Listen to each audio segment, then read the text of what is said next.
Chapter 307. The new dawn of the path. As the words were exchanged, a peculiar energy ripple emanated from the silver bat, centered upon him.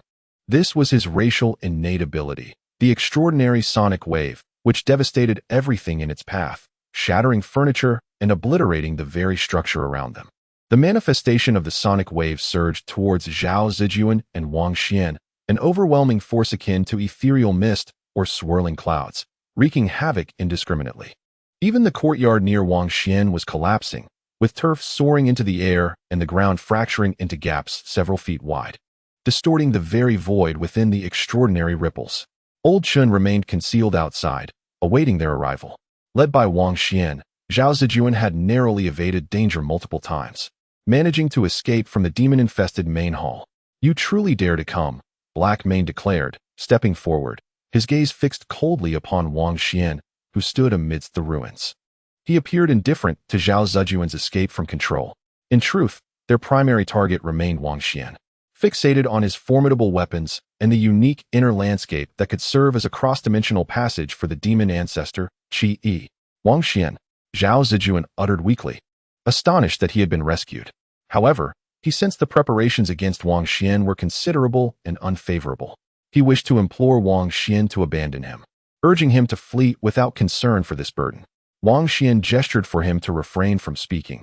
He was aware of the gravity of the situation. Swiftly, he infused a mysterious essence into Zhao Zejun, alleviating his physical distress. Simultaneously, a flying vessel materialized, and he placed Zhao Zejun aboard, launching it out of the courtyard with a swift motion, gliding towards Old Chen's location. He remained stationary, however, as crimson markings manifested across his body, bound by numerous demon threads. This was the reason for the demon's apparent calm. Black Mane, Silverbat, and Blue Wolf were all well prepared. "We were still contemplating how to lure you here, yet you arrived so promptly, nearly catching us off guard," the Silverbat chuckled, gazing at the young man in the courtyard with a sense of reflection. "You are quite remarkable, as a mere mortal, by chance in this extraordinary era. You have slain numerous demon immortals and possess several legendary treasures." Beneath the cracked turf of the courtyard lay a demon altar, exuding a thick aura of demonic energy, constructed from 5 genuine bones embedded within rough stone. The heavenly demon-binding immortal array had long been set in place. Blue Wolf grinned widely, his laughter booming like thunder, echoing ominously. "Not this again," Wang Xuan thought as he beheld the crimson demon threads that ensnared him, recognizing them as a lethal threat to his life. The demon race had utilized the stolen celestial bones and the residual extraordinary laws within to establish such a formidable array. In the distance, Chen Yongjia subtly maneuvered the flying vessel, temporarily escorting Zhao Zejun away from the scene, wary of the impending conflict. Should this unfold in the backdrop, even immortals could be ensnared by such a formation. Although the demons were detestable, they displayed a seasoned acumen in battle, remaining vigilant. At this moment, there was nothing left to hold back. Wang Xuan was determined to give his all. Today, either the fiends would perish or he would meet his end here. The ancient lantern hovered to protect him from the onslaught of the demons. In his hand, he held a yellow gourd aimed at the altar, intent on obliterating the source. Most importantly, Wang Xuan was channeling the supreme scripture to counter the initial shockwaves of the extraordinary array, having gained some experience from a previous encounter. Rays of light surged forth from the gourd, launching towards the altar, which glowed in response, seemingly attempting to withstand the assault. In the next moment, a golden tree manifested before him, serving as a shield, ready to activate for combat at a moment's notice. He then produced a stack of talismans, having previously utilized sword and thunder talismans with incredible efficacy. Now he activated one and directed it at the altar. This particular talisman emitted radiant light, infused with seething supermatter and blinding runes, crashing against the altar and causing a cataclysmic explosion. Part of the altar was damaged, a corner sheared off by the divine light. Taoist divine light talisman. The demons became unsettled, realizing the rarity of such talismans in the hands of their adversary. The altar trembled, yet the blood-red demonic tendrils it unleashed grew even more crimson, as if dripping blood, ensnaring Wang Xuan and violently pulling, attempting to rend him asunder. With a crack, another talisman ignited, releasing a dark glow that obliterated another corner of the altar, a 5 thunder talisman, remarkably powerful. In an instant, Wang Xuan activated a southern bright fire talisman, with flames raging like a fiery divine bird taking flight towards the altar. Boom! The altar was stained red, portions transforming into molten lava, spilling onto the ground. How many divine talismans does he possess? The Azure Wolf was taken aback. Wang Xuan felt no regret. Such items, if kept for too long, would soon lose their potency and turn to mundane paper. Quality steel must be used at the cutting edge. The altar, being an inanimate object, would not evade, making it an ideal target for the talismans. Meanwhile, he continued to channel the supreme scripture, striving with all his might to sever the demonic tendrils. After the fourth talisman was unleashed, the altar crumbled significantly, yet the 5 celestial bones continued to exert their power. The array was established and would not disband easily. At that moment, Chen Yongjie returned, springing into action, wielding a pristine white conch to sound the call. Layers upon layers of swastika symbols emerged, all crashing toward the altar. Simultaneously, he swung a black long sword with vigor, leaping to strike at the 5 celestial bones. The swastika symbols thundered, the sword light tearing through the air, causing the altar to crack and the celestial bones to tremble incessantly. Capture him! 3 demons lunged forward, intent on slaying Chen Yongjie. Boom! The soul-locking bell resounded violently, sending silver ripples surging like an ocean, forcing the 3 back. Then, old Chen swung his black sword once more, aiming to cleave the celestial bones. With the conch clenched between his teeth, he blew continuously, unleashing swastika symbols that fell like boulders upon the altar. The celestial bones shook, and the altar shattered, shaking the very ground. This monk is surprisingly formidable. The black-maned demon seethed with rage, realizing the threat posed by the powerful weapon wielded by their foe. Kill him! The silver bat unleashed its fury, employing the ancestral blood derived from the demon pool. A strange liquid materialized, hovering before him, surging towards old Chen. The black mane coldly proclaimed, "First, I shall slay you. Today, as long as I obtain the soul lock bell, the golden tree, and the Fao. Even if it depletes ancestral blood, it shall not be in vain." Grasping a wolf-toothed club, his body cloaked in dark fur, a drop of terrifying ancestral blood floated before his forehead as he charged at Chen Yongjie. On the other side, Wang Xuan unleashed a series of talismans, shattering the altar. However, the true bones remained suspended in the air, continuing to suppress him. The crimson demon rope constricted around his body, leaving streaks of blood, the pain excruciating. With a resounding thud, he activated the golden tree, striking it against 5 celestial bones. 9 golden birds chirped simultaneously, soaring forth to peck at the true bones. This was a formidable weapon of the spiritual realm, yet it did not imply an inability to engage in physical combat. However, it was evident that its might was not as grand as when it strangled spiritual entities. Alas, the consumption is too rapid. The supermaterial is nearly depleted, Chen Yongjie exclaimed, as his fallow and soul lock bell quickly drained against the onslaught of the ancestral blood of the demon lord, withering away. He swiftly retracted them, wielding a black longsword to combat the 3 great demons. Yet, each demon towered over him by 4 minor realms, posing a lethal threat to his existence. They advanced in unison, and he found himself utterly incapable of withstanding their assault. The black mane swung the wolf-toothed club, being at the 8th level of the mortal realm. He was far superior to Chen Yongjie. As the club descended, it nearly sent old Chen's great sword flying, causing his palm to bleed and his arm to threaten fracture.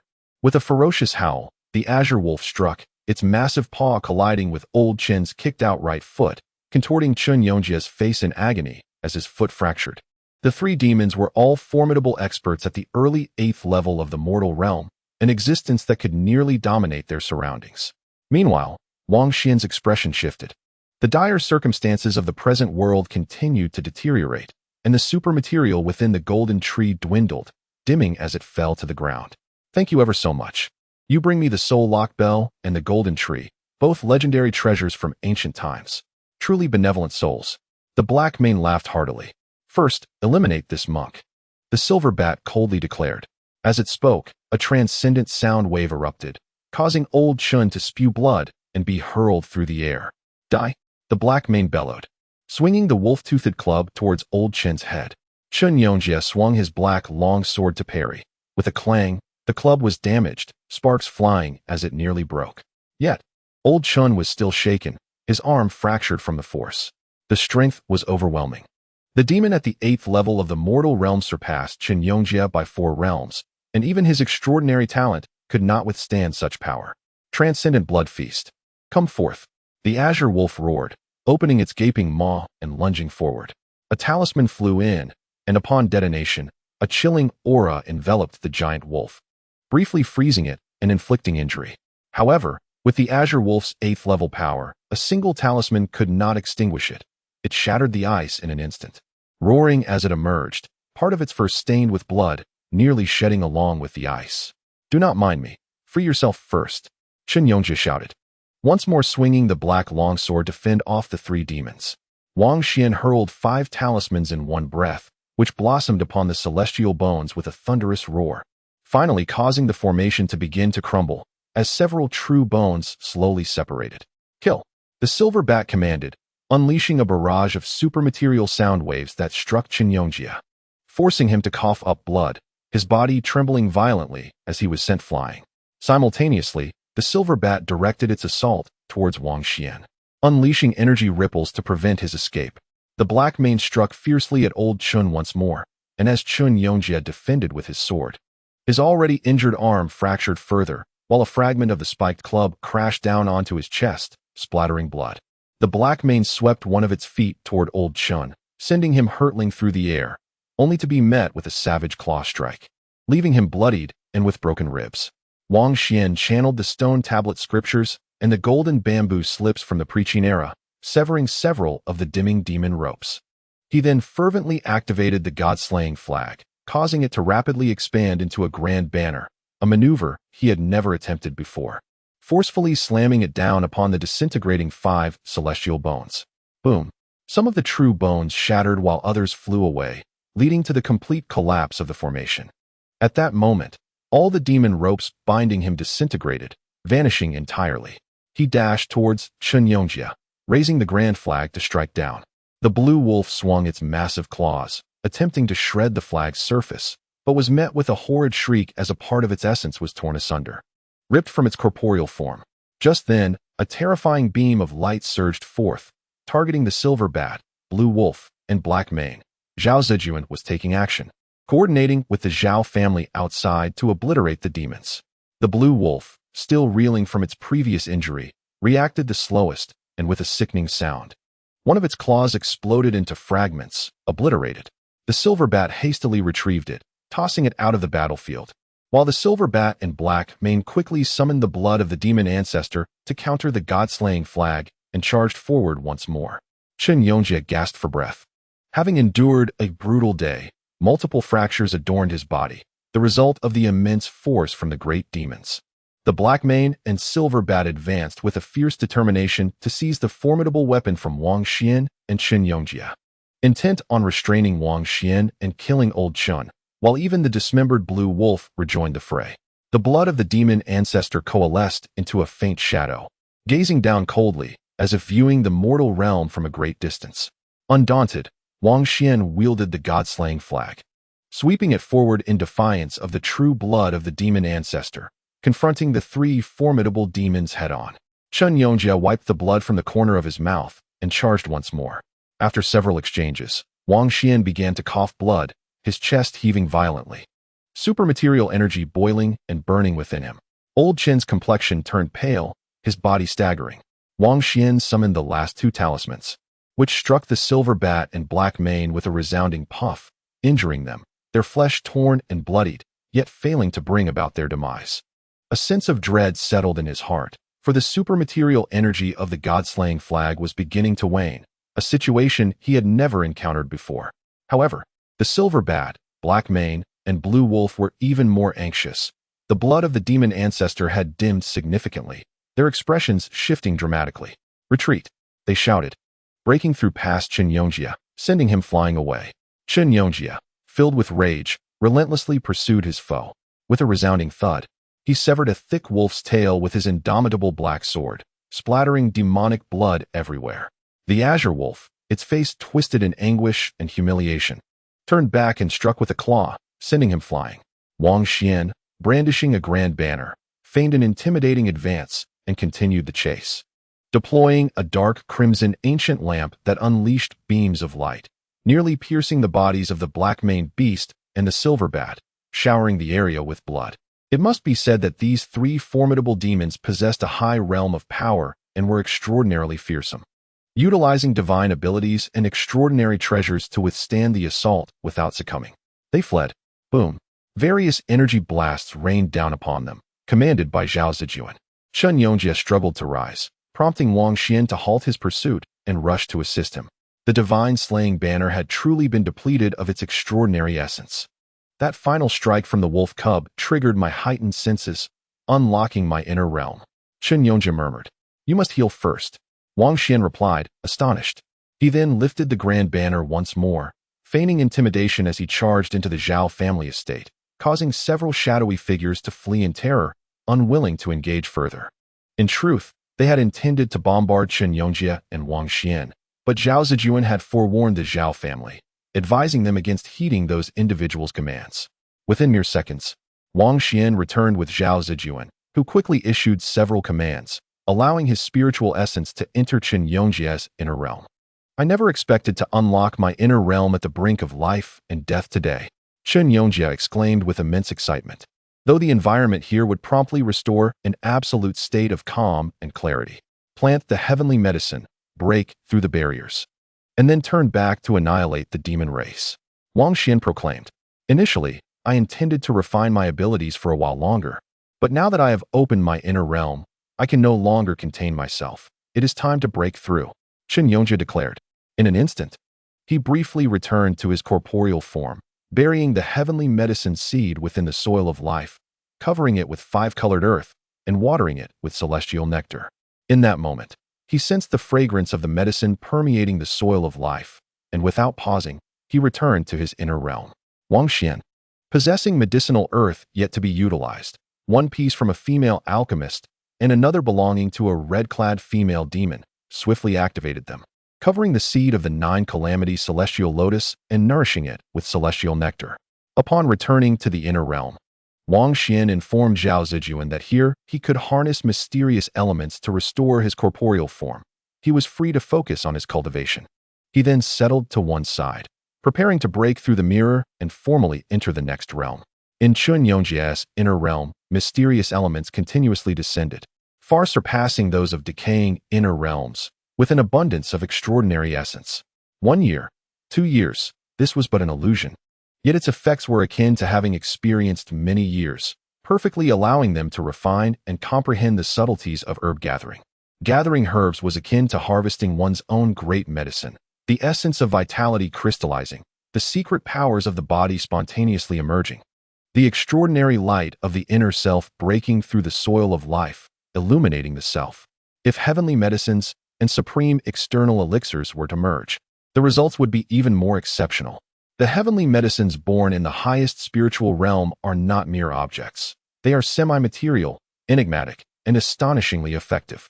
Within Wang Xuan's body, the fragrance of the lotus seed wafted through the air as the essence of the celestial medicine was gathered, illuminating his entire being. In his fateful soil, there resided another celestial herb, emanating a silvery glow that sanctified him entirely. Moreover, amidst the silver radiance, a tender sprout broke through the soil. As the primary root of the celestial herb began to germinate, born of the fateful earth, infusing the atmosphere with vibrant life. In this inner realm, devoid of the passage of time, it felt as though 30 years had elapsed. At the very least, the effects of his cultivation seemed to have materialized.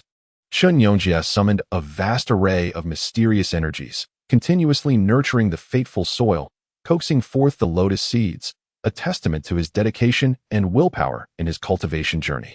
His physical form was also being nourished, undergoing a dramatic transformation, with broken bones being reformed and flesh being reborn, achieving completion within a remarkably brief span. His corporeal vessel felt as though it had been nurtured by divine substances for 30 years, rendering any barriers to his breakthrough insurmountable. As the final moment approached, his celestial herb sprouted forth. The 9 tribulations celestial lotus emerged from the soil, radiating abundant vitality and shimmering with a soft glow, symbolizing rebirth. At long last, it had arrived. Chen Yongjie exhaled deeply, having harnessed the mysterious aura released by the sprouting celestial herb, merging it with his own path, illuminating the essence of life. His being shining brilliantly in both body and spirit. Boom. No longer suppressing himself, he broke through, ascending to the fifth realm, where he would now traverse his own path. Meanwhile, Wang Xuan remained seated in meditation. Today he too sought to transcend, unwilling to remain stagnant within the realm of herb gathering. He was destined to forge his own path. To his astonishment, not only were the plump lotus seeds poised to sprout, but the wooden support crafted from withered roots beneath the precious life-nurturing furnace also emanated vitality, seemingly on the brink of revival. A third celestial herb? He was taken aback, for he had never heard of anyone planting 3 celestial herbs in the fateful soil, as it seemed unrealistic. Even the most formidable of beings might risk their lives in pursuit of a single celestial herb. What prospects awaited with 3 herbs taking root in the fateful soil? His anticipation grew as he patiently awaited their emergence and rebirth. In this chapter, the coexistence of the 3 herbs, each with its unique origin, filled the air of the fateful soil with a mysterious medicinal mist. Wang Xuan's heart grew tranquil. There was little to be excited about. In this age, even possessing 3 celestial herbs might not shield one from the corrections of reality. He approached it with a calm demeanor, determined not to disrupt his inner peace. A ray of silver light pierced through, akin to the dawn of creation, dispelling the mists within the fateful soil and illuminating its depths, then spreading outward, cleansing his entire being. The celestial herb harvested by Zheng Yuantian was truly remarkable. He witnessed the life and death cycle of this herb in the highest realm of the spiritual world. One herb birthed life, while another brought desolation. One herb fell into silence while all things revived. When it was born, the heavens and earth seemed to fracture. Outside the dome of the highest spiritual realm, a cascade of luminous rain fell, nourishing its place of sprouting. A singular essence manifested, silver ripples undulating as its first tender sprout grew, breaking through the soil in a bid for the sky, while the surroundings gradually fell into silence, as if all life had ceased. A strand of silver light expanded, its growth akin to the unfolding of the spiritual realm, embodying the most primordial essence. After an expanse of time, it was struck by an unparalleled thunder from beyond the highest spiritual realm. The silver light erupted, and it withered rapidly. At this juncture, the vast expanse of land, nestled among countless mountains, experiences a vigorous resurgence, as various spiritual herbs sprout forth like bamboo shoots after a rain, teeming with life. Undoubtedly, the silver celestial herb wields immense influence within the realm of supreme spirituality. Now, it has taken root in Wang Xuan's destined soil, delicate shoots emerging, shimmering with silvery light. Wang Xuan opens his spiritual eye and perceives myriad phenomena of creation and destruction. After a considerable time, the silver shoots stabilize. This celestial herb flourishes, entwined with a wisp of primordial energy, permeating the foundational soil of destiny. Each herb exudes a most precious medicinal aura, imbued with the essence of beginnings. Once Wang Xuan successfully gathers it, he radiates brilliance from both body and spirit. Zhengwu, I am grateful for this celestial herb. In a haze, he seems to glimpse the extraordinary powerhouse Zheng Yuantian, a figure clad entirely in black armor, standing apart from the world, casting a glance towards him. It has changed hands. It is now mine. As Wang Xuan speaks, the first wisp of medicinal aura is collected, and the once blurred memories of the past fade away. Ground down in the primordial soil of existence, he begins to attend to the seeds of the 9 calamities celestial lotus, nourished by divine nectar, and most importantly, by the sustenance from 2 pieces of destined soil, further infused with his spiritual will, they too begin to sprout. This herb is formidable, rooting itself in the sea of spirit within the highest realm of spirituality, surrounded by colossal beings that have endured the 9 tribulations. Subsequently, it withers, leaving behind seeds that bear witness to immense calamities and unparalleled natural disasters. Even in its rebirth, it possesses the power of catastrophe.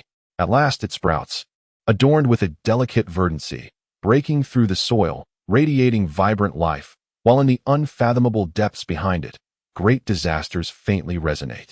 Wang Xuan gathers the first wisp of medicinal aura from its newly sprouted green shoots, and in a fleeting moment, he perceives an elderly monk gazing from afar. Following this, he sees a woman in white and another in red, both indistinct, peering from the horizon towards him. This seed is connected to Shakyamuni. While the two pieces of herbal soil pertain to the female sorceress and the female demon fairy, but now, they belong to the past. Those shadows dim, dissipating, ultimately returning to nothingness. The celestial herb beneath the nurturing furnace surprises him. He initially believed it to be a wooden box or remnants of a wooden support that bore precious treasures, yet it has miraculously revived. However, it is understandable. What is the nurturing furnace? It elevates the quality of all herbs, including celestial ones, and it can further activate their potency.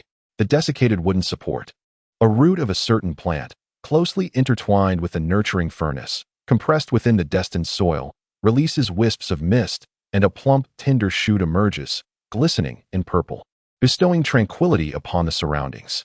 This herb is enigmatic, positioned alongside the nurturing furnace, yet it does not reveal any past scenes. Wang Xuan perceives none of its history. He has succeeded in gathering the medicinal herb. Chen Yongjia expresses astonishment as he witnesses Wang Xuan radiate light thrice from the depths of his being, cleansing his entire body and illuminating his spirit. What is this phenomenon?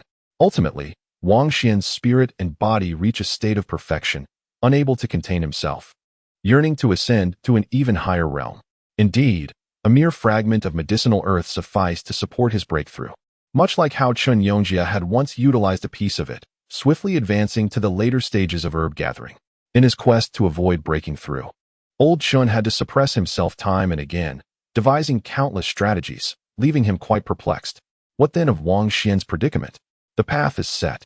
You are on the verge of a breakthrough, are you not? Have you identified your grand direction? Chen Yongjia inquired. Wang Xuan nodded, having discovered his own direction, albeit fraught with uncertainties and potential dangers. How did you arrive at your choice? He asked old Chen.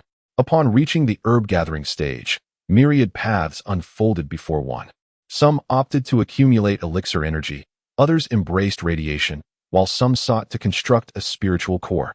In the cosmos, each life planet follows its unique trajectory. The mists, the guiding lights, the fateful earth. After herb gathering, the fifth realm would diverge into distinct paths, each system pursuing its own radically different methodologies.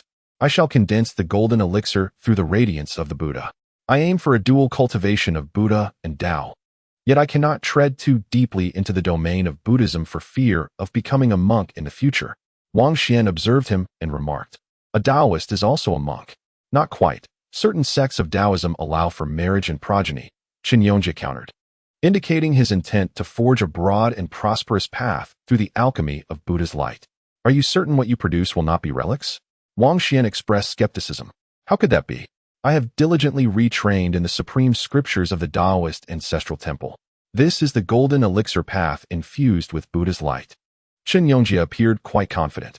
Moreover, I intend to cultivate 9 golden elixirs, achieving 9 primordial infants. Unprecedented in history, he shared his aspirations. You not only wish to bear children, but an entire brood? Wang Xuan regarded him with a peculiar expression. What manner of speech is this? It is the birth of infants, Chen Yongjia replied, his expression turning stern.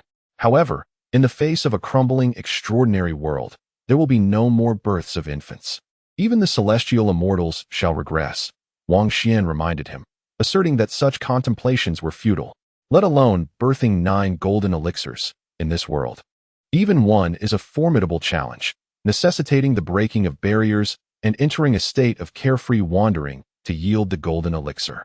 Chen Yongjia sighed, stating, if one does not establish lofty ideals or grand ambitions for oneself, the path ahead becomes increasingly arduous, lacking in motivation.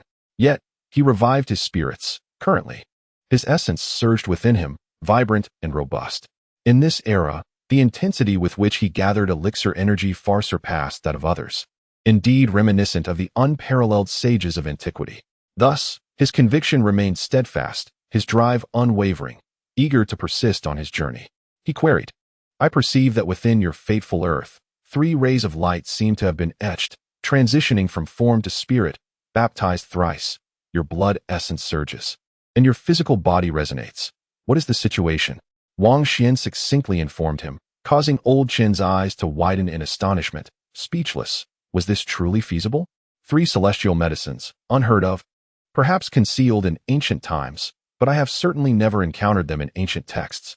Is there even a sense of cosmic justice left? He mused, genuinely taken aback. Having thoroughly explored various secret repositories and scriptures alongside Wang Xuan, he had encountered a myriad of texts. What had he not seen? Gradually, he had engaged with numerous hidden narratives, yet no such individual had existed in antiquity.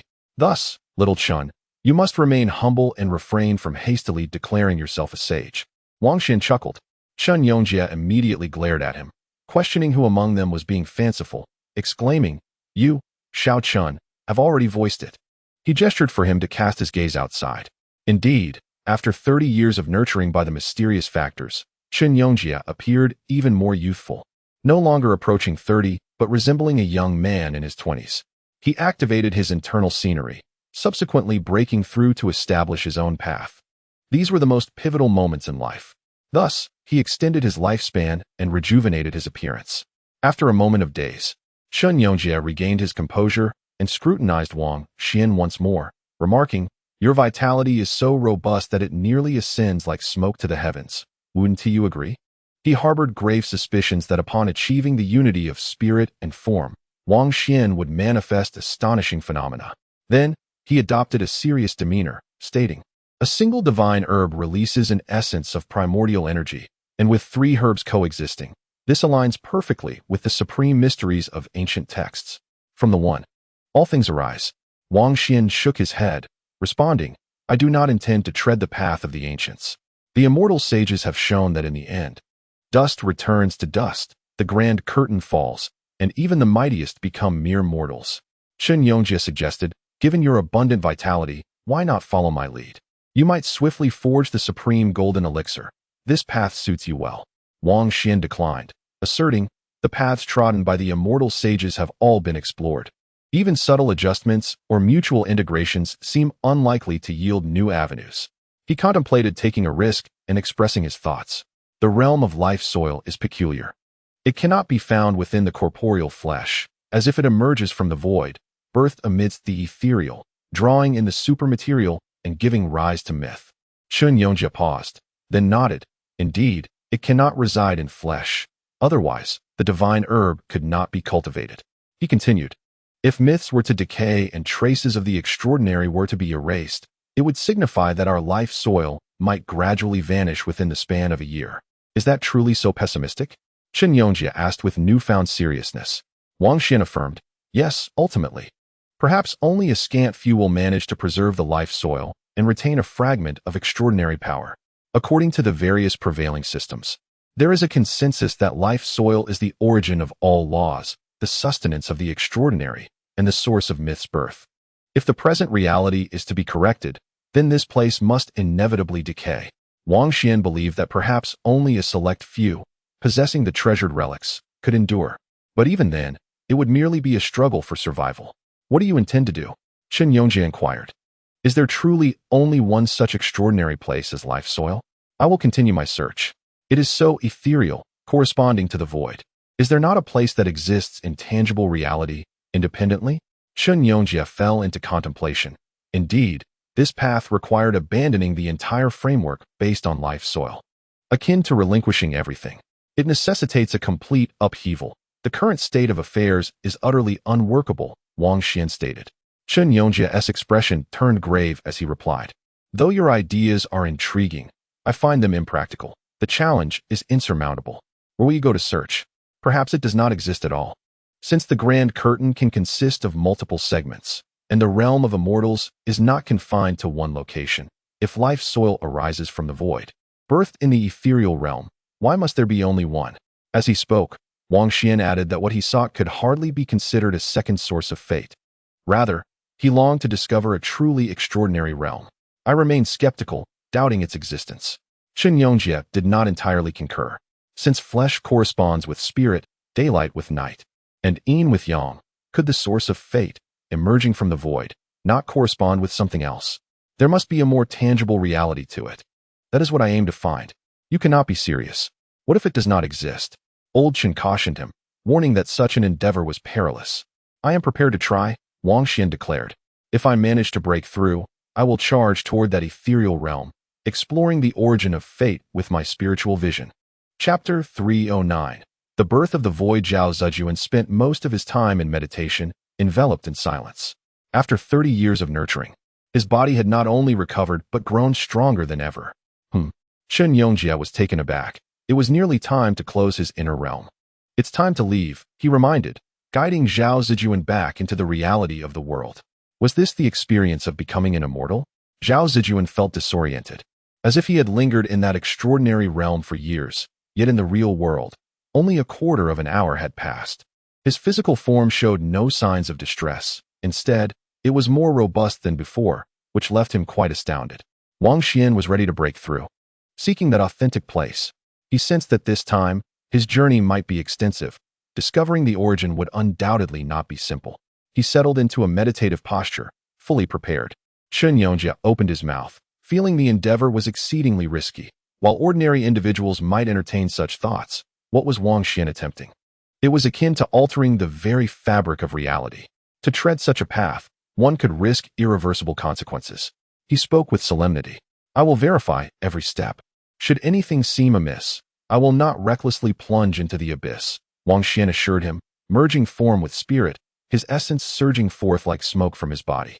Be cautious, Wang Xuan, Zhao Zejun urged, unable to comprehend the depths of his cultivation, yet feeling compelled to warn him seriously. Wang Xuan nodded, taking a deep breath. His blood surged like a sea, his spirit radiated like the sun, and together they harmonized perfectly, propelling him upward in his breakthrough. His entire being shimmered with ethereal mist.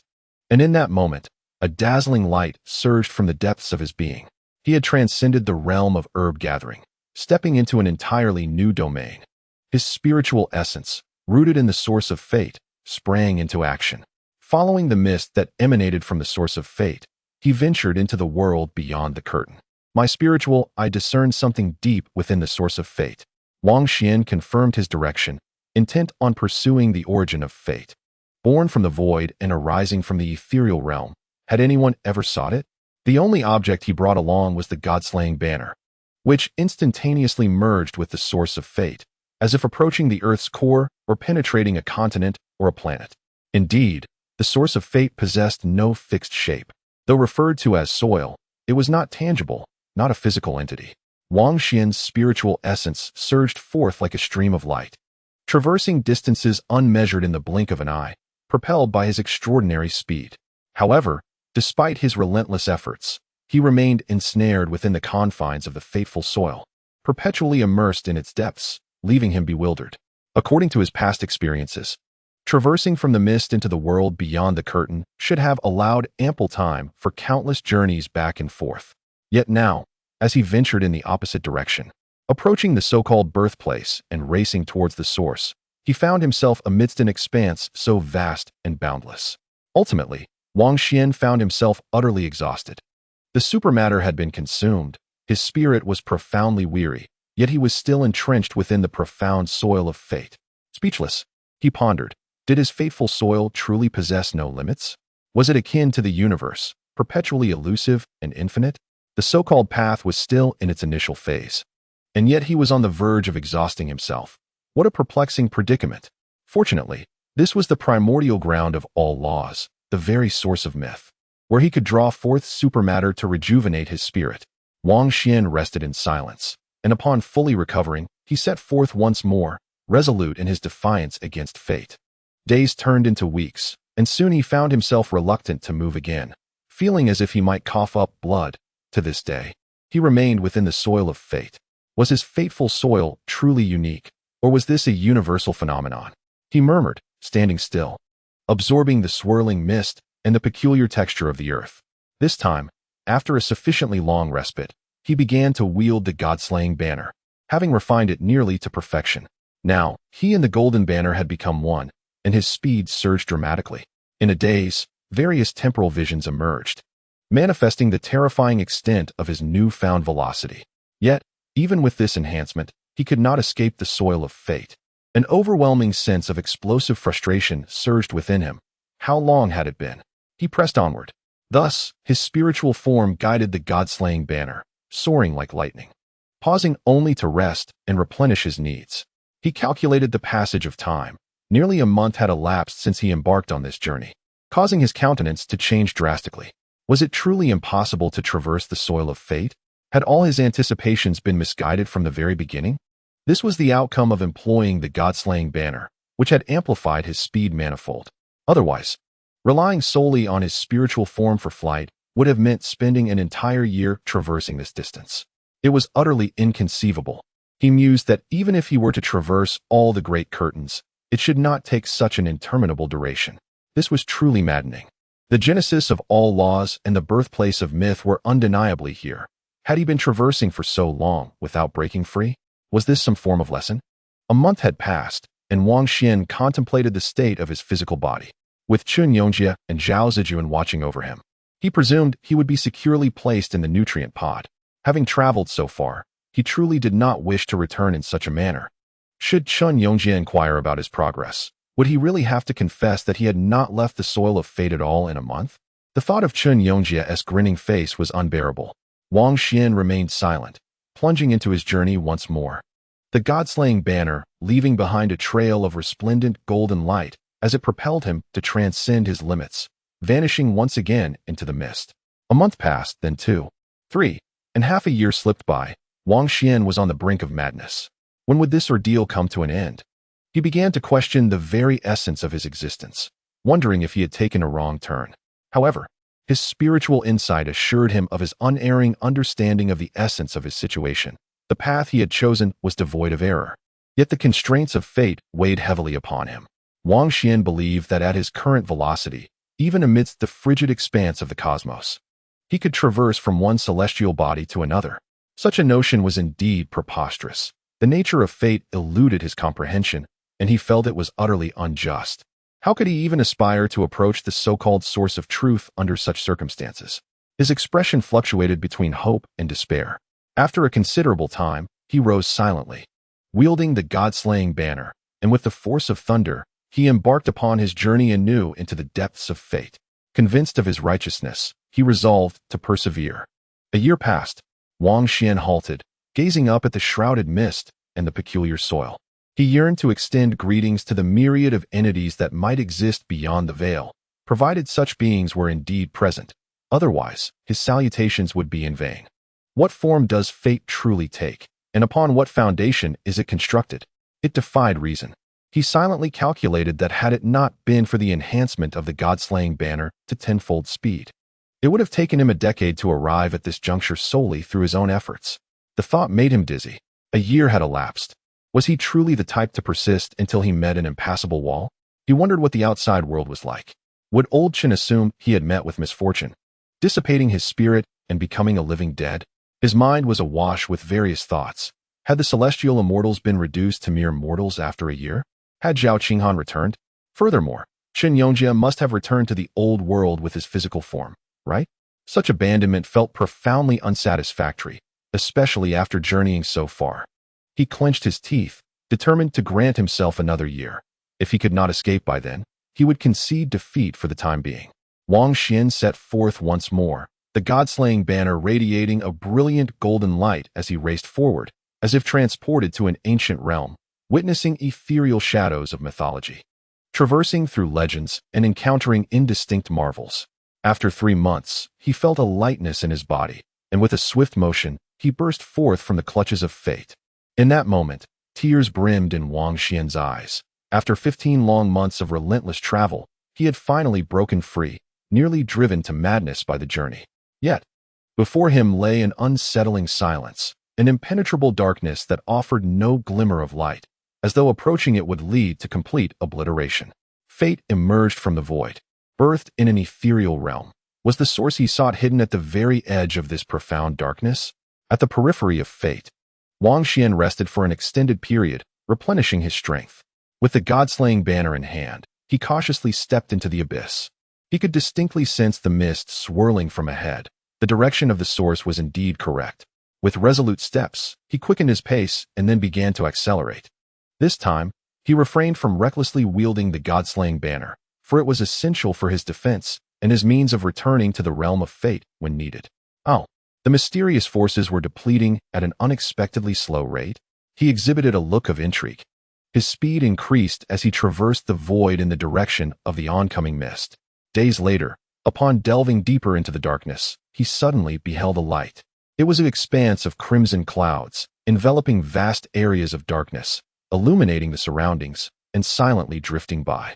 Wang Xuan extended a fragment of his mental strength to probe the surroundings, only to be seized by an unsettling chill as that glimmer of spirit was instantaneously scorched away, disintegrated into ashes. What manner of substance is this? A wave of trepidation washed over him. At that moment, the crimson haze enveloped the entire dark expanse, creeping towards him, expanding relentlessly, leaving no avenue for evasion. Its velocity surpassed that of Wang Xuan, swiftly approaching, poised to engulf him entirely. He hastily wrapped himself in the god-slaying banner, coalescing into a singular form. As the red mist swept past, the banner quivered violently. Yet, fortunately, calamity was averted. Before long, the crimson haze dissipated abruptly, leaving Wang Xuan bewildered, as he could not discern its ultimate destination. His expression turned grave. The peculiar locale behind him was fraught with danger, capable of annihilating one's primordial spirit at a whim, making it exceedingly difficult to withstand. Had he not entered with the god-slaying banner, would he have perished just moments ago? He stood in contemplation for a while before resuming his journey, relieved that this void did not significantly deplete his mysterious essence, leaving him devoid of fatigue. This stirred a thought in Wang Xuan. Had the mythos here not decayed?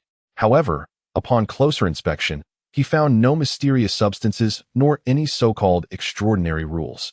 The mist continued to surge forth, that ethereal realm seemingly forever beyond reach, an unknown distance away.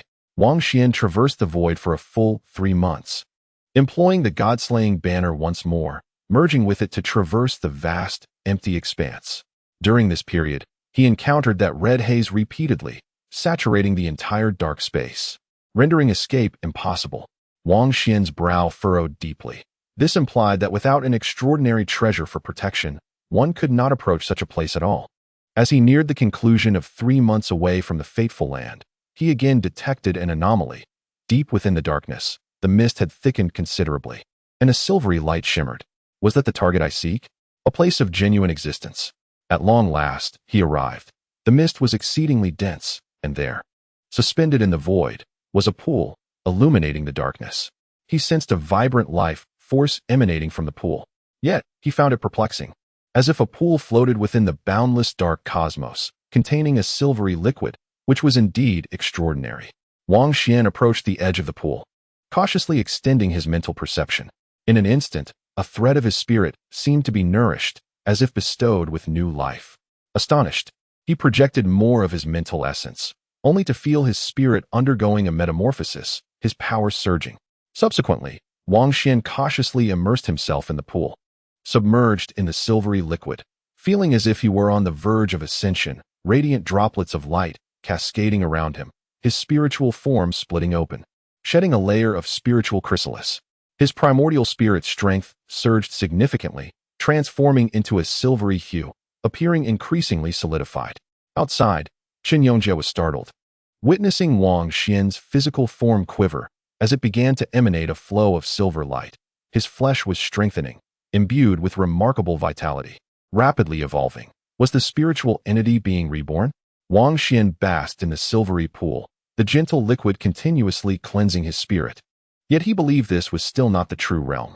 In the 310th chapter of the Everlasting Flower of Life, Wang Xuan extends his hand above the surface of the water, droplets of luminous liquid cascading down like the primordial essence of life, nurturing the first breath of existence from the dawn of time. It possesses a mystical quality, bestowing rebirth upon those who encounter it. Had anyone ventured to this place before? This was a question he pondered even before embarking on his journey. Was there anyone, akin to him, seeking a genuine locale, striving to reach the source of the ethereal realm? Wang Xuan believed the answer to be affirmative. Among the multitude of practitioners, there must be souls like him, embarking on the quest for the unknown. However, he surmised that many would feel a sense of powerlessness, particularly those of similar cultivation levels, who could not possibly arrive at this juncture. Without the divine slaying flag amplifying his speed tenfold, Wang Xuan would require decades of flight to escape the confines of his life's soil, with nary a glimmer of hope along the way, rendering the journey unbearably tedious. In this realm, newcomers are unlikely to persevere. In this age of extraordinary brilliance, How many would dare abandon the well-trodden mythic pathways to seek alternative routes? Moreover, it is crucial to note that within his life soil, he had cultivated 3 celestial herbs, their potent essence intertwining with the supermaterial, providing him with substantial support. Were he to exchange places with another of equal standing, even with immense willpower, their capabilities might still fall short, rendering the passage of time futile and unfruitful. Even he found the endeavor arduous. Should the opportunity arise, he mused, it would be prudent to plant 1 or 2 more celestial herbs.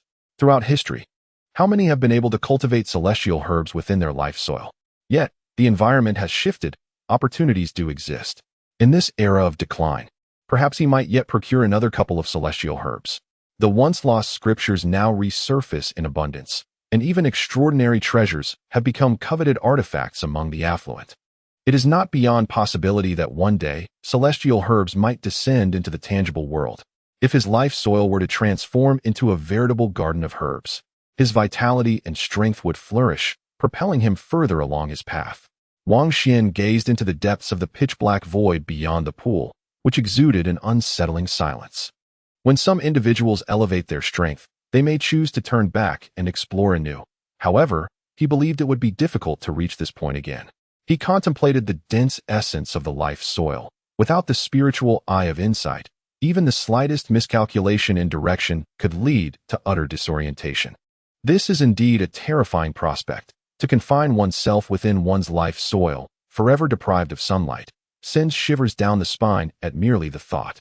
In ancient times, certain formidable beings often ventured into other realms, attending gatherings in the Moon Palace or visiting friends in the underworld. Yet, some would wander and ultimately lose their primordial spirit. Wang Xuan theorized that those capable of astral travel might not always perish at the hands of others. Some may become lost within their own life soil, transforming into living corpses. Without the spiritual eye, many could very well find themselves ensnared deep within their life soil. Wang Xuan conjectured that a specific type of individual might successfully navigate to this point, those peerless beings among the immortals. If they were to retrace their steps and delve deeper, they might possess a means to do so. However, this is not a certainty. As one's realm ascends, the profundity of fate's essence may increase exponentially. Thus, even figures such as Shakyamuni, the demon ancestor Qi, and the celestial ancestor Qi would find the journey to this place exceedingly daunting. This locale is imbued with an extraordinary vitality, seemingly emblematic of rebirth.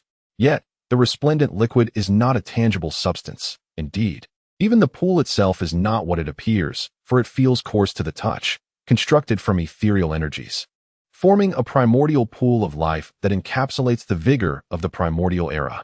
Wang Xuan experienced a significant elevation in his mental acuity, his spirit clear and tranquil, in an unprecedented state of well-being. Truly, it is a remarkable place. Rising to his feet, silver light coursed around him, his vitality renewed, and he sensed his own fortification. He gazed intently at the pool, yearning to carry away a copious amount of the silver liquid, which far surpasses the worth of celestial nectar, a treasure beyond price. However, he refrained from action, pondering a crucial question. Is this void accessible to all, or is it solely his own domain? If each individual's fate corresponds to a distinct void, each independent, then he would hesitate to act. In such a case, this place might reflect the essence of his own life. Should he drain the pool, it may lead to severe repercussions for his body and spirit. Conversely, if it is indeed his alone, he could consider transplanting a couple of celestial herbs on his next visit, marking the path toward that authentic realm supported by these herbs, enabling him to journey further. Wang Xuan lingered briefly before continuing on his path, feeling that while he might not reach the ultimate destination, he was drawing ever closer to his goal. The subsequent journey was enveloped in darkness and solitude, an endless expanse akin to traversing the vast cosmos, overwhelmingly immense. It felt as though the entirety of the world had fallen silent, leaving only him, solitary in his exploration. During this passage, he once again beheld the vibrant crimson mist, its beauty intensified, radiating with a divine allure amidst the clouds. Yet, it also grew increasingly perilous. Even shrouded in the god-slaying banner, he felt a tremor of dread, as if the impending sense of annihilation loomed near. In this void, clouds and mist traversed, prompting him to ponder their true nature. While he felt trepidation, He also harbored a yearning. Should he decipher that energy, it might yield immense benefits. He speculated whether the enchanting clouds were fundamentally different from the material world, potentially heralding a transformative revolution. However, reflecting on this, he reluctantly shook his head. The clouds remained intangible, and he had yet to uncover the true realm.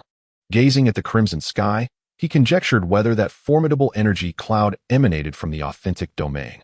3 months after departing from the silver pool of life, his expression was grave. The intermittent flashes of red light grew increasingly menacing, causing the god-slaying banner to flutter as if struggling against an unseen weight.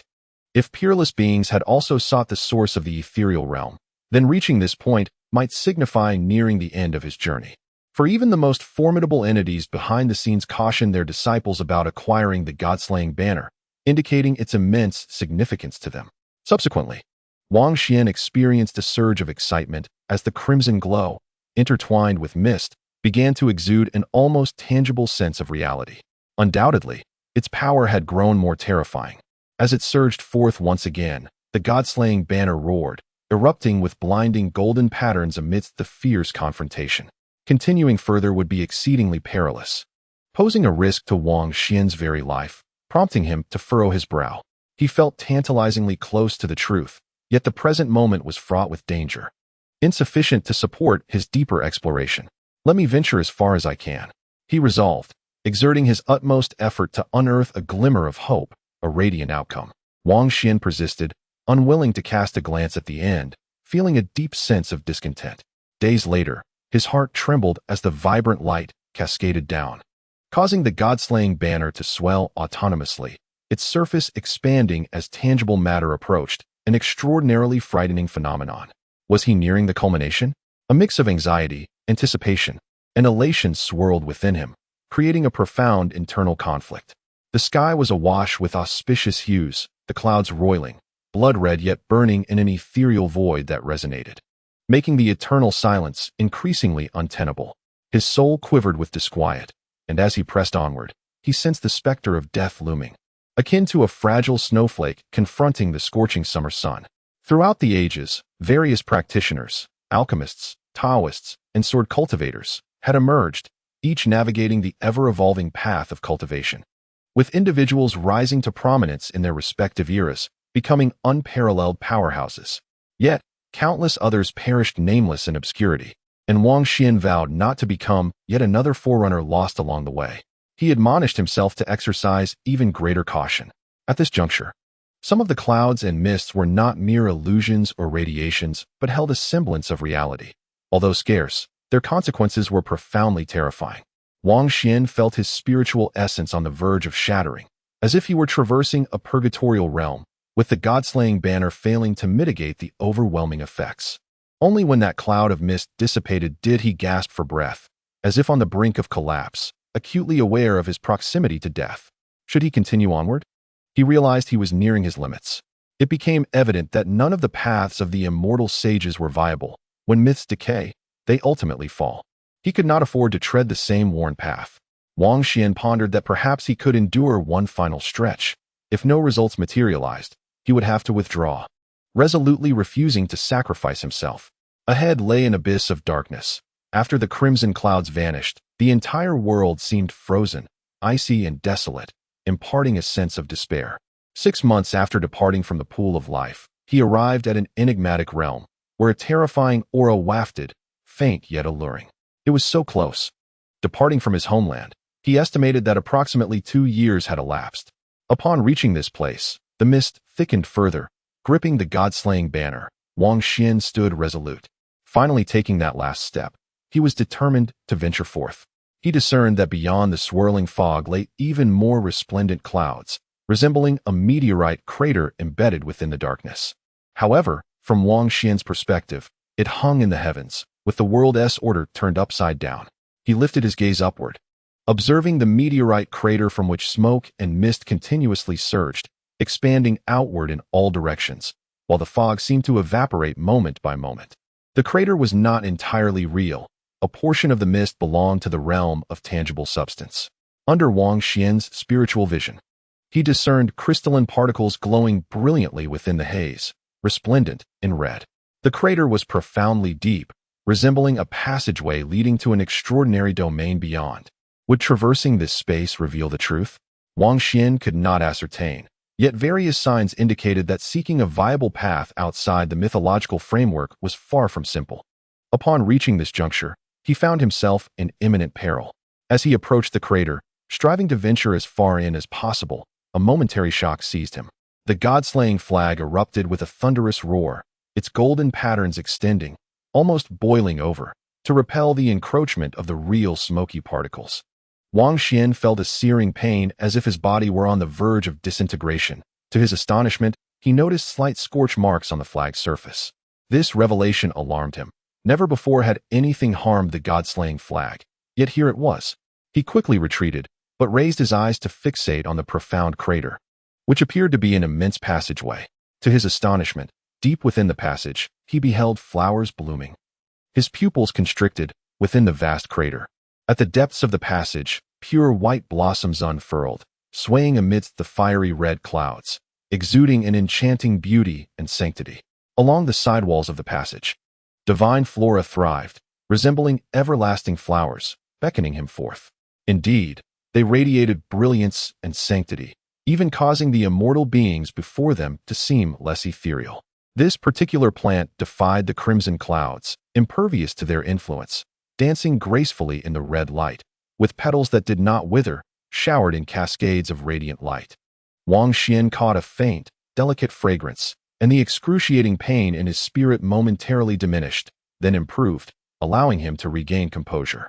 It instilled boundless hope within him, urging him to leap forward and explore, yet it remained perilously close, threatening utter annihilation with the slightest misstep. He fixed his gaze on the crater. At this juncture, he had reached an impasse. Crossing over was impossible. Observing the charred surface of the flag, he felt a deep sense of helplessness. Could even such a near-divine artifact do nothing against this place? Even the most formidable of beings who had traversed the realm of destiny could only halt here.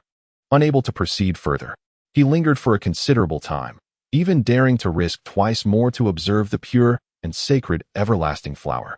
The blossoms continued to arise from the void, not entirely real, yet imbued with an extraordinarily vibrant life force, evoking a sense of immortality. He yearned to cross this passage and glimpse the veritable realm beyond. Yet, resolutely, Wang Xuan turned away, determined to resist temptation. Otherwise, he would undoubtedly perish here. Cultivation cannot be achieved in haste, especially outside the established mythological system, where discovering an alternative path proves exceedingly challenging. For this endeavor is akin to recreating the cosmos. Even without reaching that realm of truth, Wang Xuan's gains were immense. He believed that such exploration constituted a form of cultivation in itself. After traversing the pool of life and arriving at this place, his spiritual prowess was enhanced, and his Taoist cultivation advanced. This was the path of enlightenment, a burdensome yet resolute journey. To his astonishment, the scorch marks on the divine slayer flag were gradually fading, ultimately restoring to its former glory, truly a peerless treasure. If I have the fortune to return, I shall transplant the celestial herbs to connect to the realm of reality, and I must also bring the invaluable vitality cauldron. Wang Xuan hastened away. Chapter 3:11. Reshaping the universe. Although Wang Xuan had departed, he could still sense the tumultuous tides surging around him.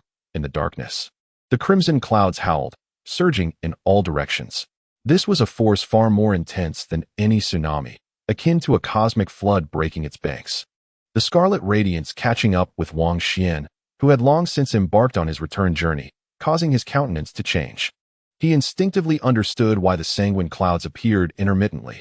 The meteorite crater was erupting periodically, endlessly expanding into the void. A shiver ran down his spine. Had he not left, had he remained nearby, his fate now would likely have been far from pleasant. Those who tread the path of pioneers are indeed prone to an early demise. The divine slayer flag radiated light, its intricate patterns interweaving, autonomously reviving to combat the cataclysmic red mist, its golden surface fluttering, resonating within the void. After a harrowing struggle, he narrowly escaped. Half a year later, Wang Xuan returned to the pool of life, finally able to pause and rest. Even though the temporal flow in the void was exceedingly slow and demanded little, he was nonetheless mentally exhausted. He needed to transplant the celestial herbs. choosing a location distant from the encroaching crimson clouds, allowing the herbs to emit the supermaterial to support his journey. Wang Xuan lingered in the pool of life for an extended period, gradually regaining his vigor, even attaining further enhancement. Subsequently, he steered the divine slayer flag away, utilizing his spiritual eye to navigate along the misty path, and 3 months later, he beheld the land of destiny. He plunged into it, embarking on the monotonous return journey. This expedition was dreadfully tedious. All he encountered was mist and unique soil. He pondered whether he had indeed discovered a new path this time. It seemed so. He had established a goal for himself, which he believed to be attainable. Wang Xuan was convinced that behind that meteorite crater lay a realm of reality. Yet, he was uncertain whether this place belonged solely to him, or if others, if they were formidable enough to withstand the clouds, could also reach it. This distinction was crucial, as the nature of the two possibilities was entirely different. If it were the former, then that so-called realm of reality corresponded to the most essential aspects of his own life. If it were the latter, it likely represented a foreign land where myriad beings could coexist. Currently, his knowledge was scant, and understanding eluded him. Wang Xuan had taken 2 years to venture forth. And though he returned slightly faster, it was still nearly 2 years, a truly prolonged period for him. He felt a pang of anxiety. Had such a long time elapsed in the real world as well? Had old Chen brought him back to the old land? Surely, he hadn't remained submerged in the nutrient solution all this while. Were his parents worried? Oh no. The 3-year promise had long since passed. What had become of the sword fairy? It was all my fault. As the return approached, he sensed the essence of the celestial herb, and myriad thoughts surfaced in his mind. Naturally, he pondered whether, akin to the inner realm, this ethereal journey had similarly siphoned time away.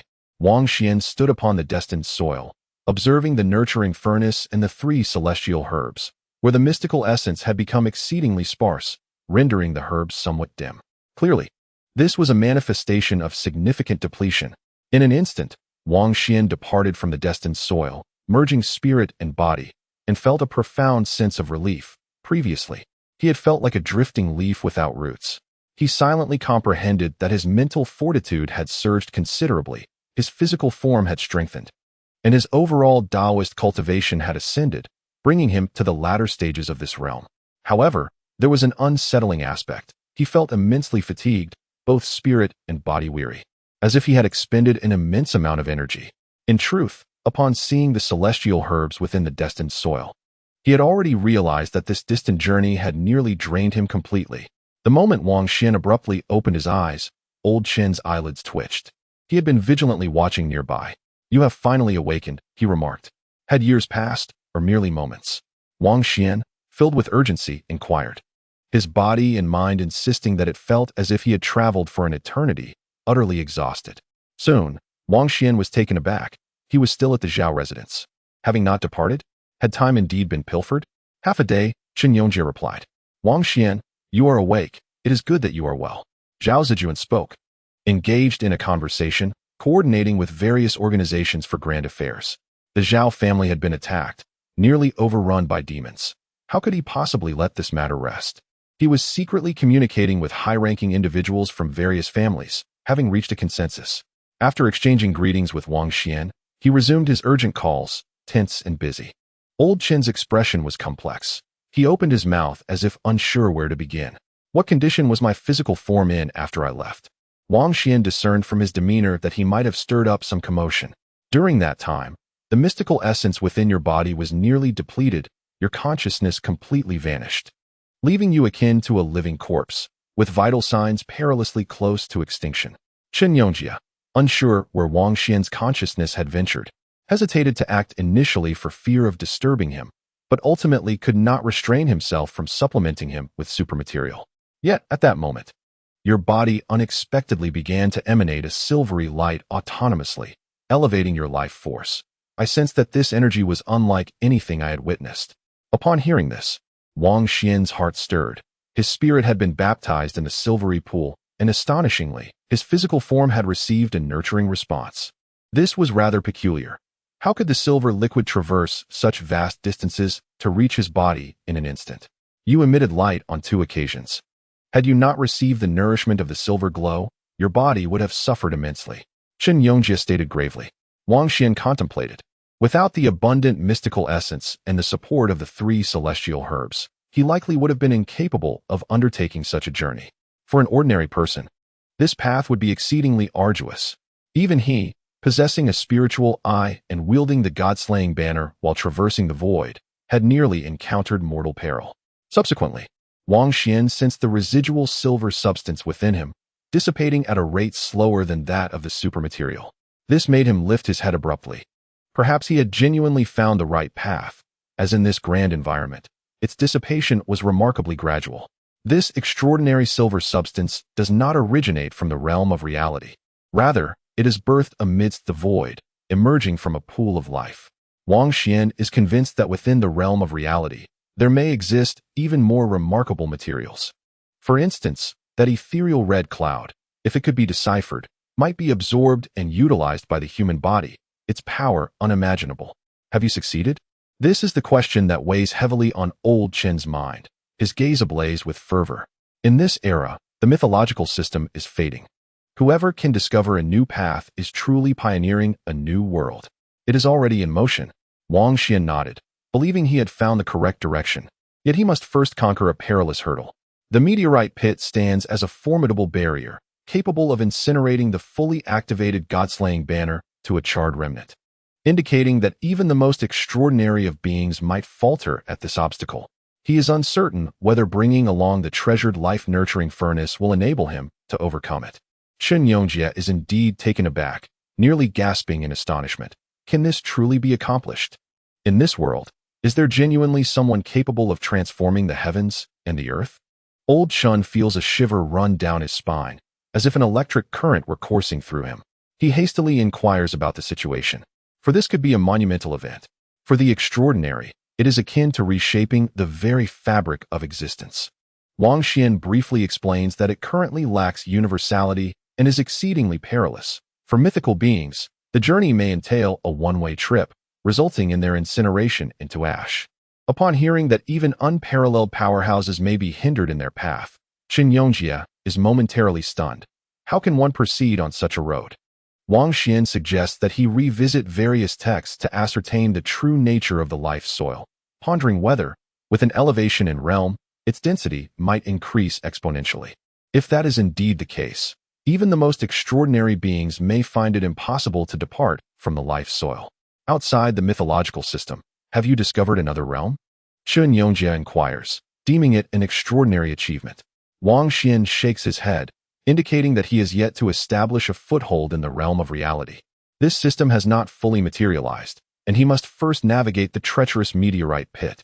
Chen Yongjie responds, expressing that the silver substance he has initially brought back is already astonishing and of a remarkably high grade.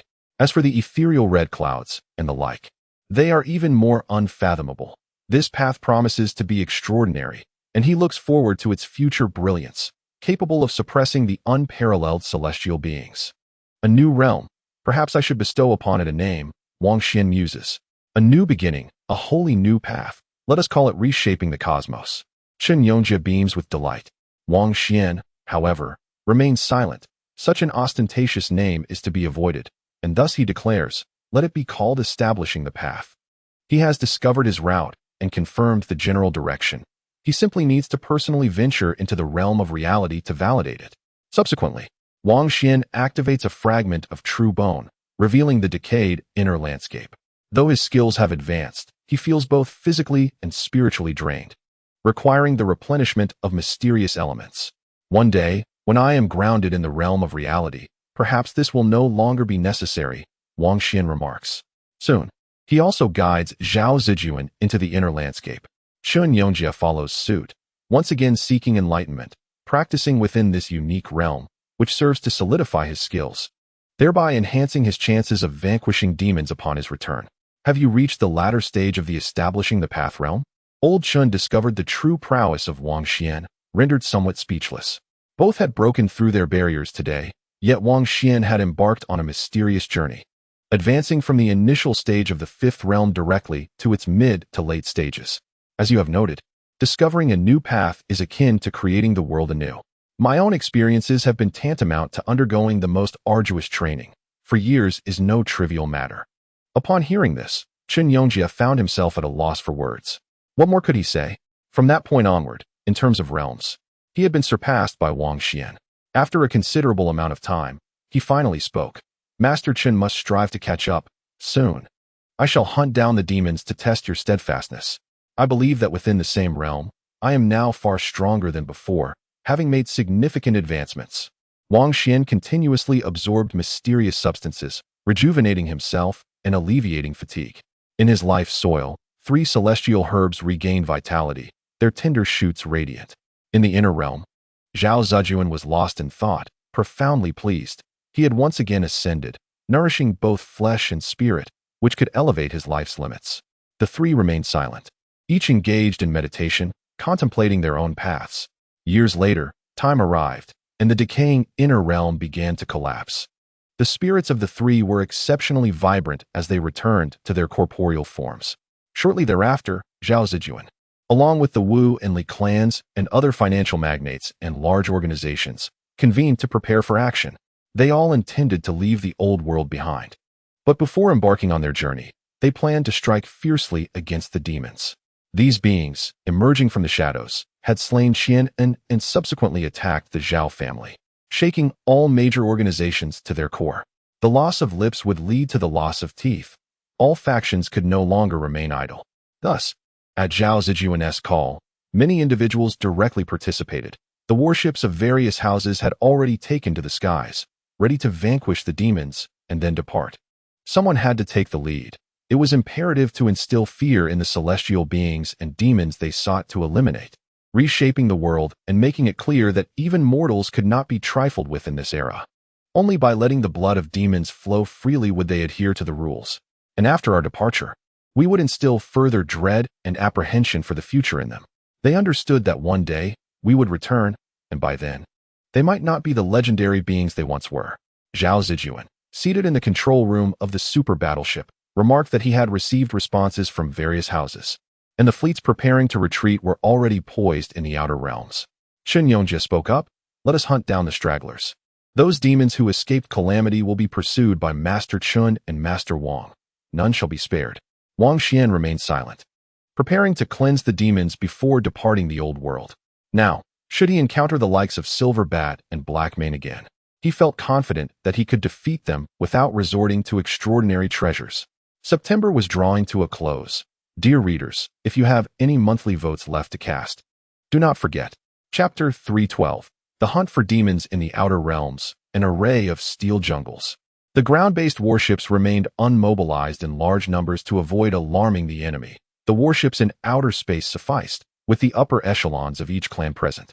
Control your firepower. We are merely targeting the demons for elimination, not conducting a widespread cleansing. Important figures repeatedly emphasized. Wang Xuan and Chen Yongjia had previously set out to inspect the fleet for any infiltrating demons, ensuring that no one had been possessed. All was currently in order. In the vast expanse of outer space, dark clouds gathered ominously, casting a shadow over the colossal warships that gleamed with an icy, formidable light, instilling a sense of dread. Everything was poised for action. Within one of the super battleships, Zhao Zejun spoke calmly, "Fire." Thus commenced the hunt for the demons.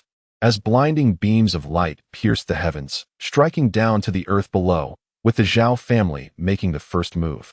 Their targets were numerous, but the primary objective was a seemingly innocuous club within the same city as the Zhao family, which, beneath its normal facade, had been overtaken by demons. Given its proximity to the Zhao clan, their intentions were unmistakable: to undermine the Zhao family and attempt possession.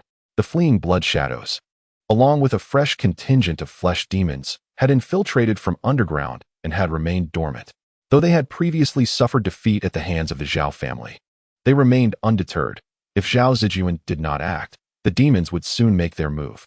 The beams of light were astonishing, tearing through the celestial veil and striking the club with blinding brilliance, leading to the immediate disintegration of the structure. The ground sank as it was thoroughly breached and melted. The arriving flesh demons faced a nightmarish onslaught. Amidst the searing radiance, demons shattered, their bodies unable to withstand even the protection of magical artifacts, blood splattering as they were subsequently consumed by flames. In this current cosmic milieu, many treasures could barely activate the first tier of runes.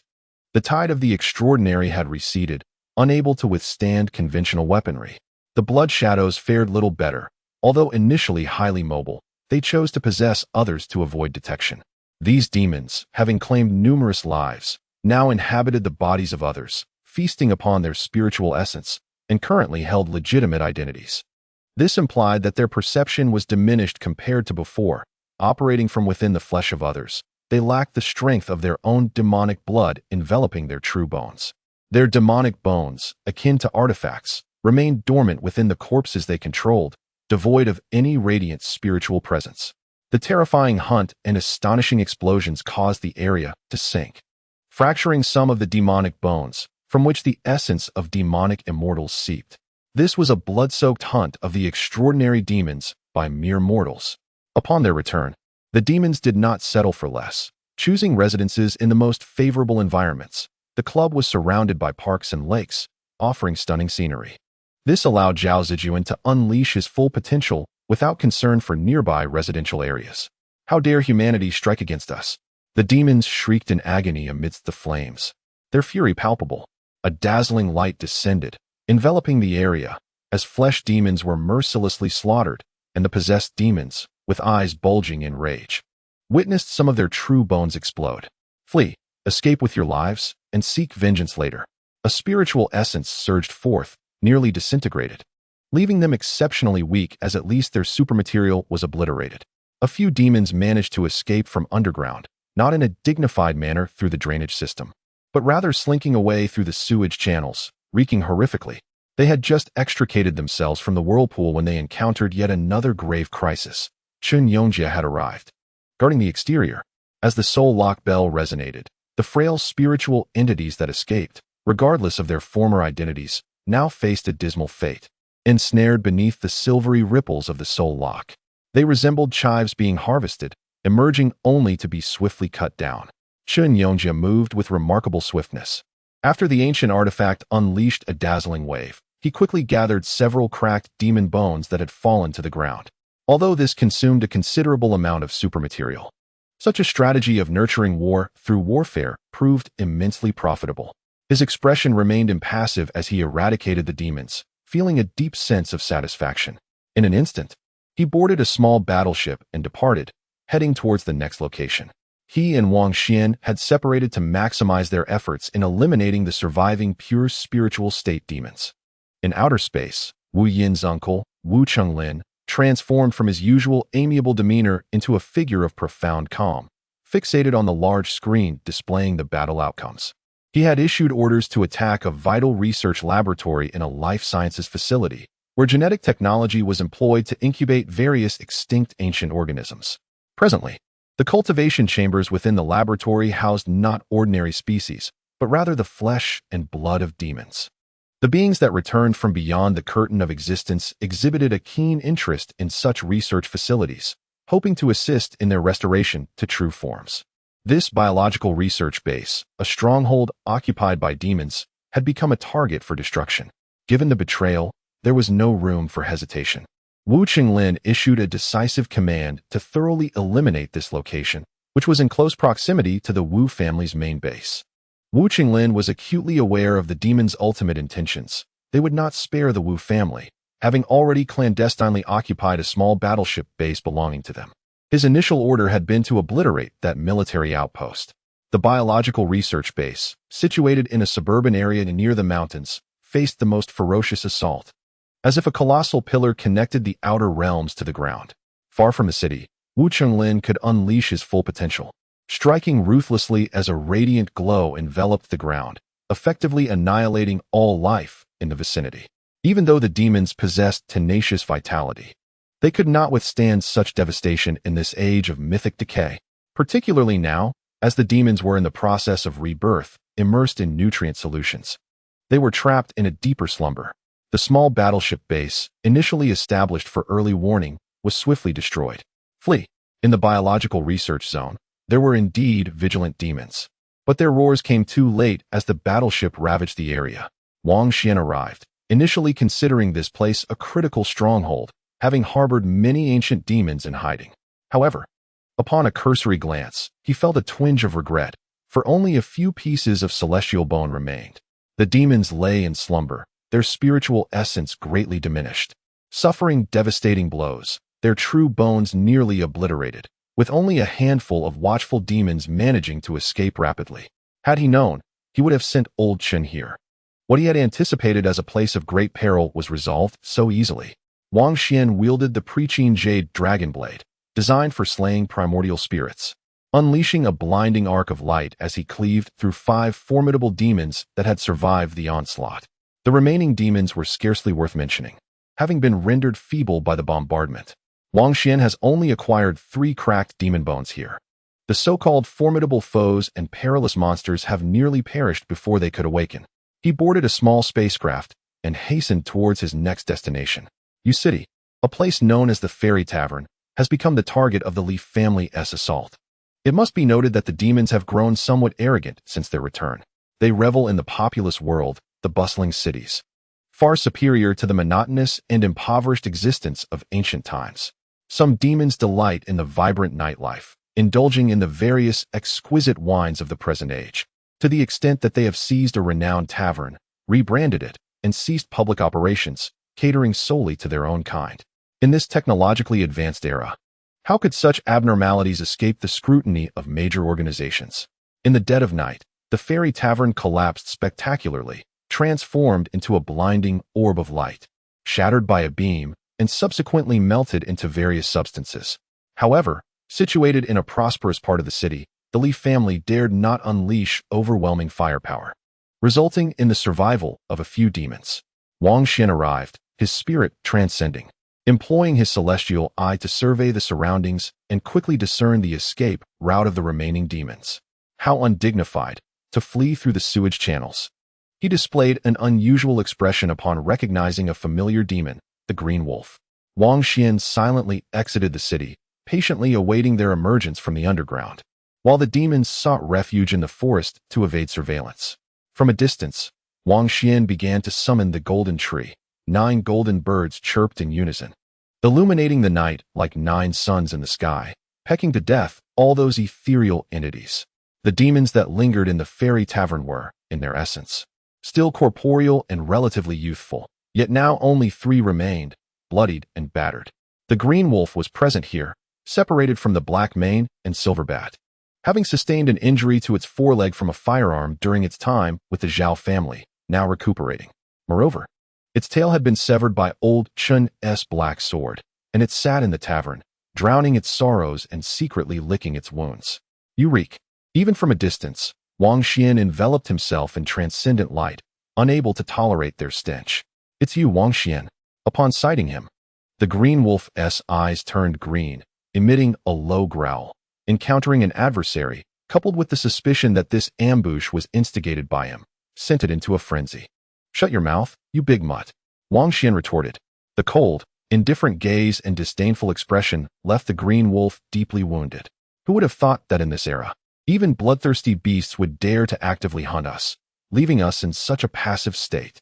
The Green Wolf, bloodied and with a broken hind leg, seethed with rage.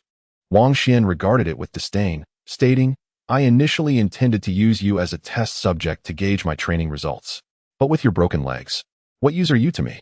Perhaps I should just sever your head instead. The Green Wolf was on the verge of exploding.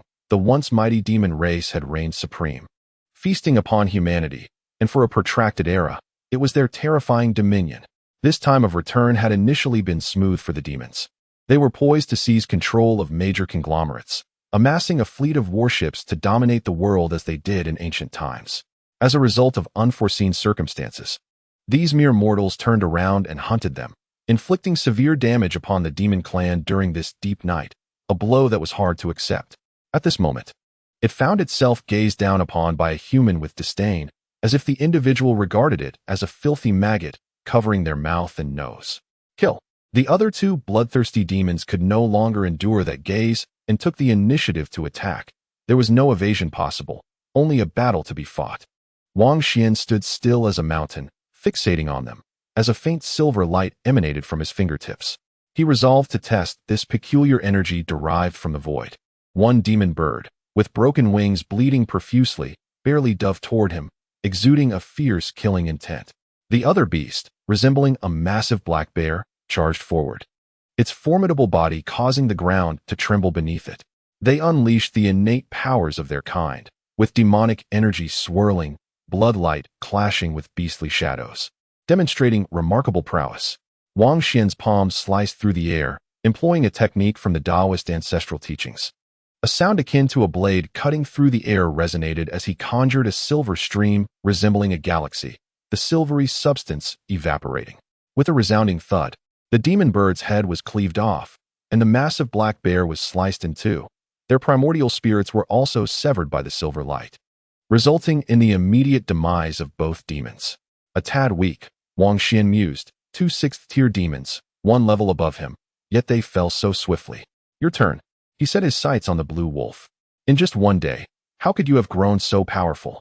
The blue wolf was horrified, realizing that not long had passed since their last encounter, and something had transpired with its opponent.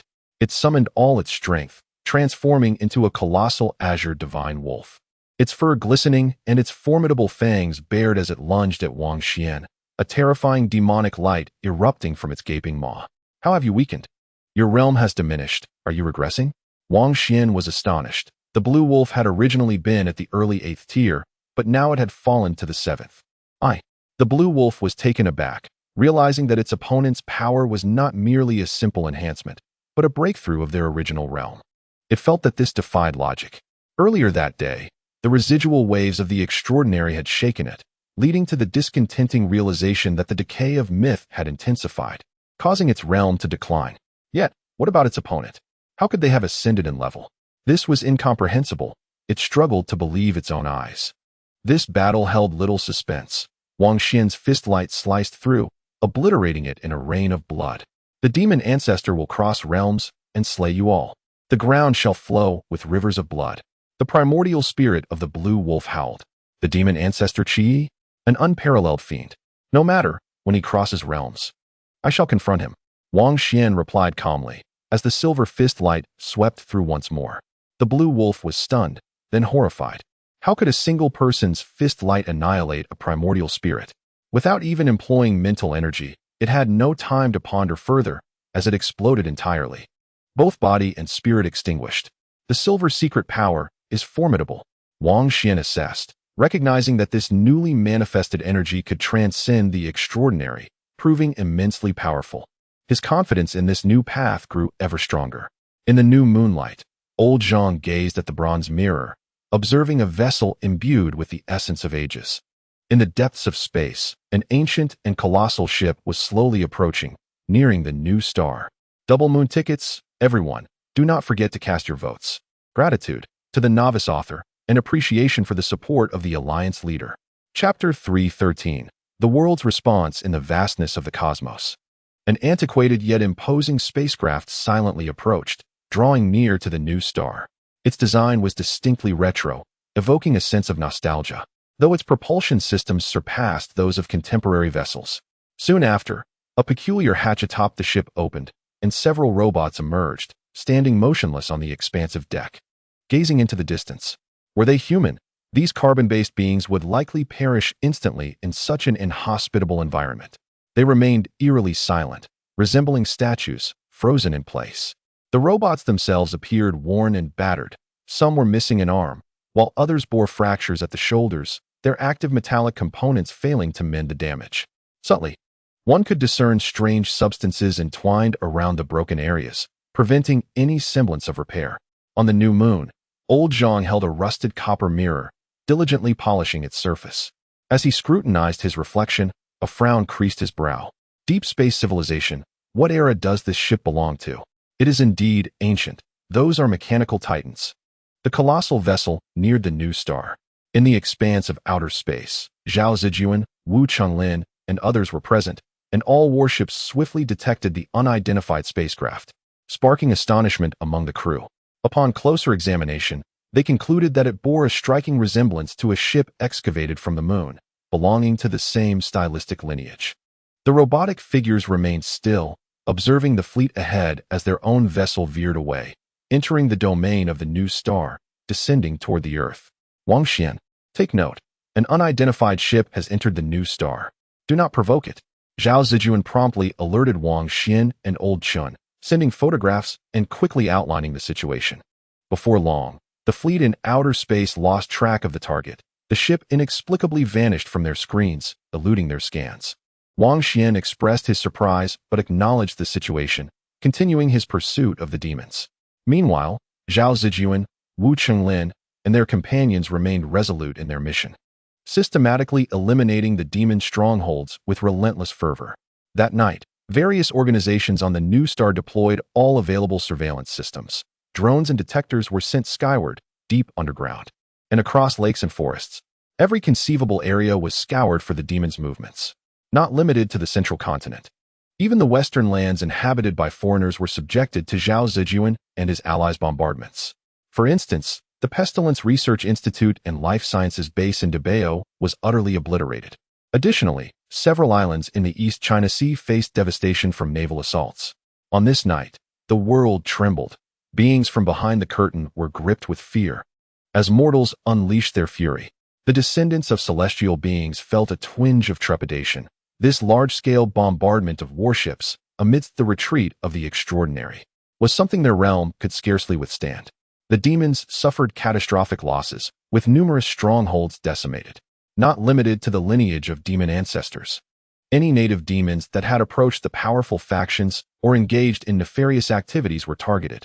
In this peculiar era, the notion of mortals cleansing the demons with such bloodshed was truly astonishing. The descendants of the immortals, including Chao Qingyu, Chen Yan, and Zhou Shiqian, could no longer remain idle. They feared the sudden onslaught of a powerful energy strike that could obliterate them. The Zhou family, along with Huang Daxian, were engulfed in trepidation, sharing drinks with Zhou Yun to calm their nerves. Zhou Yun reassured them, "Fear not, for you have not committed heinous acts against humanity, nor have you sought to devour the souls of the innocent. You have not conspired to overthrow great organizations. Thus, no one will indiscriminately slay the innocent. On the contrary, you once aided the Chen family in vanquishing demons, which is commendable and shows goodwill." A clarion call to eradicate demons resonated throughout the land. That night, various organizations that had previously remained dormant sprang into action, uniting in their assault. Once the blood of humanity was roused, a profound conviction ignited within their hearts, unleashing tremendous power. Zhao Zejun and his allies' movements were met with a chorus of support, compelling all major organizations to join the fray. Wang Xuan and Chun Yongjia had already arrived in Luocheng, the stronghold of the Ling family. Here, on the majestic rock formations, the Buddhist sect and the demon clan continued their quest for celestial medicinal seeds, refusing to yield. Upon their arrival, the large-scale extermination of demons had yet to stir the waters. They had arrived in advance, intent on cutting off the demons' retreat. Had it not been for the presence of formidable Buddhist masters, the fleet would have already launched an assault. Once the Ling family departed, the area lay barren, ripe for a fierce confrontation. All factions were aware of the ongoing clashes between the Buddhist sect and the demons, which were inherently opposed, thus refraining from a brutal carpet bombing of the site. Master Xiushan, esteemed brothers, chaos reigns in the outside world. The realm is united in the extermination of demons, and we have come to assist you in sweeping away the fiends, restoring clarity to the world, Chen Yongjia proclaimed, calling upon the Buddhist masters to reveal themselves. In an instant, figures began to emerge from the rocky mountain, comprising both Buddhist adept and powerful demons. They found themselves at the boundary of the stone Buddha on the mountainside, yet they could not breach its defenses, resulting in several bloody confrontations between the two factions. The demons, who had wrought havoc upon the new star, had accumulated countless blood debts, and as the outside world descended into madness, Chen Yongjia passionately advocated for the eradication of these malevolent beings, asserting that the present realm would be entirely purified. The ascetic leader of the Buddhist sect, Master Xiushan, turned his gaze towards him, astonished at the rapid changes unfolding in the world outside. Suddenly, a blinding beam of light descended from the heavens, obliterating a demon stronghold near Luocheng. "Do you dare to act thus?" roared Blood Pong, the leader of the demon faction, incensed by the recent events. Moments ago, they had been isolated on the Rocky Mountains, unaware of the turmoil that had erupted beyond their confines. A silver bat soared over the mountains with great speed, a flesh-and-blood demon known as the Silver Bat, bearing news from other cities. "Brother Blood Pong, Our demon clan has suffered tremendous losses. Those wretched mortals have dared to defy and attack us. 2 demons hastily reported. The expressions of all demons shifted dramatically, isolated on the rocky mountains. They had been unable to receive any communications, and now, fury surged within them. You dare come here? We shall slay you both. Black Mane and the Silver Bat, upon spotting Wang Xuan and Chen Yongjia, were filled with intense animosity, recognizing their foes. Today, we have come to annihilate you, Old Chen shouted, once again uniting the Buddhist sect, saying, Brothers, esteemed masters, let us take action. Undoubtedly, the Buddhist sect has its eyes and ears on the new star. Possessing a unique sanctuary, word swiftly spread, confirming that a significant event was indeed unfolding this night. Exterminate the demons. Xiaoshan commanded, the first to strike. Charging towards the Blood Falcon. An intense melee erupted, both sides engaged in fierce combat. Their inherent opposition, coupled with external provocations, escalated to a boiling point. Your presence here is indeed a misfortune. I shall see how you escape. The region was rife with demonkind, as He Liao bellowed, leading several flesh and blood demons in a hunt for Wang Xuan and Chen Yongjia. Kill. Old Chen, radiating Buddhist light, swung his black sword and charged forth. A silvery flame appeared at Wang Xuan's fingertips, pulsating as he constructed an extraordinary technique, testing the formidable power of the spell fueled by this argent substance. In an instant, a demon was engulfed, the sacred flame burning fiercely, accompanied by a wretched scream. As a peak's 6-segment demon was reduced to ash, even its primordial spirit annihilated. How dare the beings that once crawled beneath our demon kind create such chaos? He Liao charged forward, brimming with malevolence, his robust form cloaked in dark fur. Wielding a brand-new wolf-toothed club, unleashing a blinding extraordinary light upon Wang Xuan. Wang Xuan formed seals with his hands, channeling the Shakyamuni Sutra, but instead of golden Buddhist light, it was a shimmering silver radiance that surged forth. With a thunderous sound, a magnificent lotus flower emerged from his hands, entirely silver in hue, blossoming in layers to envelop He Liao. This was the spell technique of the Buddha lotus seal.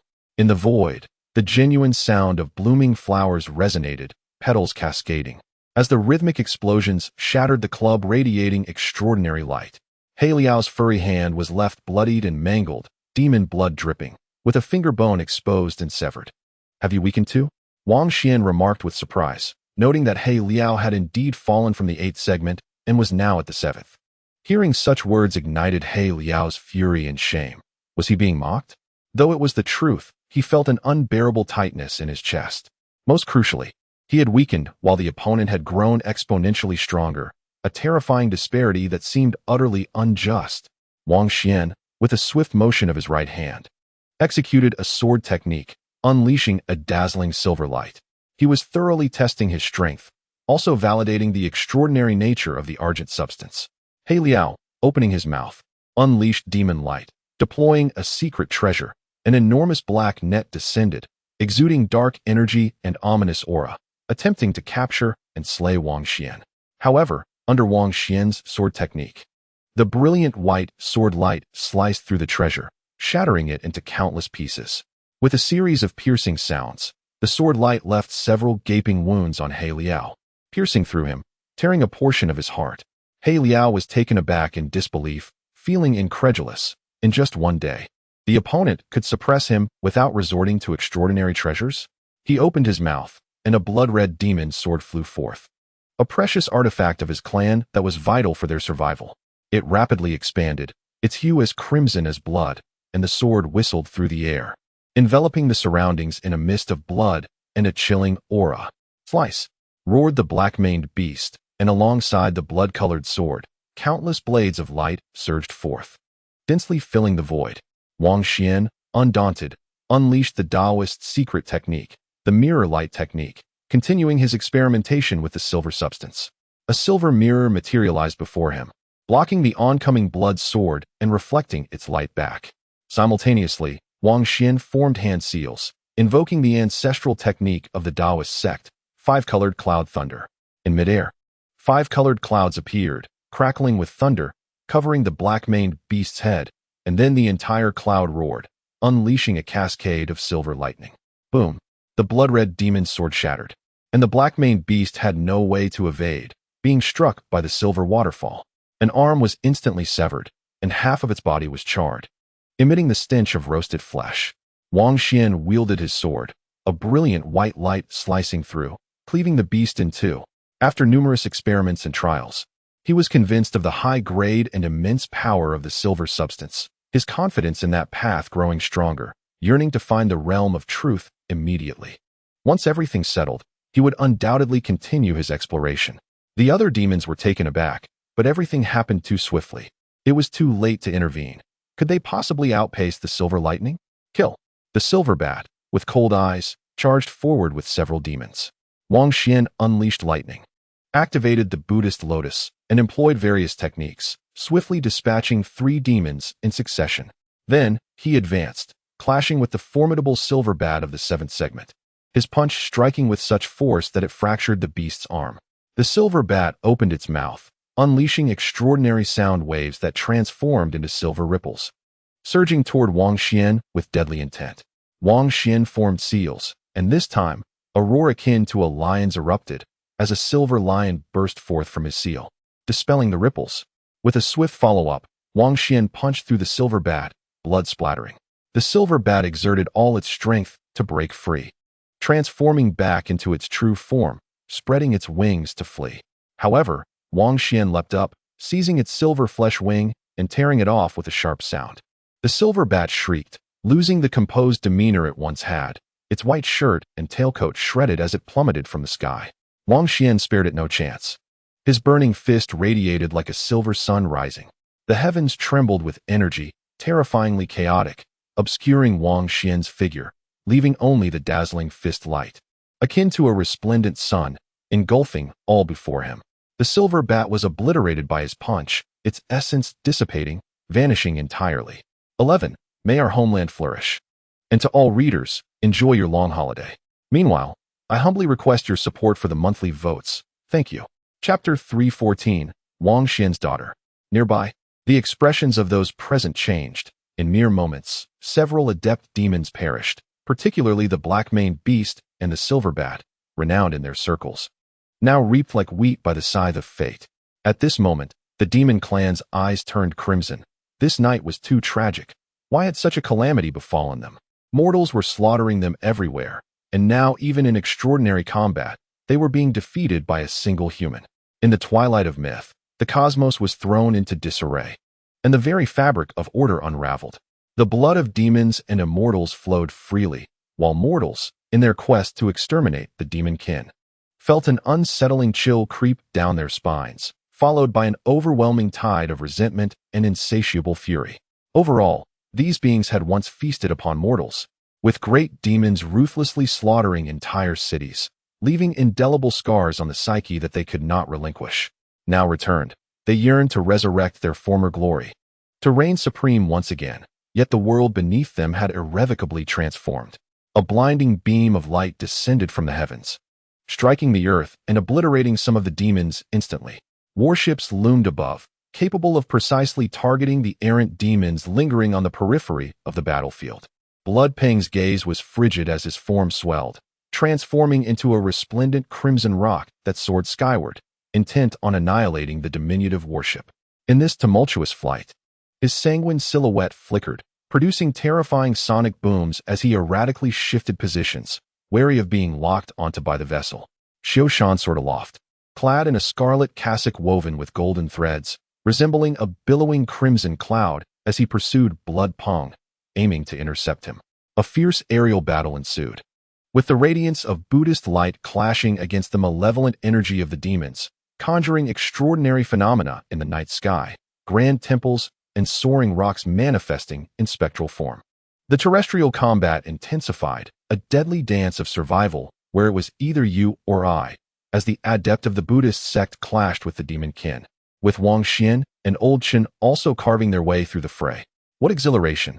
Chen Yongjia, with his short hair aglow, wielded a black longsword as he unleashed a massacre, emboldened by his recent breakthrough in cultivation, unafraid of the myriad bloodthirsty demons. Channeling the Sutra of Shakyamuni, the sword in his hand blazed with divine light, cleaving through the air to behead a demon whose true form was that of a colossal hedgehog. Splattered with the demon's blood, he remained unfazed, resolutely seeking out new targets. In the next moment, he confronted a formidable demon warrior, whose true form materialized as a demon turtle, its pale golden shell adorned with flickering runes. The resonant strikes of its claws against the shell produced a metallic clang. However, when Chen Yongjie unleashed boundless Buddhist light, the black sword in his grasp shimmered with divine power, swiftly descending to split the turtle's shell and vanquish this potent adversary.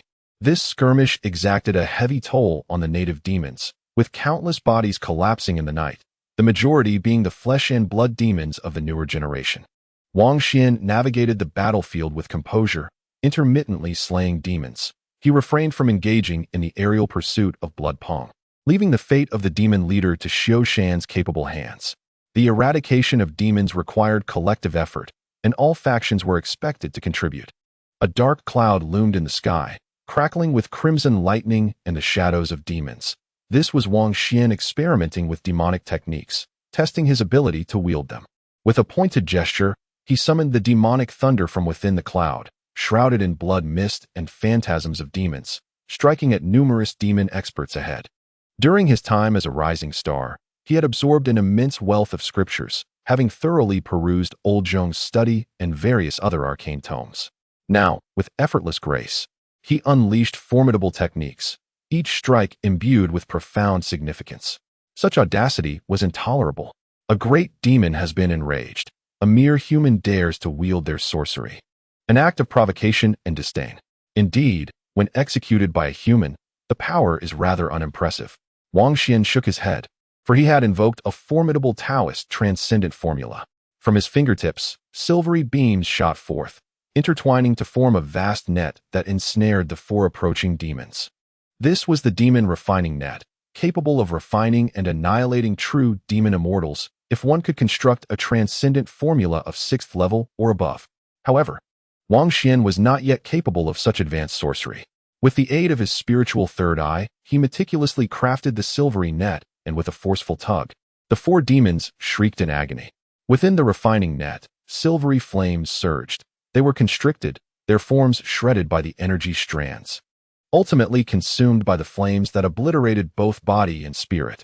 In an instant, the four demons perished, a sight unbearable for the demon kin. They yearned for vengeance and surged forward in a collective attack, yet they found themselves outnumbered and dwindling. Moreover, reinforcements from the Buddhist sect continually arrived. Some of the demon strongholds were ruthlessly slaughtered, and they could not await reinforcements on their side. Retreat. Even the blood rock, filled with reluctance, had to roar from the sky. If they did not flee now, their entire faction would perish. Xiao Shan shook his cassock, crimson clouds enveloping the sky, rendering the blood rock's body immobile. With a strike of the demon's suppressing staff, the blood rock trembled violently, demonic light erupting, feathers falling like rain, accompanied by blood. In a frenzy, the blood rock fought desperately against Xiao Shan and fled at great speed. Wang Xuan did not pursue further. Instead, he turned his focus to hunting other demons.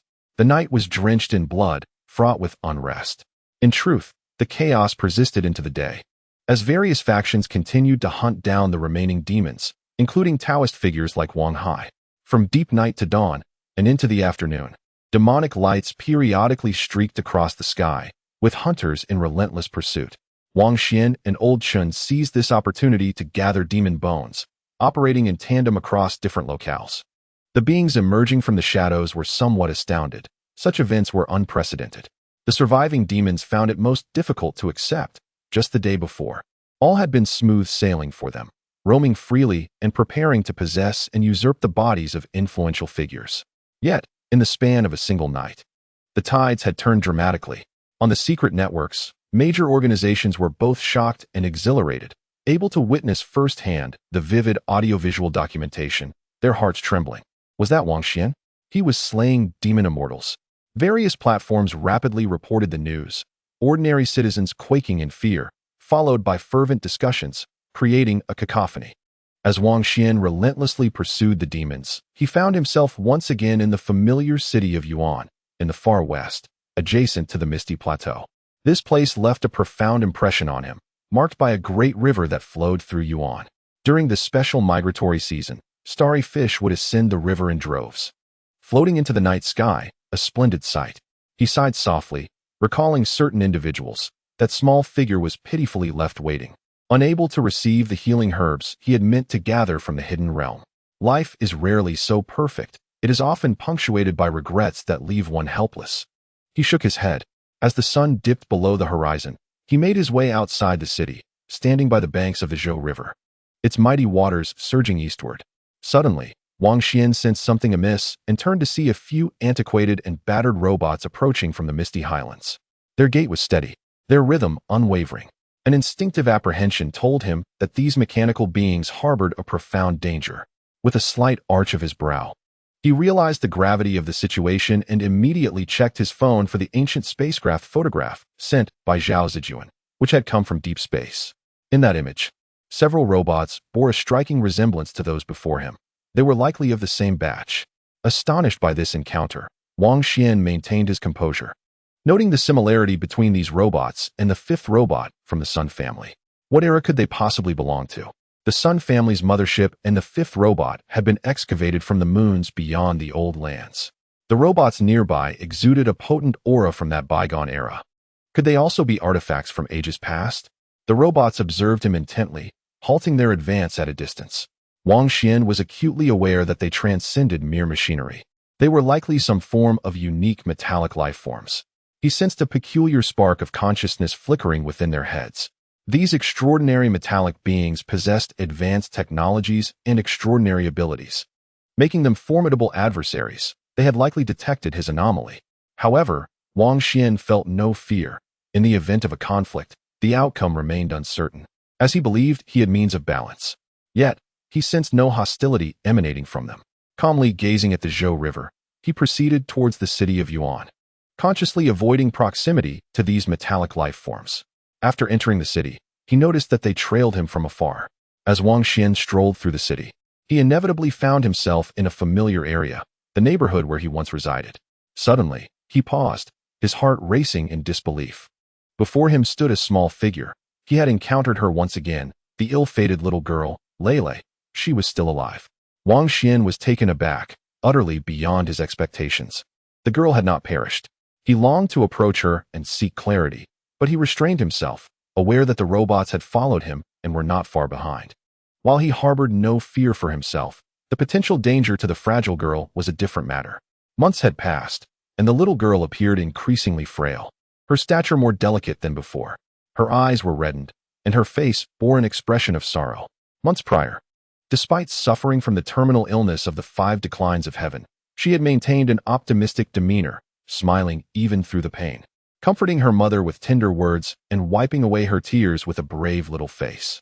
Yet now, she seemed despondent, lingering outside the neighborhood where she once lived, aimlessly wandering without crossing the threshold, her cheeks stained with tears, silently weeping and gazing vacantly into the distance. "Mommy, I miss you, but like Daddy, you have gone away forever. I have no mother anymore. I long for you both." The little girl sobbed quietly, her shoulders trembling, her voice barely a whisper. "I am in the orphanage. I wish to go home.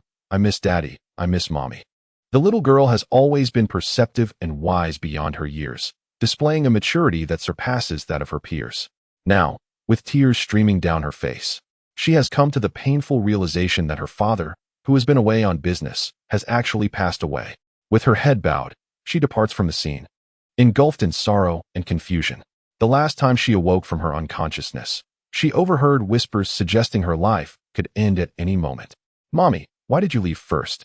She mournfully reflects, "I woke from my coma, but you were not there, and I shall never see you again. Your hereditary illness, why did it suddenly manifest so violently? Oh, Mother, I wish you could return." On the nearby sidewalk, passers-by hurry along, oblivious to her solitary figure. The teacher has assigned us homework that may be simple for others, yet poses a formidable challenge for her: to submit a photograph depicting a tearful little girl, sorrowful and seemingly wronged.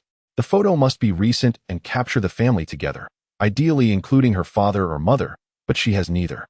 At this point, she can no longer contain her emotions, weeping despondently, wiping her tears, eventually sitting by the roadside, hugging her knees and bowing her head. Wang Xuan is profoundly moved, desiring to approach her, yet fearing the attention of the mechanical beings nearby. wishing to shield her from unnecessary turmoil. She has already endured so much. As the sun sets, the little girl rises, observing the people passing by, and timidly approaches some, softly asking, "Could you please help me?" However, the hurried commuters, eager to return home after work, hardly pause. When a few do momentarily halt, she shyly inquires, "Uncle, could we take a photograph together?" The passerby, taken aback, gently pats her head before hastily departing. Unaware of her plight and circumstances, she wipes her tears, summoning her courage for another attempt, this time stopping a man and pointing toward the familiar neighborhood where she has lived for 4 or 5 years. "Uncle, may I ask you to take a picture with me outside the gate?"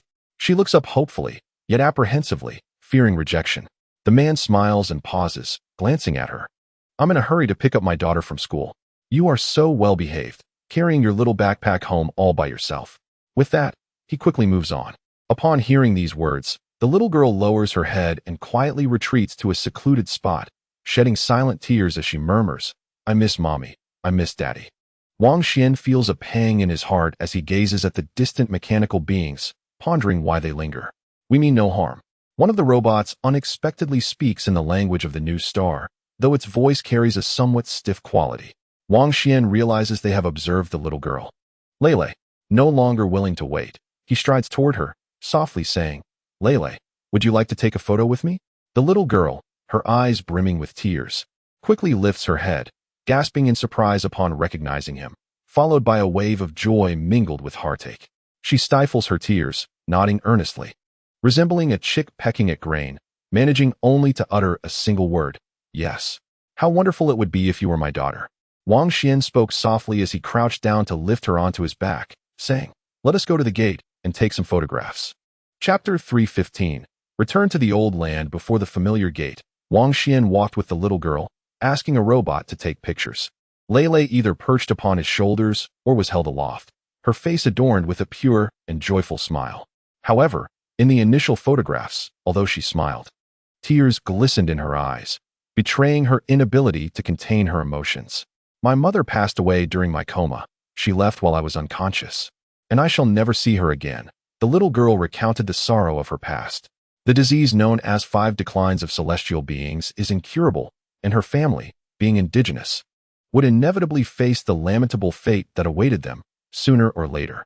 She was taken in by an orphanage not far from here, having lost her parents at such a tender age, now left with only herself. During her period of unconsciousness, her cherished white kitten had also vanished, most likely becoming a stray. In this era, orphans are indeed rare. With advanced technology and high medical standards, it is uncommon for families to abandon their young. The orphanage was small, housing only a few children, with even fewer caregivers, while schooling was attended at a nearby institution. Whenever Lele missed her parents, she would wander to this place, gazing at the familiar gate, though she had never ventured inside. "Lele, would you like to change your surroundings and leave for an unfamiliar city?" Wang Xuan inquired. If possible, he wished to take her to the old land, where his parents were currently at leisure and could care for her. The little girl hesitated, her eyes reddening as she replied, "I cannot bear to leave. My father and mother rest in the cemetery by the riverside outside the city, and I wish to visit them often." Suddenly, one of the robots spoke. "She is gravely ill, without specialized treatment. Her time is limited." Wang Xuan looked up at them, startled. The 5 robots, worn and dilapidated, bore the weight of ages, reminiscent of travelers who had journeyed across much of the universe. How could they comprehend this? Did they possess knowledge of the celestial decline? "Do you have a solution?" he inquired earnestly. He carried a remedy for the 5 declines of celestial beings, as well as the Earth Immortal Spring, which could extend her life for a time, though it would not cure her. A robot with a severed arm nodded and said, "We can provide palliative care. Though it will be rather complicated and require years of treatment, it is likely to be manageable before she reaches adulthood." Wang Xuan was moved. In this world, where all medical means had proven ineffective, these ancient robots from an unknown era seemed to possess the ability to treat the celestial decline. "We can treat and adopt her." Another robot, which had a large hole in its chest, declared. Its human-like form was adorned with metallic strands and wooden hairpins, resembling a mechanical priest. Wang Xuan regarded them with skepticism. If they could indeed provide immediate treatment, he would surely agree. These robots, hailing from the depths of the cosmos, bore unknown identities, yet they wished to adopt Lele, which left him in a state of uncertainty. The robot with the severed arm continued, "Though our bodies are made of metal, our hearts are warm. We received a faint call for help and awakened from our slumber, embarking on a journey back to reclaim the lost days of yore." Another robot interjected, "There was once a person who suffered from this affliction, long since deceased, and upon seeing this child, we were reminded of her." "Who was that individual?" Wang Xuan inquired, still somewhat unconvinced, questioning the validity of their one-sided narrative. "Our captain, who perished many years ago." One robot's chest illuminated, projecting the image of a woman. She appeared youthful, in her 20s, with flowing violet hair and spirited eyes, yet her complexion bore the pallor of illness, presenting a hauntingly beautiful appearance. Centuries after her demise, we discovered a remedy for this ailment. The subsequent images and footage were less pleasing. Manifestations of the heavenly five decay plagued her, stripping away her vibrancy and grace, contorting her body in agony. Astronaut. Wang Xuan noticed that in some photographs, her attire resembled that of the entities he had encountered, who also kept mythical creatures as companions. He was puzzled. This was the celestial illness. Yet this astronaut had also succumbed to it. "What era do you hail from, and what is your origin?" Wang Xuan asked. The robots fell silent, offering no response. Until at last, one spoke. "You need only know that we pose no threat to you, harbor no malice. Our kind has long departed, vanished, never to return. We are but remnants, lost soldiers. Our mothership was damaged en route, and we have remained in slumber ever since. Our return is merely a quest to trace familiar paths, to relive ancient memories." Wang Xuan furrowed his brow. The identity of these mechanical beings was undoubtedly complex. From what he understood, they had once hunted primordial deities. The fifth robot had defined the celestial beings as primordial demons. Moreover, the fifth robot recognized the third-generation master of the soul lock bell, which must be an artifact from a time long past, not crafted by a living immortal. The robot with a severed arm spoke. "Our encounter with you was purely coincidental. Sensing an unusual energy emanating from your being, we felt that you possessed something that could pose a threat to us. Hence we silently followed you for a while." Noticing his hesitation, the robot resembling a Taoist priest spoke. "She was destined to perish. Do you truly believe we would conspire against her? Lele, what is your perspective?" Wang Xuan turned to the little girl. "I feel that they, like uncle, pity me, treat me kindly, and harbor no ill intentions," Lele replied. "Very well." Wang Xuan nodded. Beneath the setting sun, the little girl waved continuously, tears streaking her face, perched upon the shoulder of a robot, gazing longingly at Wang Xuan's receding figure, reluctant to divert her gaze. In the distance, Wang Xuan turned back one last time, offering her a gentle smile before departing from Yuan City. As he left, he felt a sense of tranquility, believing that the last trace of regret in this city had vanished, and to his surprise, he encountered her once more before leaving the new star. "Lao Chen, how did the mission fare?" He contacted Chen Yongjia. "It went well. I obtained 3 pieces of true bone. I believe I can achieve more. I must focus on gathering some cultivation resources." Wang Xuan remained speechless. Lao Chen had grown stronger, wielding the soul lock bell and the fowl, transforming into a battle-hardened monk.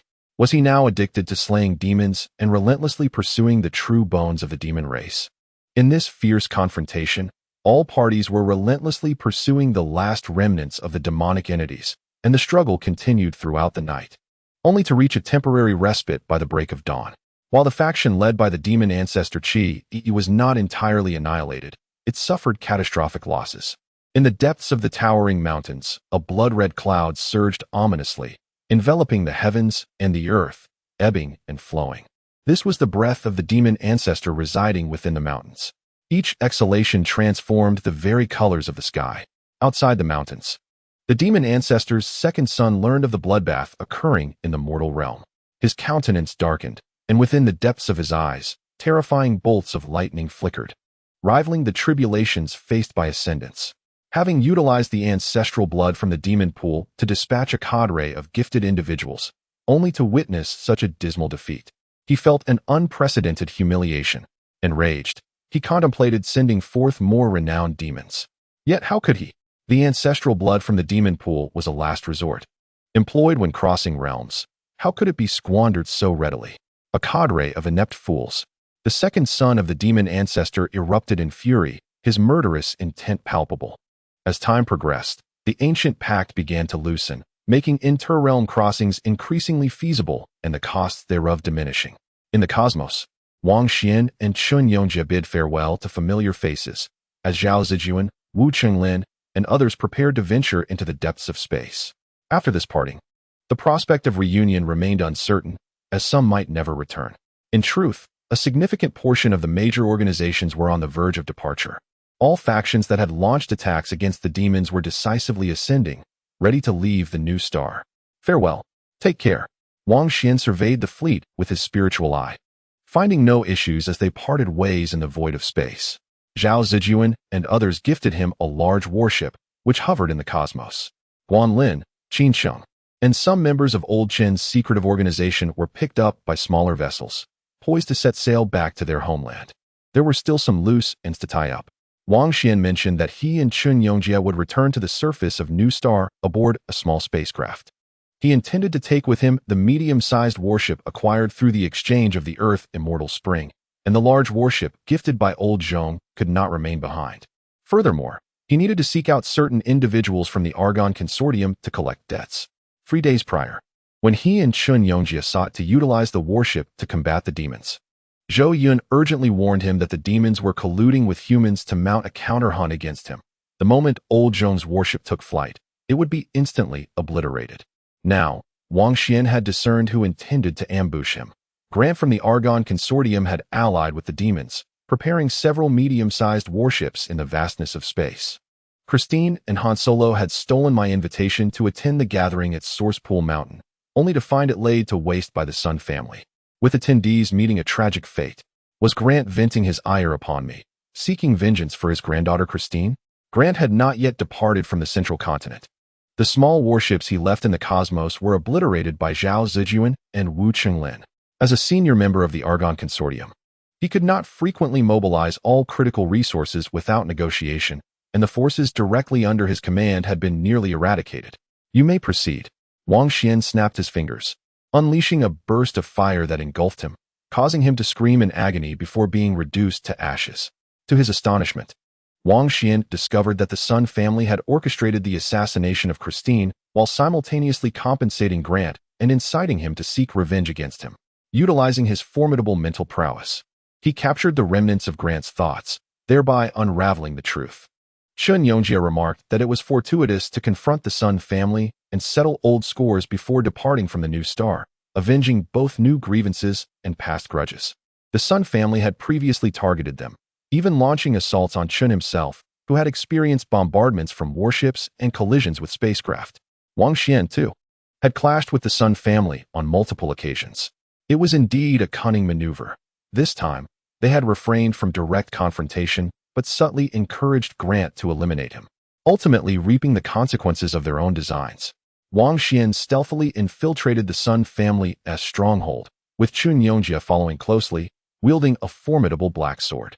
The Sun family's personnel were taken aback, quickly grasping the situation, but they found themselves unable to summon the number 5 automaton, who had long been unreachable.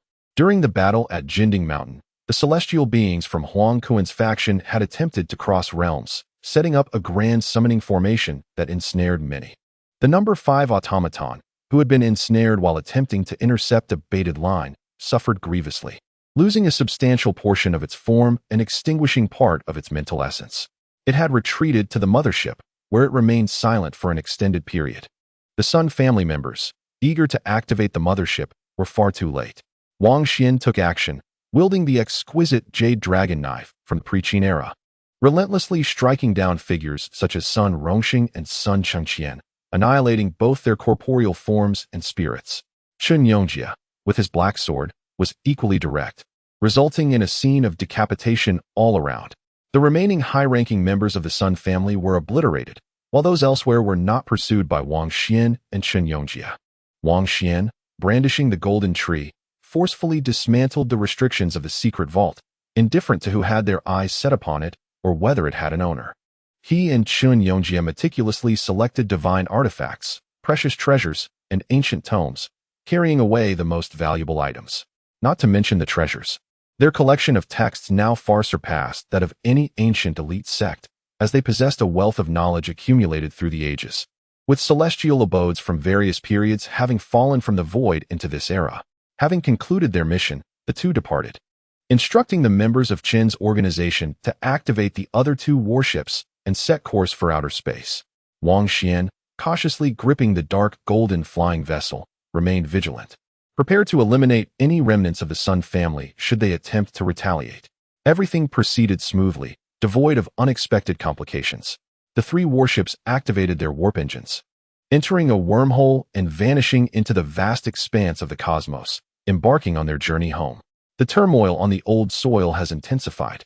There is no sanctuary left in this world, Chen Yongjie remarked within the warship. I wish to summon the sword fairy from the grand stage, Wang Xuan responded, though he furrowed his brow, pondering whether the sword fairy within the grand stage shared the same essence as the fragmented spirit lingering in the mortal realm. In that harsh world, having battled for countless years as a sword fairy, even someone who once possessed a gentle demeanor would now wield their sword with formidable sharpness. This contemplation troubled Wang Xuan, leading him to declare, what we truly need is to cultivate our own strength.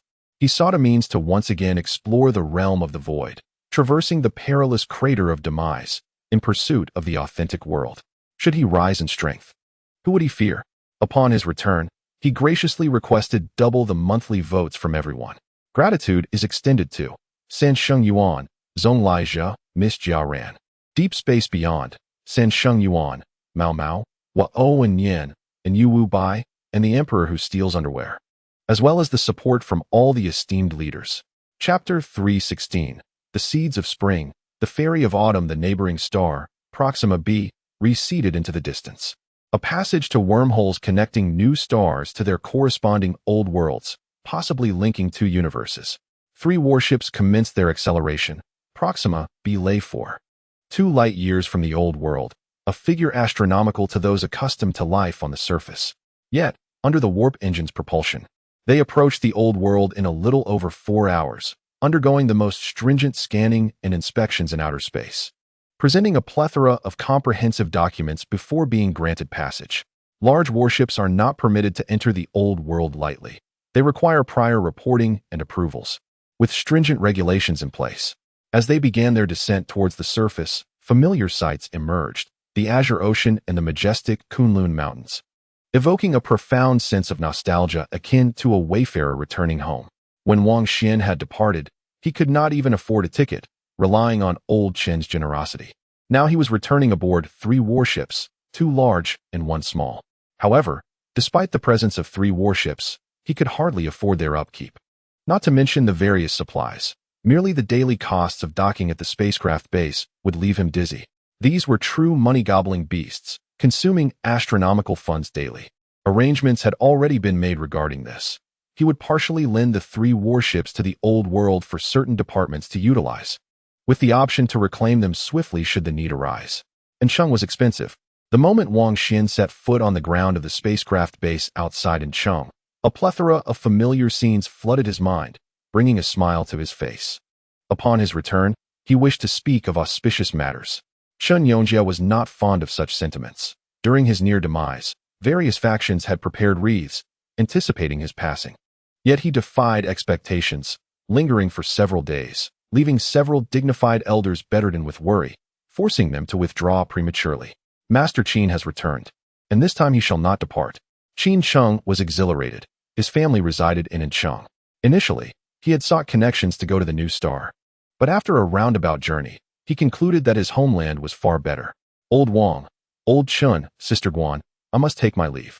I can hardly contain my eagerness to see my parents. Moreover, I must personally ascertain whether my girlfriend is waiting for me. Should she have found affection elsewhere, my future would be shrouded in despair. With that, Qin Cheng dashed away. Qing Mu awaits outside, ready to welcome us, Guan Lin remarked with a smile. And Cheng, this familiar city, was where Wang Xuan had spent 4 years in university and briefly worked. Old Chen had been his department head, yet both had fled, only to return now. Upon seeing them, Qing Mu's eyes gleamed with envy, for he was well aware of the realm Wang Xuan had attained and had been following the news of the new star closely. After all, he was the one who had unearthed this promising talent. Especially, he had just seen Qin Cheng, that useless individual, flaunting himself moments ago. And now he had become a master. How could he bear such a reality? Qin Shang had ascended to the esteemed rank of a senior master in the realm of ancient arts, undoubtedly the third most powerful among modern practitioners on the old soil, leaving Qingmu's mind buzzing and his existence in doubt. Xiao Wang, I possess far superior talents than Qin Shang, don't I? Upon their meeting, he disregarded his master and immediately seized Wang Xian's wrist. Fear not, as my disciple. If you do not transcend the ordinary, it would be a disgrace to me. Old Chen declared. Now that he had unlocked the inner realms, he could also utilize the celestial bone canister, and in the future, he could bring Qingmu along during his cultivation, naturally aiding this disciple's growth. Upon seeing old Chen, Qingmu's eyes widened in astonishment. Master, have you undergone cosmetic surgery? You look so enchanting with such a youthful visage. He added, Master, are you trying to misconstrue the notion that a man remains forever young? Qingmu, around 40 years of age, was taken aback by his master's appearance, which resembled that of someone in their early 20s. Was this a farce? Then, he turned to the smiling Guanlin and noticed she also bore a youthful countenance. Wang Xian comforted him, saying, Old Qing, remain calm. It's merely a case of rejuvenation. The myth will not collapse for another year. Opportunities still abound. Boom. Outside Anqing, in the distant mountains, ominous clouds loomed heavily, and crimson lightning struck successively, while the city basked in bright sunshine, yet the nearby highlands were drenched in torrential rain. This is quite severe. Chen Yongjia frowned, realizing that someone was undoubtedly crossing boundaries. Qingmu informed him, in this very city, experiencing 7 or 8 tremors in a day is not uncommon. Who knows how many extraordinary beings have returned? Even if the old soil was nearly exhausted, with little remaining in the voids, caves, and the relics of divine mountains, many beings still chose to return to the old soil, for their roots lay here. The situation was dire.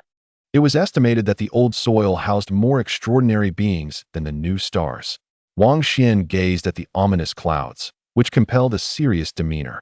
Before stepping into the realm of the extraordinary, he had jested about the dissolution of the old covenant and the establishment of a new one. But as his strength grew and he encountered this level, he became acutely aware of the grim reality. Now, he had to ensure his survival. The troubles he would soon face were immense, potentially involving beings of the caliber of Zheng Yuantian, the demon ancestor Qi, and the celestial ancestor Qiteng. Have you seen the red-clad female demon? Wang Xian inquired softly to Qingmu, recognizing this as a significant threat. Although her true form had not yet arrived, she remained formidable, and their hunting endeavors could ignite at any moment. She had visited Xiangshan, the region known as Shenangjia, indicating that her dojo indeed resided there. Yet, she vanished swiftly, leaving no trace behind. Before they had even departed from the spaceship base, Wang Xian spotted a young woman adorned in avant-garde fashion, her long, pale legs and arms exposed, cradling a golden three-eyed lion creature, accompanied by several bodyguards. Such a high-profile presence among the beings behind the curtain, raising demonic beasts and traveling in such grandeur. Those muscular men also exuded an aura of celestial or demonic essence, Chen Yongjia remarked in astonishment. Qingmu nodded, stating, recently, a sudden influx of individuals with untraceable origins has emerged, placing substantial pressure on all fronts. As they journeyed into Anqing, Wang Xian gazed through the car window and noticed several figures enveloped in a faint ethereal mist, mingling with an air of enchantment on the bustling streets. Was it truly so commonplace for the descendants of celestial beings to blend into the mortal realm in this ancient land? During the impending welcoming banquet, Qingmu experienced a profound shock from extraordinary treasures such as the earth immortal spring and the mountain snail. Remarkably, these legendary items had been transformed into beverages and culinary ingredients, leaving him in a daze throughout the entire process. Is it acceptable for the sword immortal S remains to rest there? Wang Xian inquired, expressing concern that no misfortune should befall that place, which was rather desolate and seldom visited. Qingmu informed him that the locales currently causing turmoil were primarily those steeped in myth and legend. It would be best if nothing untoward occurred. Wang Xian hastily finished his lunch, preparing to head to Pingcheng to meet his parents at the relevant department.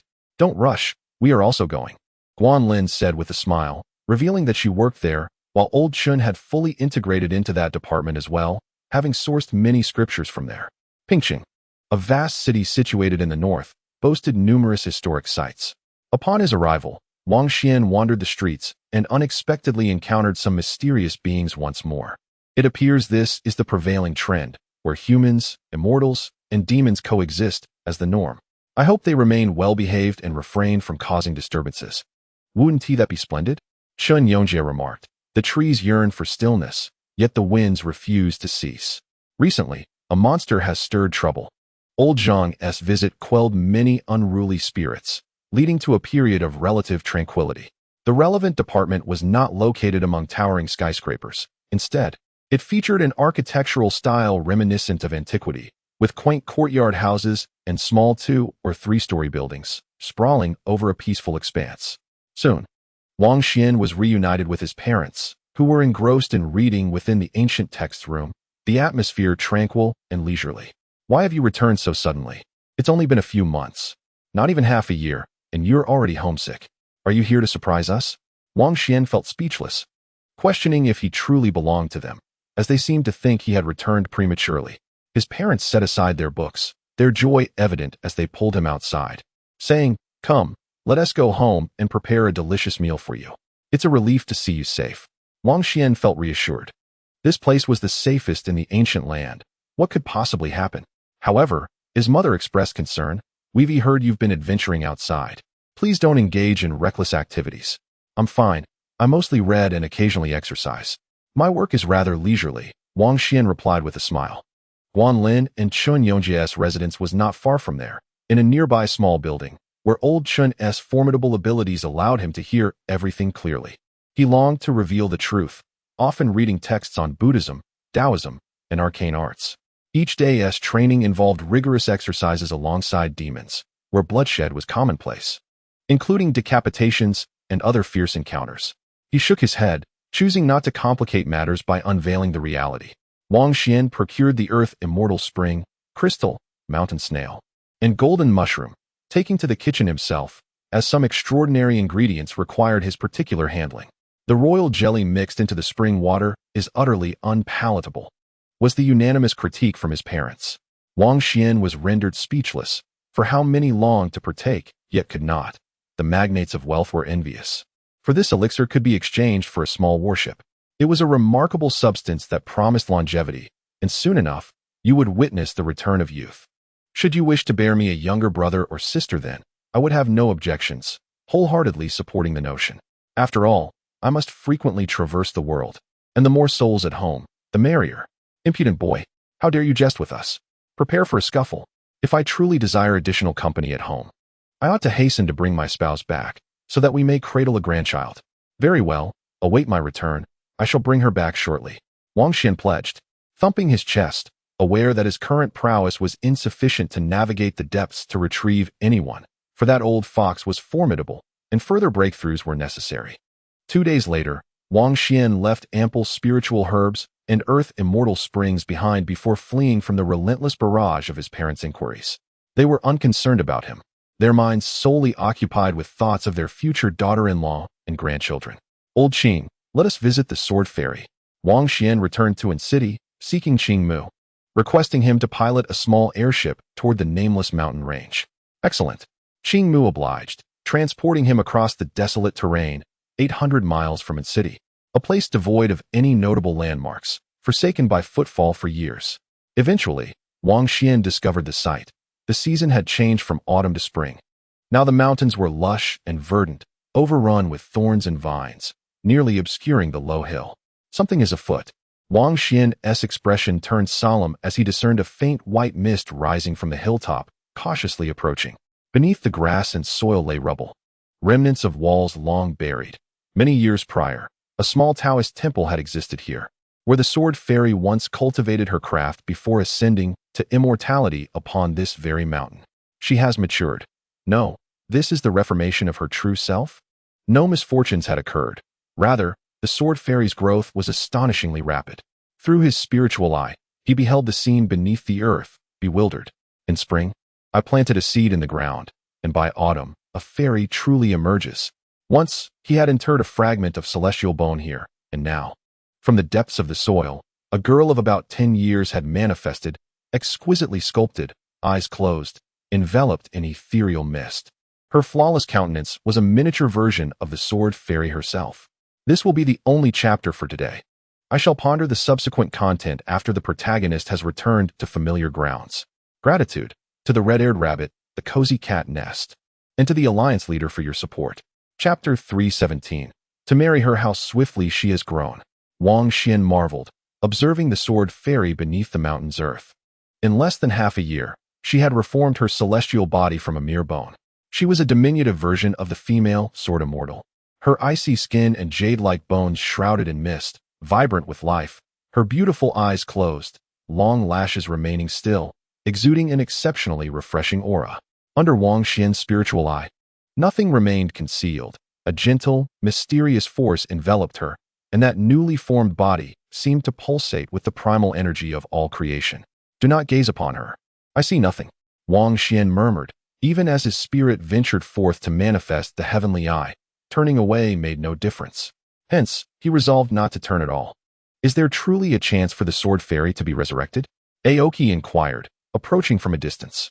He had witnessed the charred bones marked by lightning and found it hard to believe that such remnants could indeed return to life. Wang Xuan nodded affirmatively, and at that moment, he faintly perceived the delicate lashes of the miniature sword fairy fluttering slightly. Could it be a sign of revival? Aoki, taken aback, contemplated the notion that a bone from millennia past could genuinely experience rebirth, surpassing even the most advanced genetic technologies of the present. He whispered, "How does her current state compare to the past?" Wang Xuan pondered for a moment before replying. In the past, she was quite emaciated. Now, she is rather voluptuous. In an instant, he envisioned the ethereal figure of the diminutive sword fairy beneath the earth, her entire being shimmering, enveloped in a mist of celestial energy. With her ears seemingly tinged with a faint blush, had she heard his voice? Subsequently, the sword fairy silently summoned celestial matter, cloaking herself in a haze of white mist, and turned over without revealing her emotions. While she was unaware of Wang Xuan's spiritual insight, she sensed his heightened awareness and swiftly concealed her true condition. Aoki appeared confused, his brow furrowing in perplexity. What do you mean? The bones have grown flesh and become plump, so you delicately describe her as voluptuous? Has she turned into a little chubby one? Below, the miniature sword fairy seethed with indignation, releasing a puff of white mist that surged through the soil toward them. Wang Xuan quickly pulled Aoki aside, evading the dispersing celestial mist. There's something amiss, Aoki exclaimed, eager to peer through the soil's breach. However, Wang Xuan swiftly obstructed him, covering the emerging tendrils of white mist with his hand. Aoki's expression turned serious. This was a fusion of myth and reality. He spoke gravely, "Fairy, do you truly possess a corporeal form now? It is perilous to slumber here amidst wild beasts. If a wolf or wild boar were to unearth you while you lay in deep slumber, it would spell trouble." Wang Xuan was left speechless. Aoki's solemnity belied the absurdity of his words. The celestial mist beneath stirred uneasily. "Old Qing, have you wed?" Wang Xuan queried. "It's a secret," Aoki retorted, refusing to divulge. "Indeed, you have remained single for 40 years by virtue of your own might," Wang Xuan teased, gesturing for him to refrain from further remarks, as the proud sword fairy likely wished to draw her sword. "Fairy, have you awakened?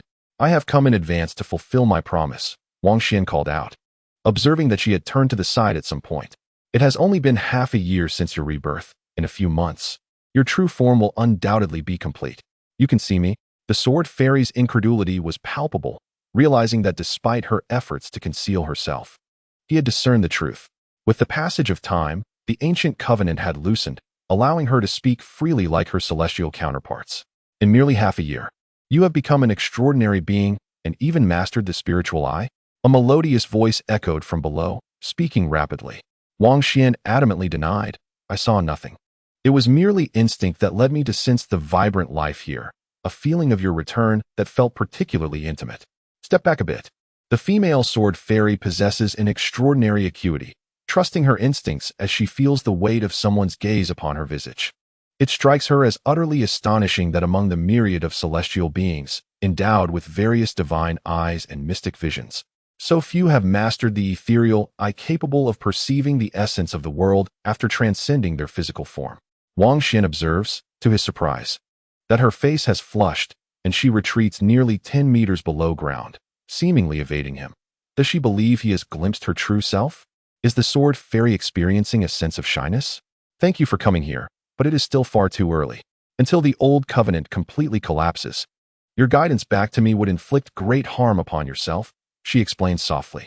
According to their prior agreement, she had invited Wang Xuan to this place 3 years hence. When the curtain would fall, my true self, the one within that cosmic veil, is currently vying for a fragment of celestial essence that could restore your vitality, she continues. Wang Xuan nods, for his presence here is rooted in his belief that the sword fairy is far more trustworthy than figures like Zheng Yuantian or the demon ancestor Qi. Some unparalleled celestial beings and demons, upon their emergence, sought to exploit him as a mere vessel for their own gain, discarding him once their needs were satisfied, revealing a raw savagery and cruelty. During his last departure, the sword fairy had instructed him to scrape some traces of tribulation from her celestial bones, indicating that such remnants could save his life in critical moments, an act that came at a personal cost to her. It is of no concern. I currently lack for celestial essence. You may contact her now to return and seize the initiative, Wang Xuan asserts. The sword fairy solemnly informs him. Do you comprehend what celestial essence is? It can replenish your innate life force. It is as effective as celestial medicine. Even if your internal landscape is compromised, it offers a chance for you to recover your vitality. Wang Xuan lowers his gaze, while the sword fairy tilts her head, her radiant and flawless face reflecting earnest concern, as if she perceives him as a naive child, unaware of such matters. Fairy, I have already harvested celestial medicine myself, Qingmu interjects. Zheng Wu is reluctant to traverse millions of miles to deliver celestial medicine, and this matter cannot remain concealed. It will inevitably be revealed. Hence, Qingmu brings it up here. The sword fairy, raising her delicate face, appears momentarily dazed, her lashes fluttering. Her exquisite countenance momentarily falters, presenting an adorably bewildered expression. Qingmu understands that Wang Xuan possesses supreme scriptures and unparalleled treasures, lacking nothing in his cultivation journey, save for the wife his parents speak of. He, being an ordinary individual, can have certain thoughts sensed instantaneously by the extraordinary. Wang Xuan hastily pushes him aside, realizing that Qingmu is treading a perilous path. Indeed, the diminutive sword fairy captures his thoughts, and a white mist begins to rise, spreading from the depths below. Fairy, I understand this is your celestial fate, of great significance to you. I have not consumed it. I brought it back for you, Wang Xuan declares, producing a crystal pendant from his person, containing the substance he had scraped from the sword fairy's true bones. Keep it. At a crucial moment, it can manifest my form, shielding you from a fatal blow. She advises. No, I cannot use your celestial fate to avert disaster for myself. I am capable of self-preservation and can even hunt many adversaries. Hiding behind the fairy and depleting your vital essence would be utterly disgraceful. The sword fairy appeared somewhat lost in thought, and at Wang Xuan's urging, she reached out to retrieve her celestial material. Qingmu observed intently as a delicate, pale hand indeed emerged from the earthen hollow, prompting him to sigh. The thunderstrike bone could indeed manifest flesh. You must have nearly perfected your spiritual eye. After the miniature sword fairy took the crystal pendant, she swiftly retreated into the depths below. I am also close to mastery. I can discern your essence, she emphasized. Wang Xuan was astonished. The spiritual eye was not merely a mark of high capability, but an exceedingly rare gift. The sword fairy was approaching its attainment, yet he felt a sense of relief. It was evident that the female sword fairy was formidable. Otherwise, she would not have dared to confront the red-cloaked demoness upon their initial encounter. He was acutely aware of the demeanor of the celestial beings when faced with Zheng Yuantian, Shakyamuni, and the demon ancestor, utter subjugation and trepidation. A significant portion of these celestial beings had been dispatched as emissaries, such as the immortals of the Zheng clan, along with various demons and celestial beings, all adhering strictly to their orders. The demoness was invincible, on par with Shakyamuni and the demon ancestor. However, the sword fairy, born a millennium or two later, dared to wield her sword against her, a testament to her confidence. She was a rising star, though not yet a match for the red-cloaked demoness. Her potential was undoubtedly extraordinary, and her spiritual will was formidable. Fairy, you can connect with your counterpart in the greater scheme. Lacking the heavenly essence is inconsequential. I truly have a way to guide her out and unite with you, Wang Xuan reiterated. The situation was exceedingly complex, with various demons, deities, and specters emerging. It was nearly impossible to walk through a major city without encountering them. The female sword fairy, aside from her slight haughtiness, seemed to pose little danger at present, making the prospect of bringing her forth to establish a stronghold a wise choice. In critical moments, she could intimidate those creatures likely to breach their limits. However, this could be detrimental to your health. It would be too much of a disadvantage for you, the miniature sword fairy remarked absent-mindedly. Qingmu's thoughts wandered again, and he signaled to Wang Xuan with his gaze. Having raised her since childhood, he knew her well. Everything was quite favorable. Marry her. The diminutive sword fairy blushed slightly, sensing his mental intent, and in an instant, enveloped Qingmu in white mist, hurling him into the vines a dozen meters away, causing him to grimace. Let us wait a bit longer. I am still growing, and bringing her back now would complicate our integration, she softly spoke. Then, she cautioned Wang Xuan to be more vigilant. Behind the grand scheme, an unparalleled powerhouse had acquired the feathered banner and was currently in an invincible state, with no one daring to challenge him. Most critically, he wielded a treasure capable of parting the grand veil, allowing him to step forth directly, invoking fear and concern in all. Should he completely refine the feathered banner, commanding the celestial beings and looking down upon the demons, few would dare to disobey. Is it truly that severe? Wang Xuan frowned, having heard whispers of it during the Nova period. He had not anticipated that a single treasure in the hands of an unmatched powerhouse could wield such influence. Within the grand scheme, some powerful beings were contemplating their final strategies. Former adversaries were in clandestine discussions, uniting in fear of being annihilated by him. Wang Xuan gleaned much information from the sword fairy, compelling him to adopt an increasingly solemn demeanor. If that individual were to enter the mortal realm, it is conceivable that he could consolidate all resources of the celestial path, compelling various deities and demons to heed his commands. Wang Xuan pondered that he too possessed a treasure of immense worth. Should the situation deteriorate beyond redemption, he could summon an unparalleled powerhouse, arm him, and confront that individual, effecting a monumental transformation. Do not push me. Let us each remain in our own peace. Otherwise, it would lead to mutual destruction. And even if you sit high in the celestial heavens, you shall be toppled. If given the choice, he would not resort to such measures. Instead, he would swiftly explore that new path, traversing the void to discover the realm of reality, thereby elevating himself to the pinnacle of power. Once he established himself within the novel cultivation system, with the life-nurturing furnace in hand, he would undoubtedly be able to face the decaying mythological beings with composure. Armoring oneself with treasures is the most reliable strategy. By the way, what is the origin of the scarlet-clad demoness?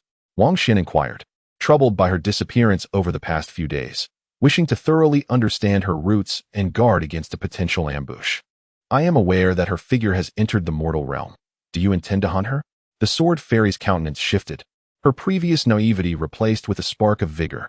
At that moment, in the starry expanse, a grand tapestry unfurled across the heavens, magnificent and expansive, enveloping the entire sky, far surpassing the area previously claimed by all other tapestries. A figure radiating chaotic energy emerged, holding an ancient banner, standing poised in midair. Accompanying him on either side were two extraordinary beings, while in the distance, throngs of celestial beings and a multitude of demon fairies followed in his wake. This spectacle was astonishing, reminiscent of a celestial court manifesting, drawing near to the human realm. Not like the old lands. On that ancient ground, there are still some anticipated entities yet to surface, spoke the man with the ancient banner. Gratitude. SSS She, thank you to the Silver Alliance leader for your support. Chapter 318. Unveiling the Grand Tapestry legend has it that her father was an unparalleled master of the highest order 3,000 years ago, wielding thunder and rain. His Tao profound and unfathomable. The miniature sword fairy recounted the origins of the scarlet-clad demoness, analyzing her strengths and weaknesses. Although referred to as a demon fairy, she possesses human bloodlines, deliberately concealing her true lineage. The path she traversed was shrouded in a gentle drizzle, reminiscent of a woman from the water towns of Jiangnan. However, this was merely a facade. Once she unleashed her innate ability, summoning the myriad demons to face the thunderous tribulations, she could annihilate swathes of celestial beings. Her mother was a 12-tailed white fox, surpassing the limit of 9 by 3 tails, reputed to be even stronger than her father. She inherited the strengths of both her parents, excelling beyond her predecessors. Wang Xuan was moved. Indeed, the scarlet-clad demoness possessed a significant background. With a furrowed brow, he remarked, Does this imply that there may be two formidable beings behind her? The sword fairy shook her head, stating, those two vanished after entering the grand tapestry, completely disappearing. It is speculated they may have encountered misfortune. It seems the competition within the grand tapestry is exceptionally fierce. Those who have survived to this day and gained considerable renown are not to be underestimated, Wang Xuan realized. Particularly the Scarlet Demoness, who had personally slain unparalleled powerhouses. This was a testament to her prowess, as Wang Xuan had once glimpsed remnants of the past celestial battles when he acquired the life-nurturing furnace. She publicly claims to be a demon immortal, yet in truth, she was born human, possessing merely a trace of demon blood. It is suspected that she has studied a golden bamboo scroll from the pre-Qin period. Should one approach her as if she were a pure demon, it would undoubtedly lead to significant misfortune. Of course, her demon clan techniques are formidable as well. Subsequently, the sword immortal disclosed various details, and Wang Xuan absorbed a wealth of knowledge. He harbored a persistent feeling that the red-clad female demon immortal would not relinquish her pursuit, and she might appear at any moment. Thus, it was prudent to prepare thoroughly and remain vigilant. Fairy, do you have any grievances with her? Wang Xuan inquired. She is quite domineering. Long ago, she defeated the founder of our sword immortal sect and seized the sword cannon. Regrettably, I was not yet born at that time. The sword immortal replied, her expression tinged with resentment, believing that had she been alive in the same era as the red-clad demon immortal, her cultivation would not have paled in comparison. She vowed to vanquish the demon immortal and reclaim the sword cannon. Is that scripture truly so significant? Wang Xuan asked. It is the paramount scripture of our sect. Naturally, it is of great importance. There are many things I have yet to learn, and thus I must rely on my own creation, she replied listlessly. Creating your own path may very well enhance your strength, Wang Xuan consoled. Had I the original sword cannon to build upon, I would be even stronger, the diminutive sword immortal murmured, appearing quite youthful, her face cherubic and her demeanor somewhat delicate. Simply put, I shall gift you several sword scriptures. What would you like to learn? Swordsmanship, classical celestial swords, the art of nurturing swords with one's spirit. Or perhaps the boundless celestial sword. The sword immortal expressed her confusion, asking, have you perused these sword scriptures?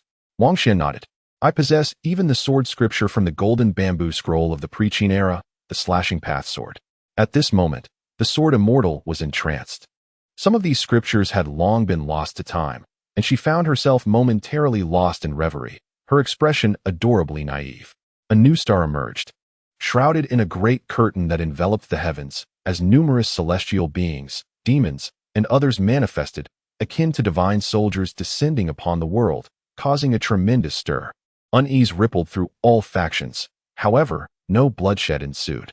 In the sky, a man wielding a feathered transformation banner stood, his hair white and face adorned with a few wrinkles at the corners of his deep-set eyes, clad in celestial garments woven from the threads of yin-yang divine fire. He gazed down upon the world from his lofty perch.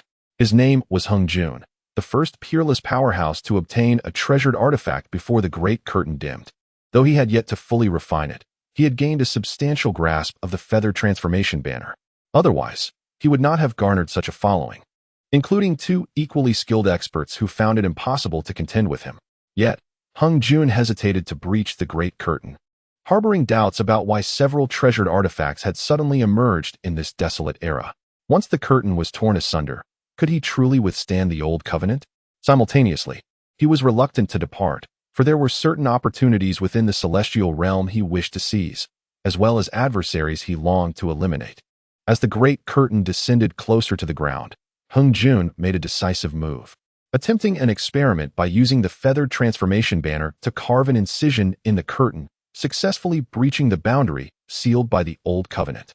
Behind him, the celestial beings gasped in astonishment, their eyes gleaming with envy, yet none dared act rashly, their own hesitations lingering.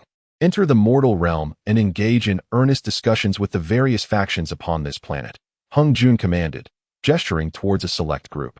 In an instant, a dozen celestial beings emerged, traversing through the rift that had been torn in the grand curtain. All eyes were fixed upon them, eager to witness the outcome. They did not shatter. Their primordial spirits remained unscathed, seemingly passing through unscathed. However, their expressions soon shifted. Their vitality waned, and their primordial spirits dimmed. as the very principles they once commanded proved utterly incompatible with this realm. It was akin to a formidable creature from the depths of the ocean struggling upon the land, flailing yet growing weaker. This realm is no longer suited for the celestial immortals. One who had crossed over lamented bitterly. He was a true immortal, once immensely powerful. But now, his extraordinary essence dissipated uncontrollably from his being, unable to be restrained. The order symbols he had constructed within his primordial spirit rapidly blurred and faded away. The situation was dire. They had been in perfect condition upon departure, yet in a mere moment, a significant portion of their cultivation had dissipated. Hung Jun's gaze was profound as he gripped the feathered transformation banner, fearing such an occurrence, the inevitable descent into mortality upon crossing realms. Though the Old Covenant does not specifically target us, it is evident that there are no extraordinary rules within this realm, a sorrowful celestial being remarked. It was not until a considerable time later that they managed to stabilize themselves, finding solace in the early stages of a carefree journey. Having seemingly broken through the glass ceiling, a feat that was no small accomplishment. Throughout this time, even the protection of peerless warriors proved problematic, as sending celestial immortals across realms often resulted in the tearing of both flesh and spirit, with powers ranging from the 5th to the 8th tier. Even with the protection of the demon pool and the barriers of the spirit mountain, only a select few could preserve their 9th tier achievements, still unable to surpass the ceiling. Furthermore, the costs of such endeavors were exorbitant, often requiring the ancestral blood of the demon pool and the might of the spirit mountain, resources prepared by the demon ancestor and Shakyamuni for their own inter-realm journeys. It was indeed remarkable that one could cross realms without expending the true blood and cultivation of unparalleled beings, granting everyone the ability to break through the barriers, truly a precious treasure.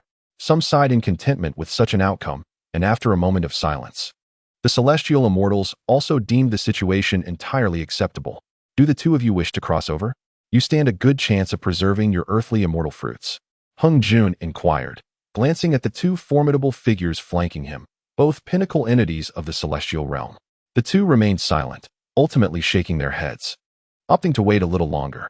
They regarded the feathered transformation banner, recognizing that possessing this treasure would likely enable Hung Jun to retain his earthly immortal achievements, undoubtedly placing him at a higher realm than themselves. They ventured along the special passage between the grand curtains, arriving the next day at the corresponding grand curtain of the old world. Although some paths were severed, with the assistance of the feathered transformation banner, Hung Jun led his followers in clearing the way, traversing through the rain of light, and within a day, they reached another celestial realm. On that day, the grand curtain loomed in the sky, as if celestial generals were descending, instilling trepidation across the old world, leaving ordinary people utterly astonished. Are the ancients returning? They are all deities, densely packed, filling the sky. Hung Jun waved the feathered transformation banner to once again part the grand curtain, sending two groups across. The first group consisted of 6 individuals, making their way toward the capital city to engage in negotiations with high-ranking officials regarding pertinent matters. The second batch comprised a total of 18 adept individuals, who immediately dispersed upon crossing realms. Some ventured towards Kunlun, others descended into the Earth's core, while a few made their way to the Qinling Mountains, and some even set sail across the seas. This cohort belonged to the disciples of Hung Xuan, his direct lineage. Seemingly in pursuit of something elusive, Wang Xuan sensed the presence of beings from behind the veil. Both groups were formidable early-stage practitioners of the carefree wanderer realm, heralding a shift in power dynamics. Chen Yongjia was quick to inform him. The first batch, tasked with negotiations, exhibited overwhelming strength. After arriving in the capital, they traversed various locales, encountering several significant figures, yet their demeanor remained devoid of warmth. It was prudent for you to keep your distance. Do not become their target, he cautioned. Wang Xuan felt an escalating sense of urgency. The emergence of entities at the carefree wanderer level was a grave concern, intensifying his burden. As the grand veil enveloped the heavens, he discerned that this was undoubtedly the result of the feathered transformation banner, which had maximized the preservation of the celestial being's strength across realms. Their appetites were insatiable, demanding ancient texts and scrutinizing local chronicles, as if in search of something specific. Chen Yongjia felt immense pressure. He realized he could not contend with those of the carefree wanderer realm. Upon returning to An City with Qingmo, Wang Xuan received a plethora of disconcerting news. Things were far from optimistic. The old earth had clearly been hollowed out. What could these individuals possibly seek? The unparalleled powerhouse wielding the feathered transformation banner remained fixated on certain matters, prompting Wang Xuan to recognize that the old earth still harbored secrets of considerable complexity. Where had they gone in their search? Surely, with physical forms, they could be monitored by the heavenly eye? Wang Xuan inquired. What are you thinking? Do you still intend to seize from the jaws of the tiger?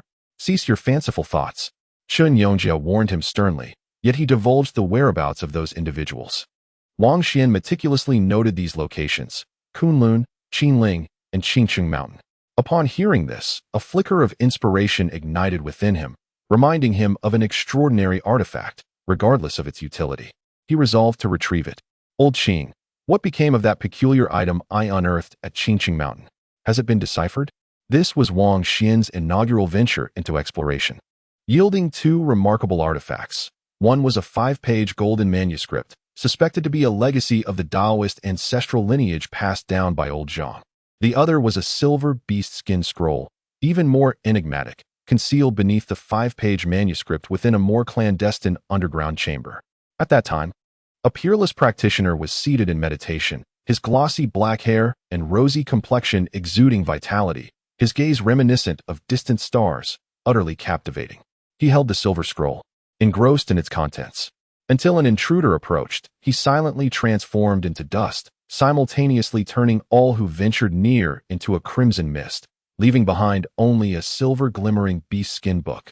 They had conjectured then that a beast skin book capable of enthralling a transcended practitioner to such an extent must possess extraordinary origins.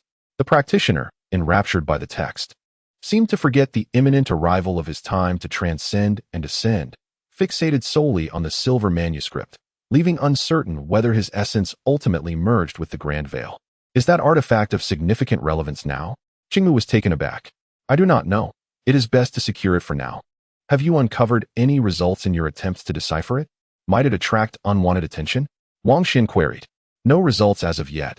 That script resembles tadpole characters, utterly incomprehensible to anyone. Qingmu shook his head in resignation and then said, Rest assured, I did not present them with the entire animal skin. Each character was meticulously extracted and transcribed onto separate sheets of paper for further study. That's good to hear. Wang Xuan nodded in agreement. Qingmu worked with remarkable efficiency. Before long, he personally returned with the silver animal skin book, handing it over to Wang Xuan for examination. What era is this from?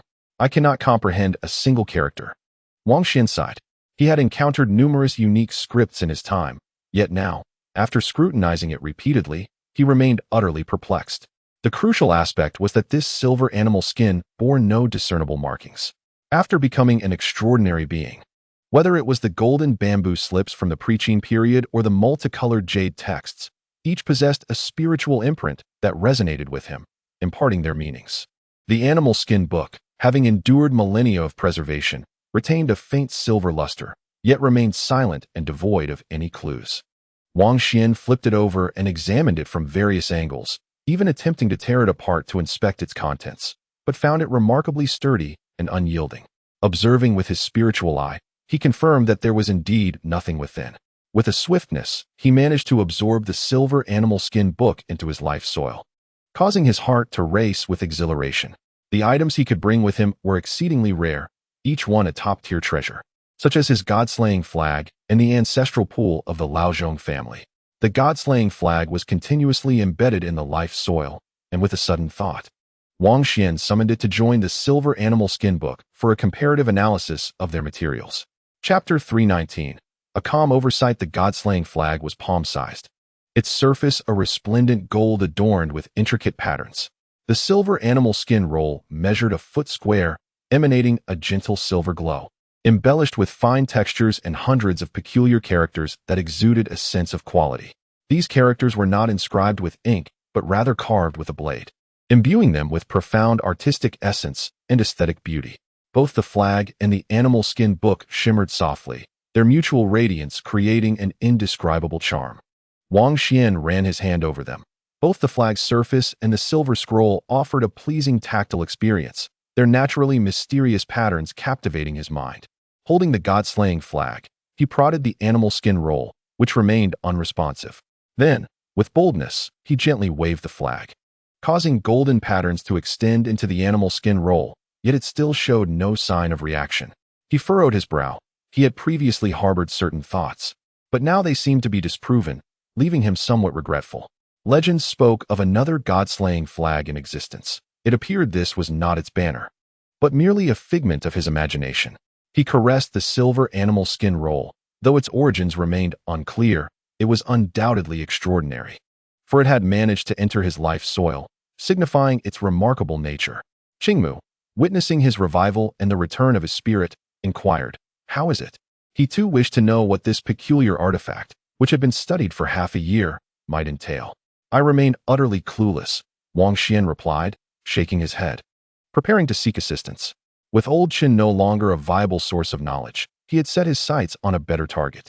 Shortly thereafter, he and Qingmu found themselves once again in the desolate mountains, 800 miles from its city, seeking the counsel of the Sword Fairy. To neglect an ancient sword immortal would indeed be a great waste. The relentless pace at which Wang Xuan moved was primarily driven by his conviction that the Silver Book was extraordinary, prompting him to uncover its origins swiftly to avoid missing any significant revelations. Both he and Qingmu were rendered speechless by the miniature sword fairy, who surprisingly exhibited a touch of morning grumpiness. After being stirred awake for 2 consecutive days, she appeared lethargic, yawning repeatedly, and remarked, "While I am still growing, please do not disrupt my development. I have brought something remarkable. Awaken quickly and see what it is." Wang Xuan delivered the silver book underground. The diminutive sword fairy extended a delicate, pale hand to receive it, which swiftly descended into the depths below. This script transcended several eras, being older than oracle bone inscriptions. And though unfamiliar to him, he seemed to recall hearing it mentioned in passing. I suspect few among the immortal beings would recognize it either. Supporting her alabaster chin with one hand, while holding the silver animal skin book with the other, her brows furrowed in contemplation. Only those ancient rogues, scavengers of worldly scriptures, might have studied such characters, she lamented. For instance, Wang Xuan inquired. "That crimson-clad enchantress," the sword fairy replied. Wang Xuan and Qingmu exchanged glances. The female demoness always appeared amidst mist and rain, her red attire stunningly captivating. Yet this was the first time someone had described her so. Never mind. Seeking her would be akin to sheep entering the tiger's den. Wang Xuan dismissed the thought. Alternatively, one could consult the preaching sages, particularly those adept in esoterica. They were quite learned, especially concerning specific epochs, and someone should recognize this script. After expressing this, she fell silent, her eyelids drooping.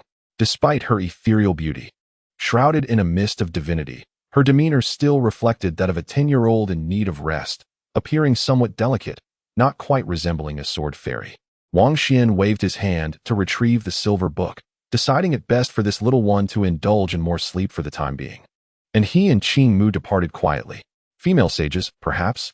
Wang Xuan mused on the way, considering that an unparalleled figure among the preaching practitioners, well-versed in various scriptures, might indeed recognize such writing. He had ventured into the peculiar inner sanctum of the female sage, witnessing an array of phantasmal scenes, including her study, which was rich in collections, notably featuring golden bamboo slips. Upon reflection, he realized he had been somewhat audacious at that time, even contemplating rifling through the bamboo slips on her desk, only to have everything dissipate like the wind, leaving him unable to grasp anything. The significance remained elusive. Wang Xuan had limited knowledge of the female sage, yet her formidable power was indisputable, being the only known entity to have preserved her complete physical form. There was also old Zhang, whose depths remained inscrutable. The individuals he considered were all immensely profound, yet shared a common dilemma. He was reluctant to approach them, fearing he might be consumed whole. At the bar in New Star, old Zhang had mentioned gifting him seeds of celestial medicine from the Taoist ancestral ground, which he now regretted.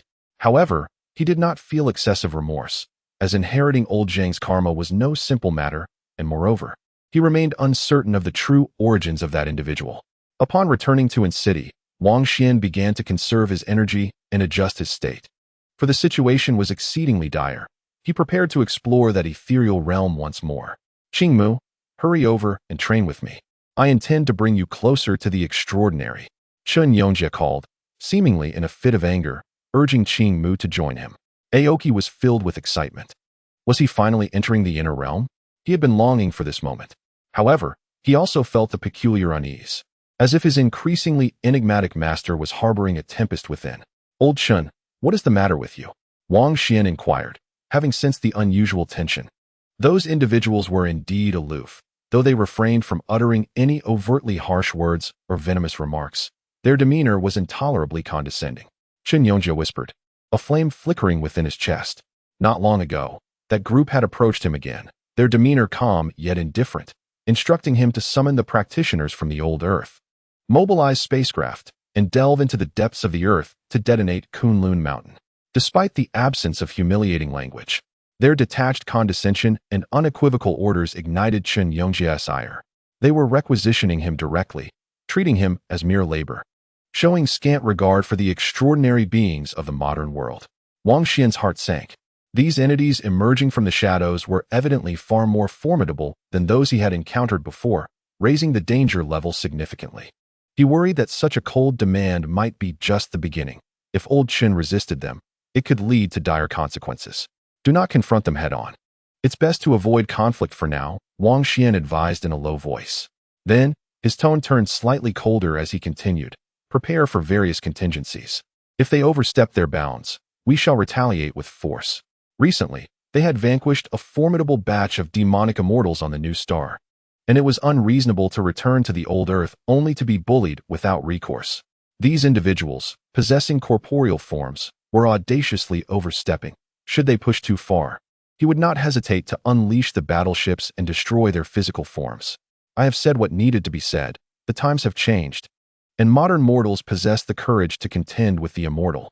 They had certainly heard of the new star's battleships cleansing the Earth, hence their reluctance to escalate matters openly. Ultimately, those individuals left with cold expressions, urging him to consider a mutually beneficial collaboration. Chen Yongjia, as the foremost figure of the old Earth, had fought against the extraordinary, having opened the inner realm in this era. Even when facing the celestial beings, he remained largely unfazed, holding them in contempt within his heart. It was precisely this sense of pride, as he compared himself to the great masters of yore, that fueled his resentment toward their disdainful commands. Wang Xuan was taken aback. This fellow was indeed aggrieved, but that was merely one aspect. The primary reason was that Chen Yongjia possessed an exceedingly strong spirit, considering himself akin to a beast king. Yet he was being disregarded and belittled by a pack of ascended mongrels. This affront left him feeling stifled. The realm of carefree wandering is truly remarkable, Chen Yongjia scoffed. If he ever reached that level, he vowed to have a thorough discussion with those individuals. Indeed, the realm of carefree wandering is impressive, someone remarked from across the room, watching him with indifference. The harshness of reality struck swiftly. No matter how high Chen Yongjia's aspirations soared, or how confidently he envisioned his invincible future, he was, at present, being subdued. The group returned just in time to overhear his words, silently appearing and taking seats on the opposite sofa, while others stood before him, calmly surveying him from above. Ladies and gentlemen, should you wish to employ individuals for excavation, you may certainly do so, offering them remuneration without any qualms. However, if you believe you can manipulate me with a mere command to summon practitioners, mobilize warships, or even compel me to serve as your laborer, I must firmly decline. Chen Yongjia spoke with a grave tone. Might we delve deeper into this matter and engage in a thorough discussion? One individual chuckled, maintaining a demeanor reminiscent of the past, devoid of vehement words. Yet, the calm, condescending gaze and an intangible aura of mental pressure were somewhat coercive. He appeared to attempt a mental intrusion, seeking to suppress Chen Yongjia's thoughts and sway his resolve, but encountered fierce resistance, for his opponent's will was exceedingly formidable. His companion pulled him away, preventing him from continuing. For at that moment, they felt as though their very beings were on the verge of unraveling. Warships had locked onto their position. They communicated mentally, their expressions darkening. Such audacity! Chen Yongjia slammed his hand upon the table, shattering its surface, and coldly declared, if you return alive, do you intend to test the warships? If you wish to be reduced to mere fragments, feel free to try. In Anqing, Qingmu was restless. That group had returned, cornering his master to this extent. Chen Yongjia's phone remained connected, allowing Qingmu and Wang Xuan to hear everything with clarity. Gentlemen, the demons of the new star are nearing extinction. Wang Xuan's voice resonated through the phone. Instantly, a hush fell over Chen Yongjia's room. They were already aware of the situation concerning the new star, where the demons were in dire straits, suffering heavy casualties. Guan Lin entered, dressed in casual attire, exuding an air of tranquility, yet her words were icy as she stated. From the celestial beings behind the scenes, I hope that from now until the future, we may coexist harmoniously. I do not know the direction the celestial beings will take, but ultimately, the mortal realm shall return to the ordinary. Upon her conclusion, the few adept individuals present felt increasingly uncomfortable, sensing that more warships were targeting them. Their gazes turned cold. That a mere mortal woman could command warships and issue such decrees left them with complicated and peculiar emotions. However, they were reluctant to escalate matters. Conflict was not a high-minded pursuit, and it was preferable to compel submission without confrontation, especially considering the future, where it was unwise to act with undue aggression. One individual, maintaining a serene expression, spoke. Indeed, we seek collaboration for mutual benefit.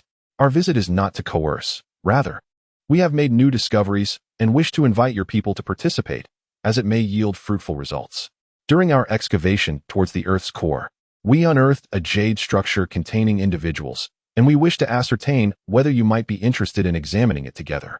They were aware of the formidable capabilities of the current life research institutes, capable of conducting various precise analyses and experiments, and hoped to leverage their assistance for deeper understanding. Guan Lin nodded in agreement, stating, I will inquire with the research institutes. Should any express interest, they will contact you in due course. The group smiled, leaving their contact information before departing gracefully. Old Chen, do not take it to heart. Focus on your cultivation, as long as we elevate ourselves swiftly, surpassing the collapse of myth. When we become sufficiently powerful, these arrogant adversaries will weep. Wang Xuan's voice came through the phone, offering words of comfort. Chen Yongjia spoke. There is nothing to worry about. Pressure breeds motivation, compelling me to strive for greater strength. Today, they attempt to suppress me in the realm of spirit. Yet in the near future, it is possible that their own paths may collapse alongside their myths, reducing them all to mere mortals. Our journey is still long. At this point, he seemed to recall something, saying, speaking of which, the recent echoes of the extraordinary have been incessantly shaking, causing the realms of beings crossing over to continually plummet, coinciding perfectly with your breakthroughs. Chen Yongjia paused briefly, finding it quite a coincidence, and laughed. Hurry up. You reverse indicator, break through again, and shake them down from their lofty perches. If this group were to fall from their carefree realms, I would relish watching them as they weep. As he concluded, Chen Yongjia could not help but smile broadly. Indeed, the recent coincidences had been too remarkable. Reality is not so absurd or malevolent. All right, I shall bring them crashing down. Wang Xuan chuckled upon hearing this. Chapter 320, Another Tremor. Wang Xuan wore a smile, acknowledging the coincidences. However, he would never attribute them to himself, for it was hardly that ludicrous. The environment was changing daily, and even several treasures had emerged. Who could say if they were related? Old Chen, rise up. Wang Xuan encouraged him, adding, I shall await you at the next realm. He then decisively ended the call, preparing to engage in his cultivation. Aoki observed him, wishing to inquire whether this was truly inspiring. Subsequently, he packed his belongings to seek out his master. Chen Yongjia, holding the phone, felt his brows twitch and his gaze spark with fervor. He realized he could not afford to lag too far behind and needed to find a way to break through. Could the fusion of golden elixir and the essence of Buddha's nature birth a new extraordinary substance? The Taoist concept of the unity of heaven and man and the Buddhist alaya consciousness, might they converge into a singularity, resonating spiritually to produce a remarkable transformation?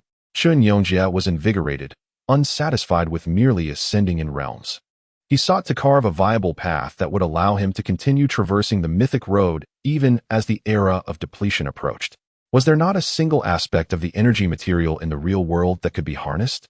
He stepped out of the room, gazing at the resplendent sun above. He contemplated nuclear radiation and various thoughts surged within him. If he could transform the energy materials surrounding him for his own use, the prospects would be boundless. Wang Xuan conserved his energy, striving to achieve his optimal state. He planned to excavate a celestial herb and transplant it beside the silver pool in the void. Eager to observe the effects, most importantly, he intended to bring along the nourishing furnace. May this treasure lend me a helping hand. His eyes sparkled with hope. Yet, when considering certain matters, he felt a twinge of uncertainty. Could he bear the weight of the furnace over such a vast distance? He had little patience for this treasure, as it was as heavy as a mountain. Back in the secret location, it had nearly exhausted him, and he had struggled to toss the lid out of the inner realm. Nonetheless, the power of the nourishing furnace was indeed terrifying. Merely its lid had crushed a group of experts in the realm of herb gathering. Within the realm of destiny, ethereal mists envelop the atmosphere, while the divine slaying banner stands firmly planted in the ground. 3 celestial herbs occupy their respective territories, having only recently emerged from the soil. Yet their tender shoots brim with boundless vitality. The life-nurturing furnace, modest in size, has an opening just wide enough to accommodate a clenched fist. It exudes an ancient aura, shrouded in a delicate haze, and remains eerily silent. Wang Xuan's spirit entity takes root in this fateful soil, exerting all its strength to lift the life-nurturing furnace. With a resounding crash, it struggles to detach itself from the earth, demonstrating a marked improvement from past attempts. This marks his inaugural endeavor to raise the main furnace. Yet its overwhelming weight threatens to shatter his spirit entity, rendering it impossible for him to sustain the effort for long. Exhausted, he gently lowers it, causing the entire expanse of destiny's soil to tremble. The ethereal mists expand, growing increasingly indistinct, reminiscent of a celestial realm. While ideals are lush and abundant, reality often presents itself starkly. I cannot bear its weight. He finds himself at a loss. Such a treasure. Even the act of lifting it from the ground demands a toll that leaves one breathless. How can he embark on a journey with it? He resolves to attempt carrying only the lid. However, it remains as heavy as a mountain, sapping his spirit's energy. Having barely delved into the destiny soil, he halts his progress and retraces his steps. The lid proves equally unmanageable. If he were to carry it forward, his pace would dwindle to a crawl. How long would it take to reach the elusive land? Wang Xuan stands in contemplation, pondering the state of this treasure. Is it inherently so heavy, or does it require gradual refinement? Yet each time he enters to refine it, there is little response. Regardless, he must tread the path, elevate his realm, and steadily enhance his strength. Only then will he be able to wield the life-nurturing furnace. He feels no despair. After all, nothing can be accomplished in a single stroke, especially in matters of cultivation. It is improbable that a singular treasure could manifest a new mythological system or reshape the very heavens. The path is one he must carve for himself. Even without the aid of a treasure, he must resolutely continue onward, with the intention of achieving success. This time, he intends to bring along the divine slaying banner and a celestial herb, preparing for various endeavors, his gaze soon settling upon a silver bee-skin book. His heart stirs at its peculiar material, reminiscent of the banner's surface, adorned with mysterious patterns. He resolves to take it with him. At the very least, it is sturdy enough to provide protection in critical moments. Once his spirit regains its vigor, he departs from the destiny's soil, merging with his corporeal form, seeking to establish himself, for he must remain oblivious for approximately half a day. Should his spirit traverse into the void while his physical body encounters peril, it would spell great trouble. Old Chen is engrossed in his cultivation. Should he inquire if he could watch over his physical form? Perhaps not. As he has drawn the attention of those in the realm of carefree wanderers, he decides to emulate the sword immortal, burying himself underground, planting a version of himself at a stable realm by day and reaping a higher version by night. Should he consider becoming a neighbor to the sword immortal? Perhaps they could share that mountain. If calamity were to strike, she might awaken and provide a warning. At that moment, Qingmu suddenly reaches out, informing Wang Xuan that his master has gone mad. What could have caused such a sudden descent into madness? Wang Xuan is taken aback. His master intends to board an extraordinary spacecraft to venture into outer space, gradually approaching the sun, claiming he wishes to temper his primordial spirit in the solar flames, forging a path toward invincibility, akin to his ancestor Chen. Wang Xuan is left speechless. Chen Yongjie is truly risking everything, also in search of a path. He consoled, "It's fine, just don't go mad yourself. Keep an eye on him, and should he attempt self-immolation, do not forget to douse him with water." With that, Wang Xuan set forth, burying himself in the desolate mountains. After a moment's reflection, he began to stir within the earth, extracting a piece of celestial bone, prying it open with the god-slaying banner to reveal the decayed inner landscape. His intention was not to enter for cultivation, but rather to use the god-slaying banner as a bridge to fervently absorb the mysterious essences from the decayed inner landscape and subsequently infuse them into the life soil. This was a transcendental migration of substance. Within mere minutes in the physical realm, the inner landscape rotted and collapsed, leaving the transcendental essence utterly depleted. Within Wang Xuan's inner landscape, the mysterious essences surged, dense and unyielding, as 3 celestial herbs absorbed a copious amount. The remaining transcendental essence was continuously directed into the profound depths of the life soil. During his last expedition, he had nearly drained himself. This time, he sought to ensure there would be no lingering concerns. Indeed, it was extraordinarily mysterious. He discovered that the silver beast skin scroll could also store a substantial quantity of mysterious essences. Without hesitation, Wang Xuan chose to excavate the 9-calamity heavenly lotus, replanting it in the void. Its tender sprout, of verdant hue, radiated a gentle brilliance, infused with the vigor of new life. The ethereal realm was enigmatic. Even now, he remained uncertain whether it was a domain unique to each individual or accessible to others as well. On that day, the lotus pod contained 5 seeds. After gifting one to Ling Wei, Wang Xuan and old Chen divided the remainder. Should any misfortune befall this lotus herb, he had a backup seed to sow. Awaiting future germination, he meticulously unearthed the tender sprout, taking along a generous handful of life soil, then wrapped it in the silver beast skin. Thus he embarked. Merging with the god-slaying banner, he wielded it like a bolt of lightning, plunging deep into the life soil, effortlessly traversing vast distances in the blink of an eye. Along the way, he occasionally paused to replenish transcendental essence, using his spiritual eye to maintain direction, embarking on a monotonous yet arduous journey. My life soil has become more substantial, grander than ever. His expression shifted slightly, for this implied he would need to cover more ground, consuming more time. He believed he must resolve this issue. Otherwise, as his realm advanced and the life soil thickened, it would obstruct his path. Utilizing the god-slaying banner, he accelerated his speed tenfold, taking 15 months to depart from the ever-expanding region of life soil. He was taken aback. The duration was comparable to his previous endeavor.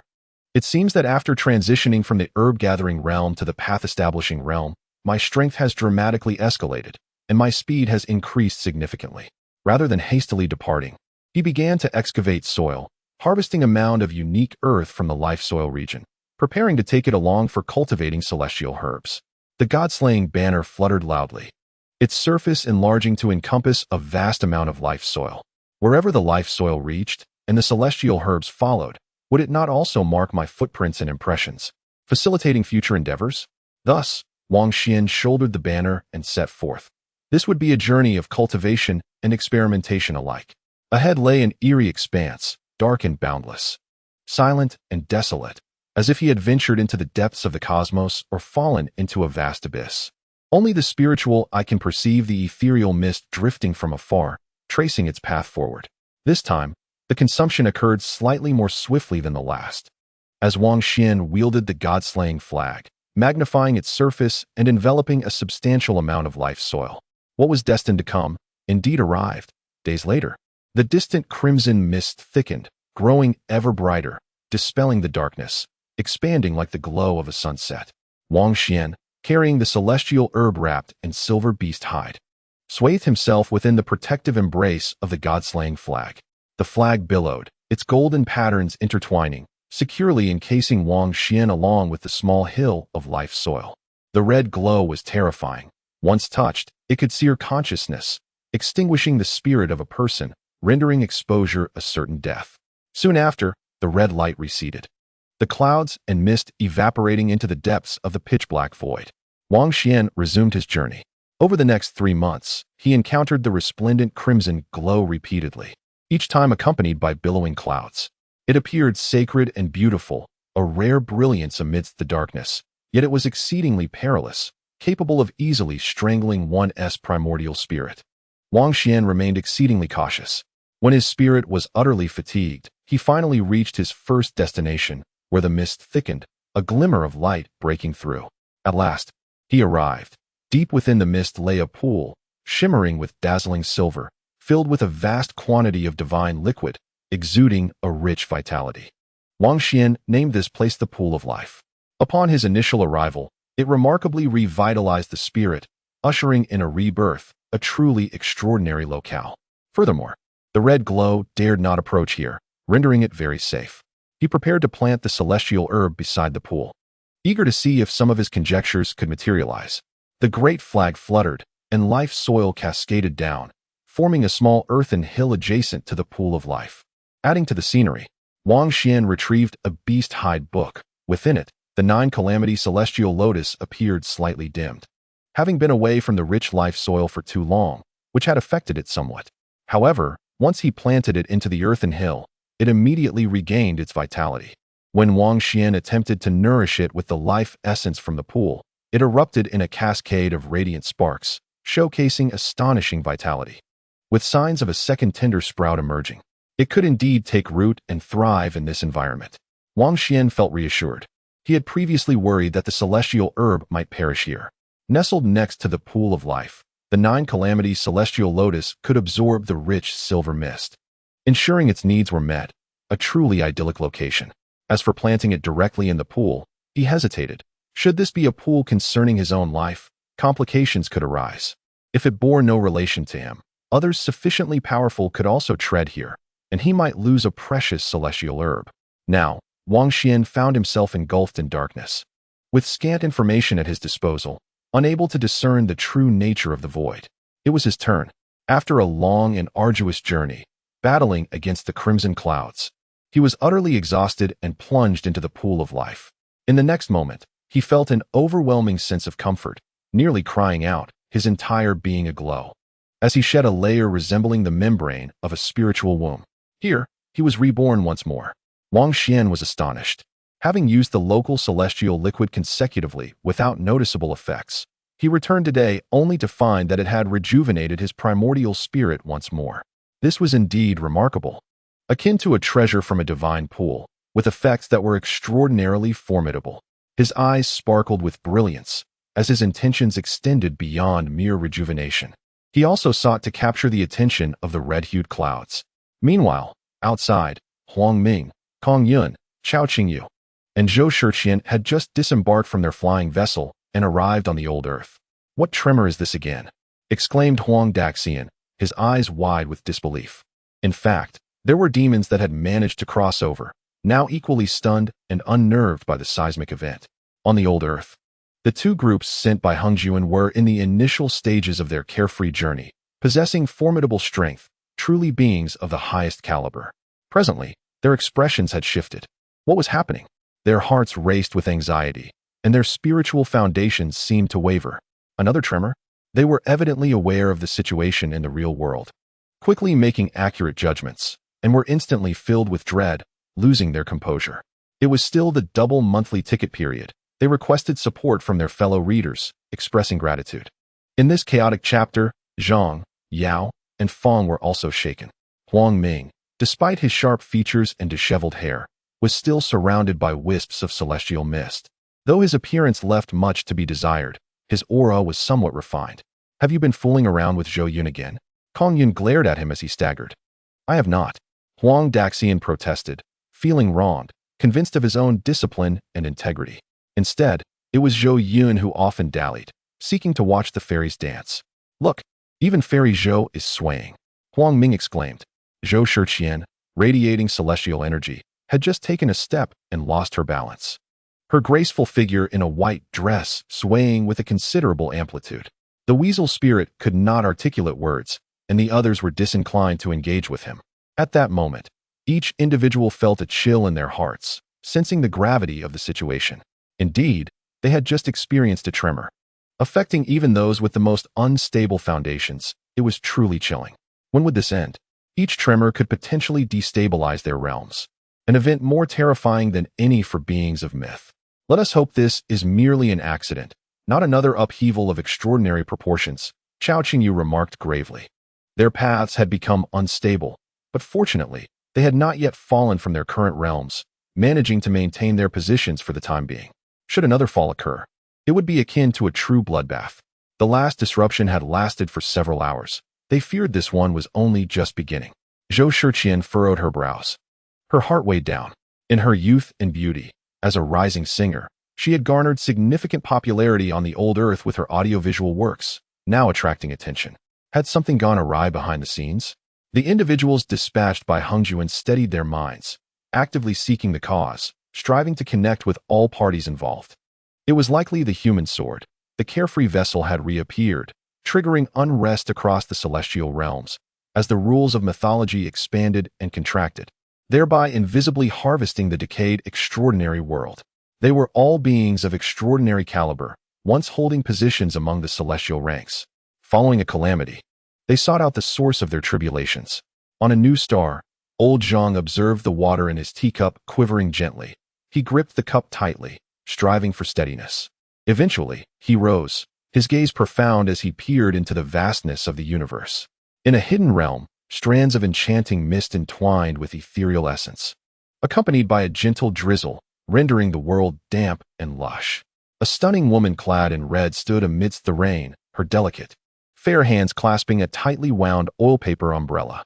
Though she appeared motionless, raindrops danced at the edges of her umbrella. She embodied both Yao and Shan, an ethereal presence. Gazing at the heavens, her eyes shimmering with mysterious runes, as if seeking to unravel truths and capture elusive energies.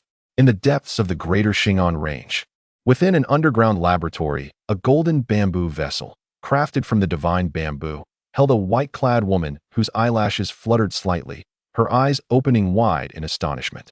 Behind the curtain of reality, significant events were indeed unfolding. Treasures re-emerged, and the struggle for them intensified. Yet, whether this would incite turmoil that would ripple through the decaying realm of the extraordinary remained uncertain. In the tangible world, various factions sensed the shift, and many were on high alert, their hearts laden with trepidation. In the desolate mountains, beneath the soil, Wang Xuan's physical form lay utterly still, a faint silver light circulating and merging with the earth. This enigmatic substance, of an exceedingly high grade, brimmed with vital energy, as if reshaping his very essence.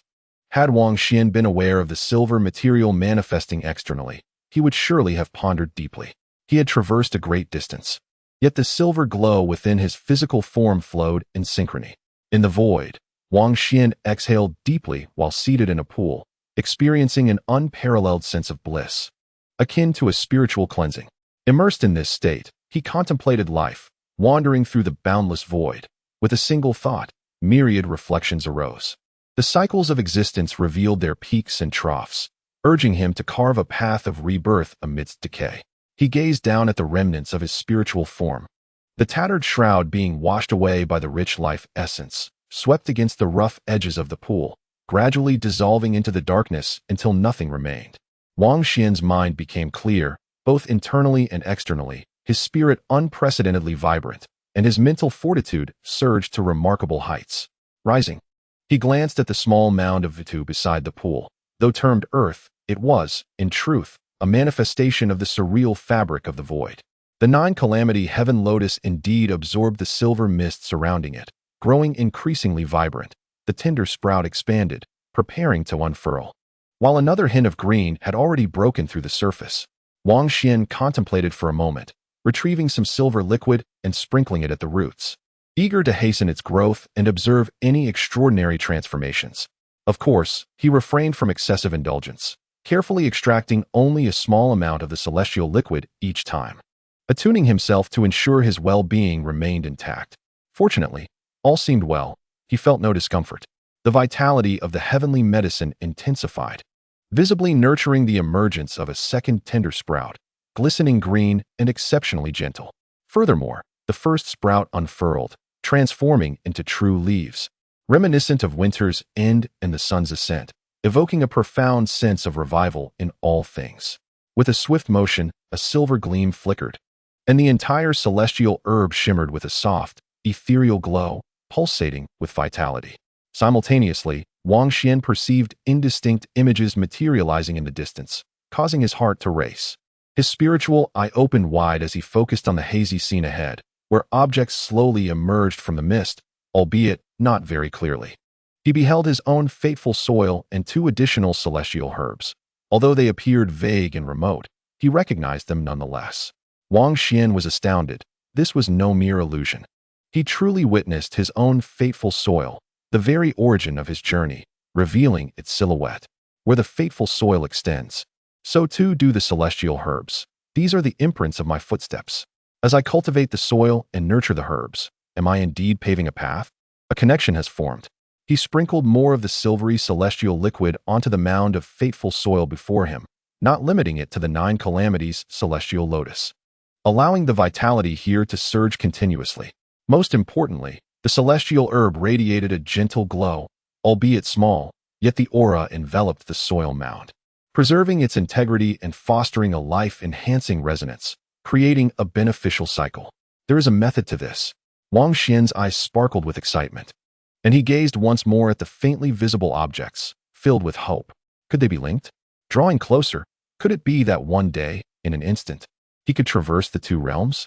He pondered this possibility, for he had already caught a glimpse of his fateful soil and the 2 celestial herbs, alongside the still precious treasures.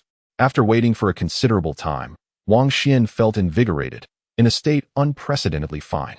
It seemed the abundance of the silver liquid would not be diminished by its use. Perhaps it was also because the celestial herbs and the fateful soil belonged to him.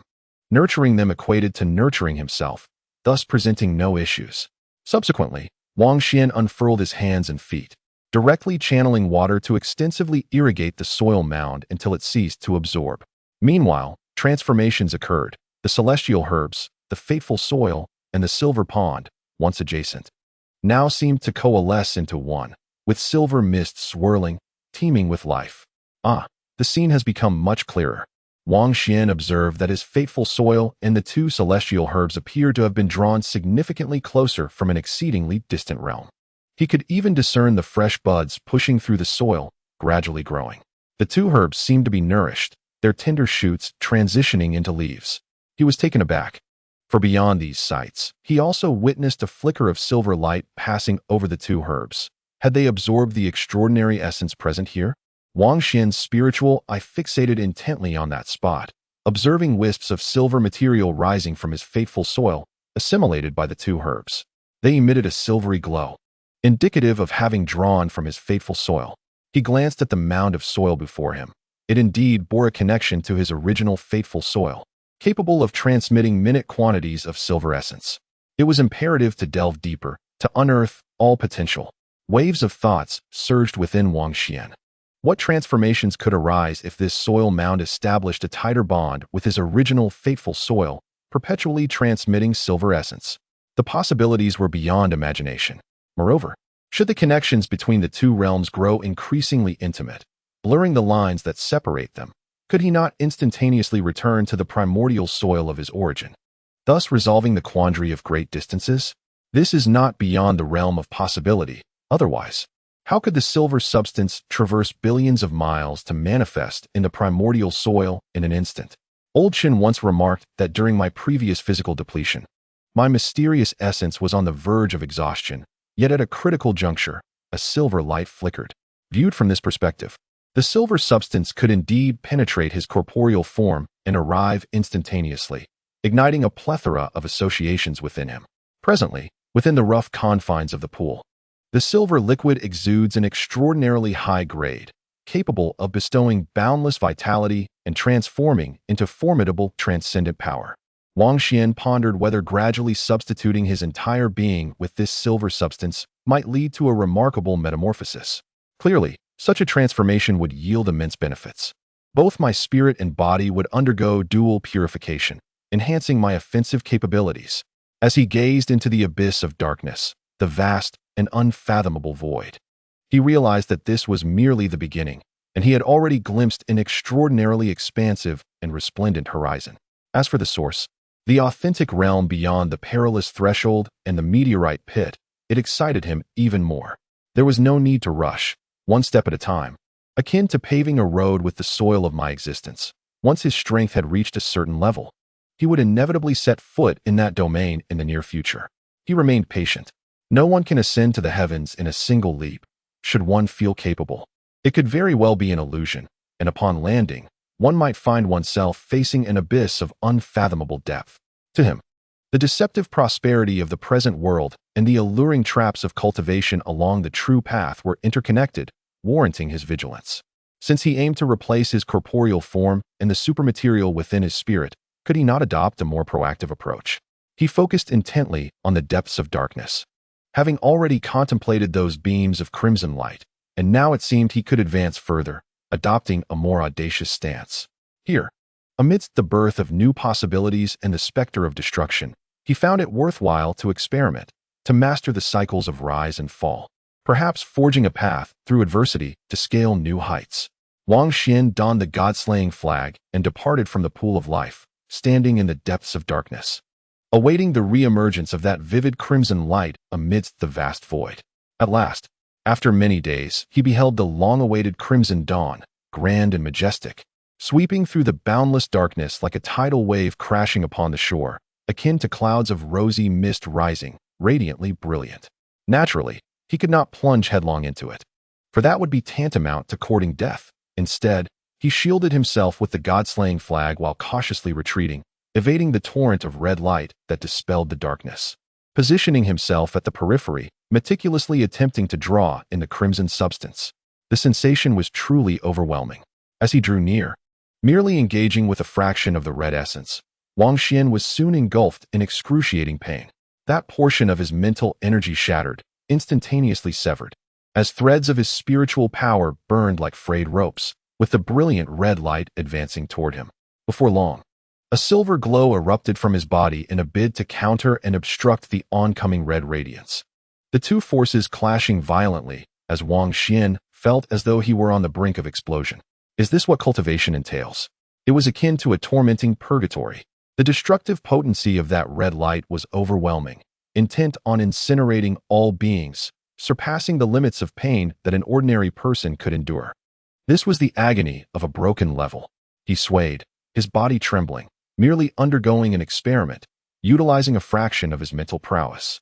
Yet it felt as if he were teetering on the brink of life and death. He pondered whether there were any coincidences in the present world. What had become of the returning formidable beings of the shattered realms? As the searing pain engulfed him, he began to disperse his focus. I must endure, persevere.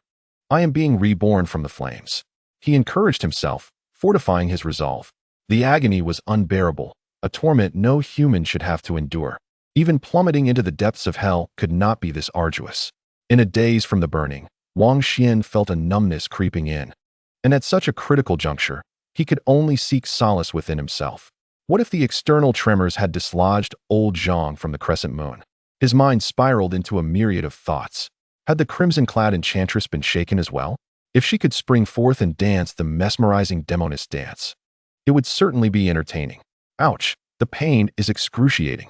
Wang Xuan grimaced, attempting self-therapy, yet it proved ineffective. I thought the double moon tickets would last until the 7th. What a blunder. Ironically, I ended up not needing them for the last 2 days. Sigh. I extend my gratitude to all the readers for their subscriptions and votes of support. Chapter 322. The ripple effect. Wang Xuan writhed in agony, his mind stretching and fraying as if being torn apart by 1,000 blades. No matter how he tried to divert his thoughts, it was futile. Even the image of the crimson-clad enchantress dancing fervently failed to captivate him. He merely wished to scream in torment. I want to punch that fake old John. Enveloped in the red glow, he struggled with the divine slaying banner, employing various martial techniques to alleviate his stress. In that moment, he tried every conceivable method to shift his focus, but none proved effective. He recalled the sword fairy, plump and only 10 years old. After pinching her cherubic cheeks several times, she seemed less enchanting than before. As he was consumed by the flames, yearning for transcendence, he envisioned several treasured artifacts. Dreaming of the future, he stood upon the immortal vessel, holding the feathered banner, traversing the loftiest realms of the spiritual world. With the health-preserving furnace at the bow exuding auspicious light, automatically harvesting celestial herbs. Yet, it remained futile, wrapped in the banner. He tumbled through the dim expanse beyond the crimson glow, on the verge of collapse, shouting, "I'm in excruciating pain." He felt as though his very brain might explode. Despite the lack of flesh, he experienced the illusion of his cerebral matter threatening to spill forth from every orifice. The pain was overwhelming. In this void, were there any living beings or monsters? Come forth and fight. To divert his mind, he exhausted every possible strategy. At this moment, he yearned to challenge the entire universe. to battle across the world. The searing agony tore at his spirit, inflating his courage, compelling him to seek a duel with the feminine warriors. Is there any land that is not the domain of the Wang? This world belongs to the Wang, my land. Come forth, who dares to face me in combat? Wang Xuan himself felt as if he were losing his sanity. The burning sensation left him in a daze, his entire being on the verge of shattering. If this continued, he would truly meet his end. The silver substance he had brought along was nearly depleted. At this juncture, he had reached his limit, the resplendent red glow threatening to penetrate his very essence. I cannot play with fire any longer. Enduring to the limit does not equate to failure. It not only tests his will, but also genuinely tempers his primordial spirit, transforming him into a fleeting ray of light, disappearing into the distance. Plop! He resembled a meteor crashing into the pool of life, his crimson glow gradually extinguishing, banished from existence. At that moment, even the diminutive sword fairy in the desolate mountains of the real world felt the impact, and the tremors here were considerable, as if the very ground quaked beneath her. Stirred from her slumber, she mumbled in displeasure, "How vexing! Can one not find peace in sleep? Did I nearly perish just now?" Once fully awake, Wang Xuan was gripped by a wave of trepidation. The red mist had seeped into his primordial spirit, nearly incinerating him. Upon closer inspection, his mental energy bore numerous scorch marks, with certain areas ravaged beyond recognition, resembling charred remnants. Fortunately, prior to confronting the crimson haze, he had absorbed a significant quantity of silvery substance, imbuing his spirit with boundless vitality that resisted the destructive force. Otherwise, given his propensity for self-immolation, he might have truly been obliterated by the red light, an exceedingly perilous ordeal. However, in his charred spiritual form, he suddenly sensed that, without relying on the pool of life, vitality was beginning to emerge from the very places he had been singed.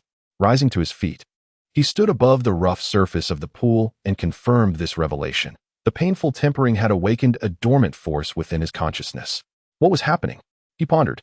Had he, after being annihilated by the crimson haze, given birth to a new self?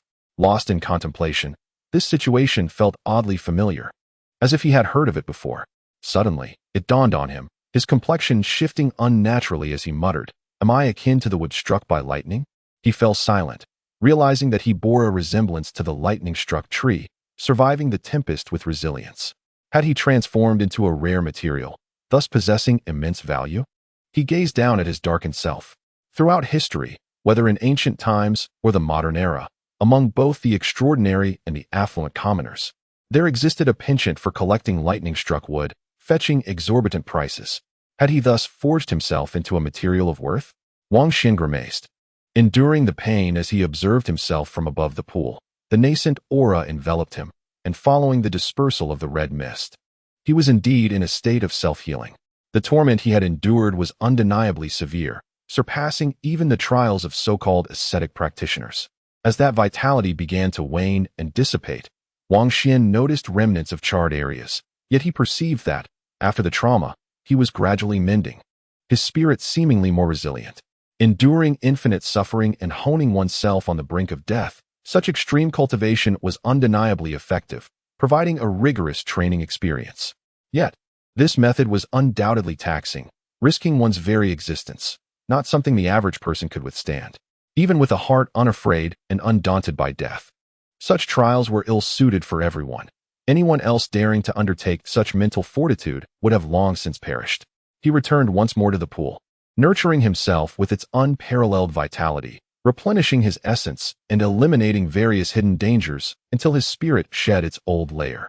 Wang Xuan was convinced that if he continued in this manner, he would undoubtedly ascend to the next realm, and it would not merely be a simple breakthrough.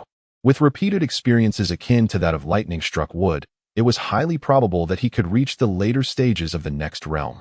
He recuperated here, washing away the scars of Zhao Zejun, his spirit once again vibrant and even more formidable. Meanwhile, his flesh endured some singeing from the external world, now partially peeling, shimmering with flowing silver and exuding an intense vitality. His aspirations materialized, radically replacing the supersubstance. Although his corporeal form initially suffered damage, it ultimately attracted strands of silvery light. Wang Xuan remained oblivious to the peril of his physical being in the external realm. When his spirit faced calamity, His flesh also drew a faint wisp of red mist. Of course, it was merely a delicate veil of fog that, upon grazing his skin, nearly stripped away a layer. After the tribulation, amidst the desolate earth, his body grew resilient, his constitution enhanced, and the silver light soothed those terrifying wounds. Had Wang Xuan foreseen the preceding ordeal, he might not have dared to proceed. This extreme path of cultivation resembled bungee jumping at the threshold of a pitch-black hell. Thus, in his ignorance of the external world, Wang Xuan began to stir once more. Once his injuries healed, he swiftly ventured into the profound darkness, awaiting the emergence of the crimson haze, truly traversing the line between life and death. After 2 encounters, he donned the silver beast skin tome, a remarkable artifact inscribed with hundreds of characters, each capable of absorbing vast quantities of silver essence. As Wang Xuan subjected himself to such rigorous and extreme training, the external realm was equally tumultuous, unable to find tranquility. Amidst the unfolding drama, the carefree vessel soared, and the sword of humanity re-emerged, throwing the celestial realm into disarray. The unparalleled masters corresponding to each grand scene were in pursuit of treasures. In the reality of outer space, Chen Yongjia's spirit departed from the ship, facing the sun and enduring slight incineration, radiating a golden aura, illuminating the heavens. It was quite peculiar, tremors reverberating incessantly, affecting even me severely, a stark contrast to before. Once again engulfed by the intense solar fire, he fled at high speed, retreating into the spacecraft, extinguishing the flames with his corporeal essence, escaping the crisis. How is the master? Have you found a way out? Qingmu inquired within the ship. No, rather I was shaken quite severely. Could it truly be related to that lad? Chen Yongjia speculated, fearing that another tremor might jeopardize his standing. We must hurry, seek assistance. He resolved to return, unable to endure further. How could one cultivate in such conditions? It occurred intermittently. In the old earth, within a city, Huang Daxian was driving when he suddenly began to tremble uncontrollably, the car vibrating in response. Oh no, it's happening, this time it's real. I'm about to lose my standing. His complexion turned pale, and Kong Yun in the vehicle grew anxious. Among their companions, a car behind them also began to shake and came to a swift halt, with Zhou Shiqian stumbling out. Isn't that the recently popular fairy singer? It said she's an extraordinary being. What is her situation? Quick, take a photo for the news. In the void, Wang Xuan once again bore numerous injuries, refining portions of his spirit with wisps of red haze. Uncertain of how many times he had transformed into the lightning-struck wood, yet he sensed significant progress this time. My strength is rapidly ascending. Yes, once my injuries are healed, I shall continue, he murmured. Extreme suffering, hellish cultivation, must naturally yield corresponding rewards. Soon after, he set forth again. As the spaceship descended rapidly towards the ground, Guanlin felt a twinge of anxiety. Accompanying her, she inquired, Old Chen, are you all right? At that moment, Chen Yongjia, draped in a robe that emanated a soft red glow, held a pristine conch in his left hand and a soul-locking bell in his right, exuding an aura of solemnity as if he were in deep contemplation. I'm fine. I can sense it. The ceiling is pressing down, but I have yet to break through it. With my profound foundation, it's not severe, he reassured.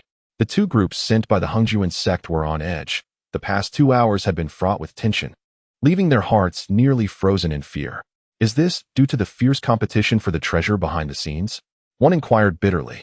Perhaps, another nodded in agreement. Suddenly, another tremor shook the ship, prompting someone to lament, I feel like I'm about to fall. He could clearly sense his unstable state. If another jolt occurred, he would surely plummet from the realm of carefree wandering. One individual, his expression grave, spoke up. We must negotiate with the relevant departments and seek out Chen Yongjia and Guanlin to reach some agreement swiftly. Otherwise, we risk descending from our current realm, which would diminish our deterrent power against the warships, leaving us in a precarious position. Last time, we underestimated him, and it's evident he harbors resentment. Should we not eliminate him first? At this stage, we should prioritize stability and send someone to negotiate. They were filled with apprehension. Nothing was more terrifying than a fall from grace, a brutal massacre of their cultivation. In the new star, some demons were pale with fear. What was happening lately? The heavens seemed unjust towards them. The demon race had just endured a bloody upheaval, and now even the skies were trembling against them. On the old earth, Regardless of whether they were celestial beings or interdimensional creatures, the number of entities crossing over was greater than that of the new star, making the atmosphere palpably tense. Deep in the cosmos, in a hidden domain, the old fox gazed skyward, voiceless, and sighed, "Is this never-ending?" After years of arduous cultivation, I prepared to suppress the celestial beings in this lifetime. Isn't that enough? It then had to unleash its formidable powers, purifying itself with the true blood of the celestial fox. On the feathered star, among the strongest paths, many beheld a powerful figure with a ruddy complexion and hair as white as snow. He exhaled a puff of white mist and lamented, "What must decay cannot be halted." On the new moon, old Zhang set down his trembling teacup and rose to practice an exceptionally powerful body technique to steady himself. When will this shaking cease? Moments later, he retracted his stance, only to sway again. He then retrieved a rusted copper mirror and cast its mysterious light upon himself. In the secret realm, a crimson-clad female demon wielded an oiled paper umbrella, gracefully dancing in the light rain. This was an enigmatic body technique, elegant in form, yet immensely powerful. Amidst the misty rain, her graceful movements sparked flashes of lightning, resembling a red sprite in the rain, her hair flowing freely, ethereal and transcendent. On the old earth, amidst desolate mountains, a miniature sword fairy was jolted from her slumber by the tremors, bewildered. "What is happening again? I was ambushed recently, which has hindered my growth and even reversed it. How infuriating!" She grumbled, still groggy from sleep. Suddenly, her beautiful eyes blinked, sensing something amiss. Then, with a flash of her sword, she carved a path through the ground, hastening towards a certain location at the foot of the desolate mountain. Shortly thereafter, she unearthed Wang Xuan. At that moment, a trace of red mist dissipated from his being, gradually giving rise to a silvery glow that left her profoundly astonished. Taking a deep breath, she felt an overwhelming sense of comfort. The miniature sword fairy, utterly defenseless against the enchanting silver mist, inhaled deeply several times, her cherubic face blossoming with a satisfied smile. Gratitude flowed through her. "Thank you, immortal Qitian, and thank you, Lord of the Silver Alliance, for your support." Chapter 323. Illuminating reality. The diminutive sword fairy approached closer, now just a short distance from Wang Xuan. With her eyes closed, she inhaled deeply once more, appearing utterly entranced. This experience was remarkably exquisite. The silver mist, while not intoxicating, left her with a slight buzz, her little head swaying as her body felt light, as if she might float away. How wondrous it was! How could such mysterious substances emanate from his realm? She blinked her large eyes in confusion, now fully awakened. All remnants of her earlier irritability vanished. The miniature version of herself gleefully declared, "I shall take just a little more. I will inhale. I will inhale. I will inhale again." She discovered it to be quite addictive. The silver mist contained a vibrant vitality and astonishingly extraordinary attributes that were simply irresistible. Unconsciously, she drew closer, nearly touching Wang Xuan's body, as the silver mist enveloped her, requiring little effort to breathe in. What an unpleasant sight! She quickly recoiled, noticing some charred patches on the ground near Wang Xuan. They were shrouded in the silver mist, easily overlooked if not for her vigilance. It appeared as if struck by lightning, shedding a layer of skin. She wrinkled her nose and waved her hand, casting those dark substances along with the soil into the air and onto the surface. In the ethereal void, Wang Xuan sat cross-legged within the pool of life, his vitality surging ever more robustly. To his astonishment, he noticed changes on the earthen ridge nearby. The new leaves of the 9-calamity celestial lotus and the tender sprout glimmered with a faint red hue along their verdant edges, leaving him quite startled. Was this heavenly herb truly so remarkable? Each time he returned, threads of red mist dissipated from within him, seemingly absorbed by the divine plant. Although he had refined it, effectively filtering out the most violent and destructive elements, the ability of a single herb to absorb such essence was still astonishing. This celestial herb was on the verge of mutation. He scrutinized it closely, contemplating that, should this trend continue, the leaves might eventually exhibit colors reminiscent of the evening glow. He felt a growing connection to his life soil, drawing in the silver essence, which in turn released wisps of silver mist that were continuously absorbed by the two celestial herbs.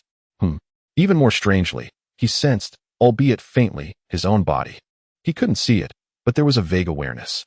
He was not surprised, for as Chen Yongjia had mentioned last time, the silver essence flowed synchronously within his corporeal form. His mind sharpened, and his heavenly eye swept across the scene, as if fleeting fragments of time flickered before him. He exhibited a look of intrigue. Was that the miniature sword fairy he glimpsed?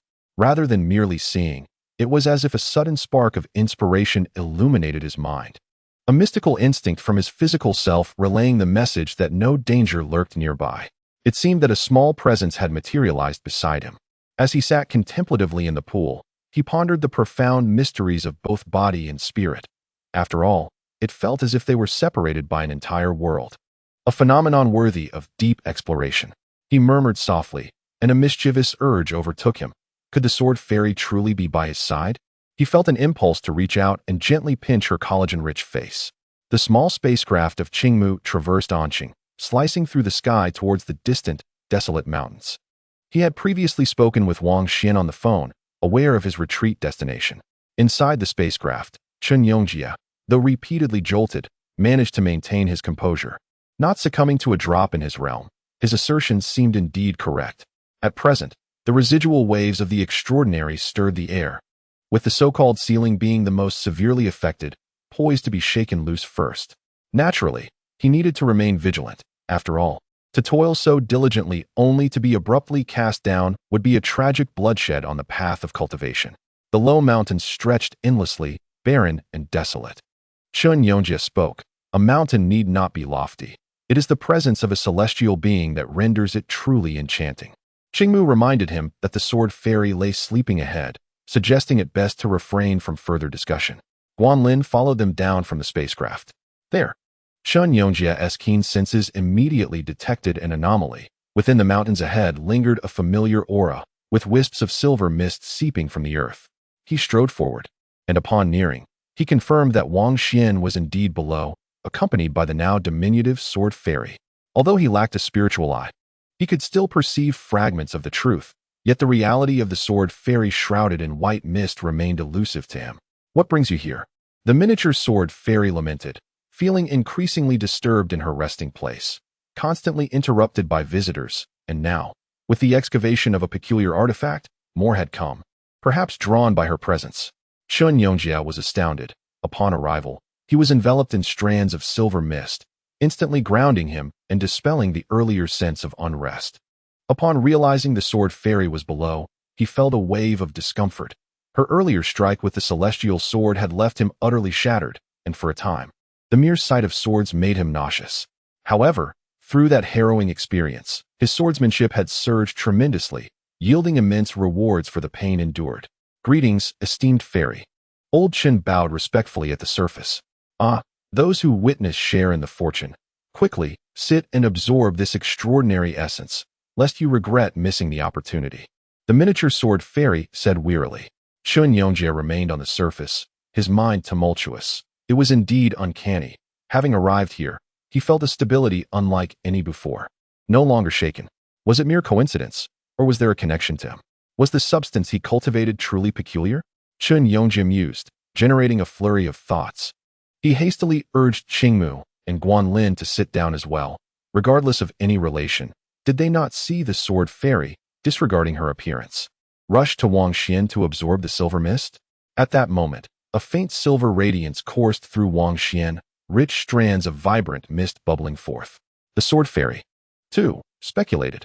Where had his spirit ventured? Could it be that I have inadvertently entered an exalted spiritual realm, thus gathering some sacred essence that has induced this extraordinary phenomenon? After a period of contemplation, she decisively leaped backward, expelling a sword-like aura imbued with a faint crimson glow from her vividly red lips, followed by several coughs. What is this? She exclaimed, having just praised him moments ago. She continued to exhale forcefully, the large mouthful of red light making her plump little face flush, her wide eyes bulging in astonishment. On the ground, old Chen was quick to react. Upon sensing the sword fairy's peculiarity, he immediately employed his secret powers to transport Qingmu and Guanlin far away. He himself was scorched by a surge of crimson radiance that caused him to gasp, his body turning bright red, his eyes widening as he instinctively exhaled flames. What in the world? He exclaimed, utterly astonished. Then he noticed that beneath him, Wang Xian's silvery glow had vanished. the mist dissipating, leaving only a flicker of red light coursing through him, his body showing signs of charred blackness. As if he were on the verge of being flayed. Chen Yongjie did not flee. The next moment, he felt a tremor of spirit, voicing, "This is the sensation I seek, the burning pain akin to tearing, yet it is precisely what I desire." His spirit projected outward, drawing a thread of crimson mist. Of course, he did not dare to be reckless. No matter how exhilarated he felt, he maintained his composure, only inhaling a modest amount. Subsequently, his physical form reddened as if he were a grilled shrimp, his primordial spirit igniting slightly, exhibiting a semblance of self-immolation. "My master has gone mad again," Qingmu remarked, recalling how he had earlier aimed for the sun, seeking to refine his body and spirit through nuclear radiation, only to now be enraptured once more. "Indeed, I have begun to feel that particular sensation." Chen Yongjie settled into a meditative posture, cautiously attracting wisps of red mist while simultaneously inviting the sun's fiery light. At this moment, within his being, strands of golden elixir energy intertwined with active substances of Buddhist relics, merging and being refined by the crimson mist, coalescing into newfound strength. He understood that he had yet to break free from the confines of the old mythological system. Yet he had taken a solid step forward on the path of his aspirations. A qualitative transformation could not occur instantaneously. Patience was essential. He drew the sun's fiery light into his being, blending it with the amalgam of substances. Burn away, distill the essence. His spirit surged forth, refining itself. At this stage, he naturally lacked the golden elixir and relics, but the essence of golden elixir energy and the active substances of relics were being birthed daily, rapidly accumulating. Chen Yongjie spoke. "Qingmu, go to the spacecraft and see if there are any controllable nuclear weapons in the intermediate arsenal, dismantle them, and procure some radiation for me." Guanlin could no longer contain herself, exclaiming, "Old Chen, what are you thinking? Cultivation cannot be accomplished in a single leap. Do not be overly radical. I have a clear understanding. In this era, lacking courage and diligence means being eliminated. The decaying old paths are no longer viable. We must dare to venture into the unknown." Qingmu, resigned, ultimately retrieved the smallest viable weapon, handing it over to old Chen. Chen Yongjie took it and dashed into the distance, indeed not daring to act recklessly, merely hinting at his intentions before returning. He extracted a piece of true bone, activating the inner realm, sending the spiritual bodies of Qingmu and Guanlin within. He busied himself, sitting at the edge of the inner realm, inviting a multitude of mysterious essences into his physical form. Within Chen Yongjie's body lay a veritable experimental arena, brimming with danshi, relic-like substances, solar flames, residual energies, and enigmatic factors. Coupled with the resurgence of his spirit, he drew forth a crimson halo, igniting this amalgamation into a veritable crucible. On this day, Chen Yongjie truly exerted himself, refining his essence with various energetic materials, successfully unlocking 2 celestial bones in succession and utilizing the inner realm to assist his cultivation. During this arduous process, he nearly scorched himself, and when he could no longer endure, he invoked the mysterious factors for a baptism, temporarily pausing his progress to alleviate his burden. Beneath the surface, the Sword Immortal observed this scene with wide eyes, acknowledging Chen Yongjie's relentless efforts, even perceiving it as self-harm. In truth, she too was engaged in research, attempting to transform the red light into sword light. "I must return," Wang Xuan declared, sensing that this phase of cultivation had come to a close. At that moment, the outside world was shrouded in despair. Numerous extraordinary beings felt the weight of impending sorrow, realizing that what was inevitable had finally arrived, an outcome that could not be evaded. "I have fallen, unable to withstand the tide." The 2 groups dispatched by Wang Xuan were now left disheartened, their spirits shattered in an instant, having plummeted from the heights of leisure. On the ground, demons howled in protest, unable to accept this grim reality. On the Witch Star, a demonic dragon roared skyward, soaring into the heights, its massive form thrashing in fury. In the depths of space, on a barren planet, the seals of a bald mountain trembled, hinting at the emergence of some creature, followed by a cacophony of roars. On New Star, old Zhang stood motionless, facing the cosmic expanse, pressing a rusted copper mirror against his face, pausing in contemplation. Beneath the Daxing'anling Mountains, within a bamboo vessel crafted from ethereal bamboo, a woman in white had risen, her entire being aglow, merging with the vessel to weave a tapestry of dreamlike radiance. In a certain secret realm, the long skirt of the red-robed demoness, resembling evening clouds, burst open, revealing her snow-white form. She danced with the celestial winds, as endless thunder rained down, transforming into her battle attire, mending the tattered portions of her red skirt, the thunderous battle dress swirling, scattering light. Amidst the desolate mountains, the crimson light enveloping Wang Xuan dissipated, and silvery brilliance began to flow anew, gradually settling. In the void, within the pool of life, Wang Xuan rose. Satisfied with the fruits of his cultivation, his spirit was resilient and powerful, markedly transformed from before. He seemed to have been tempered through countless trials, brimming with vitality, exuding a hint of sharpness, a fleeting blush marking the result of countless immersions in soft red light. Return. He stood, withdrawing the god-slaying flag embedded in the pool and retrieving a beast-skin scroll from the depths, both having absorbed ample silver essence. With that, he departed without a backward glance. He hoped that upon his next visit, the celestial herbs would remain unscathed. Should they be plucked, it would indeed be a calamity for mankind. To his astonishment, the journey seemed to have shortened. Now he no longer needed to employ his spiritual eye to navigate the drifting mists.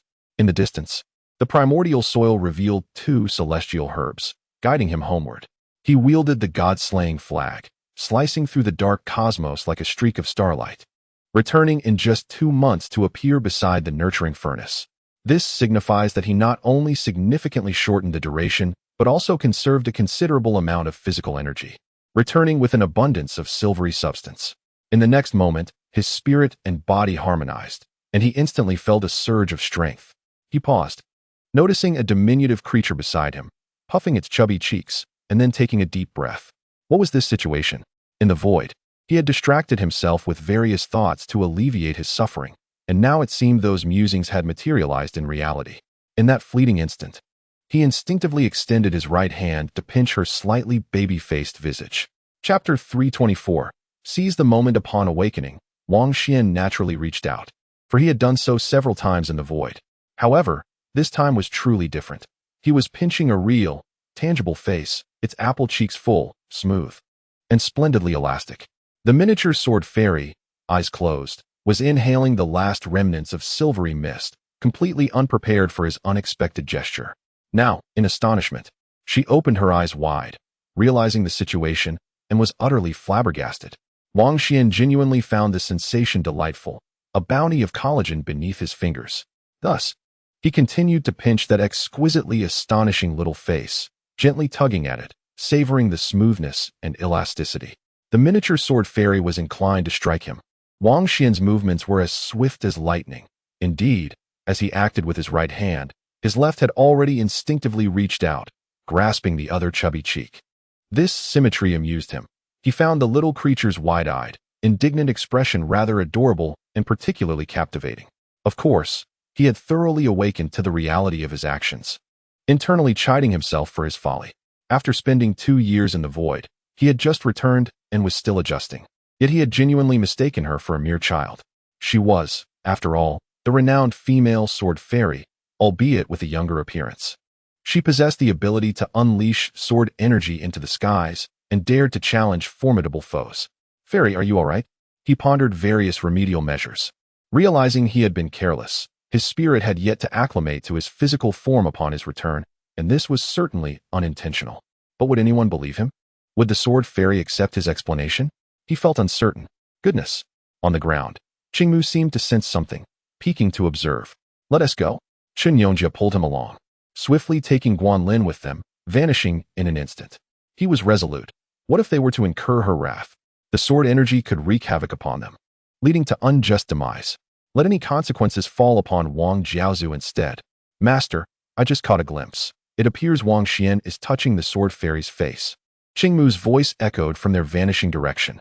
Of course, the individuals had long since disappeared. It was merely due to Wang Xuan and the female sword fairy's acute perceptions that they could sense movements from afar. "Qingmu, were you intentional in this?" Wang Xuan mentally exclaimed. Outside the mountains, the spacecraft embarked, heading towards an city. The distance of 800 miles posed no challenge, and they arrived swiftly. At this juncture, Qingmu was in excellent form, having officially become a master. After all, his mentor had consumed 2 pieces of true bone, undergoing a mysterious purification in the inner realm, and he had trained diligently for many years. He was filled with excitement. Even the seemingly ineffectual Qin Cheng had already ventured into this domain. If he failed to attain the status of a master, it would be utterly embarrassing for him to continue along the path of ancient arts. Guanlin, with a higher level of cultivation, was preoccupied, engaging in discussions with relevant organizations and departments, exchanging insights.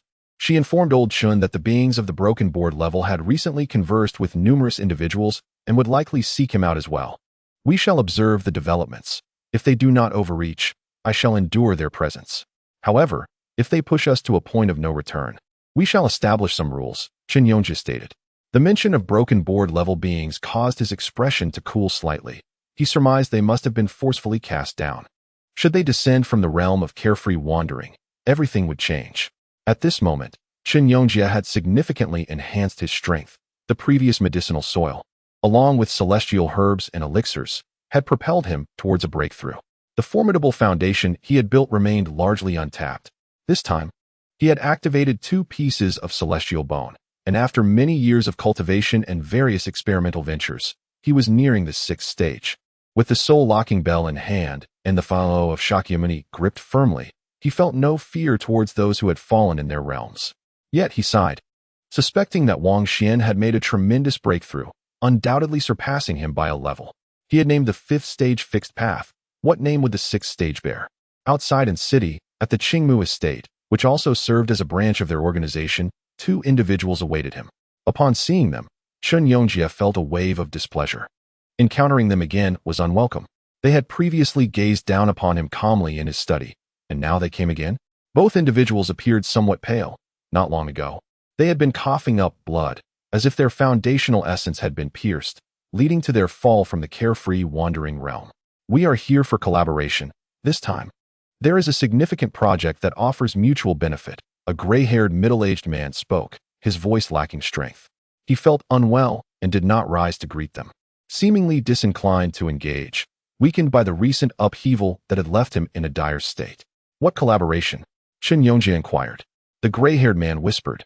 Deep within the earth's core lies a palace, but the seals there are formidable and require your assistance to breach. Chen Yongjia felt a sudden jolt of alarm. How could there be a palace near the earth's core? Without a doubt, the seals would be exceedingly robust, otherwise. These individuals would not require such powerful weaponry to break through. Yet, was it wise to bombard that location? Altering the geological structure could lead to the disintegration of the entire ancient land. Guanlin furrowed her brow in deep concern. What were these individuals seeking? Not long ago, they had excavated a jadeite dwelling from the depths of the earth, only to find that it contained decayed bodies, not yet fully transformed into bones. Personnel from a certain life research institute had examined those corrupted remains, discovering that they had lived for over 500 years before meeting their demise, with some having existed for more than 800 years. Moreover, the cause of death was unknown, appearing unlike natural aging. They were individuals who chose to remain in the mortal realm, likely capable of ascending to immortality, yet opted to stay. Without entering the grand tapestry, they inevitably succumbed to illness, meeting a tragic end, explained another individual with purple hair. The gray-haired man remarked, yet we harbor suspicions that within the grand subterranean palace, there may still be life. After all, formidable figures chose to remain there in the past. This revelation was astonishing. The notion that powerful mythical beings retained their corporeal forms and continued to dwell among mortals was indeed remarkable. Chen Yongjia, Guanlin, and Qingmu were all moved by this. Although referred to as the Earth's core, this enormous palace had merely sunk into magma, not buried deep within the Earth's nucleus. You too could extract that palace, and we shall assist from the outside, Guanlin suggested. Regardless, she firmly opposed any actions taken in the depths of the earth. Should chaos ensue, the resulting explosion would be unimaginable. It is worth noting that such depths are inaccessible even to those of the highest realms, requiring an unfathomable amount of energy to breach. The purple-haired man shook his head, stating, it is far heavier than Mount Tai and is fortified with various prohibitions. Even Earth immortals cannot extract it. Chen Yongjia was inclined to dismiss them outright, thinking it absurd that even the decayed mythos could not retrieve the palace. Clearly, there was a significant issue at hand. The subterranean palace housed celestial herbs, and it was conservatively estimated that at least one, possibly two, could be found there. The gray-haired man offered a faint smile, promising them 2 petals of celestial herb if they succeeded. Even Qing Mu, who had little knowledge of the grand scheme, sensed something amiss. The presence of celestial herbs in the underground palace raised alarming questions. It was imperative not to act recklessly. Chen Yongjie declined the proposition, asserting that cooperation was impossible. The palace was either unimaginably terrifying or home to peerless powerhouses. Once these individuals ventured into the Earth's depths, they would undoubtedly be treading on ground of great significance. A place esteemed by Hung Jun, inherently sinister. Does this mean we cannot collaborate? As time progressed, the expressions of the 2 men darkened. Chen Yongjie remained seated, tacitly acquiescing, striving to maintain composure and avoid confrontation with them. The purple-haired middle-aged man spoke. Let us consider a second collaboration. Wang Xuan is returning to the old land with you. Correct? We wish to meet him. Chen Yongjie felt a sinking sensation. Wherever Wang was, he was always pursued, as if he were a coveted prize. It appeared that his secrets regarding the unique inner landscapes were gradually becoming public knowledge. He has entered seclusion. I do not know his whereabouts, Chen Yongjie replied. The purple-haired man smiled. Rest assured, the extraordinary being we follow requires no introduction from him. We have already acquired the feathered transformation banner. We have heard he possesses the god-slaying flag, and we wish to see if it can be utilized to cleave the subterranean palace. I truly do not know where he is, Chen Yongjie reiterated. You are somewhat lacking in awareness, the purple-haired man retorted, rising to stand before him, looking down in a manner reminiscent of their previous encounter. Do not overstep. Qing Mu could not bear to see his master endure such indignities. The purple-haired man dismissed him, deeming him unworthy of his attention. Some of your demands are indeed excessive. We cannot acquiesce to them. Might there be other avenues for collaboration? Guanlin interjected gracefully. Currently, there are none, the gray-haired man replied, shaking his head with an increasingly icy tone. He then added, in truth, locating Wang Xuan is not particularly challenging. His parents reside in Pingxing. It would be quite easy for us to visit them. After all, they are but mere mortals. To spare them from undue fright, I believe it is prudent to have a private conversation with Wang Xuan. Chen Yongjie, with a serious demeanor, remarked, you both possess extraordinary abilities. Yet Wang Xuan's parents are commonplace individuals. Dragging family into this matter seems excessive. Therefore, let us invite Wang Xuan to speak. We shall not put him in a difficult position. The gray-haired man calmly elucidated. In truth, engaging with us earlier would yield numerous advantages. For behind us stands an unparalleled powerhouse wielding a treasured artifact. The violet-haired man, standing before old Chen, displayed indifference as he stated, do not solely consider others. Contemplate your own welfare as well, or perhaps that of your wife. At this juncture, he cast a sidelong glance at Guanlin, adding, mortals are often beset by calamities. In these tumultuous times, one should adapt to the prevailing currents rather than oppose the greater trends. You two are excessively aggressive, Qingmu remarked, his countenance darkening. Yet, the 2 individuals dismissed his concerns, treating his mortal status with palpable disdain. You two may step outside. I wish to converse with these esteemed individuals. Chen Yongjie softened his tone, urging Qingmu and Guanlin to leave the room. Old Chen, Guanlin expressed her unease. Chen Yongjie shook his head reassuringly. Do not worry. The 2 seniors will not trouble me. There is nothing that cannot be discussed. Matters of cooperation can be approached gradually. With anxious expressions, Guanlin and Qingmu exited the room in silence. Isn't this quite satisfactory? The violet-haired man smiled faintly. Chen Yongjie inquired, if I refuse to comply, will you threaten my family? If Wang Xuan does not appear, will you seek trouble with his parents? You are overthinking it. We are not of that ilk.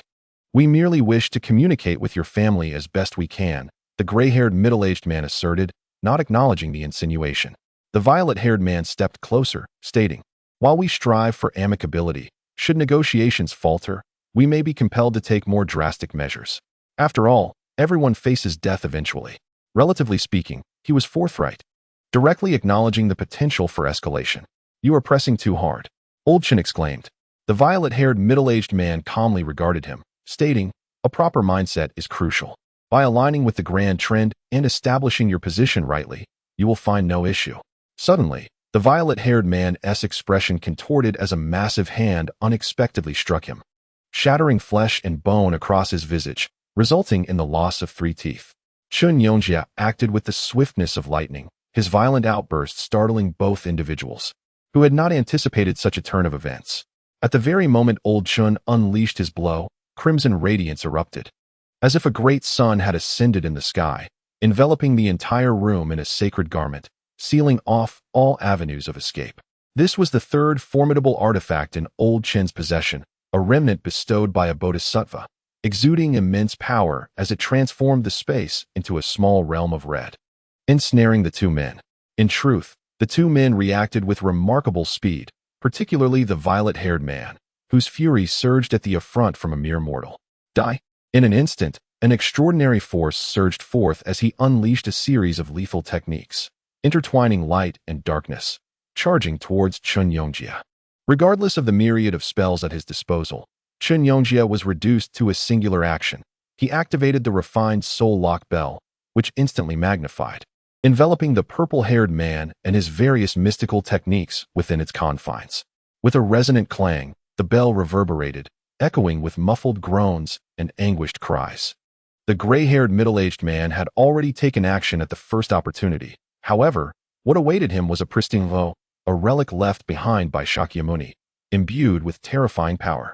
As Chen Yongjia blew into it, the heavy swastika symbols flew forth in succession, crashing down upon this individual and causing him to cough up blood. Both combatants had just broken through, their vitality severely compromised, teetering on the brink of the initial stage of the ninth realm, and even close to descending into the eighth. Faced with Chen Yongjia, who had just achieved a breakthrough and was fueled by a tempest of fury and murderous intent, their fate was sealed. I have endured your transgressions for far too long. How dare you threaten my family? Since our enmity is inevitable, I shall sever you from existence. Chen Yongjia's aura trembled with killing intent. My master has made his move. Outside, Qingmu spoke in a tremulous voice. He and Guanlin were well acquainted with Chen Yongjia, having anticipated that he would turn against them. With a swift motion, Qingmu charged in, armed with a heated weapon, fully prepared. Meanwhile, Guanlin had already maneuvered a small battleship into the air, locking onto their position, demonstrating remarkable coordination. However, their concerns were unfounded.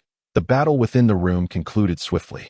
Chen Yongjia, with two swift strokes of his great black sword, decapitated both adversaries and extinguished their primordial spirits with the soul lock bell, emerging triumphantly with their severed heads in hand.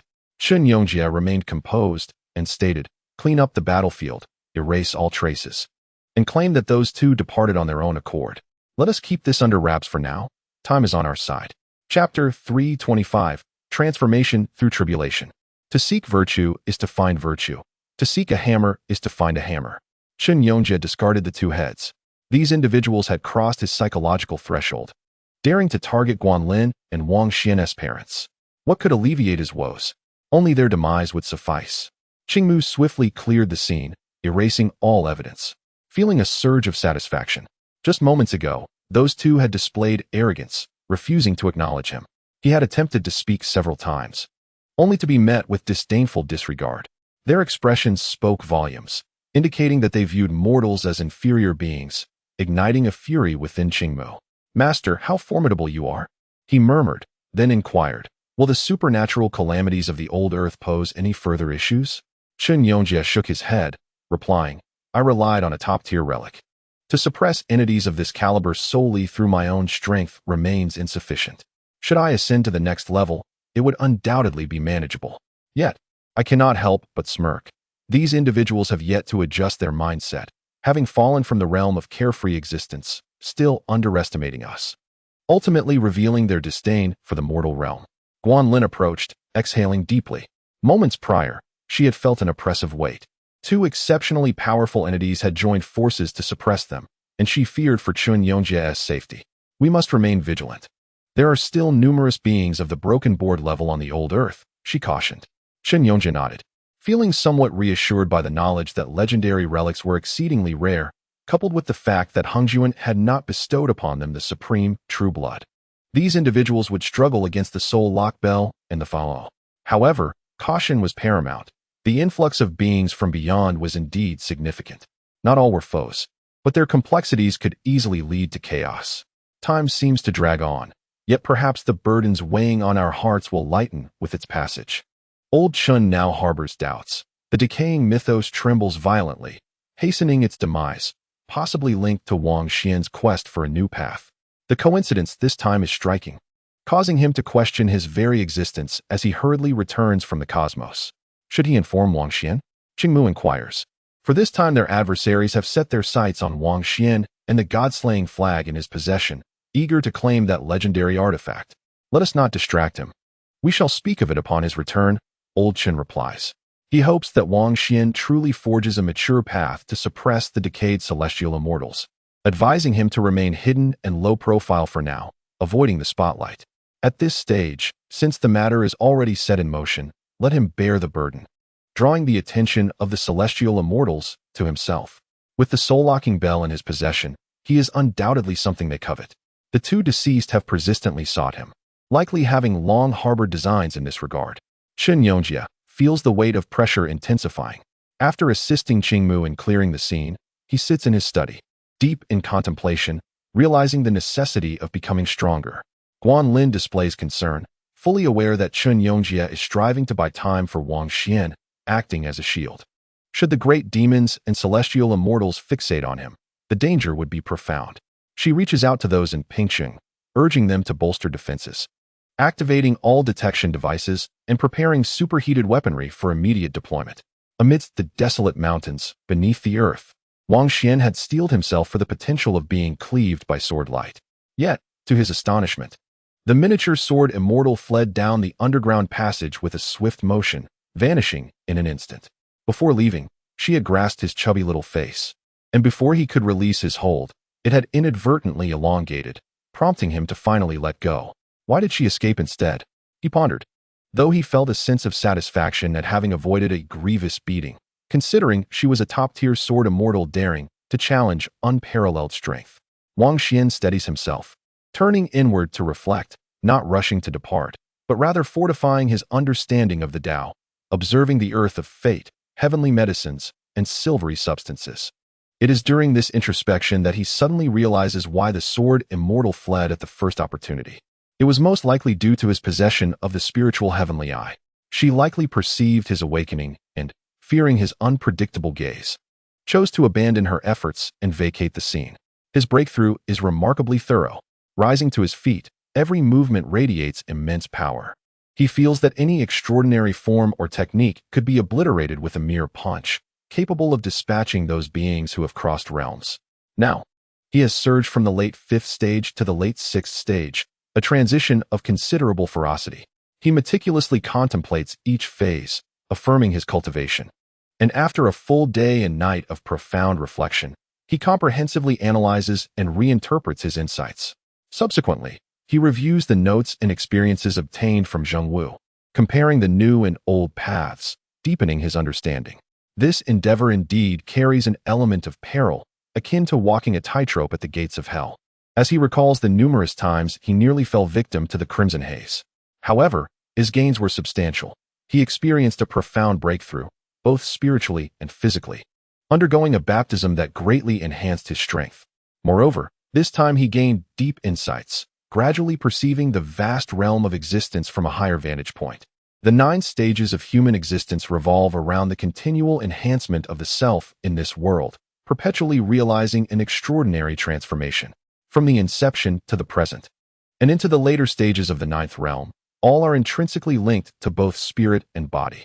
In the realm of mortals, stepping into the extraordinary signifies merely the beginning. It is through preliminary accumulation that one can attain a transformative peak, ultimately soaring to great heights. This is his understanding of the new path, which diverges somewhat from the traditional mythological framework. He tests the path with his own being. The earthly realm serves as a foundational stage of accumulation, relentlessly seeking strength and enhancing oneself. The deeper the roots, the more violent the eventual transformation will be. He has discovered the silver power, which undoubtedly serves as a significant boon, and is currently courting danger by drawing in the crimson mist, hoping to temper his spirit and ultimately harness it for his own use.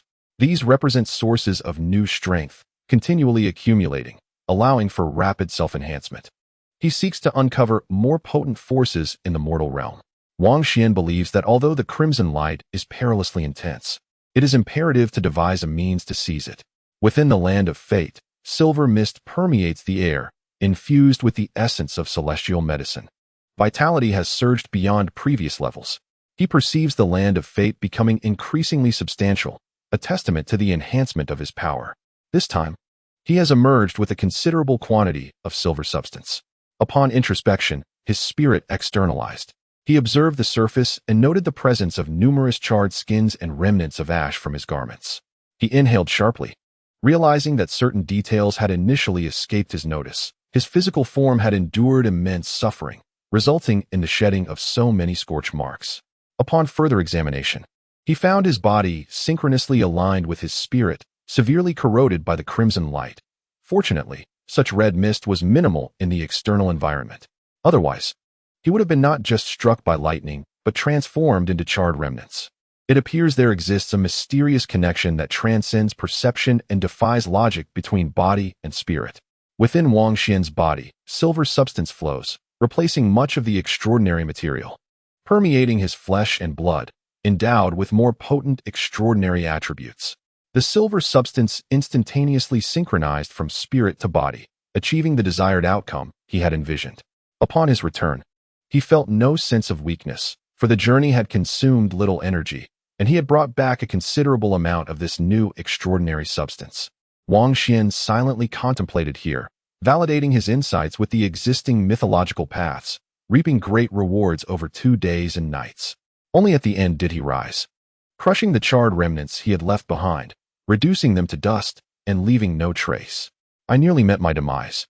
Yet in the dance between life and death lies opportunity. Translocating celestial herbs and bathing in the crimson mist felt akin to undergoing a tribulation.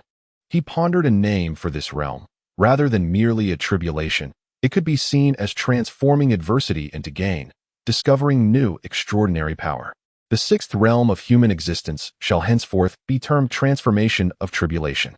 Emerging from the underground, his garments now reduced to ash, he leapt into the nearby pool with a splash, cleansing himself under the cascade of the waterfall above. The splashes of water rose, enveloped in a silver mist. His physique was both elongated and robust, shimmering with a crystalline luster beneath the sun. Clad in his garments, he concluded this phase of his cultivation. In my understanding of the human realm, this state signifies a tether to the mortal world. One cannot solely immerse oneself in arduous training, but must also comprehend the realities of existence. His spirit and corporeal form had endured excessive strain for a considerable duration, necessitating a period of adjustment. Forcing the extraction of potential may not bode well for the future. Indeed, he wished to observe and await the fate of the celestial herb he had sown, pondering whether it might be pilfered. If no one ventured into that desolate, void expanse, he could continue to cultivate the land, transplanting the celestial herb to safer locales. Wang Xuan speculated that wherever his footsteps tread, the celestial herb might flourish, breathing life into the ethereal realm, perhaps allowing him to instantaneously return to his homeland with but a thought. Perhaps the very act of pioneering new paths was akin to the expansion of his homeland, growing larger and inching closer to the realm of authenticity. What transpires when illusion intertwines with reality? As the gradually decaying mythos draws to a close, do I still have time? Wang Xuan did not relent. A slight heaviness weighed upon his heart as he departed. Yet, he harbored hope, for he had discovered the nascent beginnings of a new path. He refrained from disturbing the sword fairy, allowing the little creature to continue its slumber, hoping it would grow swiftly, so that he might eventually guide her back from behind the curtain. Uncertain of what awaited him beyond the perilous meteorite pit, he mused that encountering more celestial herbs would be fortuitous, as he could sow them along his journey, seemingly reaping significant benefits. On his way back, he continued to ponder the essence of cultivation. The celestial herb, shrouded in mystery, had vanished from within him, taking root in the ethereal realm. Truly, one can never have too many herbs. He walked leisurely, attentive to the conditions around him, and in a range of mountains 500 miles away, he spotted an elder clearing land and sowing medicinal plants. This being an extraordinary entity of the 7th tier, was evidently a visitor from behind the curtain. Wang Xuan approached and greeted him. The elder responded with tranquility, recognizing Wang Xuan as an extraordinary being, and they engaged in a serene conversation. The curtain shall soon fall. I harbor no grand ambitions. Though my realm has diminished, I find great contentment in returning. In this life, I merely desire to be an ordinary person. He expressed his weariness of conflict and aversion to schemes, yearning instead for a pristine sanctuary within the mortal realm, where he could study scriptures, tend to flora, and pass his days in tranquil solitude. Wang Xuan was taken aback, yet soon comprehended. What experiences had this individual not endured? He must have been an ancient immortal, who, after a life of splendor, now sought to appreciate the serene beauty of the mortal realm. Perhaps this is the true essence of an immortal, steeped in ethereal charm. However, who can articulate this with certainty?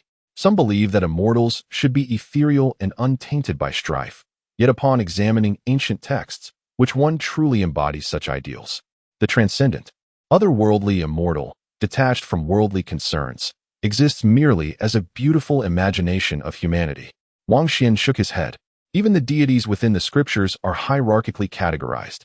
The Buddha speaks of the equality of all beings, yet distinctions exist among Buddhas, bodhisattvas, and arhats, who receive veneration and offerings. Throughout his journey, Wang Xuan encountered some immortals and spirits, revealing that a portion indeed resided in the wilderness, embodying a mindset of seclusion, seemingly having detached themselves from the mortal realm. Yet, there exist certain celestial beings and demons who actively engage within the bustling city, seamlessly integrating into this era and relishing the vibrant tapestry of life. For instance, some demons and immortals have ascended to stardom, returning to the limelight even before the latest generation of beings, basking in the adoration of the masses, nearly oblivious to their true identities.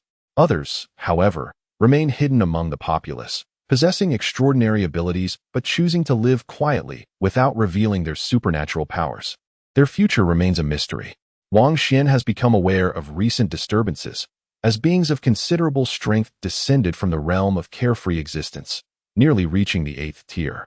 Yet, within some prosperous metropolises, he encountered beings at the pinnacle of the 9th tier, leading seemingly mundane lives, which left him quite astonished. He speculated that these might be ancient immortals of significant repute. The great powers behind the scenes are enigmatic, possessing means to retain their strength and embark on their journey home. Undoubtedly, the most plausible scenario is that the old covenant is gradually loosening. Wang Xuan remains vigilant, sensing that truly formidable individuals seem to be emerging, ancient immortals renowned for their exceptional prowess. However, his observations along the journey have allowed him to exhale with relief.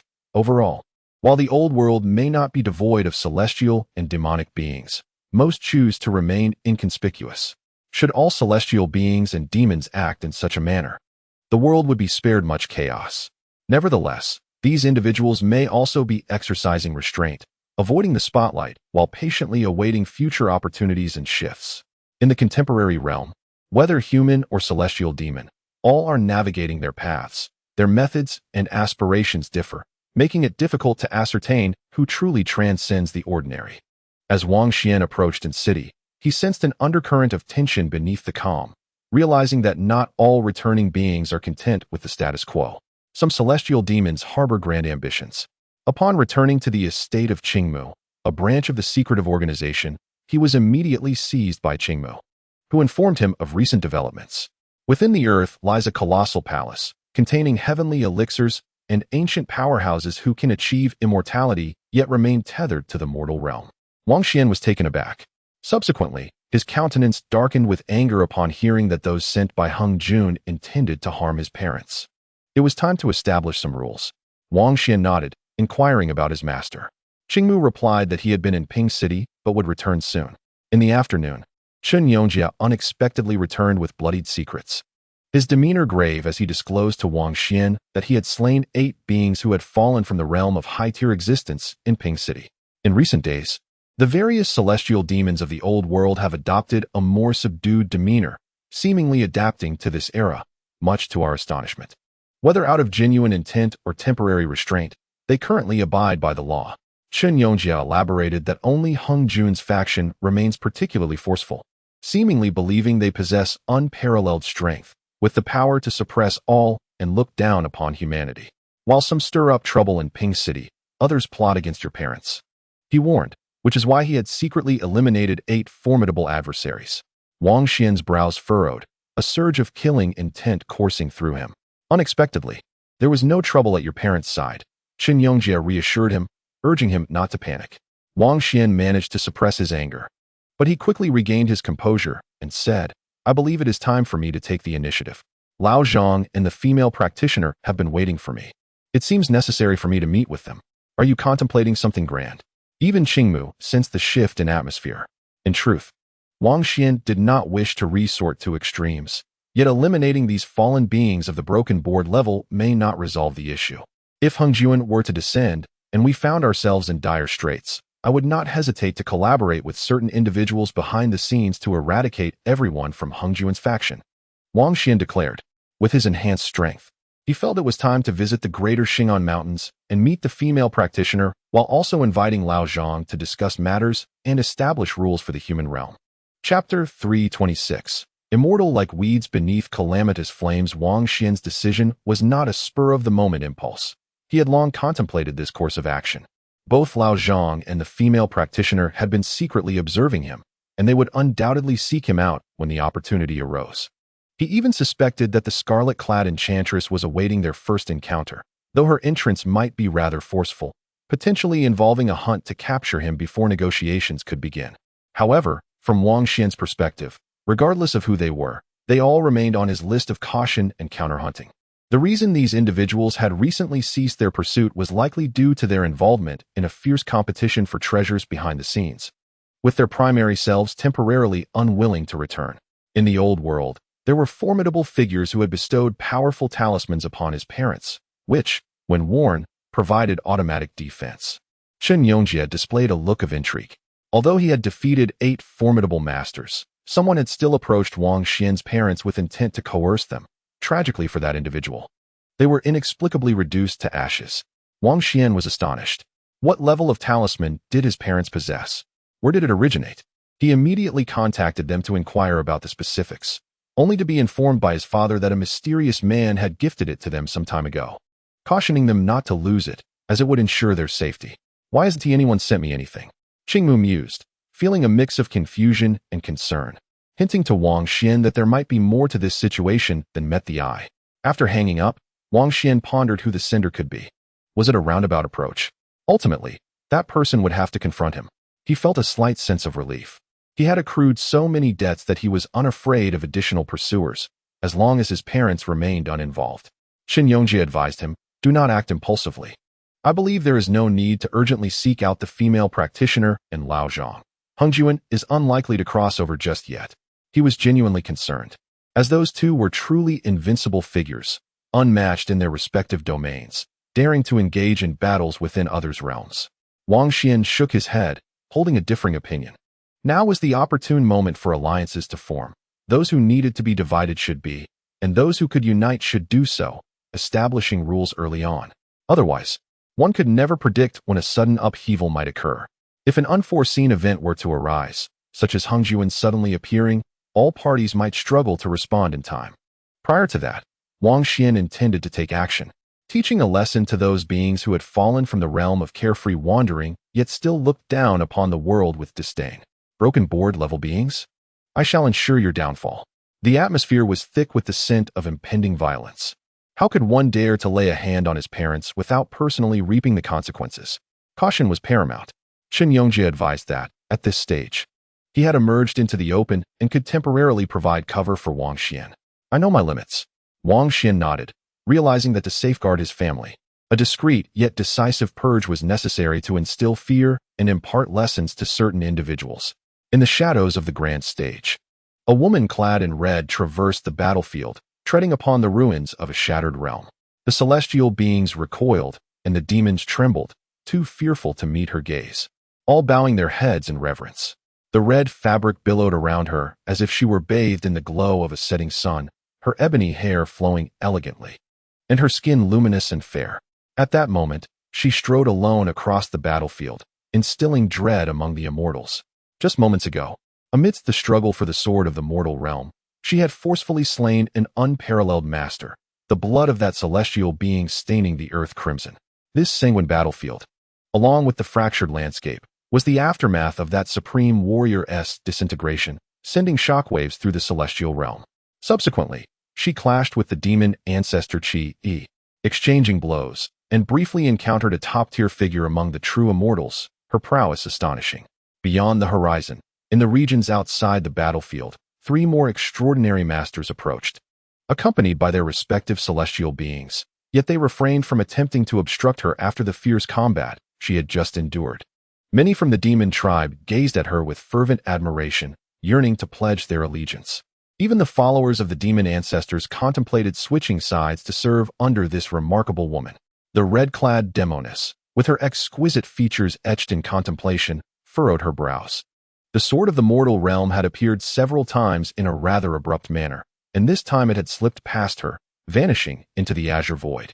She returned to her own domain, a place suffused with ethereal energy, where celestial flowers blossomed, auspicious clouds surged, and divine rainbows intertwined. Even the mountains shimmered with a gentle radiance. Demon Lord, a round-faced girl approached, exuding vitality, her large eyes squinting with joy, her face beaming with delight. For this time, the Demon Lord had triumphed once again, single-handedly sweeping through a superfaction guarded by a peerless master, decisively slaying the foremost expert within that grand scheme. The red-clad demoness cast a glance at her and remarked, "Without the existence of the celestial, the extraordinary shall recede. All achievements and past glories are merely ephemeral wisps of smoke." She pondered, feeling as if these 2 or 3 millennia had been but fleeting illusions, stating, "I have often mused whether the truest perished 2 or 3 millennia ago, and becoming an immortal was merely a grand dream." The round-faced girl murmured, "How could that be? We have indeed become immortals, and you have ascended as the Demon Lord. Moreover, your physical form still exists in this realm, along with my true essence. If we return, we can truly manifest once more. Perhaps the pursuit of immortality is illusory. Leaving behind our true forms or essences is merely a means for future revival. The essence we embody in this world is the authentic us, is it not?" The red-clad demoness gazed up towards the grand stage. "What troubles you, Demon Lord?" the round-faced girl queried, astonished, her beauty and innocence evident. Though such a demeanor was rarely showcased, as she normally bore the formidable presence of a great white tiger demon. Immortality should not manifest in this manner. Lately, I have often contemplated the dichotomy of illusion and reality. Historically, the true us must have suffered grave injuries, with the ancients leaving only their essences behind, awaiting revival. This is the truth, akin to tenacious wild grass enduring through the flames, steadfastly clinging to its roots while awaiting rebirth. Everything within the grand curtain is destined to dissipate into the ash of calamity. It is merely an extension of our once tumultuous thoughts, a flicker of spiritual consciousness. Demon Lord, I am truly frightened. Please do not terrify me." The Baihu true immortal expressed her unease, her round face etched with anxiety. "You shall venture into the mortal realm." The crimson-clad female demon suddenly spoke, seated by the clear springs beneath the sacred tree, her fingers dancing upon the guqin, producing melodies that resonated deeply within the soul. I am to go there now?" The round-faced maiden was taken aback. "A portion of you shall traverse. The mortal world is destined to be true. Prepare yourself over there," the woman in red instructed, as the hazy world seemed on the verge of being cleaved apart. The curtain trembling gently. The Baihu true immortal was directly divided, with another version of herself materializing beside her, flesh and spirit evident, showcasing the prowess of the crimson-clad demoness. This method was employed to prevent her from being torn apart while crossing realms. A dominant essence could not fully transition. Am I truly going to the real world? The round-faced maiden was exhilarated. Then her expression shifted to one of indignation, her eyes sparkling with divine light as she declared, "That scoundrel shall tremble in anticipation.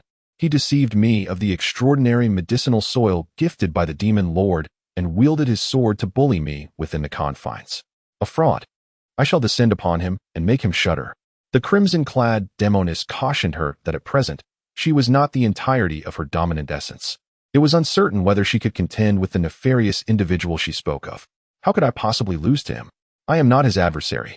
The woman in red nodded, assigning her certain tasks, which left the round-faced maiden speechless. As light rain cascaded, the old covenant waned. The curtain was torn asunder by the strings of the guqin amidst thunder and torrential downpour, and the round-faced maiden was sent forth. Perhaps one day, the true extraordinary realm shall manifest. Who knows who will witness it? The crimson-clad demoness murmured softly, the celestial music resounding, the melody fracturing the curtain. Chapter 327. The celestial of the land and its city. The gentle rain fell, and in this early summer season, the trees lining the roads flourished. Their leaves washed to a vibrant green. Wang Xuan wandered through the drizzling rain, arriving at the renowned Yuhai Lake, his thoughts drifting away with the mist. Once, he had kicked Wu Yin into the lake at this very spot. Yet today, he was not here to reminisce, but to hunt down immortals. Hung Jun was indeed extraordinarily formidable, the first to obtain the supreme treasure, yet those he dispatched were overly self-assured. Even now, some had yet to alter their mindset, still looking down upon the mortal realm, failing to perceive the beings of the present as kindred souls. Some among them believed they had transcended to immortality, elevated far above. Their life status irrevocably altered. Old Chen had slain 2 individuals outside in city and had been secretly hunting in Ping City. Perhaps he had been too discreet. For you remain unaware that some companions have already perished, under the illusion that they still roamed freely. This faction repeatedly crossed the red line, following the last incident. Others had come to in city, still seeking Wang Xuan, wishing to claim the god-slaying banner. Wang Xuan resolved to take action and approach personally. The misty rain enveloped the evening. Many tourists still strolled along the shores of Yuhai Lake, umbrellas in hand, savoring the poetic beauty of the moment.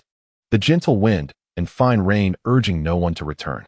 He spotted an individual who appeared to be one of his targets. This person was boating on the lake, having rented a bamboo vessel, standing at the bow, exuding an ethereal aura amidst the rain. It is you. From a considerable distance. The individual sensed Wang Xuan's arrival amidst the thick fog enveloping the lake, standing still as the bamboo boat glided effortlessly across the water's surface. The shoreline was adorned with numerous retro-style edifices, evoking the essence of a bygone era, reminiscent of ancient dynasties. This was the very reason for the individual's presence here. Wang Xuan made his appearance deliberately, awaiting this encounter. As the rain intensified, the world around grew dim. Droplets fell upon the lake, creating a veil of mist that deterred many from venturing out. The dark clouds loomed ominously, while the white rain danced chaotically around the boats. The individual arrived, possessing an unremarkable yet striking appearance, appearing to be in his 40s, akin to a scholar from antiquity transported to the present day. You must be Wang Xuan. We have sought you for quite some time, to borrow the god-slaying banner, he stated, hands clasped behind his back, standing confidently upon the bamboo vessel beneath the rain. As the downpour escalated, the ethereal ambience of the lake could no longer entice its visitors, who hastily retreated towards the city, while the wind grew stronger, turning umbrellas inside out. In an instant, the clamor of the surroundings vanished, and the worldly tumult receded. Wang Xuan regarded him and replied, "What if I refuse to lend it? Then I shall claim your head first," the individual declared, pointing decisively, unleashing a thunderous bolt that struck towards Wang Xuan with blinding intensity. He indeed possessed the audacity to warrant such confidence, for this method was beyond the ordinary, sufficient to contend with the most formidable of transcendent beings. He was harnessing the might of nature itself. This was not lightning emitted by a transcendent body, but rather thunder summoned from the rain. Should it strike, Wang Xuan would surely perish, reduced to cinders. After all, he had yet to attain the prowess to withstand the natural forces of the universe. However, Wang Xuan's spiritual perception and extraordinary awareness had already discerned the individual's intentions. Vanishing from his original position before the hand could fully rise. In ancient times, this lake was known as Thunder Lake. Bearing the marks of unparalleled warriors who faced the trials of thunder, there was no escaping this. The man on the lake spoke coldly. He was meddling with Wang Xuan's thoughts, each word a powerful mental onslaught, simultaneously stirring the forces of nature. He practiced the art of inducing tribulations, most suited for combat on rainy days, and Thunder Lake was the ideal battleground for him. His presence here was not merely for the scenic beauty. Beams of light cascaded from the heavens, striking the lake's surface like countless fiery meteors descending from the sky. Wang Xuan was taken aback. This was an exceedingly formidable opponent, executing a near-flawless transcendent formation, summoning the thunder. An ordinary person could scarcely withstand it. In an instant, the lake erupted, beams of light raining down in torrents from the clouds, reminiscent of ancient sorcerers invoking a multitude of meteors to assail the earth. The lake's surface crackled with dense lightning, as if the sun itself were plummeting from above. Yet, endowed with his spiritual perception, Wang Xuan possessed an innate advantage in understanding and wielding such techniques, discerning the myriad pathways and contingencies at play. Like a divine ray, he flickered amidst the thunder, evading multiple strikes with remarkable swiftness, traversing the scene as silvery energies swirled around him, ultimately appearing beside the bamboo boat, standing at its stern. Utilizing forces beyond your own capabilities and transcending the limitations of your techniques is no easy feat, is it? Wang Xuan inquired. You do not comprehend, with minimal cost. One can leverage the power of the universe without significant expenditure.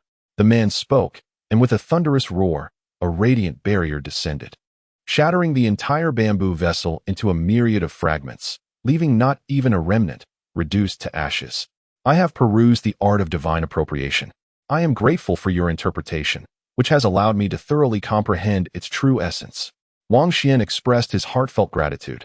Understanding the fundamental nature of this mystical technique indeed enables one to unlock higher realms of power.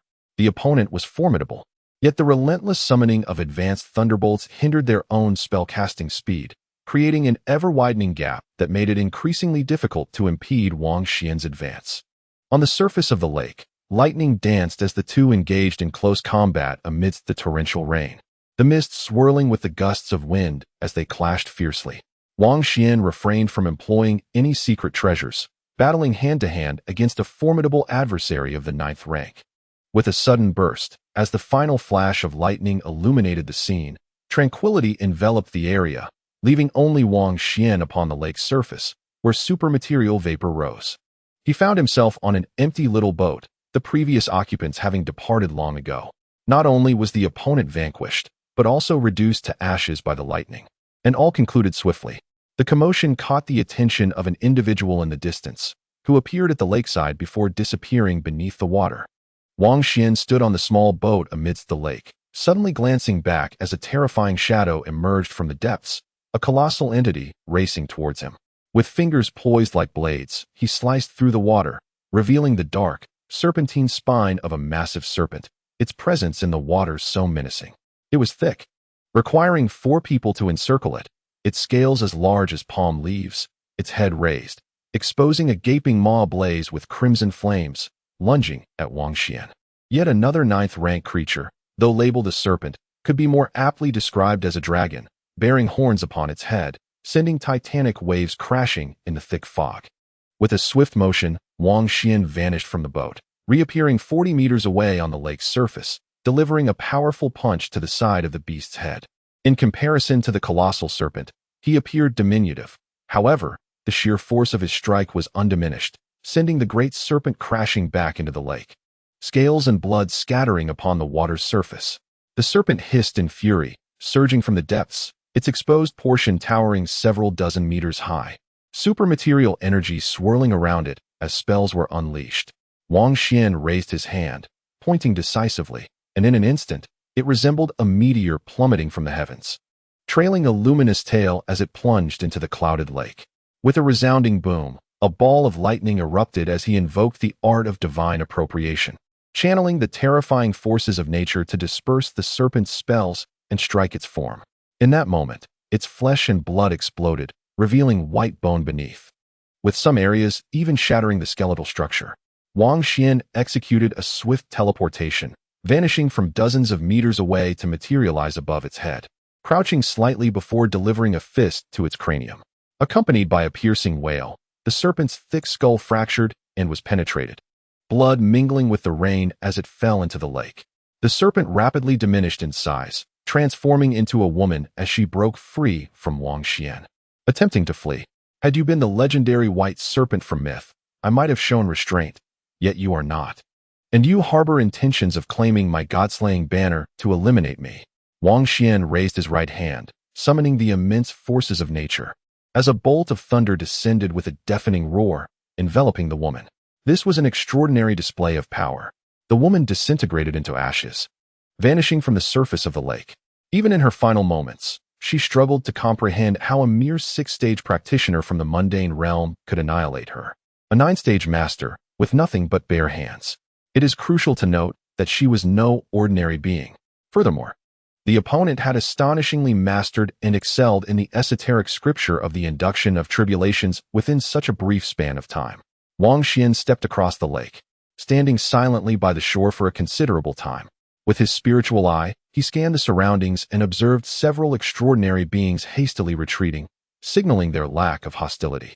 Zhao Zejun and a few other women were not far away, within an antiquated edifice, all belonging to prominent families with significant backgrounds.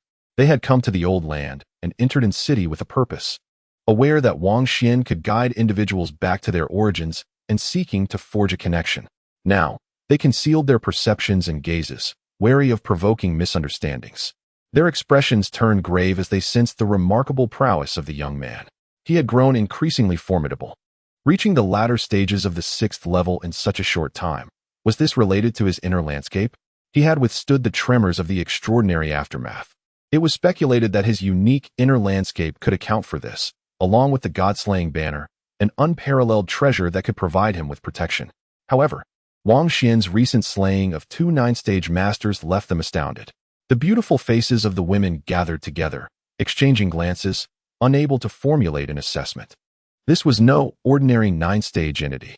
Was his true combat strength nearing the realm of transcendent freedom? In this era, could he possibly ascend to become a terrestrial immortal?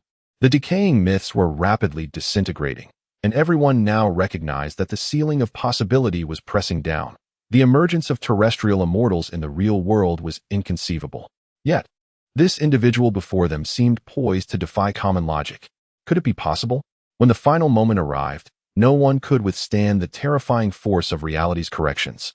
He was neither an unmatched master nor in possession of supreme treasures. Could he truly be an exception? Their origins were remarkable, yet they were all actively transforming to adapt to the future. Some had become singers, others artists. In their view, only unparalleled power could preserve a fraction of their strength and protect their faction. Amidst the misty rain, Wang Xuan's figure flickered, disappearing from the lakeside as he strolled through in city, his garments remaining untouched by the rain. The celestial eyes and detectors of the old land were fully operational, meticulously tracking the movements of the individuals from Hung Juan's faction. Where there was a physical presence, there were traces to follow. The night had long since fallen, and in city's largest museum had been closed for some time, yet someone still infiltrated it, akin to a ghost in search of a long-buried ancient treasure. Wang Xuan had also arrived, fixating on that individual. "Let us depart," Wang Xuan declared, turning away from the scene. On the streets, a battle erupted abruptly, but soon fell silent once more. As for the surveillance cameras along the roadside, they would capture audio and video, which Qingmu and Guanlin would later dispose of. Later that evening, in a renowned bar, a woman spotted Wang Xuan and approached him. She possessed striking features and an alluring figure, exuding a captivating charm. A young woman smiled, her breath fragrant like orchids, and alluringly offered assistance in dealing with any threats to his parents, promising to introduce him to a formidable faction where no one would dare to act recklessly again. However, she also revealed that her organization required the god-slaying flag for their purposes. "Isn't it your faction that seeks to harm my parents? You wish to take my god-slaying flag in exchange for uncertain mercy?" In the dim light of the bar, Wang Xuan did not lift his glass, but gazed at her, stating, "You are overly presumptuous. Over 20 beings of the broken board level have already descended, and more will follow, including unparalleled powerhouses returning with treasures. Are you truly willing to oppose the tide and stand against us?" He sighed. "It is you who have chosen to be my adversary." And then, he took action. This was the final target in city, for this woman was the reason for his arrival.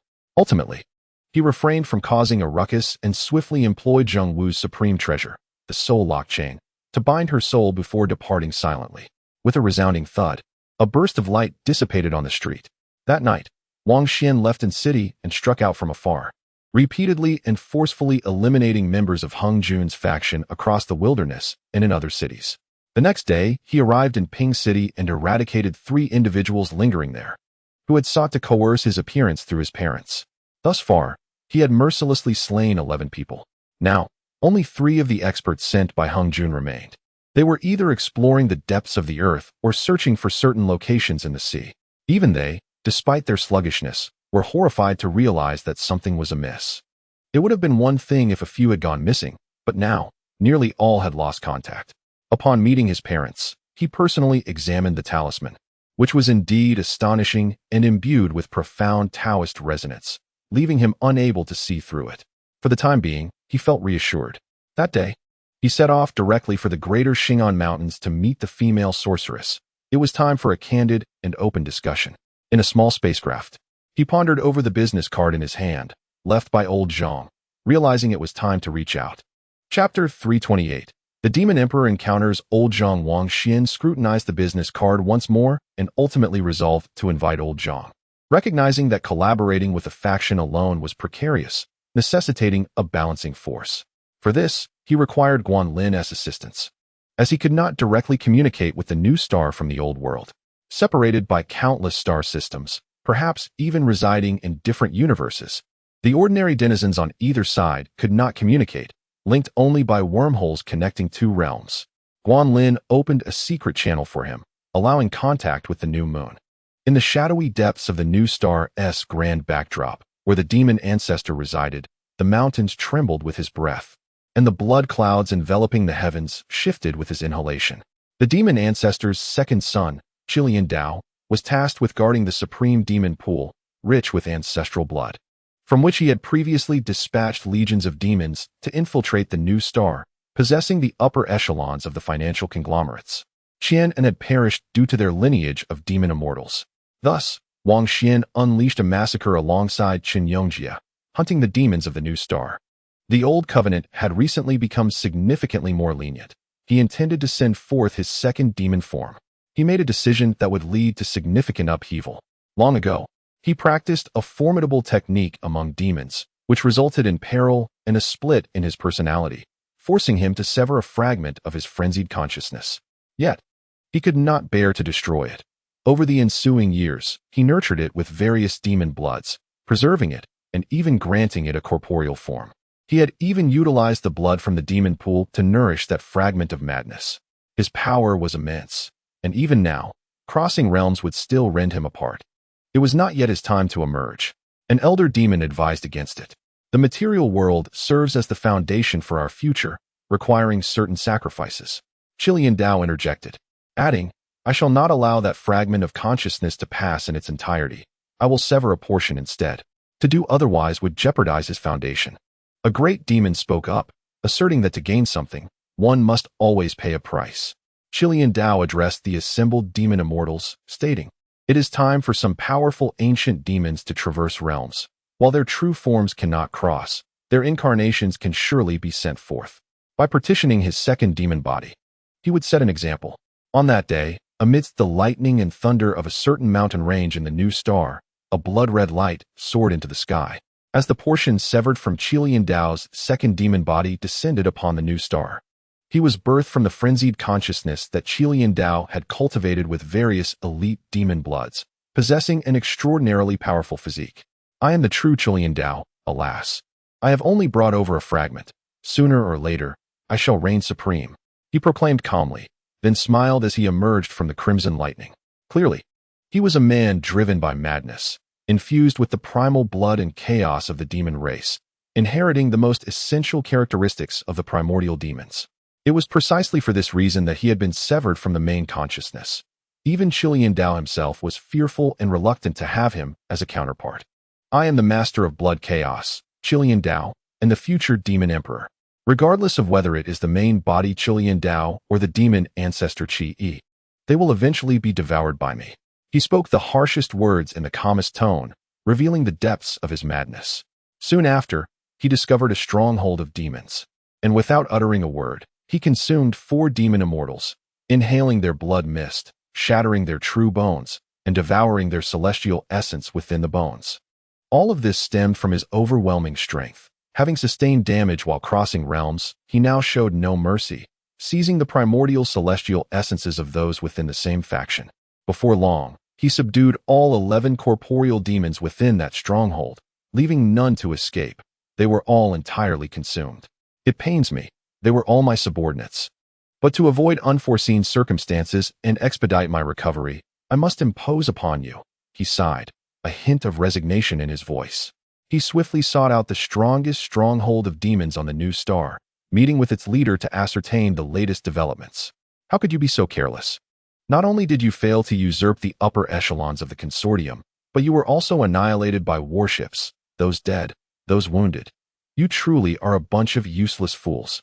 Qilian Dao gazed at them, blood patterns appearing in his eyes, instilling terror among the demons as they sensed the faint aura of the demon ancestor, causing them all to kneel in fear. He sat there, surveying the myriad of demons before him, and proclaimed, "Rise. Most of the tycoons have fled. The fleet has ventured into the deep void, and the value of the new star has diminished significantly. Do as you see fit." He then stood, declaring, "I shall journey to the old soil, where legendary treasures await my claim. And is not Wang Xuan also in the old soil? I intend to collect him as well. I have an intuition that the banner of God-slaying is entwined with my destiny. It shall be my instrument of transcendence, capable of guiding me through great calamities. And it will be no less formidable than a supreme treasure." The demons, eager for his departure, were reluctant to confront the offspring of the demon ancestor, who exuded an aura of blood and chaos. "Assist me in securing a ticket to the old soil," he gestured, dismissing the crowd of demons. However, Qilian Dao discreetly communicated, summoning 2 demon immortals enveloped in blood mist, along with 3 formidable flesh and blood demons, to resume their feast. On a new moon, old Zhang set down his phone, resolved to venture to the old soil. He had 2 options. One was to depart from the new moon, hasten to the wormhole at the 8th star of deep space, and transfer to a large spacecraft bound for the old soil. This was the very route Wang Xuan had taken when he arrived from the old soil. Never mind. I shall set forth from the new star instead. Behind the grand curtain, Qilian Dao's true self was engaged in discussions with ancient demons, including some primordial demon immortals of formidable prowess. The unparalleled powerhouse Zheng Yuantian had ventured to the corresponding grand curtain of the old soil, and such a person's involvement would undoubtedly be earth-shattering. When the altar is activated, whether you send your own avatars across realms or dispatch disciples, extreme caution is imperative. A top-tier great demon spoke. Qilian Dao nodded, remarking, "The old soil is indeed imbued with enchantment. To my knowledge, at least 5 unmatched powerhouses are keeping watch there, poised for action at any moment. It was once said that the old covenant was deliberated and signed in the old soil. As various supreme beings turned their gaze towards it, could this be related? An ancient demon immortal alluded to this past event. I shall return to consult my father." Upon reaching this juncture, Qilian Dao reminded them not to confine their focus solely to the new star and the old soil. Other mythic celestial bodies also harbor supreme treasures, and certain factions have already commenced their endeavors to harvest the celestial medicines that were forsaken in the present world. On that day, at the new star, Qilian Dao calmly boarded a large spacecraft, closing his eyes as he awaited takeoff. When he opened his eyes again, the vessel had entered deep space, and beside him sat an elegant man, smiling as he regarded him. He nodded in acknowledgement. Despite his inherent madness, he maintained decorum, choosing not to act unless warranted. Is there perhaps a celestial medicine steeping in the demon pool? Does the demon ancestor Qi aspire to induce its mutation, transcending the limitations of celestial medicine to become a Dao medicine? Upon hearing such words, Qilian Dao turned sharply towards the man, who was gently smiling, awaiting a response. This was intriguing. Someone dared to inquire about the secrets of the demon ancestor. "Who are you?" Qilian Dao's expression turned stern, his modesty dissipating in the current reality. He truly cared not for anyone. The elegant man smiled lightly, saying, "Though your father, Qi, may be my elder, he would not dare speak so boldly." Qilian Dao acted directly, preferring to communicate through action rather than words. He was unperturbed by the prospect of consuming this person's primordial spirit. However, in the next moment, he was struck with horror as a hand seized his neck, and he once again heard the gentle voice say, "Calm down." After a brief pause, Qilian Dao managed a strained smile and said, "Uncle Zhang." His demeanor shifted to one of politeness, all traces of madness and chaos vanishing entirely. The two then engaged in a pleasant conversation. Qilian Dao began, "Indeed, there are celestial herbs in the demon pool, but I suspect that the evolution into Dao medicine is merely a legend. Such herbs might not truly exist." Old Zhang chuckled, replying, "There are some, but they cannot be harvested. Perhaps your father is aware that cultivating Dao medicine is unrealistic. Could it be that he is attempting to nurture true medicine, hoping to attract mysterious substances and powers beyond the extraordinary for future use?" Qilian Dao pondered this, then shook his head, stating, "I do not know. How about we collaborate and see if we can unearth one?" "Uncle Zhang, do not impose unreasonable demands." Throughout their journey, they conversed extensively, with old Zhang feeling a strong rapport, while Qilian Dao silently cursed his misfortune. After disembarking from the spacecraft, old Zhang cheerfully warned, "Do not recklessly consume individuals in the old land, or I shall hold you accountable." Qilian Dao's expression fluctuated as he watched him depart, an undercurrent of endless murderous intent flickering in his eyes, greatly irritated by the warning upon his arrival in the old land. Suddenly, he heard old Zhang's voice from a distance. "By the way, do not wander off. Wait for us to reach a decision, and you shall represent your father to cast your vote." Qilian Dao secretly exhaled a breath of frustration. In a certain city, a round-faced girl murmured to herself, "I come on behalf of the demon lord." Wang Xuan's spacecraft descended in the greater Xing'an Mountains. After a prolonged wait, he estimated that old Zhang would soon arrive in the old land before he set out into the depths of the forest. It had been over 6 months since his last visit, and he was about to enter this underground experimental site. He felt confident that even if unforeseen circumstances arose, he could endure until old Zhang arrived. However, he did not believe that the female scholar would engage him in conflict. There was no need for it. They could first have a discreet conversation and then await old Zhang's appearance. Indeed, this place had transformed into the domain of the female scholar. After introducing himself, Wang Xuan was swiftly granted passage, and someone invited him inside. He took the elevator downward, traversing a subterranean expanse that had consumed a vast amount of resources from the Zheng family, the depths filled with modern floors reminiscent of towering structures brimming with technological allure. Eventually, he entered a cavernous area where an ancient ambience prevailed, stepping into the former abode of the female scholar. This site had once witnessed the cataclysm of transformation, leaving little behind, save for a vessel carved from divine bamboo, which bore the essence of the female scholar's corporeal form. Upon his return, Wang Xuan sensed an entirely different atmosphere. The place was teeming with vitality, ethereal mists swirling, and an array of extraordinary flora flourishing, all exuding fragrant aromas. Unchanged was the divine bamboo, still standing resplendently golden and a meter in diameter, having been split to create a small boat. The bamboo vessel was adorned with 10 branches, each bearing leaves that occasionally shed golden rays, cascading upon the stunning woman clad in snow-white garments. Unlike before, she was now revived, her enchanting gaze profound, and upon noticing his entrance, she rose and greeted him with a smile. It can be said that her presence here instantly illuminated this ancient cave of the pre-Qin era, transforming it into an ethereal paradise. Chapter 329, Fang Yuzhu. I intended to update 2 chapters together, but it seems I shall resolve the first chapter swiftly before attending to the next. In the pre-Qin cave, clad in a pristine white gown, her graceful figure stood tall amidst the golden bamboo, where new leaves cascaded like rays of light, rendering her appearance ethereal and otherworldly, a true celestial being. Although this was not the first time Wang Xuan beheld a female immortal, he remained captivated by her beauty. She stood quietly ahead, infusing the entire environment with an aura of divinity. In truth, she was indeed an immortal. Having encountered celestial beings before, Wang Xuan spoke with composure, and any jest regarding the age-old saying that a woman 3 years older ranks among the celestial order was merely cautious banter in solitude. Now, in the presence of the true immortal, who would dare utter frivolities to a being of such unparalleled grace? Such folly could very well result in dire consequences. The female immortal leaned against the bamboo boat, her graceful elegance captivating. Her ebony hair shimmered, and her flawless visage radiated tranquility. "I am Fang Yuzhu," she smiled, her beauty dazzling, almost blinding. Had she appeared in the outside world, she would have rendered the surroundings utterly silent. This left Wang Xuan mildly astonished. She exuded a serene demeanor, devoid of any airs of a transcendent being, naturally revealing her name. Perhaps her spirit had awakened early, having traversed the mundane world, making her well-suited to the rhythm of modern society. Despite her unassuming nature, Wang Xuan refrained from becoming overly familiar, opting instead for a polite demeanor, maintaining a respectful distance. "You seem somewhat reserved," Fang Yuzhu remarked, her surprise morphing into laughter. "This is unlike your usual boldness. I recall you being quite audacious." Indeed, she bore no resemblance to an ancient figure.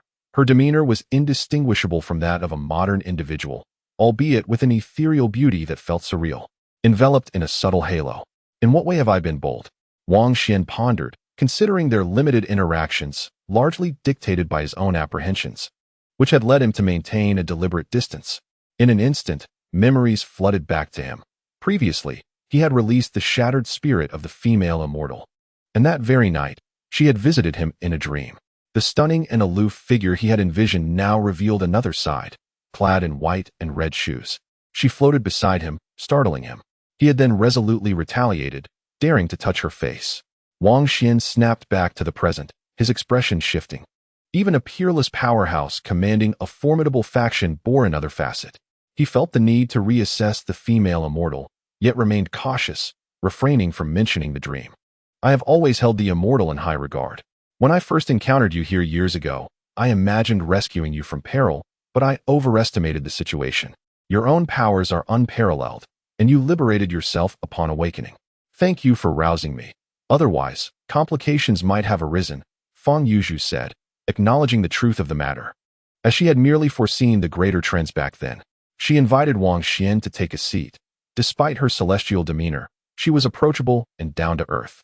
A young woman entered, gracefully preparing tea, showcasing her elegant and fluid tea ceremony skills, a sight to behold. She did not linger long and soon exited. This era, indeed, surpasses our own. Although societal issues persist, with some divisions that seem irreparable, people are able to lead their lives. In the preaching period, even I faced existential threats. Survival necessitated fierce confrontations and battles. There were threats from humanity, as well as unbelievable monsters, and those divine beasts that roamed the earth, where the strong preyed upon the weak. Wang Xuan was moved. Even a celestial beauty such as her had emerged from the fierce competition of various clans. Truly, that era was somewhat terrifying. Then, Fang Yuzhu smiled and spoke of the present age.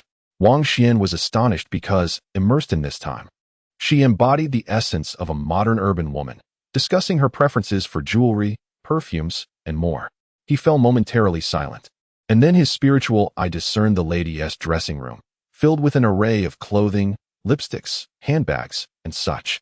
He automatically envisaged her in kipeos, formal gowns, and hot pants, strutting in high heels. Indeed, a striking sight. It is worth noting that she is a celestial being. While observing those garments, she remarked, "To blend into modern society, I have acquired various outfits, though I have yet to try them on." With a knowing smile, she seemed aware of his spiritual insight and could guess his thoughts. With the ethereal beauty of a fairy and a flawless figure, it is not the garments that enhance you, but rather, you elevate their aesthetic appeal. Indeed, I believe donning modern attire would impart a unique beauty, Wang Xuan mused. He contemplated how striking the contrast would be if she were to battle a formidable opponent while adorned in a qipao. As time passes, dynasties decay, and the world transforms. The present undeniably offers a superior existence. Upon hearing this, Wang Xuan became serious. He seized the moment to express that the tranquility and stability of the current world are paramount and must not be compromised. The actions of celestial beings and demons should be curtailed. The lady nodded, responding, "This is precisely what I wish to convey. Whether human, celestial, or demonic, all should adhere to certain constraints and rules." Wang Xuan was astonished. Before he could elaborate, she had already grasped the essence of his thoughts, directly addressing the matter and expressing her agreement. He quickly realized that her repeated emphasis on the merits of the modern era, along with her fondness for accessories and clothing, was merely superficial. Everything was in service of the occasion. He understood that this endeavor was bound to succeed. Truly an extraordinary powerhouse. She possessed vision and had already contemplated these matters. As one of the elite among celestial beings, she was willing to establish new regulations to restrain her kin. There was no need for him to elaborate further. The lady interjected, "This requires mutual adherence from all parties, and naturally, discussions must ensue. I will reach out to some individuals." This meeting unfolded unexpectedly smoothly. The two engaged in delightful conversation, and their overarching consensus posed no significant issues. However, Wang Xuan found himself unable to fully relax. While he could probe deeply with the sword fairy, there remained a certain distance with her. The female protagonist, despite exhibiting a strong sense of modernity in her demeanor, possesses an ethereal glow, shrouded in a mystical aura, embodying the traits of an unparalleled master of the celestial realm. Nevertheless, Fang Yuzhu finds herself pondering, sensing that she has overlooked a crucial aspect, seemingly related to the man who awakened her in this world. Will there be some entanglement with him in the future? A wave of doubt washes over her, and she feels a slight alertness. Yet the unease does not appear to stem from a life-or-death crisis, allowing her to gradually ease her troubled mind. Wang Xuan is eager to inquire, "Fairy Fang, would you care to guide me? Perhaps you could provide me with a celestial herb to restore my health." However, to his surprise, she does not bring up the matter herself this time, likely indicating that the treasure's master does not wish to reveal themselves. "Oh, it's old Zhang calling," Wang Xuan exclaims, astonished to discover there is signal even deep underground. "Please have him come directly," Fang Yuzhu responds, already recognizing the voice on the other end of the line. "Fairy, who exactly is old Zhang? Is he a demon or a celestial being?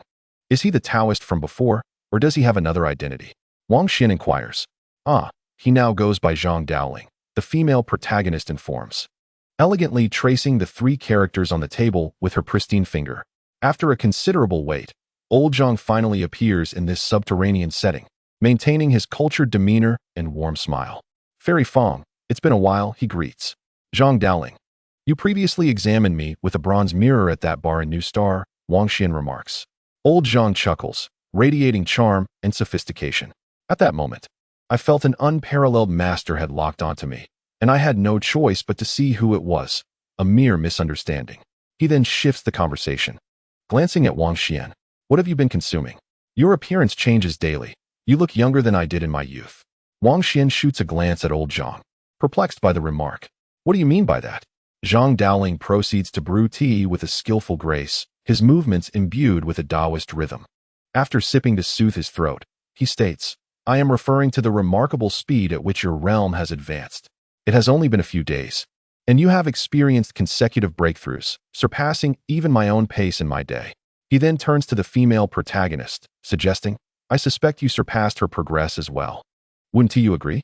Fang Yuzhu nods, observing Wang Xuan with a hint of intrigue.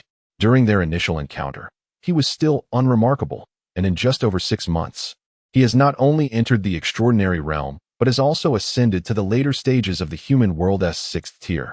This rapid advancement astonishes her, stirring curiosity within her heart. "I stumbled upon a half-lotus pod left behind by Shakyamuni and consumed 2 of its seeds, leading to my unexpected breakthroughs," Wang Xuan explains. The ascetic practitioners speak of karma. Their treasures are not easily obtained, and repayment is inevitable, old Zhang remarks. "Perhaps this is serendipity. I find them to be quite agreeable." Wang Xuan responds. "Fate is indeed ineffable," old Zhang nods, glancing between them before finally stating, "It's a bit chaotic. I assent it." Zhang Daoling, "Might I borrow your bronze mirror for a few days? I wish to examine myself and spare you from nonsensical chatter." The female protagonist smiles at him. Old Zhang promptly shakes his head. "I didn't bring it. The last time I used the mirror, it drained all its energy, and I left it at New Moon to absorb extraordinary materials." An excuse. Old Zhang remains silent, apprehensive about the possibility of lending without return. He glanced around and shifted the topic, saying, "Fairy, your bamboo boat is truly marvelous. It has preserved your physical form until now, which is indeed a testament to invincibility, wise and far-sighted. How about I trade a mirror for your boat?"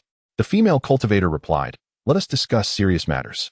As Wang Xuan just mentioned, the influx of transcendent beings and demons from other realms has led to rampant behavior, necessitating our intervention to impose collective restraint. I find this notion quite reasonable. Old Zhang nodded in agreement without hesitation. At their level, no one wished to witness a blood-soaked reality. All factions needed to adhere to certain rules. On my way here, I encountered an ambitious little demon who even piqued my appetite, aspiring to become the demon emperor. Old Zhang lamented, "The audacity of the younger generation of demons is astounding." "Then why leave him be? Just eliminate him," Wang Xuan remarked. Old Zhang casually replied, "You can have him. He came seeking you. If I were to strike, it would be his father I target. He even calls me uncle, so I shall refrain from action." "Who is his father?" Wang Xuan inquired. "The demon ancestor, Qi, old Zhang mentioned nonchalantly. Wang Xuan was taken aback. The so-called little demon was the progeny of the demon ancestor? Chapter 330. The New Covenant, the progeny of the demon ancestor. Was such a level of demon truly so insignificant? They were immensely powerful and had the audacity to approach him. Wang Xuan furrowed his brow. I am fine myself. At worst, I would confront him directly, relying on my fervor against demons. But I fear for my parents' safety and the well-being of ordinary people. Fang Yuzhu nodded, stating, let us establish a new rule. The first being that transcendent beings and demons must not harm ordinary people without cause.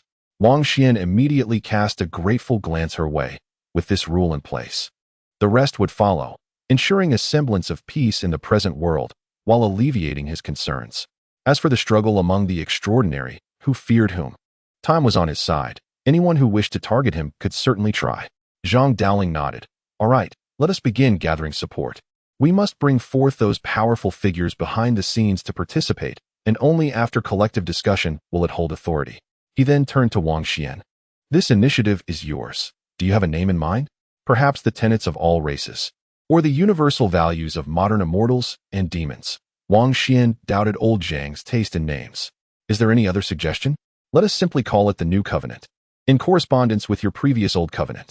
Old Zhang's hand trembled slightly, and with a clang, the copper mirror concealed in his sleeve fell to the ground. He hurriedly tucked it away, sighing, someone has indeed established a new covenant. Wang Xuan keenly noticed that the enchanting face of the female cultivator beside him also displayed a moment of astonishment. Her beautiful eyes widening and lips slightly parted in a daze. Wait a moment, what exactly was the Old Covenant? Is there an issue with my proposal for a new covenant? Wang Xuan asked cautiously, feeling somewhat apprehensive. Nothing serious, just some nonsensical rumors and various fabrications. There's no need for concern, merely a trivial name, he reassured. For instance, one rumor I seem to recall involves a young girl claiming she would do something extraordinary. Do share, Wang Xuan urged, glaring at him. Breaking taboos and marrying, what else could it be? Zhang Dowling chuckled, and then added, there are many ancient beings within, each bound by various oaths. For instance, there is a shameless old demon who declared that whoever establishes a new covenant shall marry him. Would you consider such a union? Wang Xuan, feeling a shiver run down his spine, refrained from asking further. Am I not correct, Fairy Fang? Although old Zhang exuded an air of refinement, his jovial demeanor struck one as rather irksome. Surprisingly, the typically ethereal and gentle Fairy Fang shot him a sharp glare, remaining silent. At that moment, Fang Yuzhu, without uttering a word, activated the feather transformation divine ship, unleashing a cascade of luminous rain. A blurred silhouette emerged upon the great curtain. Leveraging the treasure of the divine ship, she established a connection with the realm behind the curtain, soon revealing her true form amidst the radiant downpour. Old Zhang also took action, wielding a bronze mirror to stabilize the void, which became increasingly indistinct as a corner of the great curtain emerged. He too was seeking to connect with his true self. Their expressions turned grave as they both utilized their divine consciousness to convey information. After a prolonged wait, their communication concluded. They nodded in agreement, each sending forth their true selves to liaise with various factions. Undoubtedly, each realm of the celestial world possesses unique communication methods that facilitate swift contact. Otherwise, how could those unparalleled experts be informed at the very moment a treasured artifact appears? It is precisely due to the rapidity of information dissemination. Let us wait. Once we receive news, we will summon some of the old-timers phantoms to convene, Zhang Dowling stated. Time passed. After 3 hours, equivalent to 6 hours in the earthly realm, a blurred corner of the great curtain materialized within the cave, indicating a response. It's ready. Some of the unparalleled powerhouses are willing to participate, the female cultivator announced. The term unparalleled powerhouses refers to the top 3 experts within a celestial realm, corresponding to multiple layers of the current great curtain, suggesting that while such experts are few, they are not entirely scarce. You too are a participant. Lend your strength, Zhang Dowling urged, gesturing for Wang Xuan to summon the god-slaying banner, which would ease their burden. Upon hearing this, Wang Xuan outright declined. He had no desire to confront those ancient beings, as many were already fixated upon him. Better to minimize his exposure. Zhang Dowling was taken aback, shaking his head in response. What more modesty do you require? Do you truly believe they are unaware of you? Ever since you cleverly set a fake fishing line and hook atop Golden Summit Mountain, ensnaring Zheng Yuantian's faction, they have all but pieced together your situation. Wang Xuan fell silent, contemplating that indeed, Some secrets had become public knowledge. Those ancient figures were relentless in their inquiries. You see, your association with us signifies a certain stance. It indicates our intent to protect you, which is ultimately beneficial. Old Zhang remarked. Still too conspicuous. I refuse. Wang Xuan reiterated, preferring to keep his presence under wraps. Even if some held ulterior motives, he did not wish to appear beneath their scrutiny. Then wait behind me, at a distance of several meters. They will not be able to sense you. Do not stand too close, the female cultivator instructed. Thank you, fairy. Wang Xuan expressed his gratitude. Feeling that Fang Yuzhu was indeed reliable, while old Zhang seemed somewhat troublesome. May I borrow your god-slaying banner for a moment? As the woman spoke, she expressed her belief that relying on the feathered divine ship and Zhang Daoling's bronze mirror was somewhat burdensome. Wang Xuan was immediately taken aback. The silver substance within his flag might attract her significant attention, prompting her to study him more closely in the future. However, he had abstained from participating, and it would be rather unreasonable to refrain from utilizing the god-slaying flag any longer. Wait, Wang Xuan interjected, his consciousness delving into the realm of life and earth. He uprooted a small flag embedded in the ground, fervently channeling the silver substance deep into the realm, seeking to release it. Both old Zhang and Fang Yuzhu appeared to be in good spirits, yet he harbored concerns about potential issues, so it was prudent to exercise caution. The realm of life and earth, dense and substantial, successfully absorbed all the silver substance, and the delay was not extensive. Uniting his spirit with his corporeal form, he manifested a small flag in his hand. Then, before the eyes of the two, he activated a piece of true bone from a demon immortal, drawing forth a plethora of mysterious elements into the flag's surface. The two were rendered speechless. This was quite the last-minute effort, was it not? What had he been doing moments before?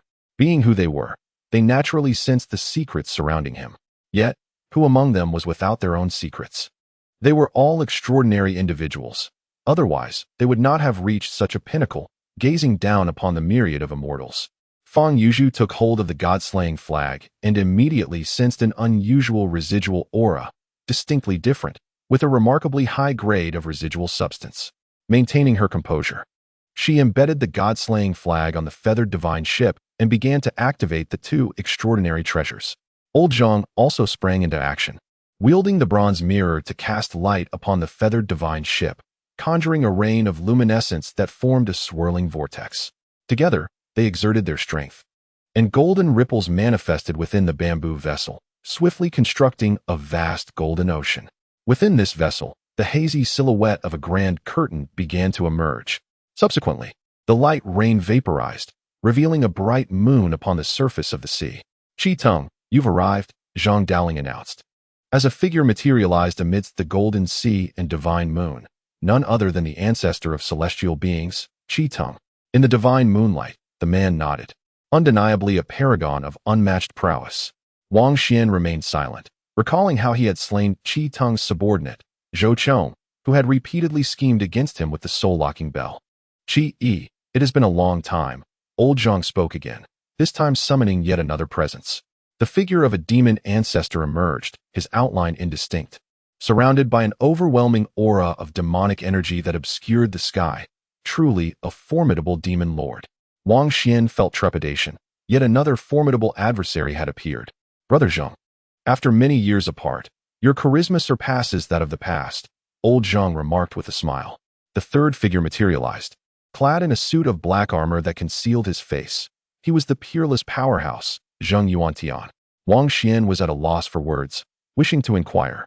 Old Zhang, was this intentional? Why do all the guests you invite happen to be my arch-nemeses? Then, 4 individuals emerged, brandishing an ancient banner, chaos swirling around them, exuding pressure that could shake the cosmos. With white hair cascading down and profound eyes, he was Heng Jun, the only current possessor of a supreme treasure, posing a significant threat, capable of cleaving through the grand curtain with ease. Wang Xuan felt an urge to confront old Zhang. Each invitation was more outrageous than the last, all from those who sought his life. Old Heng, you truly are impressive. You have acquired a supreme treasure, leaving me in awe. The fortunes of men can be so drastically different, old Zhang lamented. Is this truly the new covenant? Heng Jun inquired calmly. In the depths of the endless demonic clouds, the demon ancestor Qi-Yi spoke, revealing his snow-white teeth as he laughed. Regarding the new covenant, I recall that many made vows back in the day. If a new covenant is established, a certain unparalleled celestial maiden would marry down, while an ancient being would serve as a servant. Haha. His laughter echoed, infused with a tumultuous aura of demonic energy and blood, breaking through the heavens, as if the entire celestial curtain could not contain him. The golden waves within the bamboo boat surged, and the divine moon trembled violently. His words caused many faces to change, not in a pleasing manner. Even the female practitioner cast a cold glance at him, prompting the demon ancestor to slightly temper his imposing presence, smiling to himself. Zhang Daoling hastily clarified, saying, "This jest has gone too far. The new covenant must meet various requirements. The conditions of your must be satisfied. This is not a true new covenant, so please do not overthink it. What is destined to decay shall still decay, and those meant to be mortals should prepare to be mortals. Do not lose your composure." After a moment of calm, Zhang Yuantian spoke, "The god-slaying flag is here. Where's my descendant?" This item has already been acquired by Zheng Wu. Wang Xuan felt a sense of discomfort. Old Zheng undoubtedly knew he was an impostor, yet continued to speak, as if labeling him. Was the god-slaying flag truly of the Zheng family? "Your descendant has perished," the female practitioner interjected. In that instant, her terrifying nature was revealed. Despite her ethereal beauty and celestial grace, she commanded great authority, silencing even Zheng Yuantian, who ceased to speak further. Wang Xuan increasingly felt that Feng Yuzhu was the more reliable one. Observing the array of demons and monsters old Zhang had invited, none of whom seemed virtuous. Now, he began to question whether old Zhang was indeed that Taoist figure. Otherwise, why change names? At that moment, the female practitioner began to summon individuals. The first to arrive was a woman in red attire, floating like a celestial being upon the waves of the divine moon, revealing her exquisite beauty. Wang Xuan found himself at a loss, having just thought the female practitioner was dependable, only to see a demonic fairy summoned. He reflected, perhaps this was also his own issue. Whoever he summoned seemed to have some connection to him. He was deep in self-reflection. Chapter 331. The initial version of the Wang Covenant within the bamboo boat of ascension. Golden waves rippled as the divine moon illuminated the scene with a gentle light rain. The red-clad fairy possessed a unique charm, powerful and stunning, gazing down upon the other celestial beings. Each time she appeared, it was amidst a misty rain, quite extraordinary, with raindrops cascading between the divine moon and the golden sea, enhancing her allure, embodying both human beauty and a hint of wildness from her demonic heritage. Wang Xuan gazed at her, somewhat entranced, genuinely reflecting on himself. Ultimately, it was his own lack of strength that hindered him. He earnestly contemplated, casting a glance toward Heng Jun, the demon ancestor Qi Yi, Zheng Yuantian, and the ancestral figure of celestial beings, Qi Tong, among others.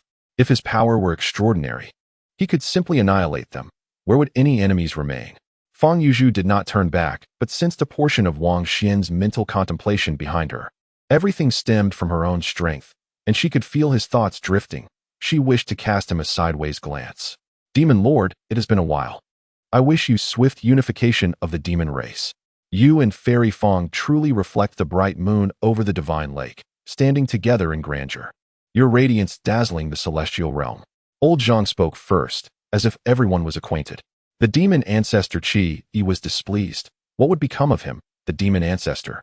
Should others unify the demon race? He glared ominously at old Zhang, who feigned ignorance with a cheerful smile. Indeed, Zhang Daoling possessed an elegance and charm that made it difficult for anyone to harbor resentment towards him. However, the red-clad female demoness, upon hearing his flattery, remained unfazed and retorted, "Long time no see. Weren't you the one who held a broken mirror up to me last time? A misunderstanding. Who could have predicted your unexpected arrival? Just ask old Zheng or Elder Qi. Had they known you were nearby, they would have surely remained vigilant." Old Zhang chuckled. Brushing it off, the red-clad demoness greeted the female sorceress, and, upon noticing the banner of divine slaying on the bamboo boat, glanced behind her. Wang Xuan stood silently behind the female sorceress, his presence unnoticed by those in the moonlit realm, even as they speculated about him. On the vast waters, a resplendent light radiated, as the great sun rose, enveloping a man who emanated an astonishingly sacred aura, as if destined to vanquish all demons. In truth, this great sun was formed from countless divine rings, creating a protective aura of Buddhist light around the seated figure, who assumed a dignified lotus posture. At this moment, the overwhelming demonic energy of the demon ancestor was violently disturbed, causing Zheng Yuantian to frown. Another extraordinary figure had arrived, and without needing to be told, Wang Xuan recognized him. Amidst the Buddhist radiance, the dignified figure nodded in greeting to the female sorceress. "Ah, the ascetic. Your cultivation has truly deepened," Zhang Daoling remarked with a smile. "Shakyamuni Buddha, it has indeed been a long time," Heng Xuan observed, looking ahead. "Still call me the ascetic." The man within the profound Buddhist light spoke, each word resonating with terrifying power. Wang Xuan was astonished. Like old Zhang, they had both altered their manner of address. Was this a matter of avoidance? Silently observing, Wang Xuan picked up half a lotus pod from the ground, unsure if the other party was aware of it. As the ethereal mist swirled and divine radiance pierced the heavens, a woman with a crystalline red mark upon her brow appeared, sitting high in the celestial realm. While she exuded the grace of a celestial being, her aura was formidable. She was the disheveled fairy, having a good rapport with the female sorceress. Her beautiful yet aloof visage displayed a peculiar expression as she glanced at Feng Yuzhu, nodding with a smile, though it was unclear what she whispered secretly. Old Zhang spoke again, seemingly acquainted with everyone present. "What was the vow of the disheveled fairy back in the day? I seem to have forgotten," he mused. Wang Xuan was taken aback. It appeared many had taken oaths back then, involving exalted matters. He vaguely surmised that the conditions for the so-called new covenant to be established required at least the continuation of the extraordinary, the re-establishment of myths, and leading these individuals out of the decaying and dreadful era. Otherwise, how could those supreme beings have sworn such oaths? Next, a shiver ran down Wang Xuan's spine as illustrious figures from history and mythology continued to make their appearances. The guests invited by the female sorceress and old Zhang were all of immense significance. What left Wang Xuan speechless was old Zhang's eloquence and charm, capable of forging connections with anyone. It was as if old Zhang sensed his thoughts, casting a glance back at him and stating, "Perspective, do you understand? Regardless of past connections, after a long separation, one must possess a grander mindset." As old Zhang peered into the broken mirror, capturing fragments of his mental essence, Wang Xuan remained alert, swiftly retracting his thoughts to deny him any opportunity. Behind them stood the formidable figures of the blood ancestor, the master of flying swords, and the primordial demon ancestor, among others, totaling over a dozen mighty beings, each a titan in their own right, belonging to the ranks of powerful overlords. This gathering was not meant to establish a new covenant. Such individuals had yet to appear. Today's purpose was solely to establish the rules for the extraordinary individuals entering the mortal realm. The female sage spoke first, seeking to define the nature of this assembly. Old Zhang, the one who had brought up the notion of a new covenant, nodded hastily to avert any misinterpretations or malicious provocations from others. If this was not a new covenant, why the grand display? Indeed, amidst the fog, someone raised a challenge. The female sage remarked, "What is a new covenant? Both you and I understand it well. It is difficult to realize. Once the errors of this world are corrected, all mythic powers will collapse. Who among us can re-establish the extraordinary order? Who can recreate the myths? It is not something that can be accomplished by mere assumptions.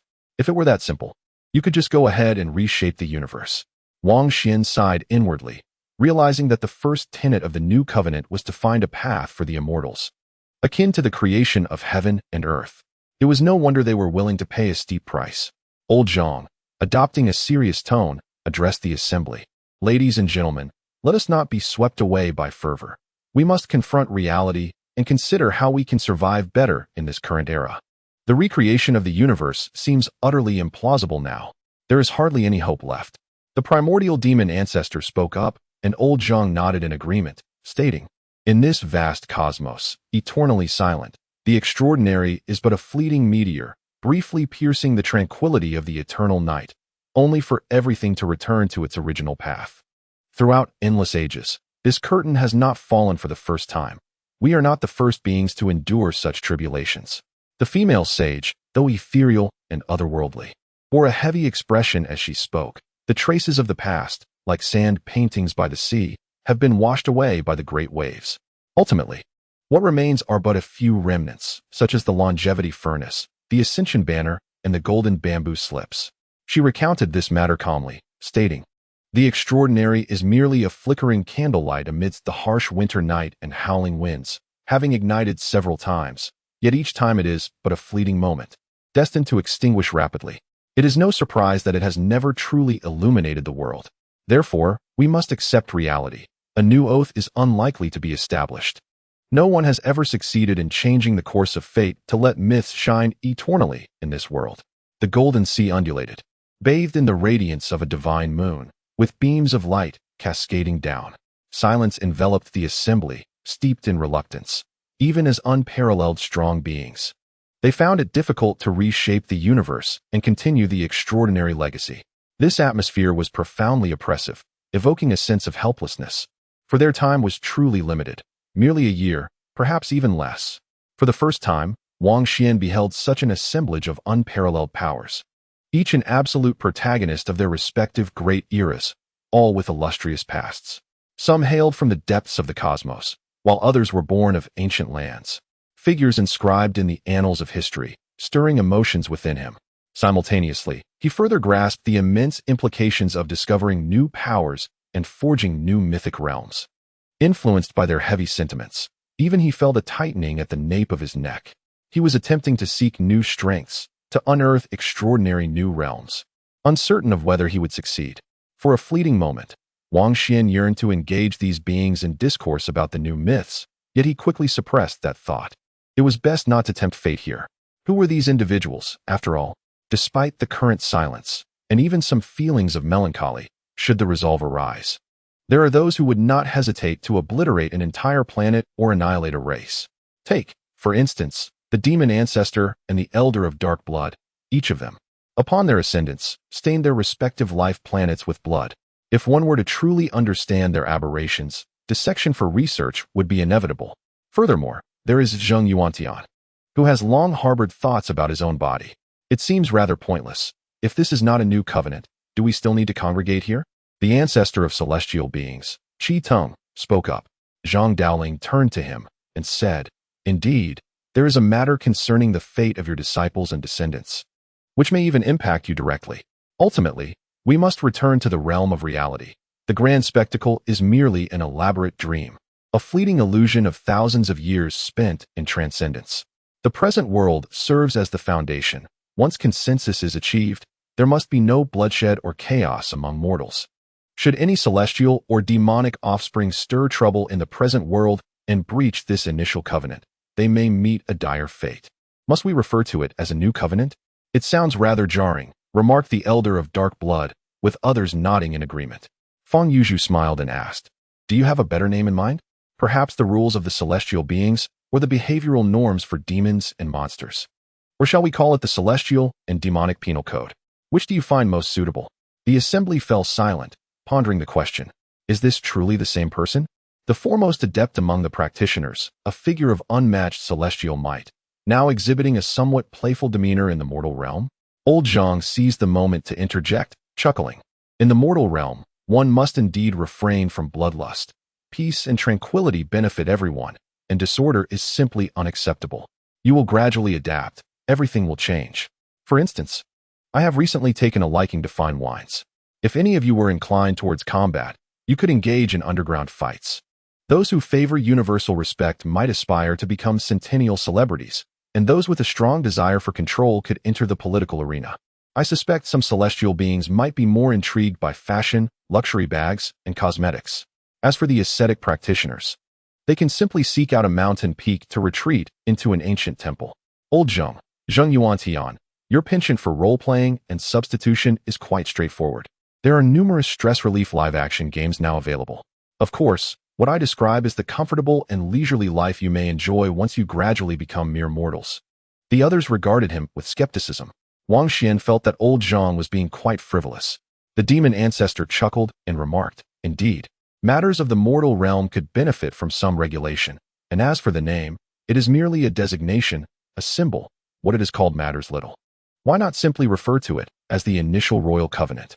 Instantly, several individuals displayed an unusual expression. Wang Xuan's gaze shifted. Was this old demon deliberately trying to draw him out? While he had indeed dispatched some demon offspring, he was distanced from this formidable old demon and had not interacted with him at all, so it should not be the case that the latter was researching him. Based on the existing information, it appeared that the demon ancestor was largely uninvolved with the mundane affairs, which were overseen by his few sons. Indeed, calling it a new covenant is inconsequential. It's merely a name, isn't it? The primordial demon ancestor nodded with a smile. Is there someone behind Wang Xuan? Bring them forward so we may see, the elder of dark blood called out. Wang Xuan felt an unsettling dissonance in their words. They did not seem like benevolent figures. The second chapter is nearly complete. Chapter 332. Silently opening up the heavens indeed. I too sensed the presence of someone behind the celestial maiden. Who could it be? Let them reveal themselves for our scrutiny. The few ancient demons are not to be trifled with. The female mage cast a sweeping glance forward and cautioned. Ancestor of the blood of the underworld, you must urgently instruct your disciples. The mortal realm does not permit the consumption of human blood essence, and your sect must be particularly vigilant. Observing the absence of a smile upon her exquisite visage, which bore an air of utmost seriousness, the others felt a chill. Understanding that matters were turning serious, and the time had come to identify the instigator. In the golden expanse, near the divine moon, a blood mist swirled. An elder with crimson hair, akin to blood, bore a countenance of icy severity, emanating a fierce aura. Wang Xuan displayed a peculiar expression.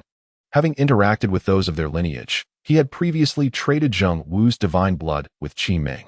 He held Qi Ming in high regard for his ruthlessness at critical moments, daring to intervene in the affairs of Zheng Yuantian's direct descendants and disrupt the plans of an extraordinary powerhouse. Now, he found himself in the presence of the sect's progenitor.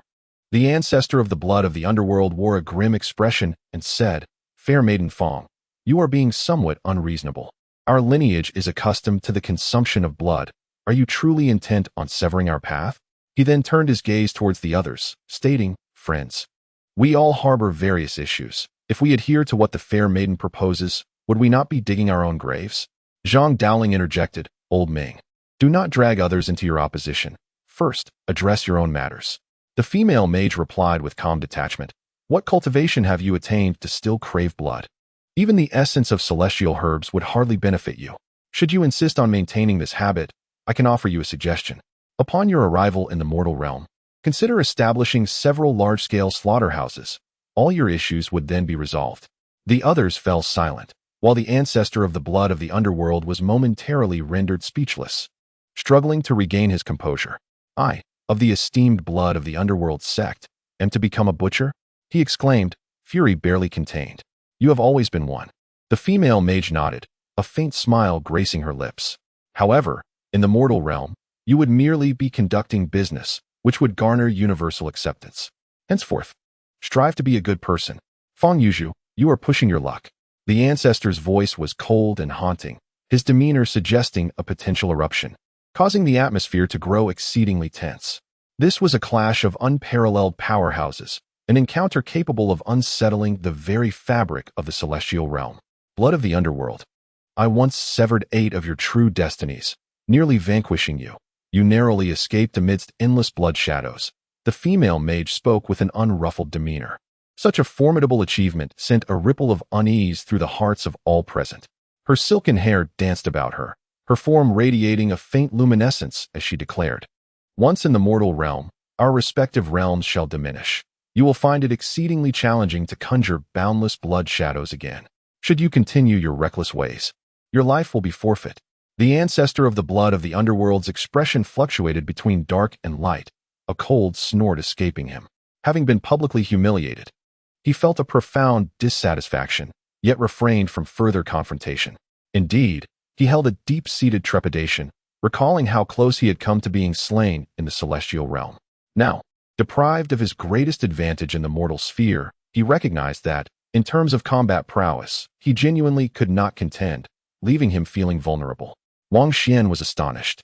This rebellious figure, who had been so obstinate, was now silent, seemingly unwilling to engage in a futile struggle, demonstrating a remarkable ability to know when to yield. He could not help but sigh. Old Zhang dared to seize the neck of the demonic ancestor's offspring, compelling him to call him uncle. The female practitioner possessed the power to make the unparalleled warrior, Ming Shui, bow his head. This was all a manifestation of strength. He pondered that he must strive harder. silently embarking on a journey to carve out a new world, to reshape legends and rapidly grow in power. In due time, he too could wander freely, acknowledging nephews and reflecting upon a time when no adversaries were visible. The female practitioner had slain more than one peerless master, which held considerable intimidation at that moment. Ming Shui indeed became more compliant. The ancestor of celestials, Qi Tong, spoke. Fairy Fong, Zhang Daoling, is this restraint not excessive? Neither of us is ordinary. We have once governed the rise and fall of the heavens. Upon returning to the mortal realm, we find ourselves shackled by various constraints. What use is this celestial cultivation? The immortals were originally meant to be free, wandering through the world without care. If we adhere to mortal laws, are we still celestial? Instantly, some of the unparalleled masters nodded in agreement with his words. Fang Yuzhu replied, Qi Tong, as we traverse back to reality, within the grand tapestry, we have merely been lost in thought, drifting beyond the material realm for millennia. It is time to awaken. Zhang Daoling, with a grave expression, remarked, Old Qi, my friends. While it is true that the extraordinary is waning and myths are crumbling, we can still retain some semblance of power. However, compared to a starship, what do you think our chances of victory are?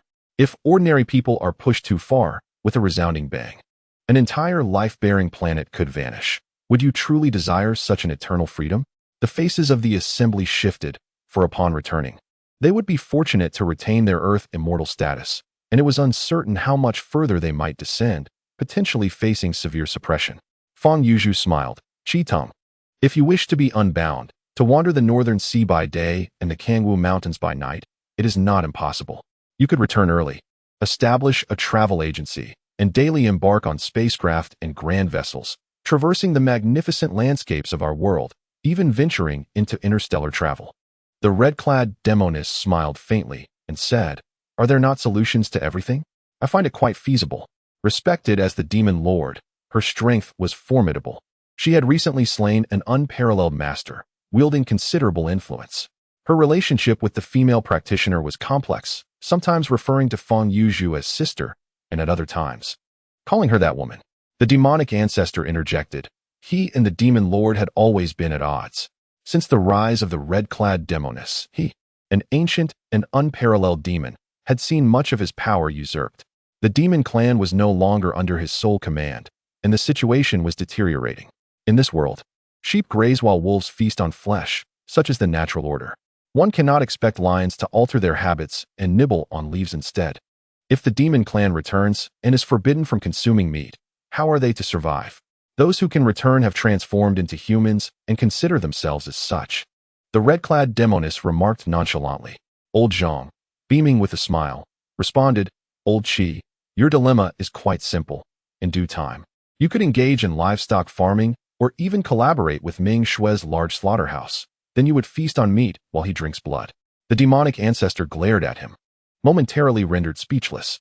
Everyone, feel free to voice any concerns. Everything is open for discussion, and we can reach a consensus, the female practitioner stated. Some individuals internally grumbled. How can we voice anything? You've already arranged for shepherds, butchers, and tour guides. Should anyone dare to suggest further, who knows what profession you might assign next? The radiance of the Buddha enveloped all, and the divine power surged like an ocean. A devoted practitioner sat in meditation, embodying immense Buddhist strength. He spoke. The first tenet of the new covenant is uncontentious, my friends. Let compassion reign. Ling Ran, the immortal, nodded in agreement, exclaiming, I second that. Several unparalleled beings subsequently voiced their support, expressing little dissent regarding the notion that extraordinary beings must not harm the ordinary. Thus, it was deemed acceptable. The second tenet declared that the extraordinary shall remain extraordinary, adhering to established protocols. As long as the tranquility of the mortal realm is preserved, one may venture into the wilderness, across seas, or into the cosmos, utilizing extraordinary means to resolve grievances amongst themselves, provided they refrain from acting within human habitation. A female practitioner proposed this second clause, and the assembly offered no objections. The third tenet called for a collective effort to reshape myth, employing every means to reconnect with the extraordinary realm. Surely, none desire a dimming finale, to truly descend back to the origin from whence we began? Upon her articulation of the third tenet, a pall fell over the assembly. If given a choice, who would relinquish the extraordinary. Yet, the reality was that no path remained. They were peerless beings, having traversed every conceivable route, be it through the arts of practitioners, Taoists, Buddhists, demon cultivators, alchemical masters, or radiative paths. All mythic methods had been exhausted. Fairy Fong, do you possess some means to recreate the cosmos and revive the mythic world? Someone inquired. Fong Yuzhu shook her head, responding, I do not. This tenet is merely our endeavor. We shall not insist upon results, but do what we can. She added, for instance, we could reopen those sealed locations, allowing future generations to experience them, perhaps birthing a new path of myth. Oh, so you are willing to open the pure lands of the practitioners? The demon ancestor interjected. Yes, while we still can. Those lands have not yet withered. I am willing to restart the pure lands of the practitioners, Fong Yuzhu affirmed. She then turned to the demon ancestor, inquiring, surely, the divine lands of the demons can also be unsealed? No doubt. The crimson-clad demoness smiled in agreement. The demon ancestor felt a tightness in his chest. Before he could even nod, the demon sovereign had already acquiesced.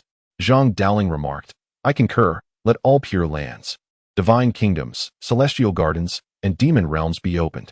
They are but fragments of an extraordinary space, once interconnected, now severed by our respective sects, obstructing the pathways of communion. It is time to reunite and create a realm of unparalleled wonder. Though they are tethered to the old earth, they now exist in outer space, said a member, furrowing their brow. Fear not, we may travel there by spacecraft. Contemporary technology is highly advanced, old Zhang replied. The assembly fell silent.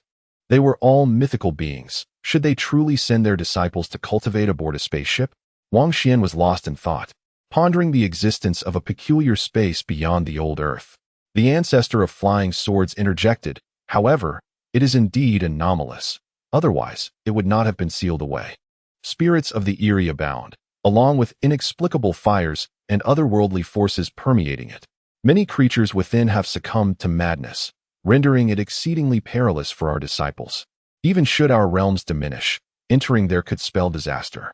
The female practitioner's countenance grew serious as she remarked, precisely because it is anomalous, it warrants exploration. The conventional myths have reached their zenith. We must discern what remnants of the extraordinary still linger in this strange realm. Old Zhang added, esteemed colleagues, we are all in contact with genuine power. The peculiar space in outer space should harbor strands of force. We have all clandestinely delved into the unknown. Do not pretend you have not attempted it, allowing future generations to traverse the same path. Over the years, they have perceived no hope within the existing realm of mythology. Indeed, exploring the arcane, with some cultivating genuine elixirs and others capturing elusive, extraordinary substances.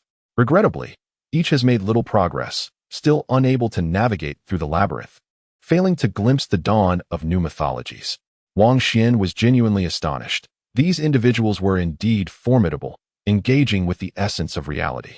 Yet, their direction may diverge from his own. Perhaps they sought to tread a certain path, but met with failure. His anticipation grew. It appears that some celestial beings are eager to marry off early, hoping for the emergence of new transcendent vows, someone jested. The subsequent advancement was swift. A total of 5 consensuses were reached, governing the transdimensional beings, tentatively named, the initial version of the new covenant. This surprised everyone. They truly adopted this name? It indeed instilled a sense of hope within their hearts, looking forward to the future. Gratitude is owed to San Sheng Yuan, the hunter, and book friend 202-106-170030155576. Thank you for the support from the Alliance Leader. Chapter 333. The Golden Scroll retains the names of kings with the initial 5 new vows drafted and consensus achieved. The time came for signatures, which would serve as the guiding principles that all factions must adhere to. Violation of this covenant would be met with death. Fong Yuzhu spoke, her ethereal form shimmering, the smile on her flawless visage fading as she greeted all parties, emphasizing that there would be no room for leniency when the time came. Old Zhang nodded, stating, having established the regulations, everything shall proceed according to the rules. Let not the identities of demon saints or celestial offspring sway anyone to seek private accommodations.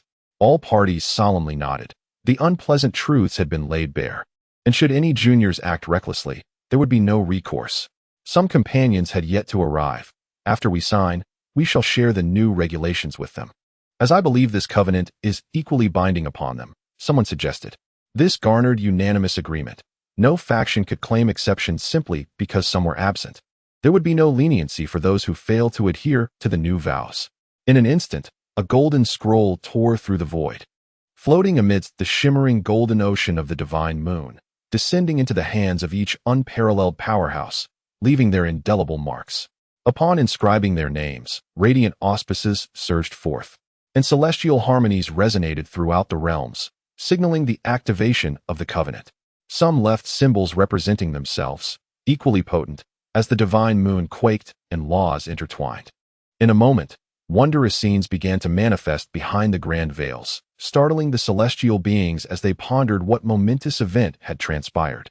Behind the divine moon, old Zhang's true form sealed an imprint, wielding an ancient seal, with a roar akin to dragons and tigers, exuding celestial energy that reverberated with monumental grandeur.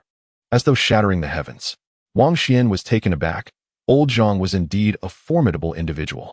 Despite his relatively young age, his mastery was astonishingly formidable.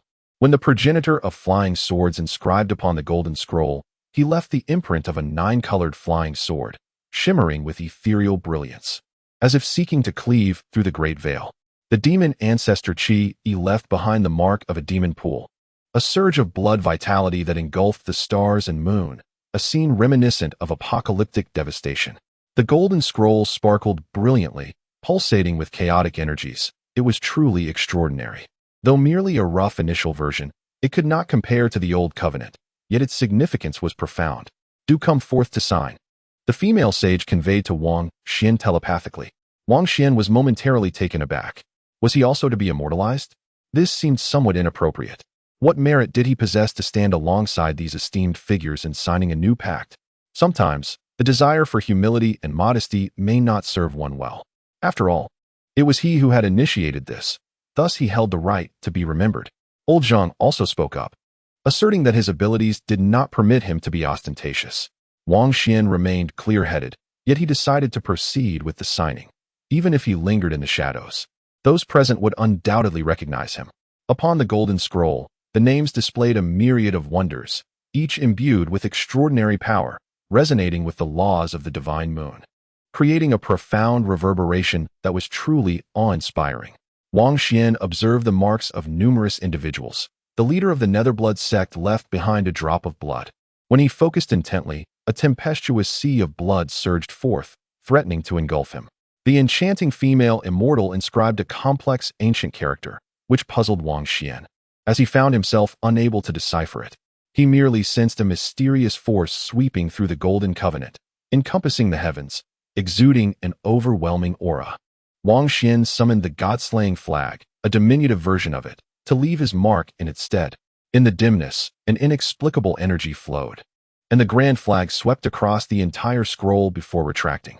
Ultimately, the female immortal held the flag, scrutinized it earnestly, and imprinted the feathered bamboo seal, showering light like rain, divine and harmonious, thus sealing the new covenant.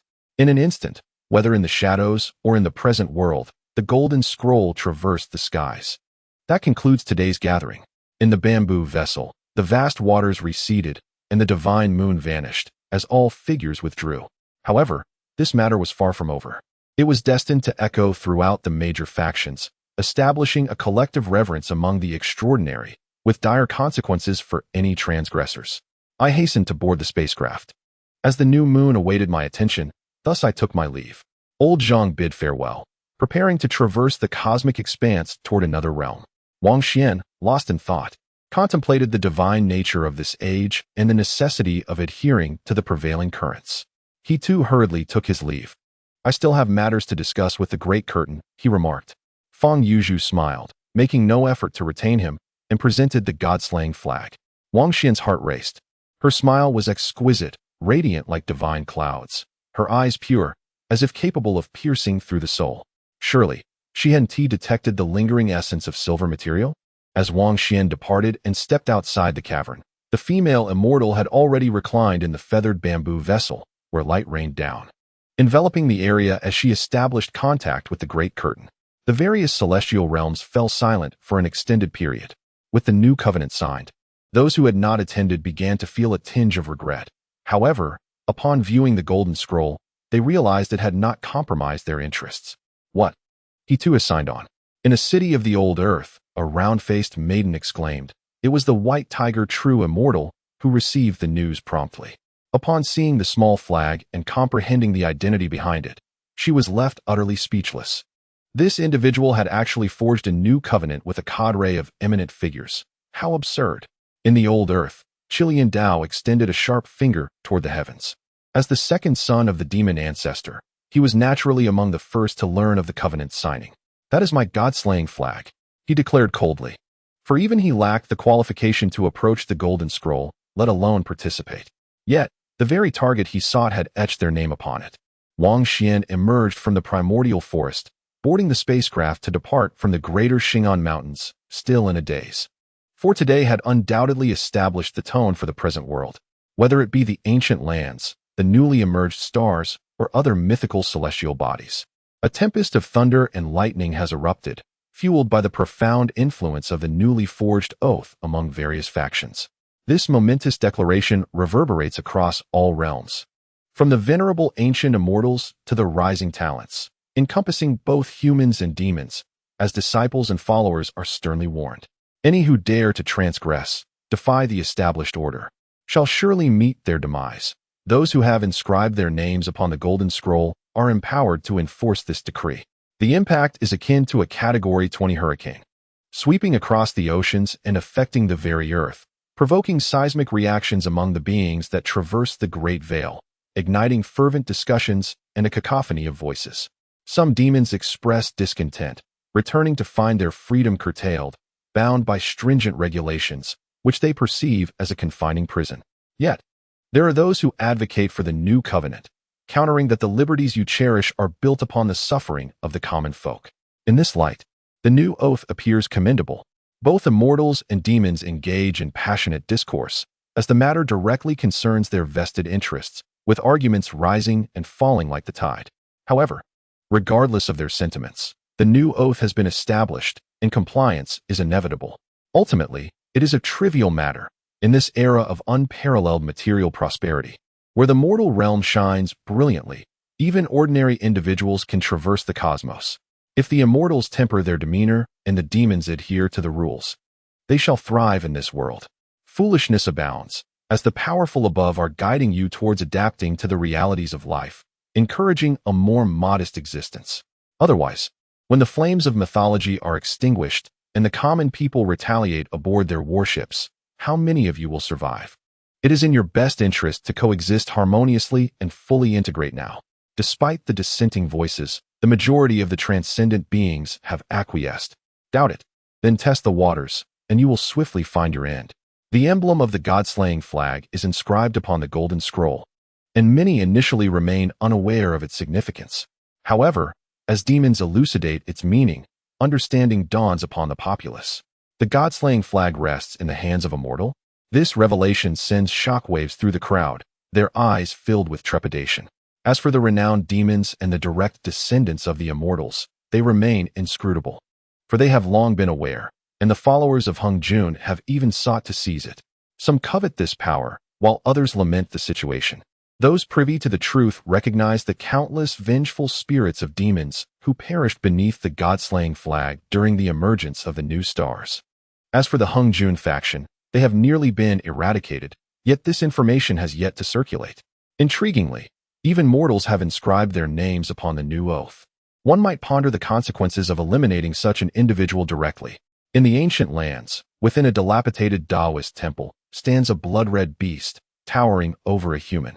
Upon the altar where deities are venerated, with 3 divine halos encircling its head. This creature is renowned among the demon race as a prodigious talent. Known as the blood god ape, born with 3 heads and 6 arms, effortlessly tearing apart beings of the same rank as if they were mere scraps of paper. Endowed with boundless strength, when it comes to sorcery, he is equally adept, mastering it with ease. Rumors abound that he is the illegitimate offspring of an ancient demon sage. While the demon sage does not rival the demon ancestor, their status is nonetheless exalted, with only a handful remaining among the demon race.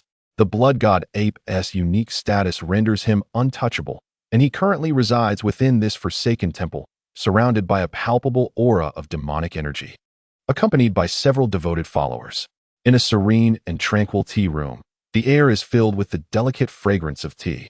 A young man, clad in a pristine white practice outfit, sits quietly, savoring his tea. Before him are two enchanting women, exuding an ethereal quality, surrounded by swirling mist. One is preparing tea while the other engages him in a game of chess. He is of significant lineage, a descendant highly esteemed by the celestial ancestor Qi Tingji, known as Qi Qingdao. At birth, a radiant glow adorned his forehead, marking him with pure yang celestial essence. Among his peers, no one can compel him to use both hands in a duel. He has always subdued his adversaries with but a single hand. Remarkable indeed. He has etched his name upon the golden scroll and has acquired and refined the god-slaying banner, indicating that he is far from ordinary, harboring numerous secrets. After placing a piece on the chessboard, Qi Qingdao leisurely peruses a dossier regarding Wang Xuan, which he regards with great importance. He possesses limited cultivation and a low realm. Do you hold him in such high regard? The woman opposing him in chess inquires with a smile. To respect one's opponent is to respect oneself. Qi Qingdao replies with a slight smile, his handsome visage radiant. In this extraordinary and decaying era, his rapid progress in cultivation suggests there are hidden secrets worth uncovering. Aside from the well-known inner realms, my lord, do you intend to take action against him? The woman exhibiting exquisite tea artistry asks. While her addressing him as my lord may seem peculiar in modern society, it becomes understandable when considering their origins from a grander backdrop. Qi Qingdao nods, stating, regardless of his uniqueness, I must obtain the god-slaying banner. It bears significant implications for me. Thus, to honor him, I shall have no choice but to exert my full strength to suppress him. The woman, beautiful and ethereal in her moon-white gown, responds, shall I assist you in encircling him to secure your victory swiftly? Qi Qingdao smiles gently. Mingxi, thank you. I believe you can simply watch with peace of mind. Although the old world once shone brilliantly, with remarkable figures and auspicious lands, in this age, no one in the present world poses a challenge to me. As the new covenant is signed, a golden scroll manifests across various regions, its rules expanding powerfully, demanding the utmost attention from all beings that traverse realms. Fewer acts of slaughter and more tranquility is indeed commendable. The splendor of this world is too precious to be marred. A youthful and handsome boy speaks while walking through a bustling metropolis. His gaze is clear, his physique somewhat frail, even appearing delicate. However, if one were to discern his true identity, many would undoubtedly be astonished, for he is a core figure of the fourth generation of demonic cultivators in the celestial realm. Self-identified as MOC. Though he is a demonic cultivator, he and many of his kin do not acknowledge the demon ancestor, believing their lineage to be the true orthodox. Distinct from that of the demon ancestor's line, the term fourth generation does not pertain to age, as he is relatively young. Rather, it categorizes those demonic cultivators from ancient times onward. MOC, while still appearing youthful, commands the highest scriptures of the demonic path. Regarded as the most potent figure among the demonic cultivators since antiquity, he may seem innocent and fragile, yet his methods of slaughter are astonishingly formidable. As the Old Testament loosens its grip, and without causing harm to the Tao Foundation, this highly esteemed fourth-generation core demon cultivator was discreetly sent over. I sensed vaguely that our lineage harbors ancient sages who have left behind an extraordinary spiritual coffin technique, deeply embedded in the consciousness of inherently powerful mortals. He spoke softly, treading lightly through the bustling commercial streets, exploring several large shopping centers with keen interest. Recently, Wang Xuan had been residing in its city. Someone approached him and whispered a report. The graceful young demon cultivator, MOC, calmly replied, do not violate the new covenant. Conflicts cannot arise in the dwellings of ordinary people. Once the realms of Taoist purity, celestial gardens, demon territories, and dark lands are opened, I shall seek him there. Others had also set their sights on him. The newcomer, composed and steady, conveyed the message earnestly. It was not surprising. Being named in the new covenant could hardly go unnoticed. Some wished to test his mettle, others aimed to refine him, while some sought to obstruct his path. Competition was fair. Regardless of who it was, anyone who obstructed my way would meet their end. A certain faction conveyed their intention to collaborate, planning to hunt Wang Xuan before entering the strange space beyond the realm. They only sought his flesh, leaving the banner of divine slaying to us. The youth's expression remained unperturbed as he gazed into the tumultuous world, declaring, "What a joke. Why would I, MOC, need to collaborate with anyone? Be it a minor demon sage, a celestial illegitimate child, an ancestral heir, or Wang Xuan, I shall sweep through them all, slaying them with ease." "MOC, you are quite proud," remarked a woman approaching from behind, tall and elegant in a cropped jacket and shirt, wearing high heels. Her exquisite face framed by glasses exuded an aura of quiet intellect. Yet when she removed her glasses to smile, she radiated an enchanting wildness. MOC glanced back at her and said, "I thought it was someone important. Zhou Qinghuang, do you wish to collaborate with me? Very well. Serve as my maid for a year, and I shall take only the banner of divine slaying. All other scriptures and treasures shall belong to you." "MOC, you are overly confident. Beware of being the first to be slain." Zhou Qinghuang smiled cooled as she donned her glasses, her figure swaying as she gradually distanced herself. "Won't you consider it? This is my first attempt at collaboration." Although MOC possessed a youthful and refined appearance, he now exuded an aggressive demeanor. Deep down, he was cold and resolute, with pure eyes that belied his delicate exterior, for he was a demon cultivator. "I might as well seek out the rightful owner directly for collaboration, gaining both the banner and the person. You should return and drink 2 more years of mother's milk." "Demon brat," MOC retorted coldly. In City, at the branch of the Secret Path organization within the manor where Qing Mu resided long-term, Wang Xuan was recounting his experiences in Greater Xing'an Range, advising Chen Yongjia and his disciple to prepare adequately. The night deepened, and the once starry sky was soon obscured by a dark cloud approaching from afar, dimming the celestial light. "This is a good omen. From now on, the beings behind the curtain shall return and dare not harm ordinary people. Otherwise, the sword of law shall descend." Qing Mu was elated. If the world were shrouded in chaos with demons rampant, ordinary beings would suffer endless torment. However, despite the extraordinary nature of the situation, Master, you and Wang Xuan must exercise utmost caution. You are not under protection. Qing Mu furrowed his brow. Chen Yongjia nodded, his focus intent on the peculiar spatial realm beyond, inquiring in detail, for he was determined to venture there. It would commence in 2 days, and the dangers were profound. Within lay terrifying spirits and inexplicable bonfires, where the creatures seemed to have gone mad for reasons unknown, as Wang Xuan elaborated. Primarily, he advised Qingmu against going, as the level of danger was outrageous. From what was implied, even old Zhang, having fallen from his realm, could encounter mishaps within. As for Chen Yongjia, Wang Xuan refrained from dissuasion, knowing that, true to Chen's character, he would undoubtedly rush in. Should he decide to proceed, he ought to prepare meticulously. "We shall act separately, for I sense that I may become a target, drawing undue attention." Wang Xuan feared he might endanger Chen. Just as he spoke, he abruptly glanced out the window and noticed something amiss. Beneath the silver moon, obscured by dark clouds, there was a celestial woman soaring through the sky. Gazing in this direction, she was remarkably perceptive. Instantly detecting his gaze, she ceased to conceal her presence, ascending gracefully, enveloped in golden light, resembling a divine moon illuminating the void, a dazzling sight. Upon closer inspection, she possessed a pair of golden wings, raining down divine droplets, her hair shimmering with a golden hue. It was unclear what race she belonged to, but she smiled faintly at Wang Xuan, waved, and transformed into a streak of light, vanishing from sight. Chen Yongjia's expression turned grave as he remarked, "In this new era, both humans and spirits are showcasing their prowess. What is her origin? Why do I feel an overwhelming sense of unease? I may not be able to defeat her." Wang Xuan, equally solemn, replied, "She is likely a newly emerged being, possessing either the true blood of an unparalleled powerhouse or a unique treasure that withstands the pressures of the celestial ceiling." Even he found her formidable, surpassing the 9-segment masters he had previously vanquished.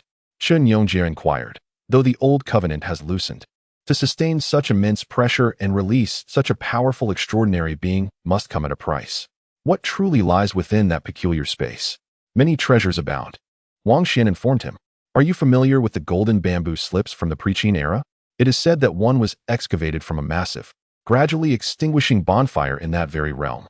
During his time in the greater Xing'an range, upon hearing the Titans speak of that strange space, he was genuinely astonished. It contained authentic powers, inexplicable forces, and various creations, touching upon the origins of mythology. Are there celestial medicines? Indeed, it is rumored that the area is vast, nearing the convergence with the spiritual world, possibly harboring unharvested celestial herbs. Wang Xuan nodded. Even these revelations were sufficient to indicate the extreme peril of the place. Certain creations had eluded the celestial beings of old. How could one not be alarmed? Due to the considerable danger, it would only open for 3 days. We must first observe the situation. If all participants are annihilated, or if over 90% perish, when it will open again remains uncertain. Qingmu, listening nearby, was left in stunned silence. This cursed location was hardly a realm of creation. Even those whose primordial spirits were torn apart upon their return would meet death within. Suddenly, Wang Xuan's spiritual eye wove a unique beam of light, revealing movements within the dark clouds, as someone had just slipped into them. Truly, it was a restless night. Since he signed the new covenant, there have been individuals lurking nearby, all fixated upon him. However, Old Zhang hinted that inscribing his name upon the golden scroll would yield tremendous benefits in the future, albeit it currently presents significant challenges. Amidst the dark clouds, the man, aware of being discovered, sat silently in a pitch-black wooden boat, gazing at Wang Xuan from a distance. He cradled a young woman tenderly, gently patting her back. Yet his lips bore traces of blood. Had he become a predator, violating the new covenant? Qingmu exclaimed. Blood-sucking. Chen Yongjie remarked gravely. The woman was already deceased, and was an extraordinary being, not of this world. Despite this, Wang Xuan felt a deep aversion to the spectacle of blood consumption before him. As the individual had come to spy on him, clearly not of virtuous intent. The man's complexion was ashen as he tenderly patted the woman's back. After draining the last drop of blood from her neck, he flashed a smile at Wang Xuan and made a gesture as if to slit his own throat. Boldly approaching to observe him, he was undoubtedly someone intent on causing harm. Should we pursue and eliminate him? Chen Yongjie inquired. There is no rush. This man is exceedingly powerful, likely acting on the behest of a significant figure to confront me, Wang Xuan thought, immediately recalling the Blood Sovereign. The old fiend had been suppressed by the female practitioner and had issued death threats. Was he unable to swallow his pride and seek retribution? The intentions of this newcomer were sinister, possessing formidable strength. How could one engage him? Even with unparalleled treasures at hand, it would be precarious, Qingmu interjected. Perhaps you should continue seeking new paths and further your cultivation, thus shaking them off? Chen Yongjie suggested with a smile. Wang Xuan was rendered speechless. Did he genuinely believe it was connected to him? He always maintained that it was merely coincidental, as the appearance of the world's sword, the carefree vessel, and the agitation of treasured artifacts had disturbed the realm, creating serendipitous occurrences. He shook his head and replied, "It has nothing to do with me. Moreover, having only just broken through, advancing my realm further would jeopardize my foundation. I shall wait for now. I will explore that extra-dimensional space, seeking new powers. And then I shall reconsider. There lies a force, an energy substance related to the real, old Chen. You must seize this opportunity. Above all, it is crucial to change your appearance. Do not mention that you know me, lest the entire world turn against you." As for himself, he would conceal his true identity as much as possible. If truly unavoidable, he was prepared to face the world alone. Following this, although formidable beings occasionally approached, peering from a distance, they ultimately restrained themselves, refraining from making any moves. I have finally made a breakthrough. The next day, atop a mountain, a round-faced girl exclaimed with excitement, as the grand curtain of light dimmed in the distance. Faintly, a woman in red appeared to follow the grand curtain, gradually vanishing from sight. A portion of the white tiger immortal's primordial spirit was once again released, significantly enhancing her strength. She cracked her knuckles, believing that with a single claw of the tiger and a delicate hand, she could vanquish all her foes. Yet the red-clad female demon warned her that she could only ensure her own safety for the time being. 2 days swiftly passed. Aside from the occasional presence of extraordinarily powerful beings, no significant events transpired. At least for now, the world seemed tranquil, and the extraordinary beings remained discreet. However, this resembles the calm before a tempest, as all parties are gathering their strength.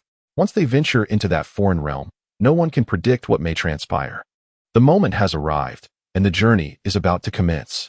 In the vastness of outer space, a grand spectacle unfolds as the leaders of various factions chant incantations to break the seals of yore. Countless symbols burst forth, illuminating the void.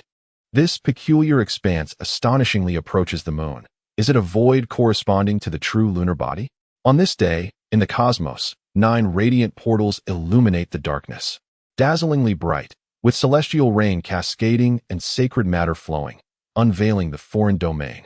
There are 9 gates in the void, each corresponding to realms such as the pure land of Taoists, the demon realm, and the divine soil of beasts. However, they have now been interconnected, making entry through any portal equivalent. Wang Xuan, aboard his vessel, approaches leisurely, displaying no haste as he prepares for his final entry. Yet, upon his arrival, he finds an overwhelming number of small spacecraft densely packed, countless gazes fixed upon him, as many await his presence. A throng of extraordinary beings has already gathered, emanating a perilous aura, refraining from entering prematurely.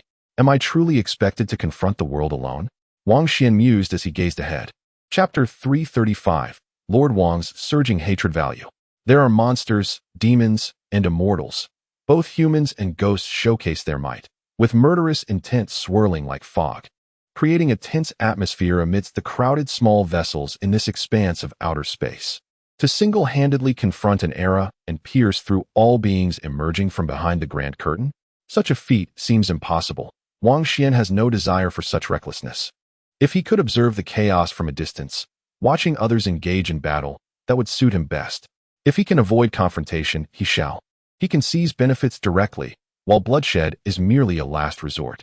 Moreover, with so many individuals intent on hunting a single person, who could possibly break through alone?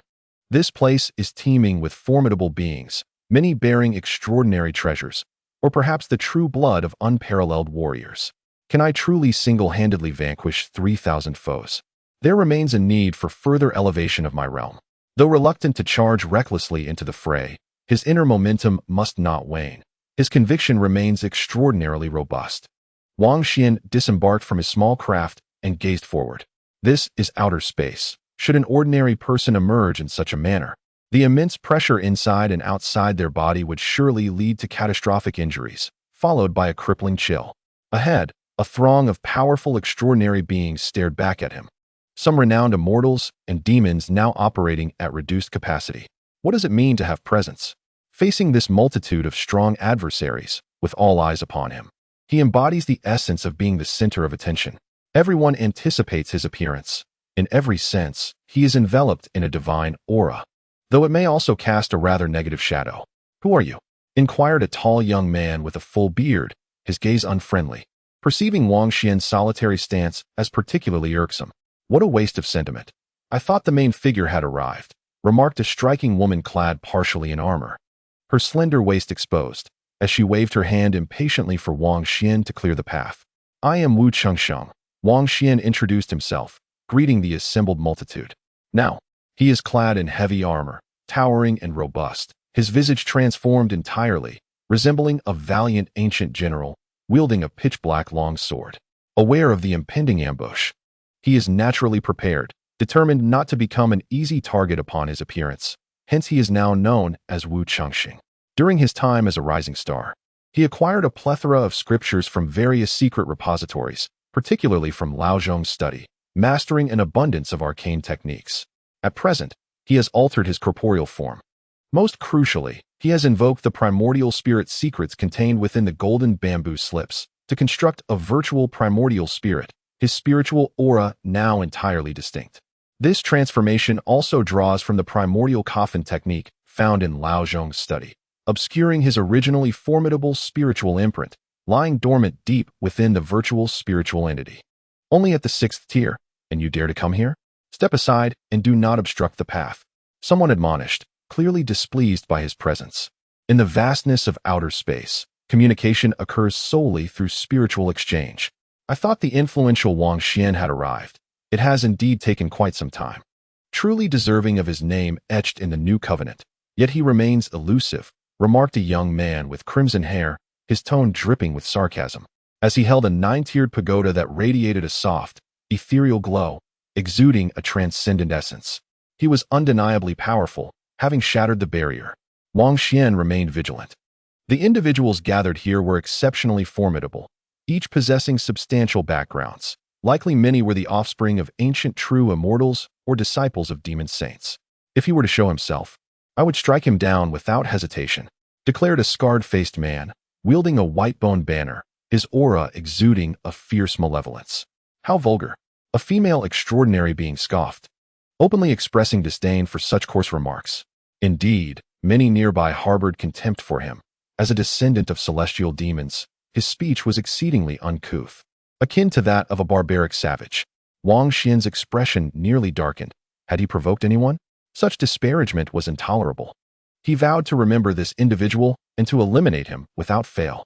At that moment, Chen Yongjia, concealing himself among the crowd, had also transformed his appearance and was smirking unkindly. He recognized this as Wang Xuan's true form and relished the rare sight of Wang Jiaozu experiencing misfortune, albeit unable to act. An extraordinary being from the mortal realm, merely fortunate to exist in this era and having stumbled upon the god-slaying banner. What right does he have to inscribe his name on the golden scroll? He scoffed. His cultivation is so meager that he hasn't even reached the realm of carefree wandering, yet he dares to be included in the new covenant. Truly disgraceful. A young woman with violet hair interjected, her figure graceful, enveloped in celestial mist, ethereal cords entwined around her lotus-like arms. Her countenance, while fair, bore a chill as she expressed her indignation at Wang Xuan's ability to draft the new covenant. In truth, this sentiment resonated with many, who among them did not possess accomplishments beyond carefree wandering.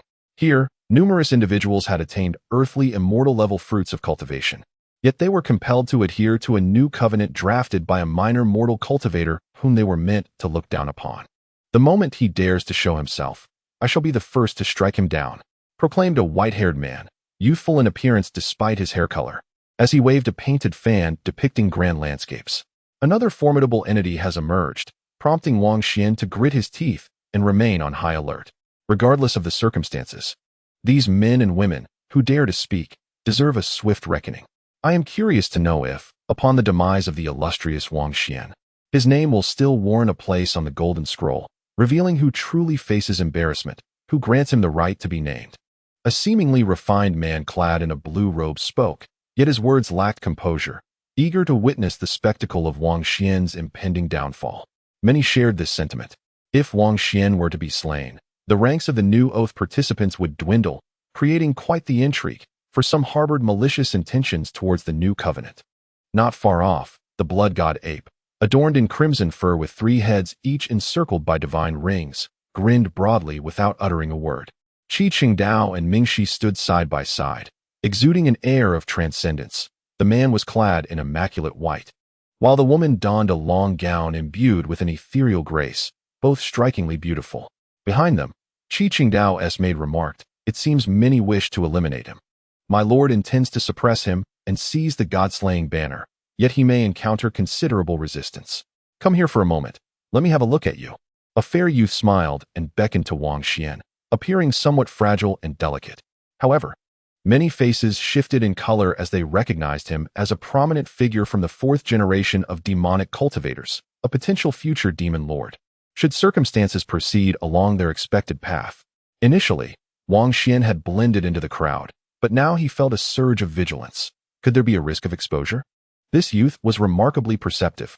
The 4th demon merely harbored a hint of suspicion, as he too practiced the primordial spirit coffin technique. Wang Xuan's recent reference to this method stirred a sense of unease within him.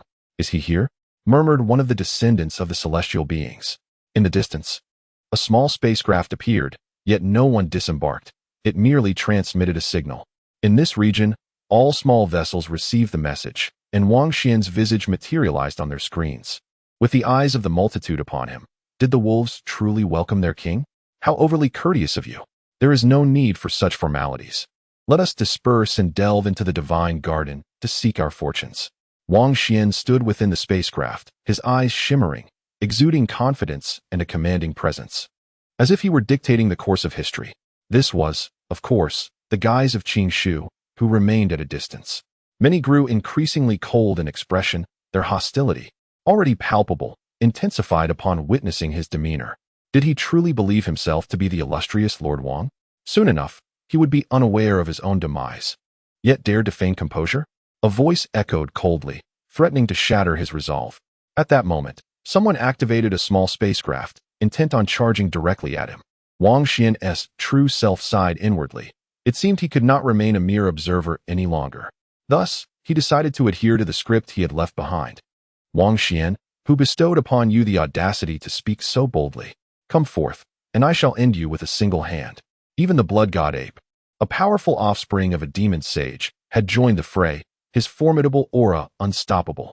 On the large screen, the Wang Xuan portrayed by Qingshu spoke coldly. You are attempting a coup, are you not? Many wish to target me? As you desire.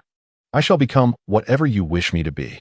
At this moment, he exuded an imposing aura, flashing a smile as he proclaimed, what if I single-handedly challenge the entire world? Such words left many in a state of astonishment. They could hardly believe he dared to be so brazen, his confidence bordering on hubris. In this realm, who would dare to declare themselves a lone warrior against the multitude? You, the esteemed Wang Xuan, have truly lost your mind to utter such a statement. The violet-haired woman interjected, her ethereal arms adorned with glowing ribbons, her eyes and brow laced with mockery. Convinced he was sealing his own fate. Such recklessness and impracticality, daring to offend all. Did he truly believe himself worthy of being inscribed upon the golden scroll? His demise would be of little consequence. Let him be slain. Some, secure in their own status, refrained from acting themselves but urged those around them to eliminate Wang Xuan. As you wish, today I shall sweep away 3,000 foes. The Wang Xuan, transformed by the essence of the azure wood, stood with hands clasped behind his back, gazing down upon all. As several small spacecraft launched forth, the azure wood incarnation of Wang Xuan forcefully swung his right hand, his voice deep and resonant, commanding, kill. On the far side of the moon, a colossal warship materialized, resembling a continent adrift in the void, cold and imposing. Boom! A terrifying beam shot forth, unleashing fire upon the small spacecraft hovering outside the 9 ethereal portals, obliterating those that had just surged forward, the flames reaching skyward. Undoubtedly, some celestial beings, offspring of ancient deities and formidable masters, could not withstand such overwhelming force, their corporeal forms shattered. Yet, there were also those with exceptionally keen senses who, foreseeing the impending doom, rushed towards the horizon, narrowly escaping disaster. A chill crept over the crowd, as if death itself had fixed its gaze upon them. In an instant, they all fled towards the ancient portals suspended in the void. The chaos erupted into a horrific explosion, with the flesh of celestial beings and demons bursting apart, limbs flying, and the heads of beautiful women falling in a gruesome spectacle. You have violated the rules. Our battles should transcend the ordinary. Someone exclaimed in furious disbelief. Fleeing in utter disarray, Wang Xuan too felt a surge of anxiety, reflecting, although this was all scripted, he hoped the azure would exercise caution. His master was amidst the crowd. Do not let him be harmed. You possess your swords of war, while I command my warships. In this realm, it is not solely your decree that prevails. This is but one of my treasured secrets. The azure wood incarnation of Wang Xuan spoke calmly. In the void, blood mists swirled, dismembered limbs floated, and Wang Xuan, embodied by the essence of azure wood, stood resolute before the grand screen, surveying all with a gaze as profound as the abyss. At that moment, his eyes were deep and unfathomable, resembling a dark sovereign, utterly indifferent, declaring, as you wished. You have forced me to become the very image you sought to witness. Wang Jiaozhu shall confront the world alone, if need be. Then, the narrative transitions to Chapter 2. As the moon reaches its zenith, if any readers possess monthly votes, they may cast them now. Chapter 336, A New World Beyond. Before the 9 mysterious portals, small spacecraft ignited like a series of fireworks in the frigid expanse of space, their brilliance fading into darkness. You have gone too far. Someone cried out. Among the usually dignified celestial beings, one now disheveled, her embroidered shoes lost, fled barefoot on her snow-white feet, racing towards the mist-laden portal. Even the formidable demons lost their limbs, blood spraying as they traversed the void, escaping into the portal. This was still fortunate. They managed to preserve most of their physical forms. In contrast, The more reckless individuals piloting small spacecraft to approach Wang Xuan's vanguard were utterly obliterated. At the very least, their corporeal bodies ceased to exist, reduced to nothingness, leaving only their ethereal spirits, feeble and drifting as if in a dream, merging into the 9 ancient gates. Old Chen felt a twinge of alarm, cursing Qingmu in his heart, nearly sending his master to his demise. Qingmu, hands clasped behind his back, stood before the screen, genuinely exhilarated, reveling in the cries of the monsters and the frantic escape of the celestial beings. Although everything unfolded according to a predetermined rhythm, his execution of it provided a far superior experience than that of the principal actor. Upon recalling the principal, he was startled to find Wang Xuan in hiding, with his master leaping about, narrowly avoiding danger on several occasions. "Zhao Hong, take it easy, don't let my master be harmed." He swiftly contacted those aboard the massive battleship, urging them to temper their enthusiasm. "Understood, I'm merely putting on an act. It adds to the authenticity." Zhao Hong was Qingmu's beloved nephew. When Wang Xuan, under the alias Wang Xiao, participated in the conflict on the Pamir Plateau, it was this young man who endured the hardships, transforming into Wang Xuan's true self. Later, when Wang Xuan ventured to the new star, Zhao Hong was tasked with impersonating Wang Xiao for a time, and he was entirely trustworthy. Boom. Another demon disintegrated near Chen Yongjia, nearly escaping into a portal, but ultimately lagged by a fraction of a moment, resulting in utter devastation. Old Chen's temples throbbed with fury, his short hair bristling with energy. Did this wayward disciple truly aspire to betray his master? Wang Xuan was left speechless. Even he had nearly fallen victim, for this was his own script. If he were to eliminate himself, the amusement would be considerable. Qingmu quickly called out, unleashing a torrent of reprimands upon his nephew, urging him to rein in his fervor. Yet he understood. Moments ago, he too had felt exhilarated, filled with a tiger's ferocity, dispatching the demons with effortless grace, unable to resist the urge to continue striking. Clearly, his nephew was overly immersed, experiencing such a scene for the first time, his blood surging with youthful passion, a fervor for the hunt that not everyone had the opportunity to indulge in. Wang Xuan and Old Chen did not lead the charge into the fray, nor did they linger at the rear. Instead, they chose to flow with the tide into a nebulous portal, officially stepping into a realm of mystique. What greeted their eyes was a landscape lush with verdant trees, rivers crystal clear and imbued with an ethereal essence, while ginseng took root in the crevices of cliffs, with clouds billowing and hues swirling. This indeed was a mythical space, still vibrant and capable of fostering cultivation. Those who had fled here bore a grim appearance. Many leaned on one another for support, some missing limbs, blood streaming. A few had only just entered the portal, already displaying signs of suffering. It was undeniably tragic. The most distressing were those who had been reduced to mere spirits, drifting aimlessly, questioning the very meaning of existence. They had yet to explore this new world. Yet here they found themselves in dire straits. Upon witnessing the continued emergence of gravely injured individuals from behind, Wang Xuan's eyelids fluttered. Qingmu had exceeded his limits, straying from the confines of the script. In the midst of sorrow, a celestial being weeps, her once delicate and pristine fingers reduced to a mere 3. Her breastplate lies shattered, her body drenched in crimson. It is a scene of utter devastation, and my heart seethes with anger. Beside her, a bewitching enchantress, supported by another, has lost one of her feet, her desire to cry out overwhelming. Wang Xuan sighs inwardly. "Qingmu, have you gone mad with bloodlust? This calamity will surely befall you," leaving you speechless. However, upon witnessing a certain celestial being charred and exuding an unpleasant odor, a sense of dark satisfaction washes over him, lifting his spirits considerably.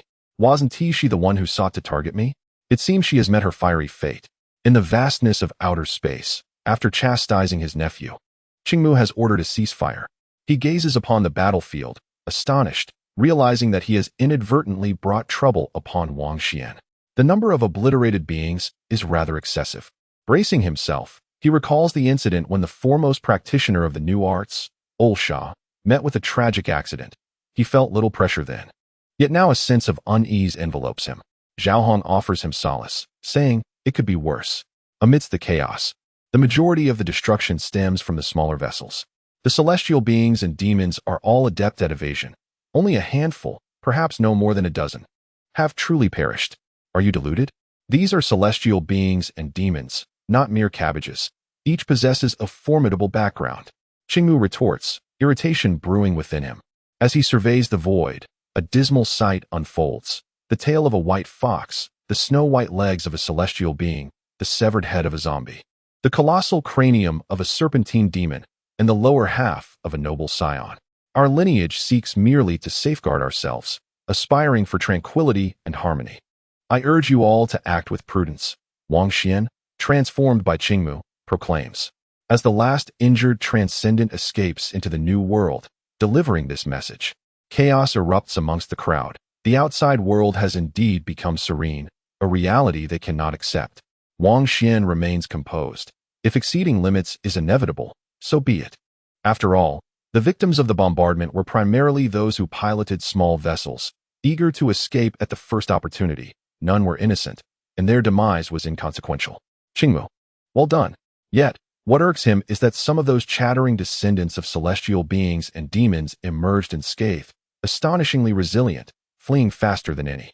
We shall block this path. Should he dare to pursue, we will ensure his demise, one declares grimly, a gaping wound in his chest visible from both sides. Another counters. There are 9 portals in total. Do you know from which he will emerge? We may waste precious time and miss the fortuitous opportunities of the new world. Indeed, I shall not wait any longer. Esteemed guests, I shall take my leave. A man adorned with azure wings transforms into a streak of blue lightning and vanishes. As the others witness this, their expressions shift, and they hastily embark, leaving no moment to linger. The rivalry of ambition pales in comparison to the tangible treasures of the heavens and the paramount scriptures. Their elders have informed them that several of the most significant texts originated from this very place. As a mere onlooker, Wang Xuan departs with a heart full of indignation. Each person swiftly disappearing from sight. Ahead, the chilling cry of the man with azure wings resonates ominously. He was soaring through the air when suddenly, a colossal feline with a woman's face emerged from the mountainous terrain. Its eyes were a vivid crimson, and with a leap that reached 200 meters in height, it struck with the swiftness of lightning, seizing him in its jaws. Blood gushed forth as his body was instantly severed in two. All those who possessed sufficient speed to advance were filled with dread, for the azure-winged man was a being of the 9th tier in the world. Yet he was effortlessly shattered by that black beast. After a desperate scream, his spirit was expelled from his body in a bid for escape, only to be inhaled whole by the monstrous cat, leading to the demise of both body and soul. Upon landing, the feline shrank to half a meter in length, its form entirely black, with a strikingly beautiful female visage, albeit with those maniacal red eyes that exuded madness as it charged towards the onlookers. In an instant, those who sought to evade confrontation found themselves unable to do so. The cat's speed was astonishing. In mere moments, it decapitated 3 extraordinary beings of the 8th tier and devoured half of a 9th tier female cultivator, instilling sheer terror in all present. Having barely ventured into this new world, encountering such a formidable creature was no surprise. It was no wonder the ancient immortals spoke of this place as being bizarrely sinister and fraught with peril. In this critical moment, the blood god ape stepped forward with a cold smirk. This 3-headed, 6-armed red-haired beast, with a halo roaring behind its head, leaped over 100 meters high and pounced upon the now 6-meter-long black feline. The impact was earth-shattering. After a brief clash, the blood god ape, with a fierce snarl, tore the beautiful-faced creature asunder, sending radiant crimson blood spraying and staining the mountainside. The crowd's pupils constricted, confirming the terrifying strength of the rumored offspring of the demon saint. Wang Xuan felt a surge of caution. This red-skinned monkey was indeed formidable, exuding a ferocity that was palpable. Everyone, I shall take my leave first. The treasures lie deeper within. Only at the initial convergence of the 9 portals can one truly experience creation. With that, the blood god ape unleashed a thunderous explosion that shattered the air, propelling itself into the distance with unbelievable speed.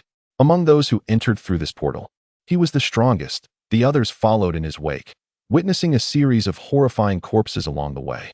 The descendants of the celestial beings and the youthful elites of the demon race all pushed their speeds to the limit, trailing behind him. With the blood god ape leading the way, they could avoid many calamities. It must be said, this realm was vast. They traversed 800 miles before finally escaping the peripheral zone and entering the true area of creation. Here, they encountered others who had come through different portals. The once segregated realms of the Pure Land, Celestial Garden, Divine Kingdom, and Demon Domain were now unsealed and unified. Ahead, a pile of flames flickered with radiant hues. Shimmering light raining down in a spectacular display, exuding a mysterious substance that invigorated the senses with every breath taken. Wang Xuan was captivated. This substance beckoned him closer. However, the danger here was immense, for beings of the transcendent level roamed. Truly formidable entities, including a colossal golden elephant and an immense snow-white lion, both as massive as small mountains. At this moment, MOC set his sights on the bonfire, approaching with a light-footed grace as the others hastily made way, some even retreating from the vicinity. With a resounding crash, MOC engaged in combat, shattering the golden giant elephant with one hand and delivering a blow that pierced through the towering snow-white lion. The two frenzied beasts were swiftly dispatched. This formidable display of strength, piercing through the two formidable realms of monsters single-handedly, starkly contrasts with his refined appearance. MOC, shedding the droplets of blood from his fists, sat by the fire, closing his eyes to contemplate. Lao Chen, arriving with the crowd, happened upon this scene, his heart racing. Even with the supreme treasure, the soul-locking bell in hand, he found it daunting to contend with a fourth-generation core figure among demonic cultivators. From a distance, Wang Xuan observed him and gestured to refrain from approaching such a figure, advising to seek fortune elsewhere until an opportunity arose to break through. He then ventured forth alone into the depths of this new world, witnessing along the way the aftermath of gruesome battles, with lifeless bodies strewn about. 2 hours later, he stumbled upon another fire pit, where a fierce conflict was underway. Undeterred, he approached, and, utilizing his spiritual eye, discerned the true nature of the flames. In an instant, his heart raced. Amidst the vibrant light, he realized that what was burning were not mere logs, but scrolls inscribed with peculiar characters, sacred texts. Who could be so disgraceful as to waste such invaluable scriptures? His astonishment was palpable.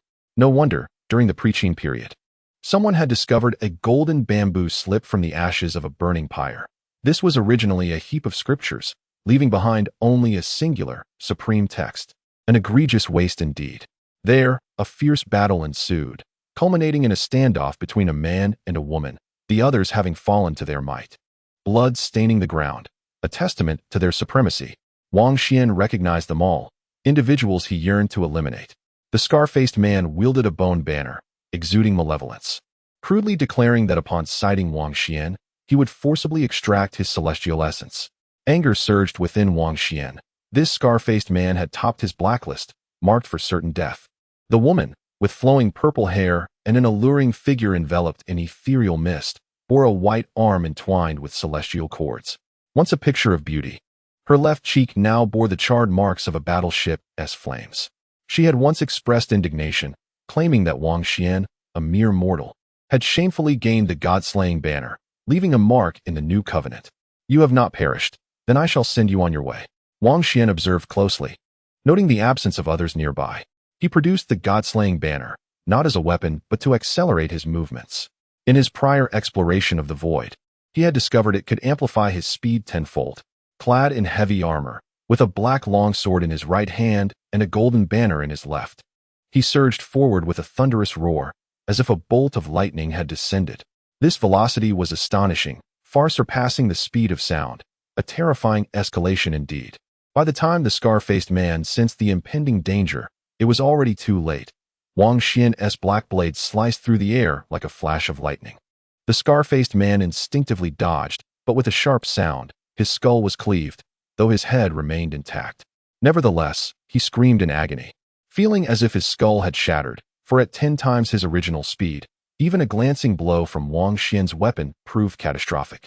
His skull was torn asunder, and in that fleeting moment, his brain was reduced to a pulp, his head disintegrating under the overwhelming force. His primordial spirit surged upward in a desperate bid for escape. However, Wang Xuan's god-slaying flag awaited the emergence of his spiritual entity. With a gentle flick, the scarred-faced man was suddenly gripped by terror. Recognizing the arrival of a formidable presence as the signature weapon manifested, he grimaced in despair, realizing that his ill-chosen words had summoned this calamity. In an instant, his spiritual form dissipated, as he was obliterated in the blink of an eye. The purple-haired woman was taken aback, deeply shaken by the turn of events. Her opponent had been vanquished with a single encounter. Although there were suspicions of a sneak attack, the sheer ferocity was nonetheless terrifying. Initially inclined to express gratitude, she understood the moment she beheld the god-slaying flag.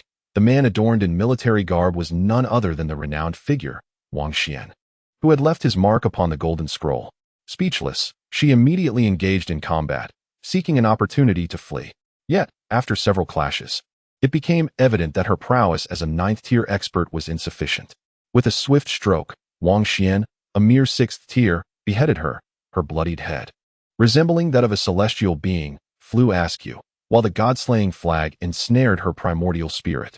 Amidst the fire, numerous papers and remnants lay scattered, densely inscribed, with flashes of light illuminating the scene.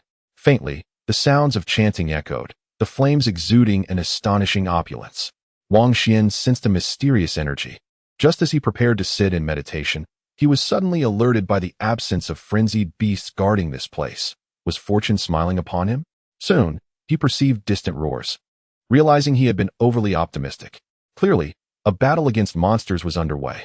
He swiftly ascended to a higher vantage point and beheld 3 monstrous corpses strewn across the ground, having been forcefully dispatched. To his surprise, one of the victors was itself a creature, a massive, snow-white feline. Wang Xuan concealed himself, ready to strike decisively at the opportune moment. Shortly thereafter, the white cat returned, settling by the fire, closing its eyes to absorb the enigmatic substance and contemplate deeply. In that fleeting moment, Wang Xuan surged forth, propelling himself with the god-slaying flag to tenfold speed, merging his essence with the black long knife as he lunged toward the creature's nape. However, the beast's perception was astoundingly acute. It leapt away with remarkable agility. Even so, Wang Xuan's black long knife grazed its flank, causing a torrent of blood to flow forth and eliciting a pained howl from the creature. It dashed away, abruptly turning back to confront Wang Xuan, its eyes blazing with fury upon seeing the black long knife and the god-slaying flag in his grasp. In that instant, the white cat nearly succumbed to rage, emitting a voice akin to that of a young girl. Wang Xuan was momentarily taken aback. This great cat bore an uncanny resemblance. Chapter 337. Stronger than the demon ancestor clad in heavy armor and wielding a bloodied black long knife, Wang Xuan retreated several paces with urgency. Adjusting his angle for a closer inspection, he recognized the plump, furry visage of the creature before him, particularly its wide-open eyes, which evoked memories from not long ago. This was not a beast from this new world, but an old acquaintance, the white tiger. Wang Xuan's eyes widened in astonishment as he gazed upon her. It was truly uncanny to encounter her here, reuniting in such a familiar manner, delivering a decisive blow at the very same spot. The white tiger goddess felt her fur bristle, on the verge of exploding from the intensity of his gaze. A single swipe of her paw descended upon him with fierce intent. Bang! As Wang Xuan vanished like a specter, the ground erupted, revealing a massive pit shaped like a tiger's claw print. The white tiger immortal leaped several hundred meters in a single bound, transforming into a streak of white light as she pursued him. This sudden ambush had stirred her tiger blood to a boiling point. It was utterly disgraceful, especially since it was he who had injured her, the white tiger immortal. She had already taken on a human form today, merely revealing her ethereal body to intimidate various frenzied beasts with her innate pressure. Yet, history had tragically repeated itself. Upon recognizing her, Wang Xuan wasted no time with idle chatter. He merged with the god-slaying banner, evading her attack, ready to kill if possible, or flee if not. He was acutely aware of the formidable nature of this white tiger, who had single-handedly vanquished 3 frenzied beasts of the Xiaoyao level. He knew he needed to elevate his own realm further. The white tiger immortal's impression of him had soured to an irreparable extent. Years ago, he had pierced her with a sword on her hindquarters in the inner scene, and later in the land of departure. He had tricked her out of a piece of unparalleled medicinal soil. Now, this incident had shattered her composure. With a fierce howl, she glowed and her white tiger form dissipated, transforming once more into a round-faced maiden, allowing for greater agility as she pursued him. Wang Xuan, while evading at breakneck speed, kept his gaze fixed on her. In her human form, she appeared quite charming, a round face, large eyes, and despite her fierce demeanor, she possessed an unexpected allure. "We are somewhat acquainted. Perhaps you should tend to your wounds," To the unknowing, it might seem as though I have wronged you, Wang Xuan remarked, realizing that defeating her would be exceedingly difficult given their vast difference in realms. The round-faced maiden's eyes flared with fury upon hearing his words, her hair almost igniting with indignation as she lunged at him once more. A thunderous explosion echoed through the sky as Wang Xuan, aided by the god-slaying banner, shot forth like a comet, reappearing atop a distant mountain. The round-faced maiden gritted her teeth, yet she abruptly halted. Who was she? The renowned and formidable White Tiger Immortal, a trusted confidant of the Demon Lord. If this embarrassing spectacle were to be witnessed and spread, she would be utterly humiliated. Turning to glance behind her, her frustration mounted as she noticed a grievous wound on her left hindquarters, deep enough to see bone, blood gushing forth. Although the blade had merely grazed her at the time, the sheer speed of the impact was terrifying. Had it been anyone else, their lower half would have been obliterated into a mist of blood. Yet, she, proud as the White Tiger Immortal, had managed to evade complete destruction at a critical moment. Even so, this was an unparalleled disgrace. Her pristine white garments stained with blood, her hindquarters injured, a situation she had never experienced in her life. And this man had assaulted her for the second time.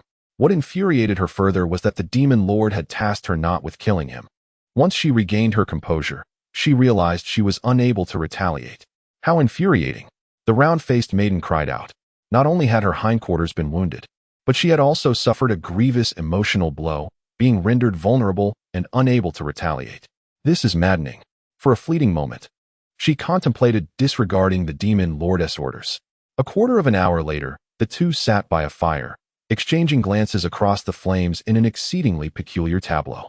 The round-faced girl has staunched her wounds and donned the White Tiger battle skirt, concealing her earlier disarray. Yet, as she gazes at Wang Xuan, her eyes remain unkind, occasionally filled with fierce ire. Wang Xuan is taken aback. Surprisingly, the White Tiger does not strike again, but instead engages him in conversation, the atmosphere relatively amicable, at least devoid of immediate conflict. The round-faced girl is indeed in a quandary, having to coexist harmoniously with this human, contemplating potential long-term collaboration, and more urgently, requiring his assistance. Have you cultivated the spiritual eye? She inquires with an air of displeasure, vexed by this man's extraordinary capabilities that only serve to amplify her frustration. Indeed, I have not pried into your affairs, Wang Xuan replies cautiously. The Demon Lord possesses a magnanimous heart and has not dwelled on your past disrespect and provocations. This time, the little white tiger has articulated the situation. The red-clad female demon has issued a bounty, offering negotiations for both the supreme scriptures and the celestial elixirs of the highest spiritual realm.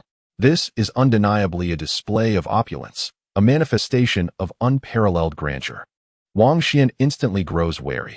The task at hand is certainly not trivial, for who would willingly pay such a price?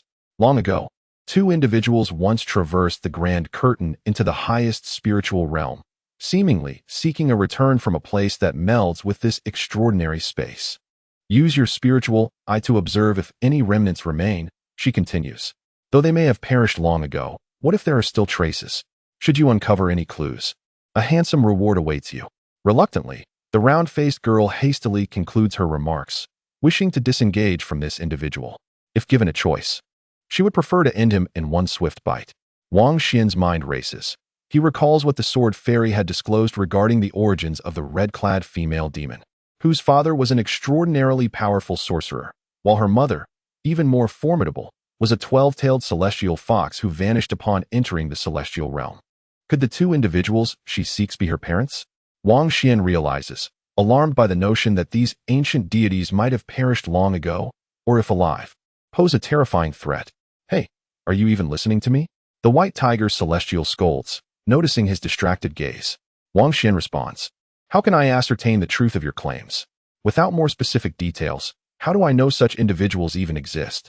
Furthermore, that demoness has targeted me in various ways. You cannot expect me to walk into a trap. What demoness? That is the Demon Lord, the foremost expert of the demon race, surpassing even the ancestor Qi. The round-faced girl corrects him. Was it not you who boasted about having the Demon Lord perform a celestial dance for you? You have repeatedly provoked an unparalleled master. It was she who instigated me first, Wang Xuan retorts. The white tiger's celestial sneers. I knew you would refuse to accept this. The demon lord has stated that one of her corporeal forms has entered the mortal realm, seeking to comprehend the immortal methods of humanity. She offers you an opportunity. You may seek her out. She wagers with her mortal form against you. Should you win, she will willingly perform the celestial dance for you. If you lose, well, where can I find her? Wang Xuan inquires. In Xiong Mountain. The round-faced girl gazes at him, then sneers, "You foolish man. You can't seriously be contemplating a reckless pursuit of the demon lord?" Wang Xuan, gripping his black longsword, contemplates delivering a jab to her backside. In the distance, Moc closes his eyes, suddenly rising with a thundering force, striking the fire pit with a fist before striding boldly into the flames. In an instant, scriptures filled the sky, various burning papers floated upward, infused with an air of terror, while large remnants glowed ominously, threatening to tear apart the heavens and the earth. Nearby, numerous onlookers gasped in shock, recoiling in fear and daring not to approach, utterly astonished by the violent assault on the mysterious pyre. Was this not the vestige of a lost civilization, the remnants of a grand path? Suddenly, a beam of golden light descended from the firmament, akin to a celestial star plummeting from the heavens, crashing onto the ground with an overwhelming force that was utterly awe-inspiring. Was that the three-legged golden crow? Some were taken aback, witnessing such a formidable mythical beast here. It was one of the most powerful races among the demon tribe, one of the 5 royal families. Legends spoke of the demon ancestor Qi, potentially embodying the essence of the golden crow. The golden crow swooped towards Moc, enveloping the sky in demon clouds, far surpassing the golden giant elephant and the snow-white lion that Moc had slain with but a hand. Many 9th-tier masters felt their scalps tingle, their spirits trembling, as they sensed that, even united, they could not contend with this golden crow. Those of the broken realm gasped in disbelief, turning to flee, acknowledging their inferiority. Just as Moc was in need of a mount, this arrival was fortuitous. Even if it were a mad beast, he would claim it. He abruptly raised his head, leaping through the flames, and shot towards the heavens, striking at the golden crow with one hand. Boom! A fierce battle erupted. The golden light surged. The golden crow moved with the swiftness of lightning, traversing the expanse, targeting the youth on the ground. Although Moc appeared delicate and frail, his strength was astonishing. With a single hand, he blocked the golden crow's onslaught. Ultimately, a mournful cry echoed through the air as the golden crow, bearing the bloodline of a demon emperor, was firmly pressed to the ground by the youth's hand. How could this be? Moc was far too formidable, seemingly stronger than even the demon ancestor in his youth. Several Broken Realm experts' pupils constricted, retreating hastily from the scene. In the distance, Zhou Qinghuang, clad in a white shirt and glasses, exuded an air of intellect and grace. At that moment, she swiftly removed her glasses, revealing a wildness within her. She felt a sense of urgency, for the golden crow had been summoned by her. Yet it had instead become the mount of another. "Zhou Qinghuang, you better hide well. Do not let me catch you," Moc said, suppressing the golden crow. Turning his gaze toward the horizon, Zhou Qinghuang hastily departed. Sensing that few could rival Moc, she muttered to herself, "Where's Wang Xuan?" Qi Qingdao approached a sheer cliff, where the surroundings were marred with knife marks and arrow holes, remnants of a great path's impact evident everywhere. Chaotic energies surged, and the light of immortality flickered across the scene, unmistakably a place of significant weight.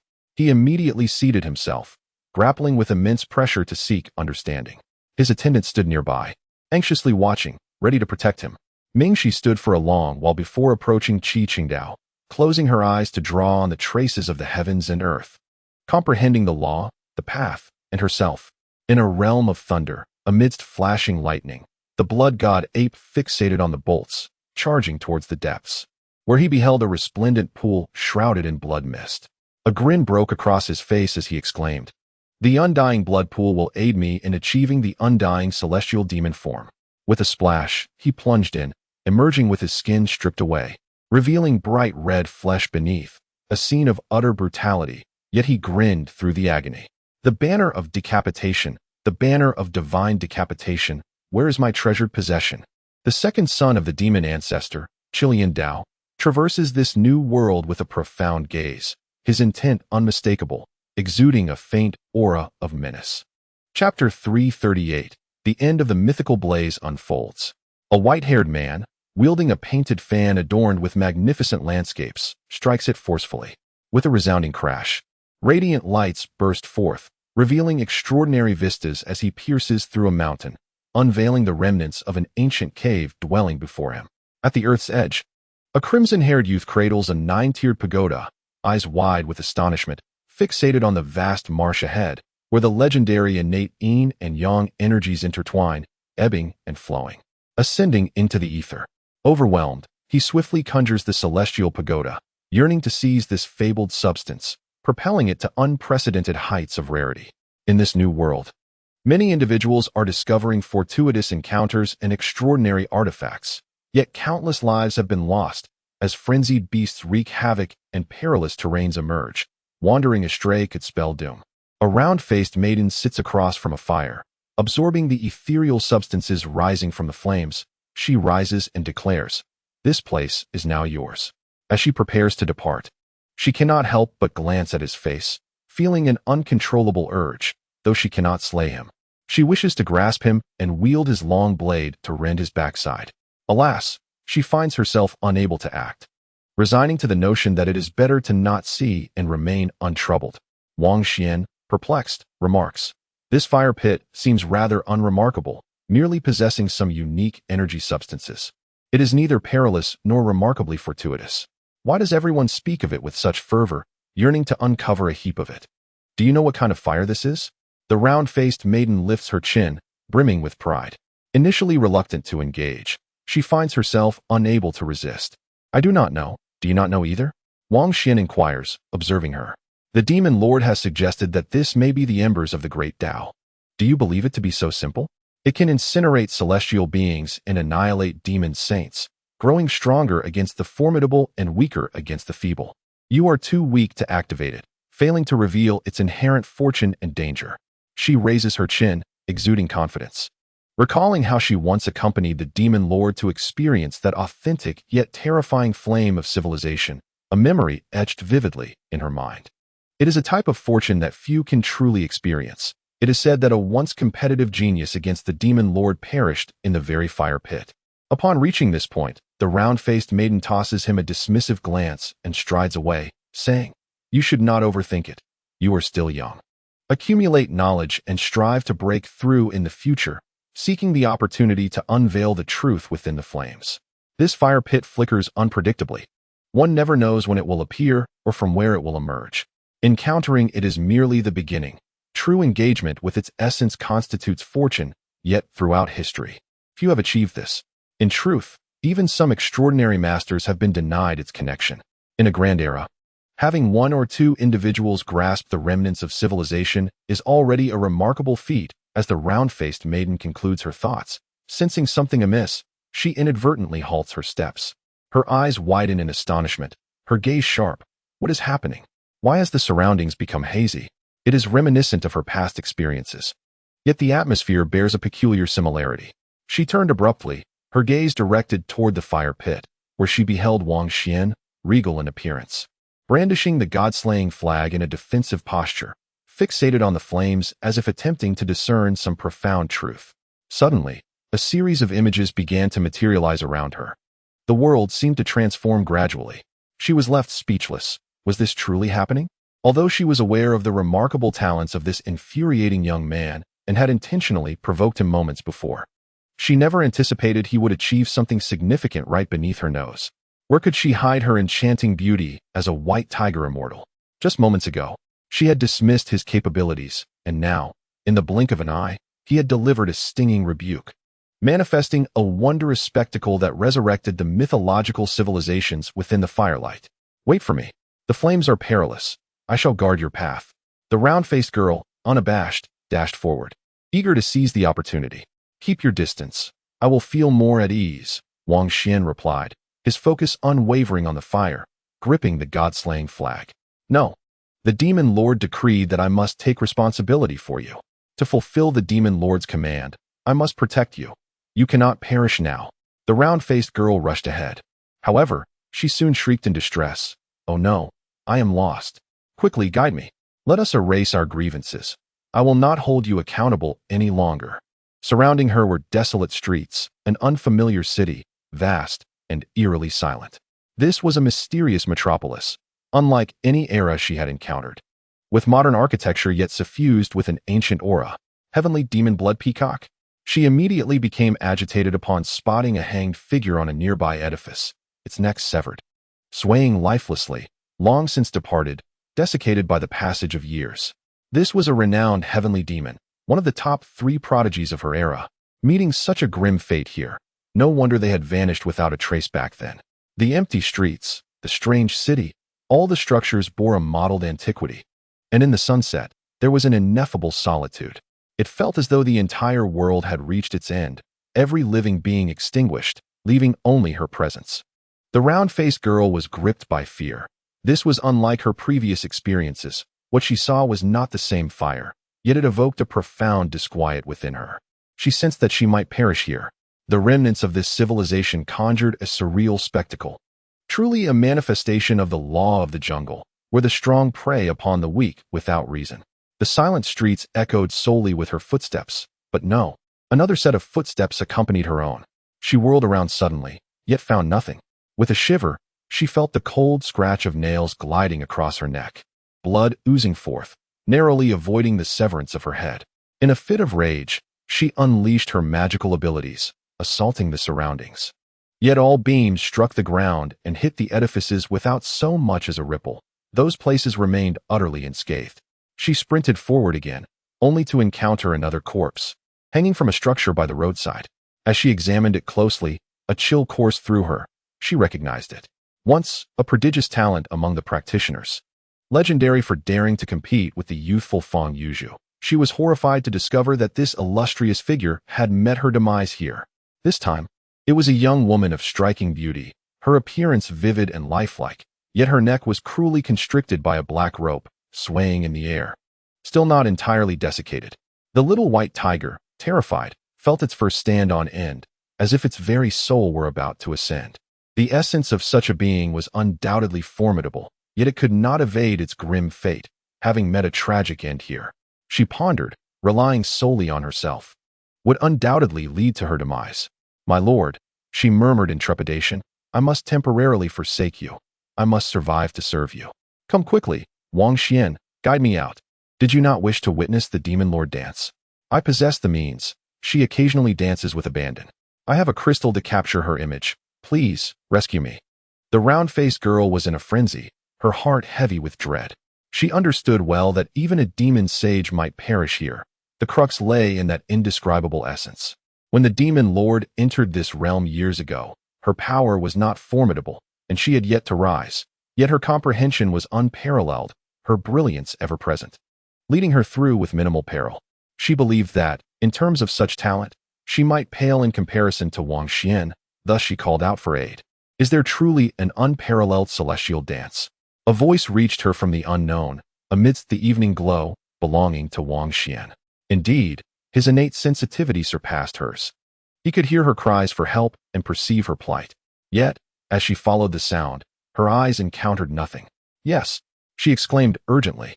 At that moment, Wang Xuan was equally astounded, fixated on the flames, his consciousness transcending as he employed his heavenly sight to discern its essence. As he attempted to interpret the remnants of scriptures, the world around him transformed. He found himself in a foreign street, within a city of uncertain age, the surroundings gradually becoming tangible. He stood in a plaza where vast quantities of scriptures were ablaze, countless texts cast into the flames by a pair of rough, aged hands, showing no regret as they ignited. He heard the little white tiger's cries for help, and the sight before him astonished him. The little white tiger had found a black rope, intending to hang itself. "Have you lost your mind? Why contemplate such an end?" Wang Xuan queried, perplexed. In the square, he observed the round-faced girl nearby. She was adeptly preparing to hang herself, her neck ensnared by the black cord, her tongue protruding, her soul being choked. Already in a state of despair, "I have not. A demon grips my hand. Foul entities seek to end my life." The round-faced girl gasped, her eyes wide, her face flushed with weakness as she uttered her desperate cries. As she teetered on the brink of death, her neck nearly snapping, threatening to sever her very essence. That black rope was indeed terrifying. Wang Xuan furrowed his brow, brandishing the flag of divine slaughter, pointing forward as a golden net spread forth, crashing against the street with a thunderous sound, severing the black rope that could strangle one's spirit, causing the little white tiger to plummet to the ground. Simultaneously, Wang Xuan beheld a pair of bloodied, pristine hands, long and white, withdrawing from the nape of the round-faced girl's neck, a sight most unsettling. Wang Xuan, please take me there. The round-faced girl was thoroughly frantic, feeling an overwhelming sense of shame for pleading for his help, crying out for salvation. Yet, recalling that even the demon sage was powerless here, facing the danger of demise, she steeled herself, dismissing her embarrassment. Step left. Avoid the large black pit on the ground before you. Wang Xuan urged her to hurry over. However, the white tiger immortal stepped to the right, her legs acting of their own accord as she leapt into a dark abyss she could not perceive. Instantly, she sensed something amiss. A pair of icy hands grasped her ankle with immense strength, dragging her towards the pitch-black depths reminiscent of hell. Alas, is it a malevolent spirit? I cannot see it, yet it undeniably exists. Why am I being attacked even in my corporeal form? Wang Xuan, swiftly guide me to safety. Wang Xuan was at a loss for words.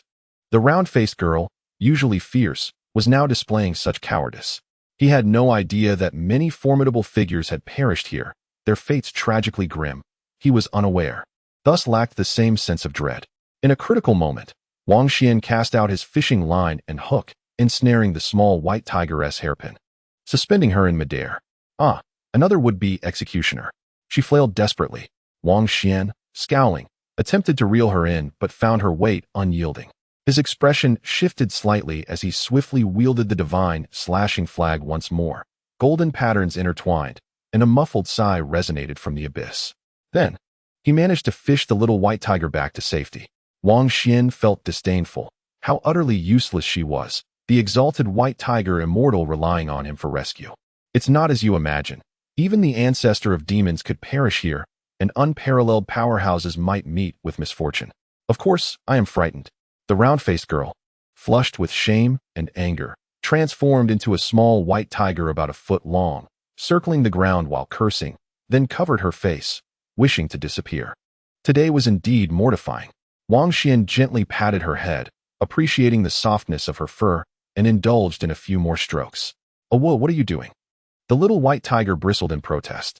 What of the shadow crystal? Do not feign ignorance. Wang Xuan shot her a glance, reminding her of the matter. He then turned his gaze towards the flickering flames, where piles of scriptures were being tossed into the fire by a rough, aged hand, accompanied by a heavy voice. Since the truth is unattainable, what purpose do you serve? Keeping you would only bring harm to future generations. Let it all burn. The aged voice carried a sense of helplessness mingled with despair, as the scriptures were piled high for incineration. In the voice of the elderly, there was a profound sense of desolation, followed by an overwhelming feeling of sorrow, evoking an endless melancholy. The heaps of scriptures were relentlessly cast into the flames without hesitation, as if an entire era was vanishing, turning to ash amidst the firelight. The words of resignation from one on the brink of death, the dancing flames, and the deep, desperate emotions conveyed a chill akin to late autumn, leaving a disquieting sensation in the air. This scene enveloped Wang Xuan, as if he were witnessing the curtain fall on a mythical civilization, where even the mightiest could not alter the inevitable demise of the extraordinary. His gaze followed the flickering light, revealing more figures. Atop one of the scriptures sat a being. There were both men and women, humans and races he had never encountered, all resigned to the flames, sighing before aging and perishing. Wang Xuan observed in silence, unable to change the course of events. These were the lost tales of yore. Among the scriptures, one emanated countless strands of sword energy, soaring skyward, shaking the very stars beyond, disrupting the brilliant rivers of the cosmos. Undoubtedly, this was a figure of monumental significance. A man, with hair as white as snow, stood beyond the realm, poised upon ancient scriptures. He gazed at the stars, swaying in accordance with his breath and the sword chi emanating from him. Yet he felt an overwhelming sense of impotence. The extraordinary was unraveling, the universe correcting itself, and his power began to dissipate, all efforts reduced to cosmic dust. He propped up the celestial canopy, but ultimately, it continued to dim rapidly, until at last, he aged, seated upon the scriptures, succumbing to the passage of time. Thus, the celestial expanse he upheld, along with the mythic planets behind him, faded into oblivion, never to be seen again. Wang Xuan was profoundly moved. This man, in comparison to the contemporary world, was undoubtedly a paragon of strength, the foremost figure of a celestial realm, standing against the universe's corrections. He positioned himself at the forefront, striving to preserve the last remnants of extraordinary brilliance. Yet fate had already sealed his destiny. His vitality waned, weakness and age encroached upon him, and he perished like a mortal in the flow of time. Witnessing this scene, Wang Xuan could not help but sigh, for history served as a harbinger. This was an inevitable future from which no one could escape. Even the transcendent figures like the female cultivator, Zhang Daoling, the ascetic, and the progenitor of celestial beings were not exempt, perfectly comparable to the white-haired man. The scriptures chronicled the descent of that white-haired figure into the flames. Then, an immeasurable light erupted. A woman, radiating with spiritual energy from her brow, opened boundless realms, ascending with the deities and the divine kingdom behind her, soaring into the heavens. Yet, she too was ultimately suppressed by the universe. Her form dimmed, her transcendence waned, and the realm of gods collapsed with a thunderous roar as scripture after scripture ignited and fell into the fire. Those who could ascend to the cosmos, revealing unique imprints of people and sites, were once unparalleled powerhouses, leaving only regrets and a sense of helplessness for posterity. Do not burn them. Let me see. Wang Xuan lamented for them, for these were the fruits of their lifelong endeavors, cast into the flames without a trace, reduced to ashes, a lamentable fate. Even if those individuals deemed these scriptures insufficient to continue the myth or to reconstruct a transcendent world, they could still serve as a reference for future generations, offering enlightenment. He reached out to touch the scriptures, instinctively attempting to intervene, despite the countless years and epochs that lay between them. Suddenly, his spiritual eye opened, and his primordial spirit seemed to genuinely connect with something. In the next moment, Wang Xuan trembled, his spiritual essence standing upon the burning scriptures, drawing near to the ancient figure from long ago. Spirit of the ancients? A relatively youthful face, yet with eyes steeped in the weight of ages and hair streaked with gray, turned to gaze at him, speaking thus. Of course, this was not a true voice, but a transcendent spiritual resonance that allowed him to perceive him. Wang Xuan was taken aback, wishing to respond and transmit his own spiritual wave, yet he found himself unable to do so. Could the spirit of the ancients be defined in this way? Had he witnessed something similar before? Undoubtedly, the man inscribed upon these scriptures was extraordinarily potent. The very paper of the texts emanated a radiant light, swirling around him.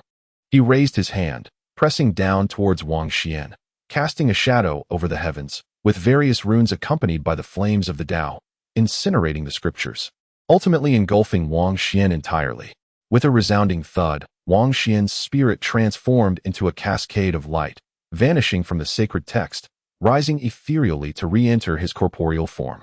At that moment, Wang Xuan discerned that his heart was pounding violently, akin to the relentless beating of a war drum. The sound reverberating loudly as a layer of cold sweat enveloped him. He had just experienced the stark reality of death. His essence had been obliterated with a mere gesture by an extraordinary being, rendering him immobile and swiftly dispatched. Was this the genuine disparity between myself and the enigmatic old Zhang behind the scenes, as well as Fang Yuzhu? He was drenched in cold sweat from head to toe. Encountering such a figure, a single glance could spell his doom. With a mere wave of a hand, all things could be extinguished, transcending the bounds of time and space to deliver a cataclysmic blow. Did he regard me as a mere specter? Wang Xuan pondered, questioning whether he needed to redefine such a being, or if the individual had simply misjudged him. Following this harrowing experience, Wang Xuan felt a profound sense of exhaustion, akin to a genuine brush with death. Even now, his spirit remained taut with tension. Hey, don't take it too far, the round-faced girl exclaimed. Wang Xuan lowered his gaze, suddenly realizing that his anxiety had caused him to reach out and stroke the little white tiger's head once more, rubbing it affectionately, to the point where she nearly despised him. She had already retreated, watching him warily and with a fierce glare. What did you just witness? Wang Xuan inquired, curious whether she had seen him being extinguished upon the sacred text. The round-faced girl was taken aback, shaking her head. She had seen nothing. But after tilting her head in contemplation, she remarked, for a fleeting moment, you appeared as though you had succumbed to silence, as if you had vanished from this world, leaving only a shell behind. Wang Xuan absorbed this insight. It was not without merit. He had glimpsed a plethora of incinerated runes enveloping him, although remnants of the scripture. The momentary spiritual resonance had granted him some enlightenment. In that era, many sought to carve out their own small worlds, establishing themselves within, emphasizing the ceaseless cycle of all things, yet they could not escape the impending age of desolation. He settled into meditation, attempting to experience what he had learned. Gradually, a hazy divine halo began to manifest around him. Given his cultivation, he could not naturally create a small world, yet it astonished the little white tiger, who widened her eyes in surprise. Were you just immersed in ancient scriptures, engaging with the ancients, and then obliterated? The round-faced girl asked eagerly. Wang Xuan's expression darkened immediately. Bring me the reflective crystal, he commanded. The little white tiger interjected. I am looking out for your well-being. That experience is invaluable. A revival of the vanished mythic civilization. It is something the demon lord also encountered. How did she experience it? Pray tell, Wang Xuan inquired, intrigued. Being annihilated by an unparalleled being, yet time and again charging in to challenge them, growing stronger with each setback, laying a formidable foundation for her future. The little white tiger recounted. Upon hearing this, Wang Xuan was taken aback and resolved to select an exceptionally powerful scripture, aiming to capture the essence of the mythic text in the fleeting moments before death. Wait, the little white tiger exclaimed. You've overlooked a crucial detail. The demon lord brought me along, which is why she escaped unscathed. I was also a participant in those events, implying that my presence is essential for turning misfortune into good fortune. Together, we must face this. Wang Xuan noticed how remarkably large the little white tiger's face was. How could she claim credit for his achievements? As he gazed upon her chubby, round face, he could not resist the urge to pinch her cheeks and tousle her hair. Just as she was about to unleash a fierce roar, he interjected, saying, If you are not afraid of death, then let your spirit leave your body and follow me. This time, Wang Xuan scrutinized his surroundings carefully, selecting a scripture that appeared remarkably impressive. Its pages turning to reveal a cascade of galaxies in a cycle of birth and demise. A young girl with a round face detached from her physical form, her spirit accompanying Wang Xuan as they ventured forth, landing upon this extraordinarily resplendent scripture, which was ablaze with brilliance. Within its confines resided a woman, regal as a queen, her spirit and presence rivaling even that of Feng Yuzhu, her power immensely formidable. The expression of disdain she wore, as if looking down upon the world, was more potent than that of any man, seemingly indifferent to all who had come before her, the once great warriors of the past. Here, Wang Xuan delved deeper into the essence of this mythic civilization's cultivation, realizing that the creation of a small world was the foundation upon which unparalleled power stood. Near this woman was a realm of mythology she had birthed, once grand and expansive, now constricting, reshaping itself to match her height. This mythic domain was in flux, condensing into a pathway reminiscent of a mythical tunnel, stretching toward the unknown. She, with her stunning beauty and overwhelming strength, cast one last lingering glance toward the vast cosmos outside, letting out a sigh before turning to venture deeper into the mythic tunnel, as if in pursuit of something elusive.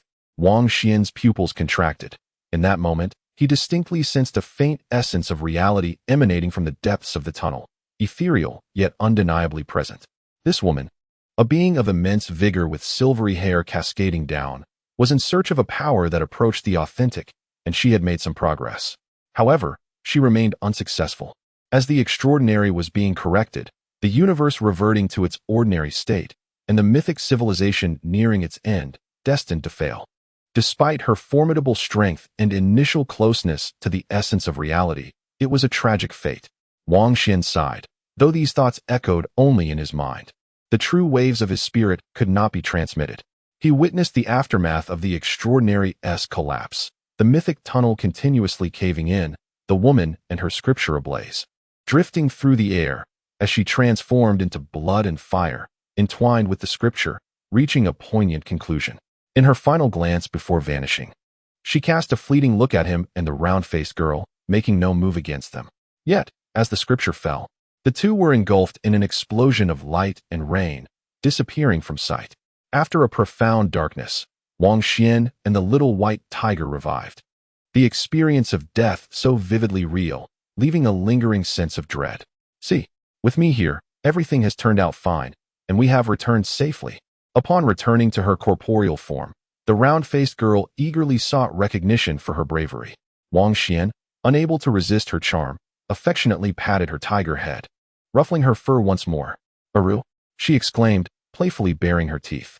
Wang Xuan settled into a meditative posture, repeatedly immersing himself in the experience of death, standing time and again upon scriptures from eras unknown, indirectly communicating with another mythic civilization.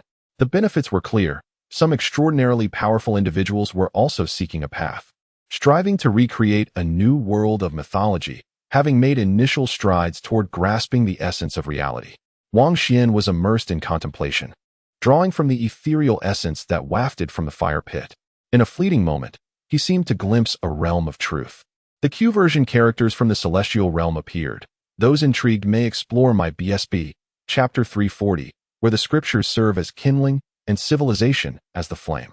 This intertwining of time and alternative reunions, traversing the mythic world through the flames, facilitated silent communication and profound understanding, greatly benefiting Wang Xuan's cultivation.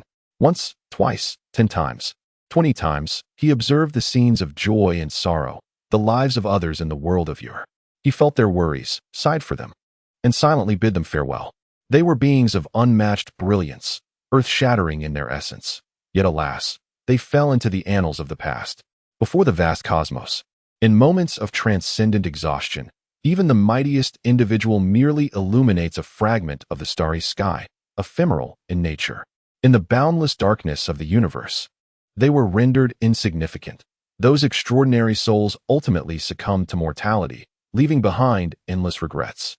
Wang Xuan remained tranquil and silent, the flickering flames casting light upon his face, while also obscuring the dim path ahead. In the contemplation of time, he felt abandoned, deemed a useless method.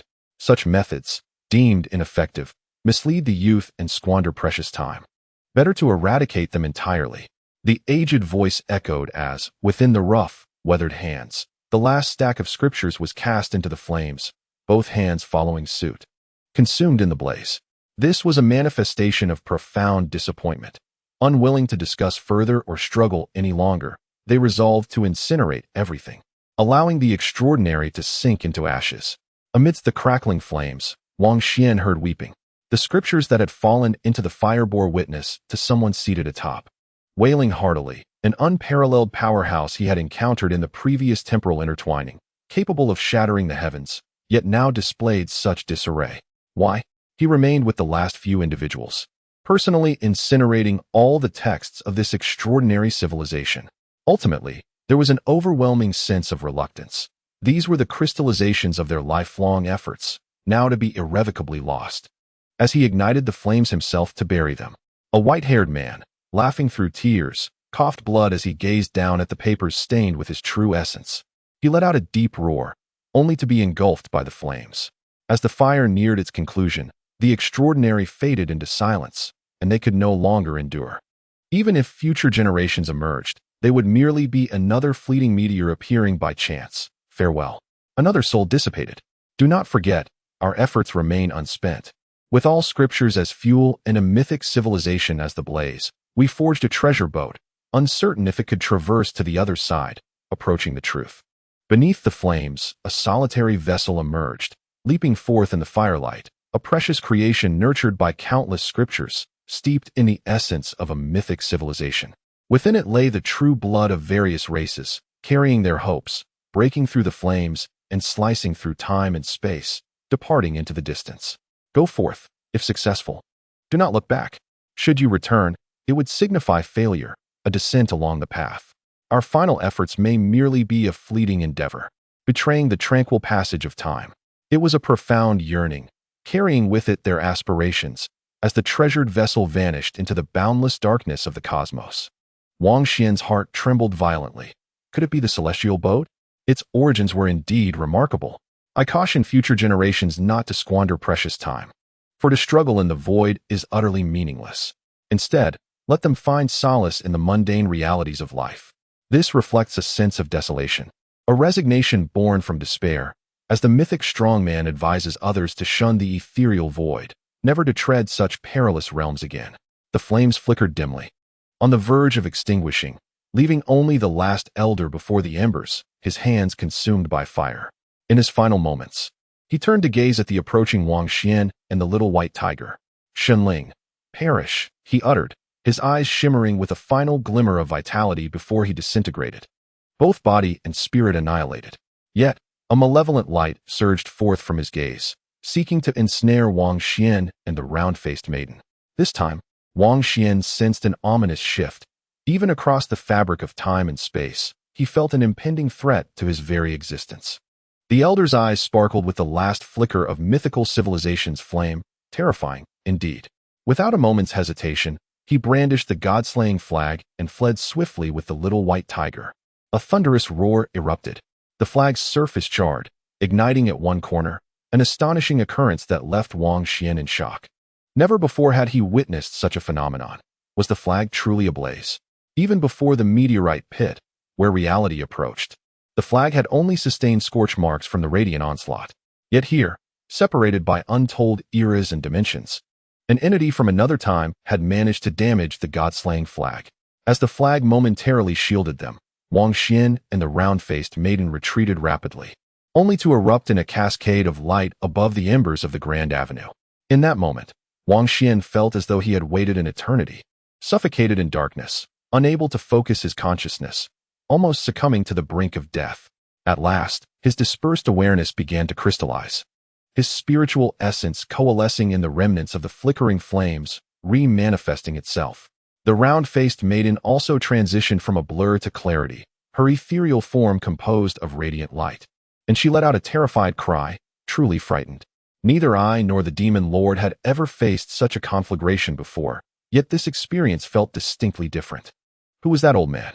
He was terrifying, nearly bringing about my demise. With a swift motion, she retreated to her corporeal form, shaken to the core, convinced that she had indeed perished, annihilated by a mere glance in the chaotic tapestry of time. Wang Xuan's spiritual essence stood before the fire, lost in thought for a prolonged moment.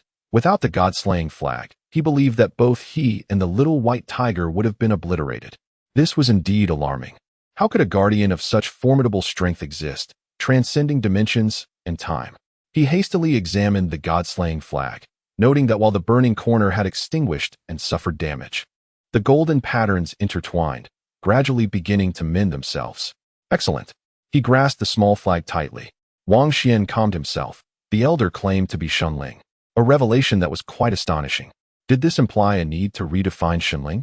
If so, the astronauts he and old Zhang had observed in the bar could now be understood, beings from disparate times, observing this mythical world.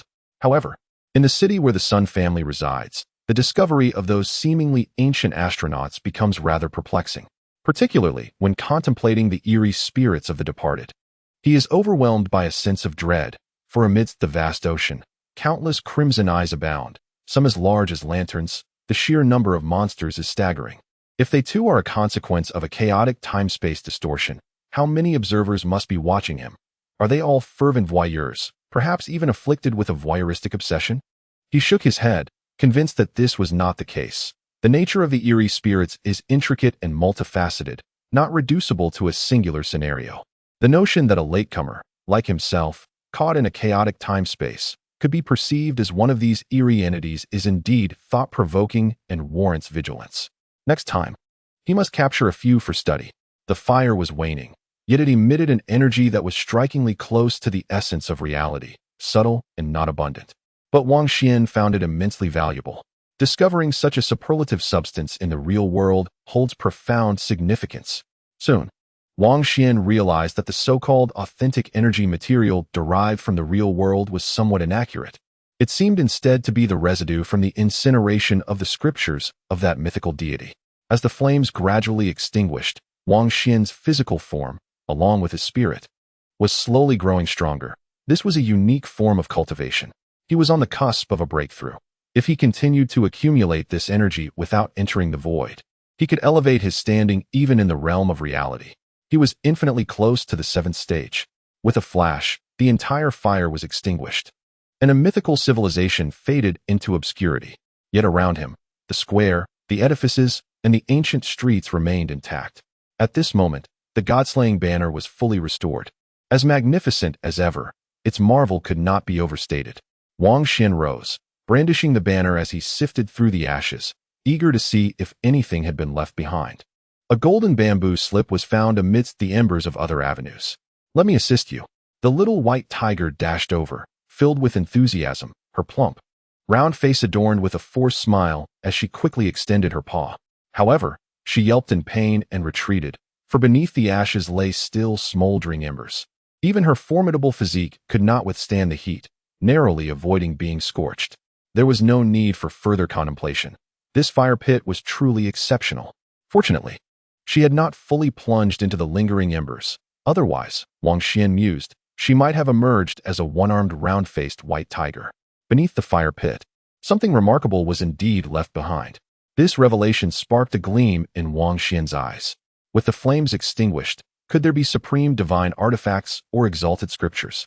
A faint white light flickered, revealing a single page of scripture that he had unearthed with the god-slaying banner. Just this one page remained, no more, leaving him both exhilarated and somewhat regretful. Why was only a single page left behind? It should have been an entire tome.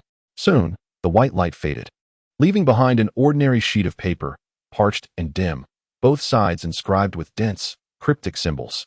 Wang Xuan examined it closely. It truly was an ordinary sheet, its material rather commonplace, and the fact that it had persevered was nothing short of miraculous. Had its substance been extraordinary enough, the entire scripture might have been preserved. This was indeed a source of regret. Who had left behind this scripture, ultimately reduced to a solitary page? The words inscribed upon it were likely not trivial. Did the fire pit possess a spirit, reluctant to allow it to be wholly consumed? Wang Xuan scrutinized the text, unable to comprehend a single character. He turned to the little white tiger and inquired, "Do you possess any expertise in ancient scripts?" Haha, you cannot recognize it." The round-faced girl perked up, proudly lifting her chin. "Seek my assistance. I am well versed in prehistoric civilizations and the arcane arts of immortality. Every one of them has a lineage. We meticulously study the scripts from various eras." Seeing her so boastful and haughty, Wang Xuan pressed down on her tiger head, vigorously ruffling it. "Why say so much? Just translate. Keep your distance." The little white tiger bared her fangs, her claws at the ready. If not for the surrounding structures still standing, she might have considered retaliating in anger. For the moment, she could only endure the humiliation, disdainfully pushing his hand away. "What kind of nonsensical script is this? It seems like mere scribbles. I don't recognize a single character." She fumed, gazing at the text in frustration, left only to stare blankly, unable to translate. Wang Xuan snatched the paper away, choosing not to engage further, and attempted to connect mentally, hoping to evoke a resonance. Unfortunately, the parchment remained unresponsive. After a moment's contemplation, he resolutely cast the paper into the remnants of the ashes beneath the embers, until it emitted a faint white glow once more. Wang Xuan quickly shielded himself with the banner of god-slaying and engaged in a spiritual communion with it. This time, the connection succeeded, and a resonance was established. What is real, and what is illusory? I often ponder. The only truth lies within myself. Chapter 341. There has only ever been one person. Wang Xuan furrowed his brow. This singular page of scripture was rather unconventional, questioning all existence and doubting the fabric of time and space. According to its narrative, aside from the self, all else is but an illusion. One might assert that such a perspective is somewhat mad, resembling not scripture but rather a cold and bizarre description. In the bustling streets, amidst the glow of countless homes, as you meander through the throngs, do so many truly walk alongside you? Incorrect.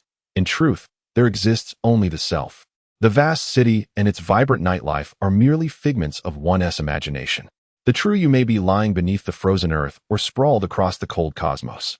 All the splendor of the world is but a dream woven by your solitary mind.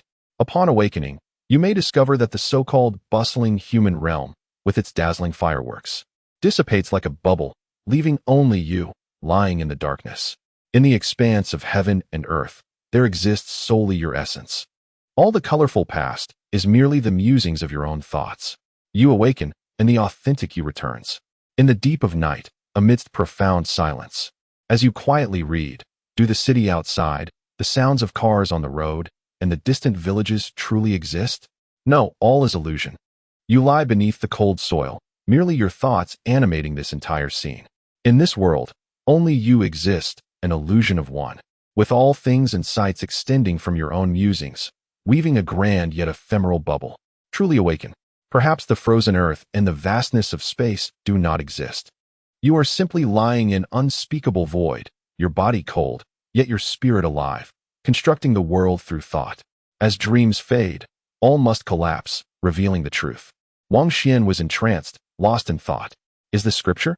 Transcending time and space, separated by countless epochs, language and writing have become incomprehensible and untransmissible.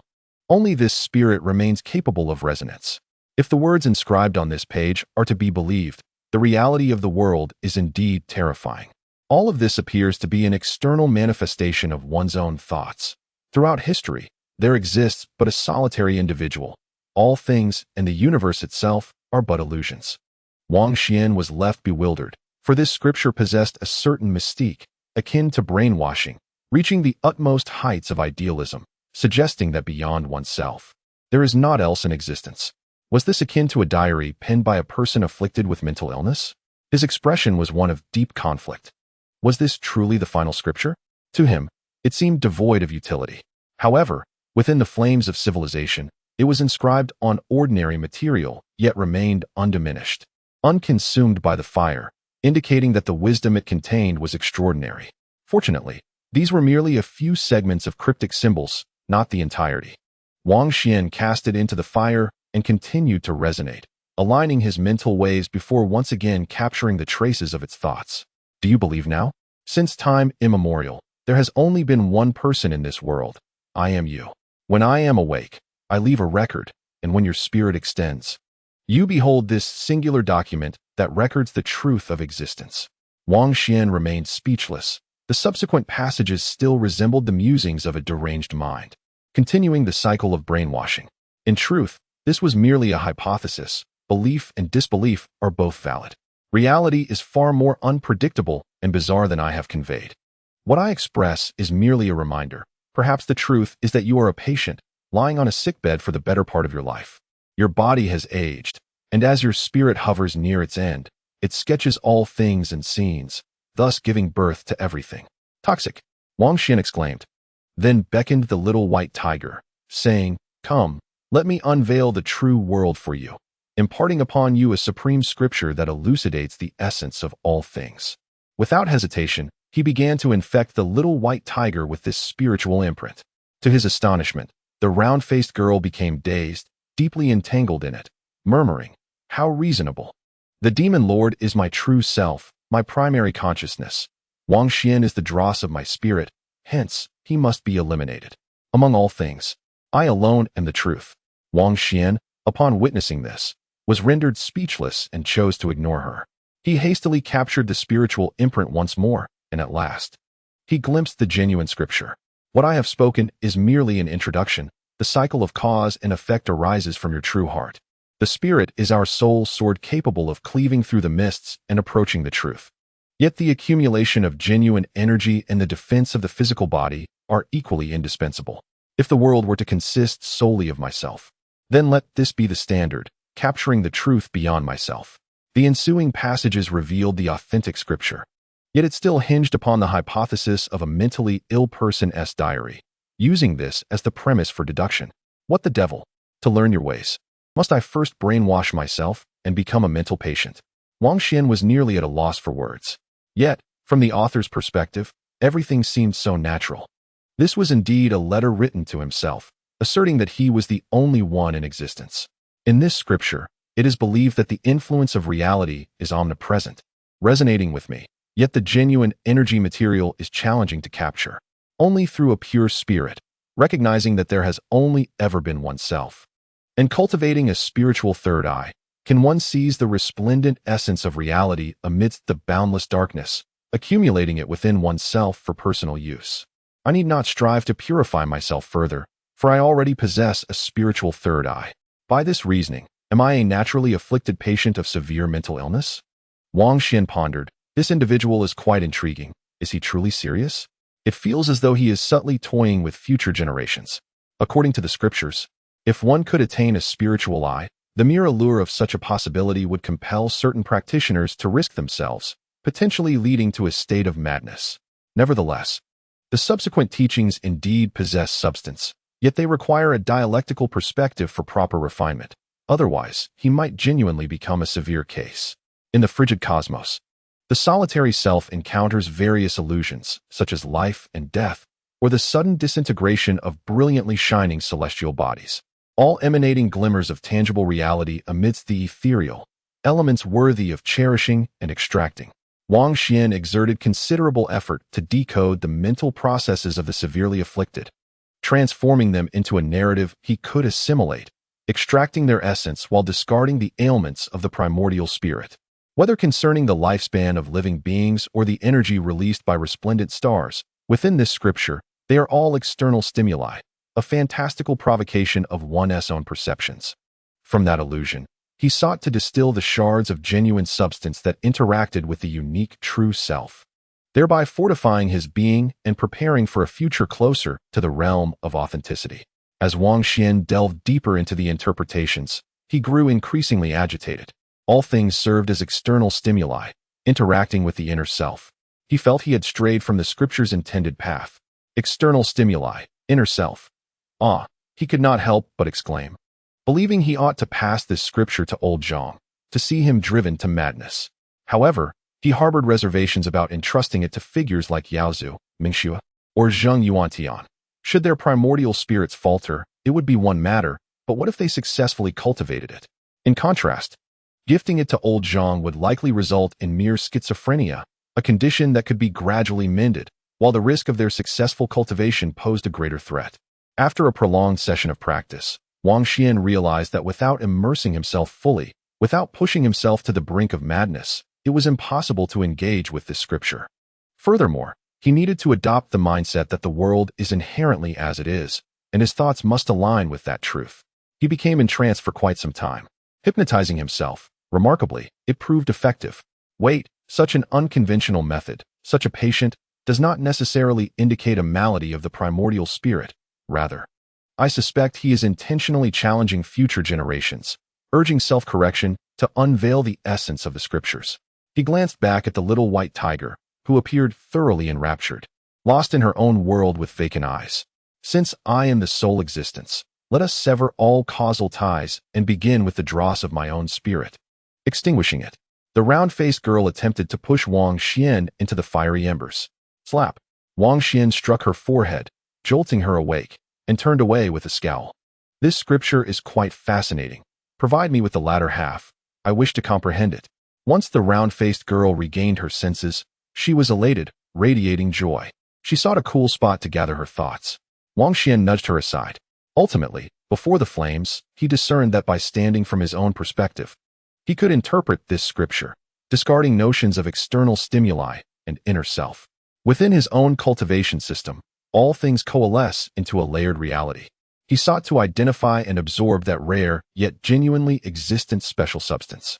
This may diverge from the original scripture's intent, yet it is the only path that he can tread, suited to his own journey. Different individuals harbor distinct interpretations. Should he return to exchange it with old Zhang for the celestial medicine, and if he emerges unscathed from his practice, he might contemplate its promotion, allowing Feng Yuzhu to observe and perhaps the sword fairy to comprehend its essence. After all, this is the sole scripture page that has escaped the flames, undoubtedly possessing extraordinary value. Wang Xuan secluded himself here, absorbing the peculiar substances within the ashes while practicing this scripture, seeking enlightenment from the myriad of things, awakening his spiritual vision to discern the essence of the world. Indeed, within the void, there flowed strands of strange material, their origin unknown, as if birthed from the amalgamation of all things. However, the quantity was regrettably insufficient. To accumulate a substantial amount would require a considerable passage of time. Then, he beheld an entity, vibrant with life, which harbored within it a portion of substance closer to reality, far richer than that found in the void. It was the little white tiger. This implied that practitioners absorb various energetic substances, each containing fragments of extraordinary essence, necessitating refinement and extraction. Wang Xuan closed his eyes, wandering through the vast void. When he opened them again, the fire had dimmed, the embers on the verge of extinction. At that moment, his body trembled. His spirit resonated with his flesh, unleashing a blinding beam of light that purged and revitalized him from within as the strange substance flowed, cleansing his marrow, activating his organs, and emanating a soft white glow from both body and spirit. He had inadvertently transcended, firmly establishing himself in the seventh segment realm, enhancing his cultivation level. And all of this was achieved through the aid of the substance close to reality. Most of that special energy was derived from the ashes of the fire. What was happening? Wang Xuan was astonished. Around him, numerous corpses dangled from the ancient structures, swaying in the breeze. These were not the ancients. They were evidently descendants of celestial beings and demons who had entered with him. The little white tiger murmured, "It has been half a month. You have finally awakened." All of these were individuals who sought to approach the fire pit and inexplicably hanged themselves. Wang Xuan was taken aback and asked, "Has this realm been sealed? Are we trapped within?" According to the plan, this foreign domain was to be open for merely 3 days to assess its effects, after which further decisions would be made regarding its accessibility. After the time elapsed, it closed for 10 days, and 2 more days have passed since the second opening. This time, it would remain open for a month, the little white tiger informed him. "I did not venture into the void.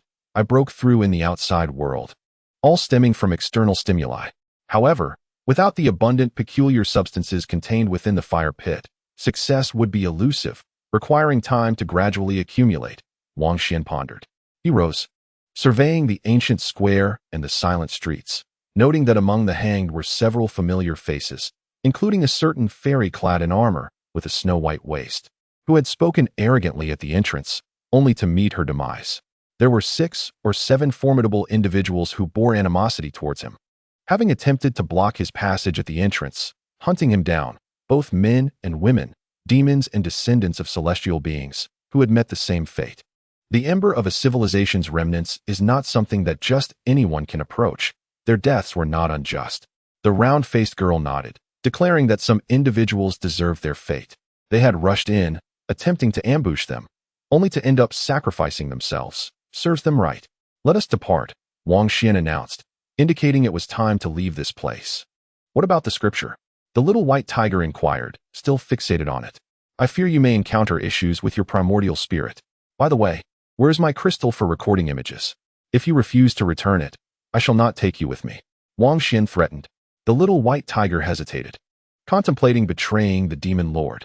Despite knowing that the demon lord would not impose excessive punishment, she was aware that her behind would likely suffer. "I do not have it with me. I shall find it for you outside," she exclaimed. "Then you may remain here. I shall leave first."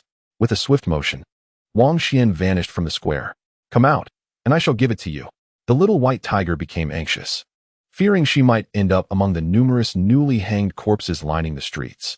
Wang Xuan frowned as he spotted several figures outside. The first was MOC, with a delicate visage and a frail body, yet undeniably powerful and chillingly ruthless, arguably the strongest among them. In another direction stood Qi Qingdao, clad in white as pure as snow, alongside the ethereal Mingxi, resembling a pair of celestial lovers. He offered a faint smile and nodded at Wang Xuan. This individual was also formidable, possessing extraordinary strength. In the distance, a tall figure emanated a terrifying aura, a young man who appeared calm. Yet there was a hint of madness lurking in his eyes. He was Qilian Dao, the second son of the demon ancestor. With a smile, he greeted Wang Xuan, saying, "Fellow cultivator, we are destined to meet. I sincerely thank you for bringing my family's ancestral artifact, the God-slaying flag, to this place." He was courteous, displaying no signs of madness, as he cupped his hands in salute and slightly bowed. Something was amiss. Wang Xuan's heart raced. For the God-slaying flag he possessed trembled slightly at that moment. What had piqued its interest? Chapter 342. The struggle for the Dao. Wang Xuan stood amidst the ancient streets, the only living souls in this city being himself and the round-faced girl. The other demons and descendants of the celestial beings swayed with the wind, hanging from the buildings, their eyes wide and tongues protruding, an undignified death. He did not rush to leave. More ambushers lurked nearby. Some meditated atop mountains, while others stood silently in the dense forest, patiently awaiting his appearance. Clearly, his identity had been revealed when he stood by the bonfire in the square, wielding the God-slaying flag for protection. "Wang Xuan, my dear fellow, I feel a kinship upon our first meeting. Please, step forward so we may converse. Qilian Dao spoke gently once more. Who are you? Wang Xuan scrutinized him, suspecting that this individual possessed some peculiar artifact that had caused the god-slaying flag to react earlier. I am Qilian Dao. You and I are fated to cross paths, destined to leave our mark in the annals of the cultivation world. The demon ancestor's second son smiled, fully aware that his lineage was highly sensitive. None present had a more astonishing background than his. His father was a towering figure among the ancient leaders of the demon race, standing alongside Zhang Daoling, the ascetic, and Mo Zhu, renowned in the shadows, revered as the ancestor. Oh, it is you. I understand now, dear nephew, Wang Xuan nodded, maintaining a calm demeanor, his mind racing with understanding. Old Zhang once mentioned that on his journey back to the old Earth, he encountered this individual aboard a spacecraft. Initially, this deranged Qilian Dao had even wished to devour old Zhang whole. But who is Zhang Daoling? He seized Qilian Dao by the throat, compelling him to address him as Uncle Zhang on the spot. Wang Xuan maintained a cordial relationship with old Zhang, although they did not consider each other brothers.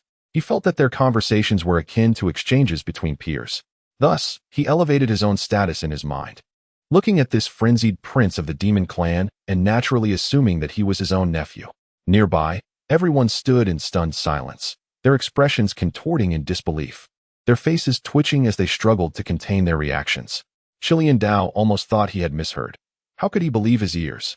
With such amiable demeanor and a smile upon his face, who would dare to disrespect him? In truth, as a progeny of the demon ancestor, he rarely needed to assert himself. Wherever he went, all parties would bow in deference, filled with profound awe. Yet here was an ungrateful, oblivious prey from old Earth, boldly proclaiming him as a nephew. Was he seeking death? Qilian Dao's voice turned frigid, his interest in maintaining a smile evaporating. His gaze hardened with a murderous intent that revealed his true nature. Are you not the son of the demon ancestor? Just recently, I met with him and jointly signed a rough version of the new oath. I regard your father as a peer. Do you take issue with being called my nephew? Wang Xuan inquired calmly. He would not indulge this Qilian Dao, regardless of whether he was indeed the demon ancestor's offspring. Wang Xuan had already been forewarned by old Zhang that this demon was intent on him, seeking to seize the god-slaying banner.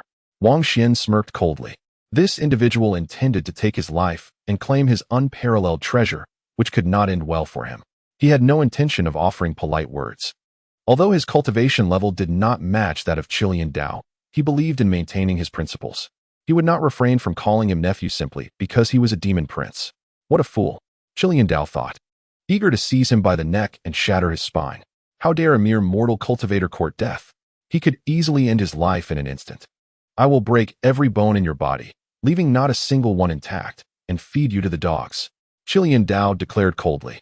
He was already unhinged, a manifestation of the true Qilian Dao's frenzied consciousness, nurtured by the blood of various celestial demons to create an immortal corporeal form. Where is the white tiger true immortal? Bring him to me, Wang Xuan commanded.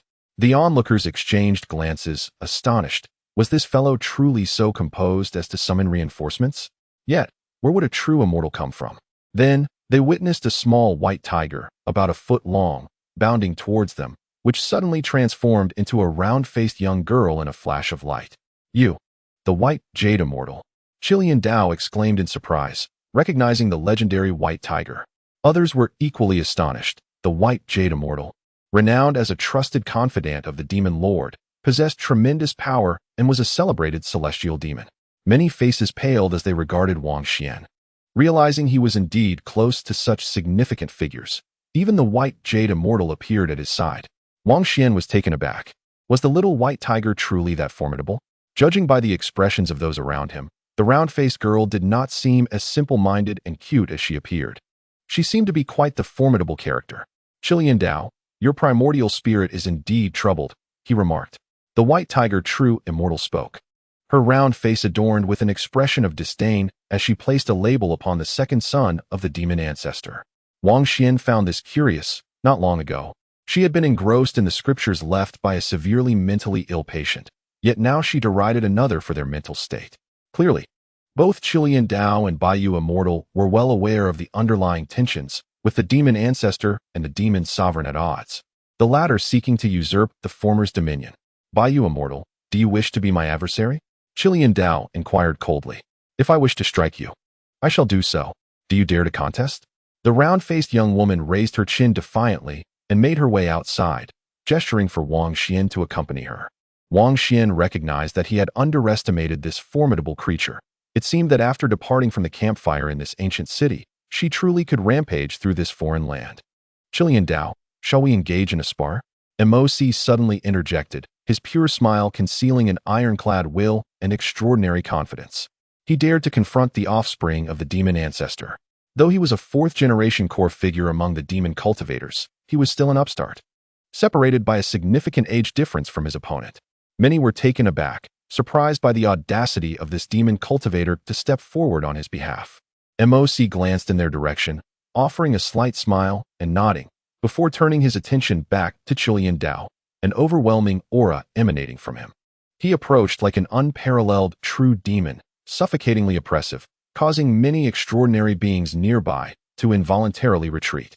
No one understood why he felt the need to confront Chilean Dao. Wang Xuan's gaze deepened as he perceived subtle traces. Moments ago, Moc had been fixated on his brow, utilizing a peculiar demonic eye to peer into the very depths of his soul, his eyes shimmering with an enigmatic light, his smile laden with significance, while others remained oblivious. Wang Xuan's spiritual eye captured these nuances. A stirring within him suggested that Moc had employed some arcane technique, probing for something. Wang Xuan pondered, clad in heavy armor. He had assumed the guise of an ancient general, previously concealing himself with the ancient methods inscribed upon a golden bamboo scroll, simultaneously drawing upon the supreme principles of the demon cultivator's ethereal coffin technique. Surely he couldn't have misunderstood, thinking that an ancient powerhouse of the demon lineage lay dormant within his own soul. In truth, Wang Xuan's speculation was correct. When Moc first set foot in a certain city of the present world, he had sensed an inexplicable connection. Suspecting that the consciousness of their lineage's ancient sages lay embedded within the minds of those endowed with innate psychic prowess, Moc believed that the demon emperor, who vanished long ago, had perhaps returned to the mortal realm, lying in wait. Upon encountering Wang Xuan, adorned as an ancient general at the entrance of this space, and sensing the aura of supreme demonic techniques emanating from his soul, Moc's suspicions intensified. Now, in close proximity, he observed once more, and through the divine slaying flag, discerned that this individual was indeed Wang Xuan, further validating his conjecture. Considering Wang Xuan's peculiarities, possessing a unique inner landscape, capable of cultivating rapidly in this desiccated old land, everything began to make sense. Moc did not acknowledge the demon ancestor, believing instead that his own lineage represented the true orthodoxy. Now, he absolutely cannot allow Wang Xuan to encounter any misfortune. No one is permitted to disturb the wise sage who lies dormant deep within Wang Xuan's consciousness. How dare this inexperienced young fool provoke me for the sake of hollow fame? Chilean Dao's countenance darkened, his displeasure evident. Moc smiled faintly, remaining silent as he stepped forward, then unleashed his power with a thunderous roar that shook the heavens. Everyone was taken aback. His strength was overwhelming. Capable of standing toe-to-toe with the progeny of the demon ancestors, unyielding. A pristine white hand met Chilean Dao's terrifying fist without flinching. The clash ignited a fierce battle, stirring emotions in all present. They tore through the mountains ahead, the very ground trembling beneath their might. Wang Xuan remained resolute, acutely aware of the formidable danger posed by beings of the transcendent realm. He sighed inwardly, realizing his own ascension had not caused this group to falter.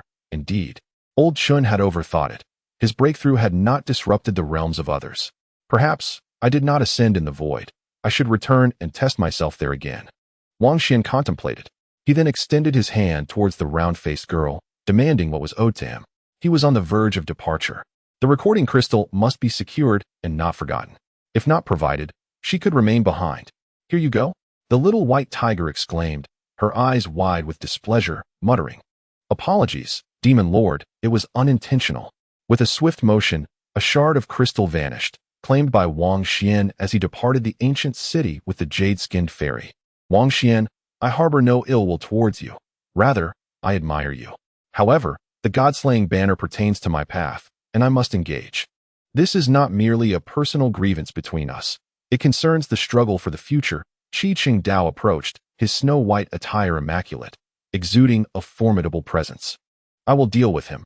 You must hand over the recording crystal," the little white tiger whispered. "I will transmit the latter half of that scripture," Wang Xuan replied. Agreed. The little white tiger thought that bringing back a supreme scripture would surely spare her from the demon lord's wrath, perhaps even delight him. Moreover, the prospect of obtaining the complete scripture thrilled her. The round-faced girl surged forward like a beam of white light, colliding with Qi Chung Dao in a thunderous explosion that shattered the cliffs. Though her true form, if manifested in this realm, would far surpass Qi Chung Dao's level, she was constrained by limitations, having only brought over a portion of her original spirit and celestial essence.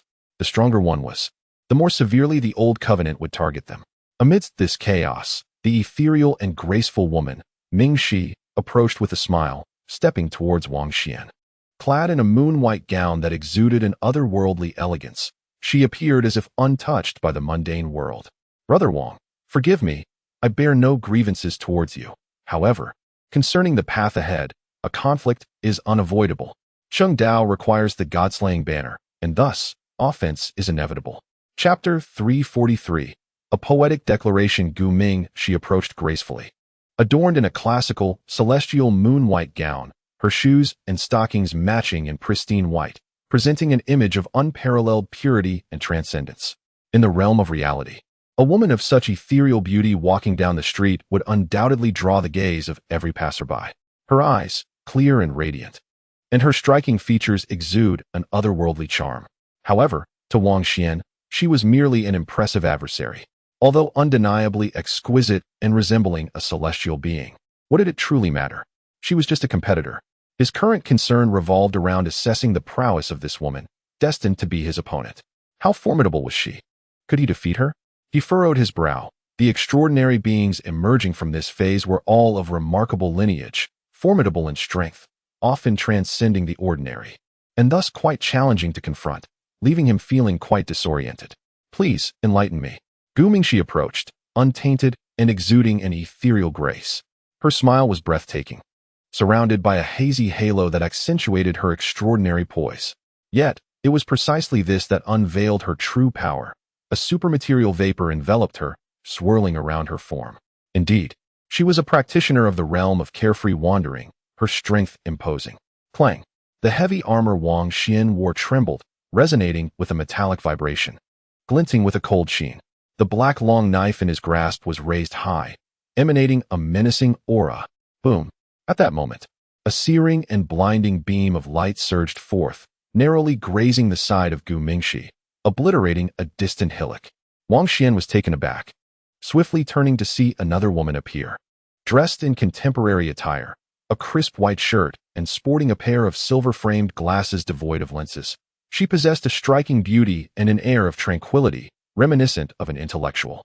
She resembled a classical beauty whose scholarly essence transcended time, now adorned in modern garb, albeit with an unconventional flair. However, the energy cannon perched on her shoulder somewhat disrupted this serene demeanor. She unleashed the energy cannon towards Gu Mingxi, but at a critical moment, Gu Mingxi, with her heightened senses, anticipated the attack and evaded it just in time. "I am Zhou Qinghuang, willing to stand by your side and collaborate with you." The elegant woman with glasses introduced herself with a smile. Wang Xuan regarded her. Her beauty and grace were exceptional, and her forthrightness was refreshing. It was rare for someone to align themselves with him so openly, without ulterior motives concerning his divine slaying banner, and she wished to join forces with him. Regardless of her intentions, he responded with goodwill. "Miss Zhou, you are both astute and captivating, radiating an aura of literary elegance.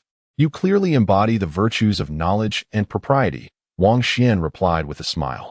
Zhou Qinghuang beamed, exuding warmth and amiability, before suddenly unleashing her cannon with a resounding boom, directing the blinding beam towards Gu Mingxi. Gu Mingxi, foreseeing the strike, evaded it with the grace of a celestial being gliding through the void. She pondered, where was the scholarly demeanor in this woman who resorted to such violent means? "Allow me to assess her. You should remain vigilant," Zhou Qinghuang said softly to Wang Xuan, a gentle smile gracing her lips as azure wings of light unfurled behind her, shimmering with celestial brilliance as she levitated, energy cannon in tow, pursuing Gu Mingxi with intent. Wang Xuan found himself momentarily entranced. This enchanting woman was indeed taking decisive action against a formidable female expert of the carefree wandering realm. He remained steadfast in his demeanor, irrespective of the intentions of others. Yet at this moment, they are assisting him, thus he considers them allies. Within the dense forest and atop the mountain, numerous skilled combatants observe the unfolding spectacle, their expressions revealing a blend of astonishment and intrigue. 3 formidable masters leaped into the fray, only to be thwarted by unseen forces, leaving many bewildered and grappling with disbelief. Yet, there are those who sigh, recognizing that this young man in the real world, whose name is inscribed on the golden scroll, is indeed a formidable character, having participated in the drafting of the new covenant, showcasing his exceptional prowess. Without even needing to intervene, renowned figures such as MOC, Qiuqing Wang, and Bai Yuxian appeared, standing as bulwarks against the onslaught of adversaries. Could he possibly be the illegitimate son of an unparalleled master? Someone muttered, their words tinged with skepticism, more an expression of discontent than genuine suspicion, disparaging his lineage. Your entire family is the illegitimate one, Wang Xuan retorted succinctly. He then grasped his black long knife, his gaze fixed on the various battlefields, poised to spring forth and lend assistance at any moment. A sudden shift in his thoughts occurred. The clash between MOC and Qiu Liandao was particularly fierce, reminiscent of 2 ferocious celestial dragons vying for supremacy. They tore through the mountains, penetrating deep into the ridges, causing explosions that sent colossal trees crashing down and boulders weighing hundreds or thousands of pounds hurtling in every direction. MOC appeared as a graceful youth, yet when engaged in battle, he displayed unparalleled valor and tenacity. His slender frame seemed to harbor boundless magical energy, managing to hold his ground against the progeny of the demon ancestor, even gaining a slight upper hand. With a thunderous impact, MOC countered Qiu Liandao's punch. Their fists locked in a critical embrace.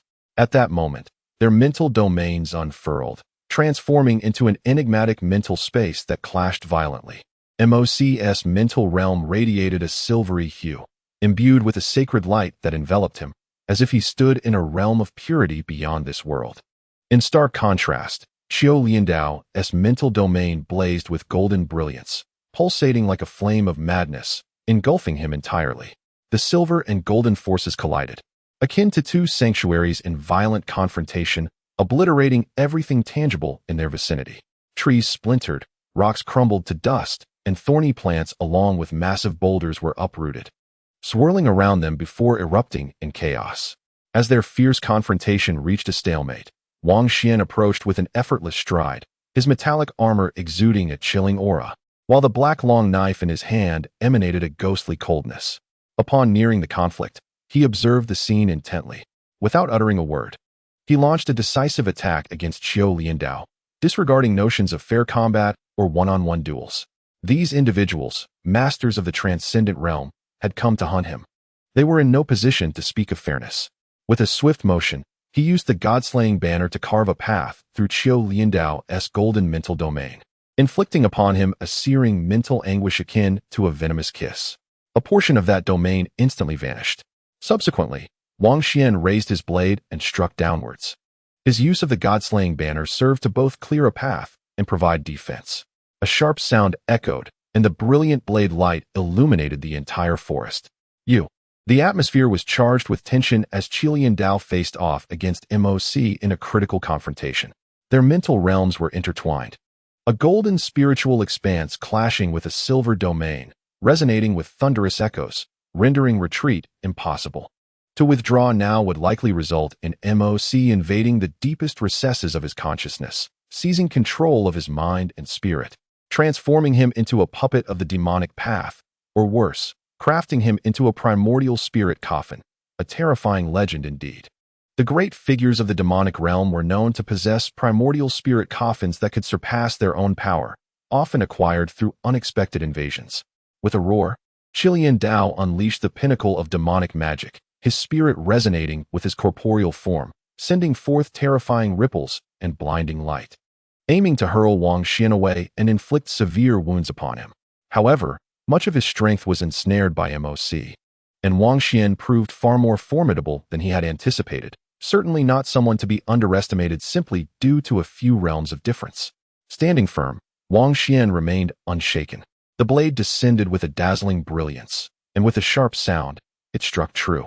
Despite Qilian Dao's body being cultivated from the blood of myriad celestial demons, blood erupted forth. He could not afford to retreat. Engaged in a fierce struggle against MOC, he was unable to withstand the blow, which landed heavily upon his shoulder, blood pouring profusely.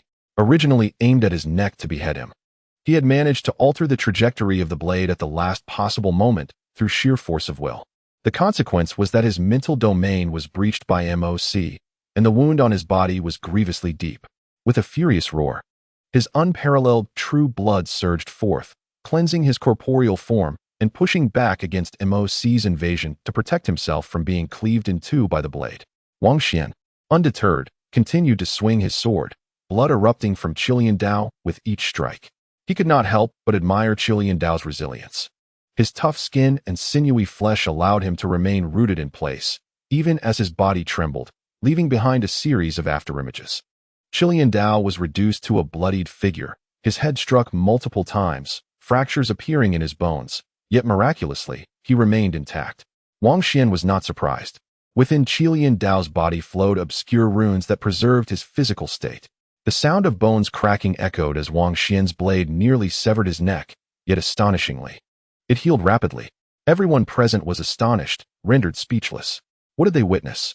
The offspring of the demon ancestor was being relentlessly struck by a black blade.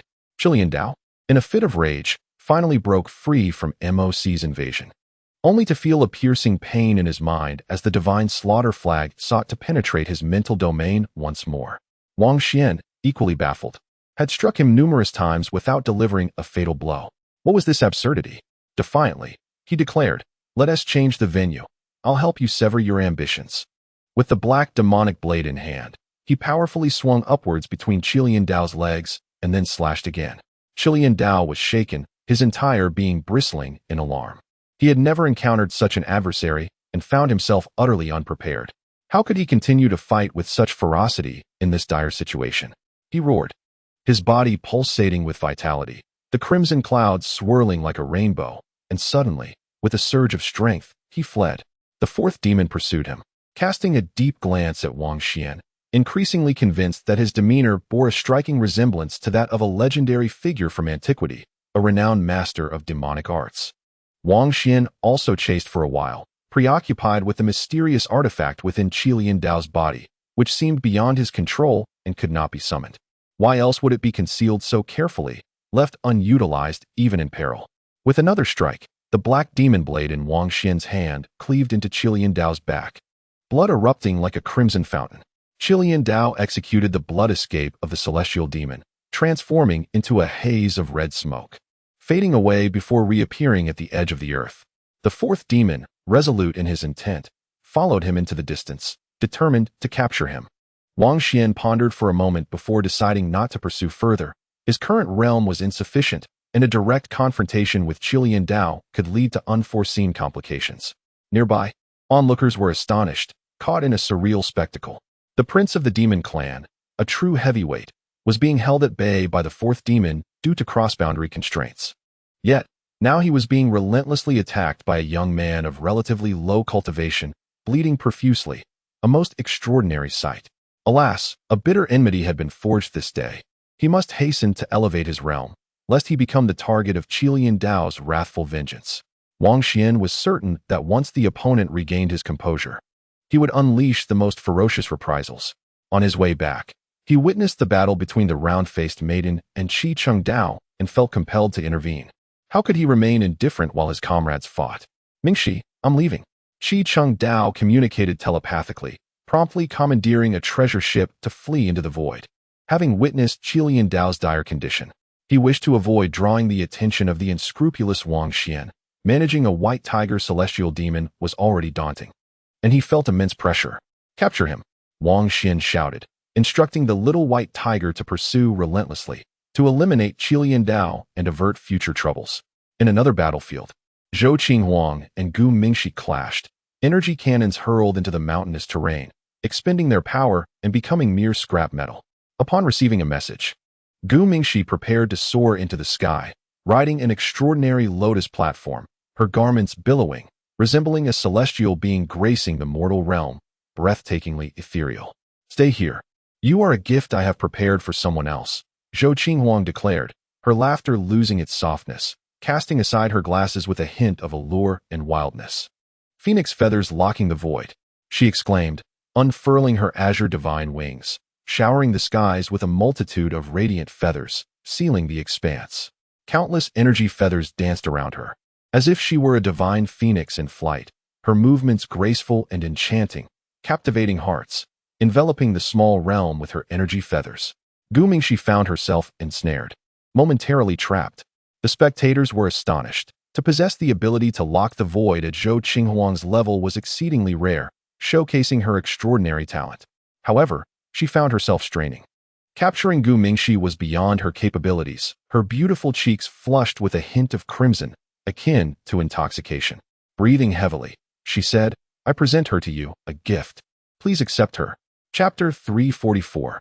Sending a fairy as a gesture of respect, Zhao Qinhuang, the enchanting demoness. Gu Mingxi's complexion paled, for although she typically exuded an ethereal purity, transcending the mundane, fear gripped her heart.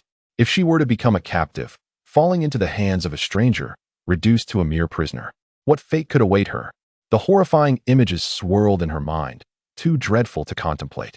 Nearby, all the onlookers, extraordinary beings themselves, were astonished. Was the renowned fairy Gu Mingxi truly to be captured? This was utterly unexpected. Zhao Qinhuang, equally illustrious, was a formidable enchantress, unmatched by her contemporaries, and had cunningly outmaneuvered her adversary. Excellent, thank you, Wang Xuan exclaimed, striding forward with a smile. How dare you, mortal Wang Xuan? I will not permit you to desecrate Fairy Gu, someone shouted, unable to contain their indignation, rushing forward to intercept Wang Xuan. Who are you? A cousin of Qi Qingdao, or perhaps Gu Mingxi's brother? Wang Xuan inquired, gazing at the tall young man before him, whose demeanor was both anxious and agitated. Neither. But I cannot allow you to be disrespectful to Fairy Gu, the young man retorted, launching an attack. For Wang Xuan had continued to advance towards the two women without pausing to engage in dialogue. You are merely a bystander, with no ties to Qi Qingdao or Gu Mingxi. Why meddle in affairs that do not concern you? It appears even the fairy realm has its sycophants, Wang Xuan scoffed. Unyielding. Those who obstructed his pursuit of his adversary were foes in their own right. Did they expect him to greet them with a smile? In his worldview, any enemy was to be vanquished without hesitation. Only then would peace and tranquility prevail. Boom. Those who obstructed his path faced dire consequences. With a swift strike, he unleashed his black blade, radiating a blinding dark light that swept through the forest with a furious roar. Surrounding flora exploded, and rocks shattered. Before the young man ahead let out a furious cry, abruptly silenced as his body was cleaved in two, blood erupting skyward. His magical defenses shattered. The corpse crumpled to the ground, while his nascent spirit barely escaped, only to be met with Wang Xuan's blade, engulfed in a cascade of luminous rain, leading to its ultimate dissolution and demise. The onlookers were left in shock. Was this truly the fate of a skilled practitioner, dispatched with such ease? This young man was a master of the 9th tier, yet Wang Xuan appeared to possess only the strength of the 6th or 7th tier. How could he so effortlessly slay his opponent across such boundaries? Do you truly consider me insignificant? Very well, I shall refrain from further comment, Wang Xuan remarked, continuing his advance with resolute strides. Having just achieved a breakthrough, his combat prowess had undoubtedly surged, for he had previously vanquished 9th-tier masters before entering this otherworldly domain, nearly exterminating an entire delegation sent by Heng Juan. As others approached, their movements stiffened. They too were of the 9th tier, deliberating whether to intercept him. At that moment, a formidable figure emerged, a man in the early stages of the celestial sojourn, wielding a silver divine hammer, surrounded by radiant divine mist, decisively launching an assault against Wang Xuan. This was a display of superiority, although he was merely in the early stages of celestial sojourn. He stood above the 9th-tier pinnacle in the mortal realm, attempting to suppress Wang Xuan through the weight of his superior status. Indeed, the man clad in green is formidable, with a robust physique, a wasp-like waist, and powerful arms. As he brings down the silver divine hammer, the very essence of matter seems to boil, causing an explosive upheaval in the void, exuding an overwhelmingly oppressive aura. The other masters, all at the 9th level, stagger and falter, even from a distance. They cannot withstand the force of his impact, retreating in disarray. Yet Wang Xuan, adorned in resounding armor that glints with metallic brilliance, does not falter. Instead, he charges forward with his blade, eager to test the fruits of his training against a foe of such caliber. With a resounding clash, the glimmering blade slices through the air, accompanied by a thunderous roar, akin to a celestial river cascading downwards. The air crackles with fierce energy as the frosty blade collides with the opponent's divine hammer and radiant aura. In that fleeting moment, Wang Xuan's body trembles slightly, yet he remains steadfast, astonishing all who witness this spectacle. This is not a mere matter of a few minor realms. Typically, one of lower cultivation would succumb to an overwhelming pressure if they were not of the same major realm. However, here, such hierarchical suppression proves ineffective, as Wang Xuan valiantly holds his ground. Clang, clang, clang. Amidst the terrifying sparks and blinding light, Wang Xuan wields his dark magic blade, engaging in relentless clashes with his adversary. The two appear as twin bolts of lightning, moving with unparalleled swiftness. Could he truly contend against an opponent of the initial level of carefree wandering? Some gasp in disbelief. In truth, were they in the mortal realm? Even if Wang Xuan were 3 minor realms beneath his opponent, he would possess the confidence to dispatch him in a short span of time. Yet now, he is indeed affected by the constraints of major realms, limited to fierce confrontation rather than immediate annihilation of his foe. Quickly, she must not escape. It would be difficult to capture the renowned Gu Xianzi again, cried Zhou Qinghuang, her urgency palpable. The exertion of employing the astonishing technique of binding the void has drained her significantly, leaving her weary and anxious that Gu Mingxi might break free. At that moment, Wang Xuan gained a profound understanding of the immense pressure exerted by the higher realms and recognized the need for further self-improvement. Nevertheless, this did not imply that he could not handle foes of the initial carefree level, such as the green-clad master before him, whom he could indeed conquer. With a whoosh, the blade's aura ascended, dazzling and piercing. Wang Xuan summoned the sword from the ancient golden bamboo scroll, a text he had recited to the sword fairy over half a month ago, leaving her utterly captivated and astounded. It is evident how extraordinary this sword scripture is. Though he wielded a blade, he manifested the teachings of the sword scripture as beams of light illuminated the void, intertwining with the green-clad warrior in a fierce battle. Ultimately, the true essence of the sword scripture emerged, revealing a dense tapestry of characters that flashed across the void, intertwining beams shredding the man's divine hammer to pieces. With a swift thrust, the sword beheaded him, and his body was subsequently pierced by the rays, exploding with a resounding pop, his very soul extinguished by the sword's might. Leaving no trace behind, Wang Xuan strode forward, as those in his path attempted to flee, only to meet their demise beneath the expanding sword light. All reduced to a mist of crimson, the onlookers stood in stunned silence, questioning who indeed among them was the descendant of the celestial beings. They hail from the shadows of the grand stage, possessing resources far beyond the imagination of ordinary mortals. Here, no individual can be regarded as an ordinary transcendent. Each carries an impressive background, naturally expected to be stronger than their peers. Consequently, Wang Xuan swept through his adversaries with overwhelming force, wielding the enigmatic sword scripture to vanquish all who dared to obstruct his path, rendering him virtually invincible. Most astonishingly, the suppression of higher realms had little effect on him. Even a master of the carefree realm fell before his fierce sword light, should he ascend to the realm of carefree wandering. Even renowned geniuses several tiers above him would likely struggle to withstand his blade.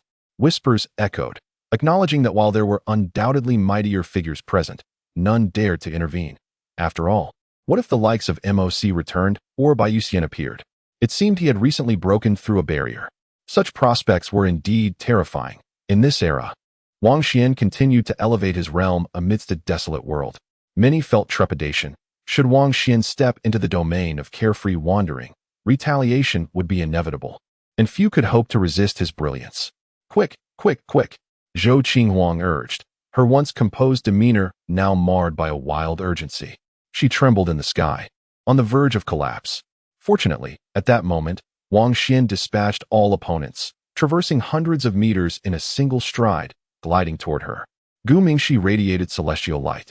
Straining with all her might to escape, her pristine shoes and socks barely containing the lotus platform beneath her as it quaked violently, threatening to ignite. With a resounding clash, a silver chain appeared in Wang Xuan's grasp, a premier extraordinary treasure seized from Zhongwu. Zhou Qinghuang recognized its significance immediately, a smile gracing her beautiful visage as she remarked, "Today, I present the illustrious Gu Xianzi as a token of respect." "Thank you." Wang Xuan nodded. The chain of primordial spirit soaring skyward. Many sighed, contemplating intervention, yet hesitated, deciding to observe for the moment as the situation had not yet unraveled completely. However, the unfolding events surpassed all expectations. In an instant, the nearby transcendent beings widened their eyes in shock, a chill filling the air. Zhou Qinghuang too was taken aback, her eyes widening in disbelief. With a sharp sound, the silver chain pierced through Gu Mingxi's chest, blood spraying forth as it passed cleanly through, binding her in place. This was the unparalleled treasure bestowed by Zheng Yuantian upon Zhongwu, designed to capture the essence of a person, capable of inflicting harm upon their corporeal form as well. "This is my gift to you, a renowned celestial maiden, and you dare to deliver a heart-piercing strike?" Zhou Qinghuang was truly astonished. This individual had come forth without a word, ruthlessly slaying the celestial maiden with no hesitation. At that moment, her strength waned, and she teetered on the brink of falling. "Gu Xianzi has been slain. Heaven above, this butcher has killed Gu Mingxi?" Many exclaimed, the forest erupting in chaos. "She is not quite dead yet, still warm," Wang Xuan remarked, nodding towards the descending Zhou Qinghuang. Gu Mingxi's eyes dimmed, her heart pierced through, her spirit bound. Yet, she refused to yield, expending every ounce of her strength to summon a rare treasure from within, violently striking at the chains that bound her spirit. Bang! As the treasure shattered, it broke the silver chains, allowing her spirit to escape its confinement and surge forth from her physical form. At that moment, Zhou Qinghuang was utterly exhausted and ceased her efforts to lock the void, permitting Gu Mingxi's spirit to flee. Crash! Wang Xuan shook the silver chains, dragging Gu Mingxi's bloodied body down along with the lotus platform, which fell beside him. She had not been killed, but her spirit had escaped. Wang Xuan was poised to activate the god-slaying banner, intent on pursuing at tenfold speed. The living Gu fairy was far more valuable than the deceased Gu Mingxi. Zhou Qinghuang exclaimed, speechless at encountering such a ruthless individual. Simultaneously, she began to descend, unable to sustain herself. Wang Xuan hesitated slightly. As an ally, he refrained from directly pursuing Gu Mingxi's spirit.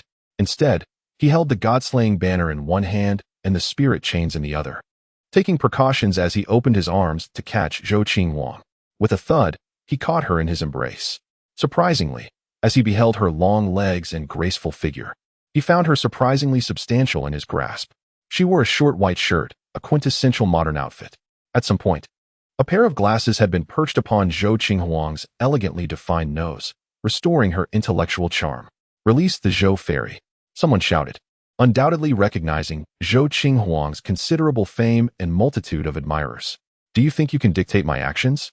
Wang Xuan retorted, glancing toward the forest across from him. Zhou Qinghuang, speechless, gave him a light shove, signaling him to let her down. "Is this your second gift?" Wang Xuan remarked, a pleased expression adorning his face. Chapter 345. The aspiration of invincibility. You truly are greedy, seeking a buy one get one free deal? This was the sentiment shared by many nearby. This extraordinary individual was audacious beyond measure.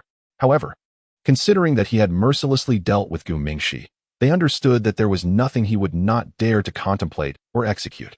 Her physique was splendid, yet pleasantly plump rather than gaunt, a sensation Wang Xuan experienced upon catching Zhou Qinghuang, as though she held substance.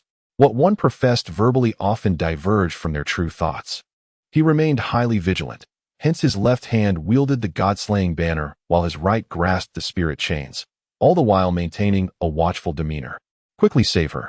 Her physical form can survive," Zhou Qinghuang urged, her voice quickening as she struggled, though she was utterly drained, having expended nearly all her extraordinary energy. Otherwise, she would have rushed to save her companion long ago. Wang Xuan noted that she did not immediately refute his words, but instead focused on rescuing someone, suggesting that she and Gu Mingxi had not reached the point of life and death opposition. "Hurry, let me down," Zhou Qinghuang insisted, her long legs clad in slightly torn stockings. her intelligent visage betraying a hint of urgency. Since she is Miss Zhou's mortal enemy, why save her? Come, let the blade fall and eliminate the threat. Wang Xuan released her, raising his black blade high, and with a swift motion, he aimed downward. Zhou Qinghuang's eyes widened in alarm, and she decisively clutched his arm. Seemingly on the verge of speaking, Wang Xuan discerned that she genuinely did not wish for Gu Mingxi to perish, as she sought to obstruct him directly. He silently approached on tiptoe, inevitably stepping on her foot. Simultaneously, he discreetly shook the divine slaughter flag, causing Zhou Qinghuang, whose mental energy was depleted after the fierce battle, to momentarily lose her focus. This resulted in her staggering, leading to her grasping Wang Xuan's arm, which held the knife, causing her to accelerate her descent and alter her trajectory. With a soft thud, the blade pierced Gu Mingxi's chest. "Zhou Fairy, allow me to handle this," Wang Xuan advised. "It is unwise for you to stain your hands with blood." Zhou Qinghuang was momentarily dazed. Her involvement had inadvertently resulted in a decisive strike, pinning Gu Mingxi down amidst a pool of blood. In a critical moment, "Zhou Fairy is indeed ruthless."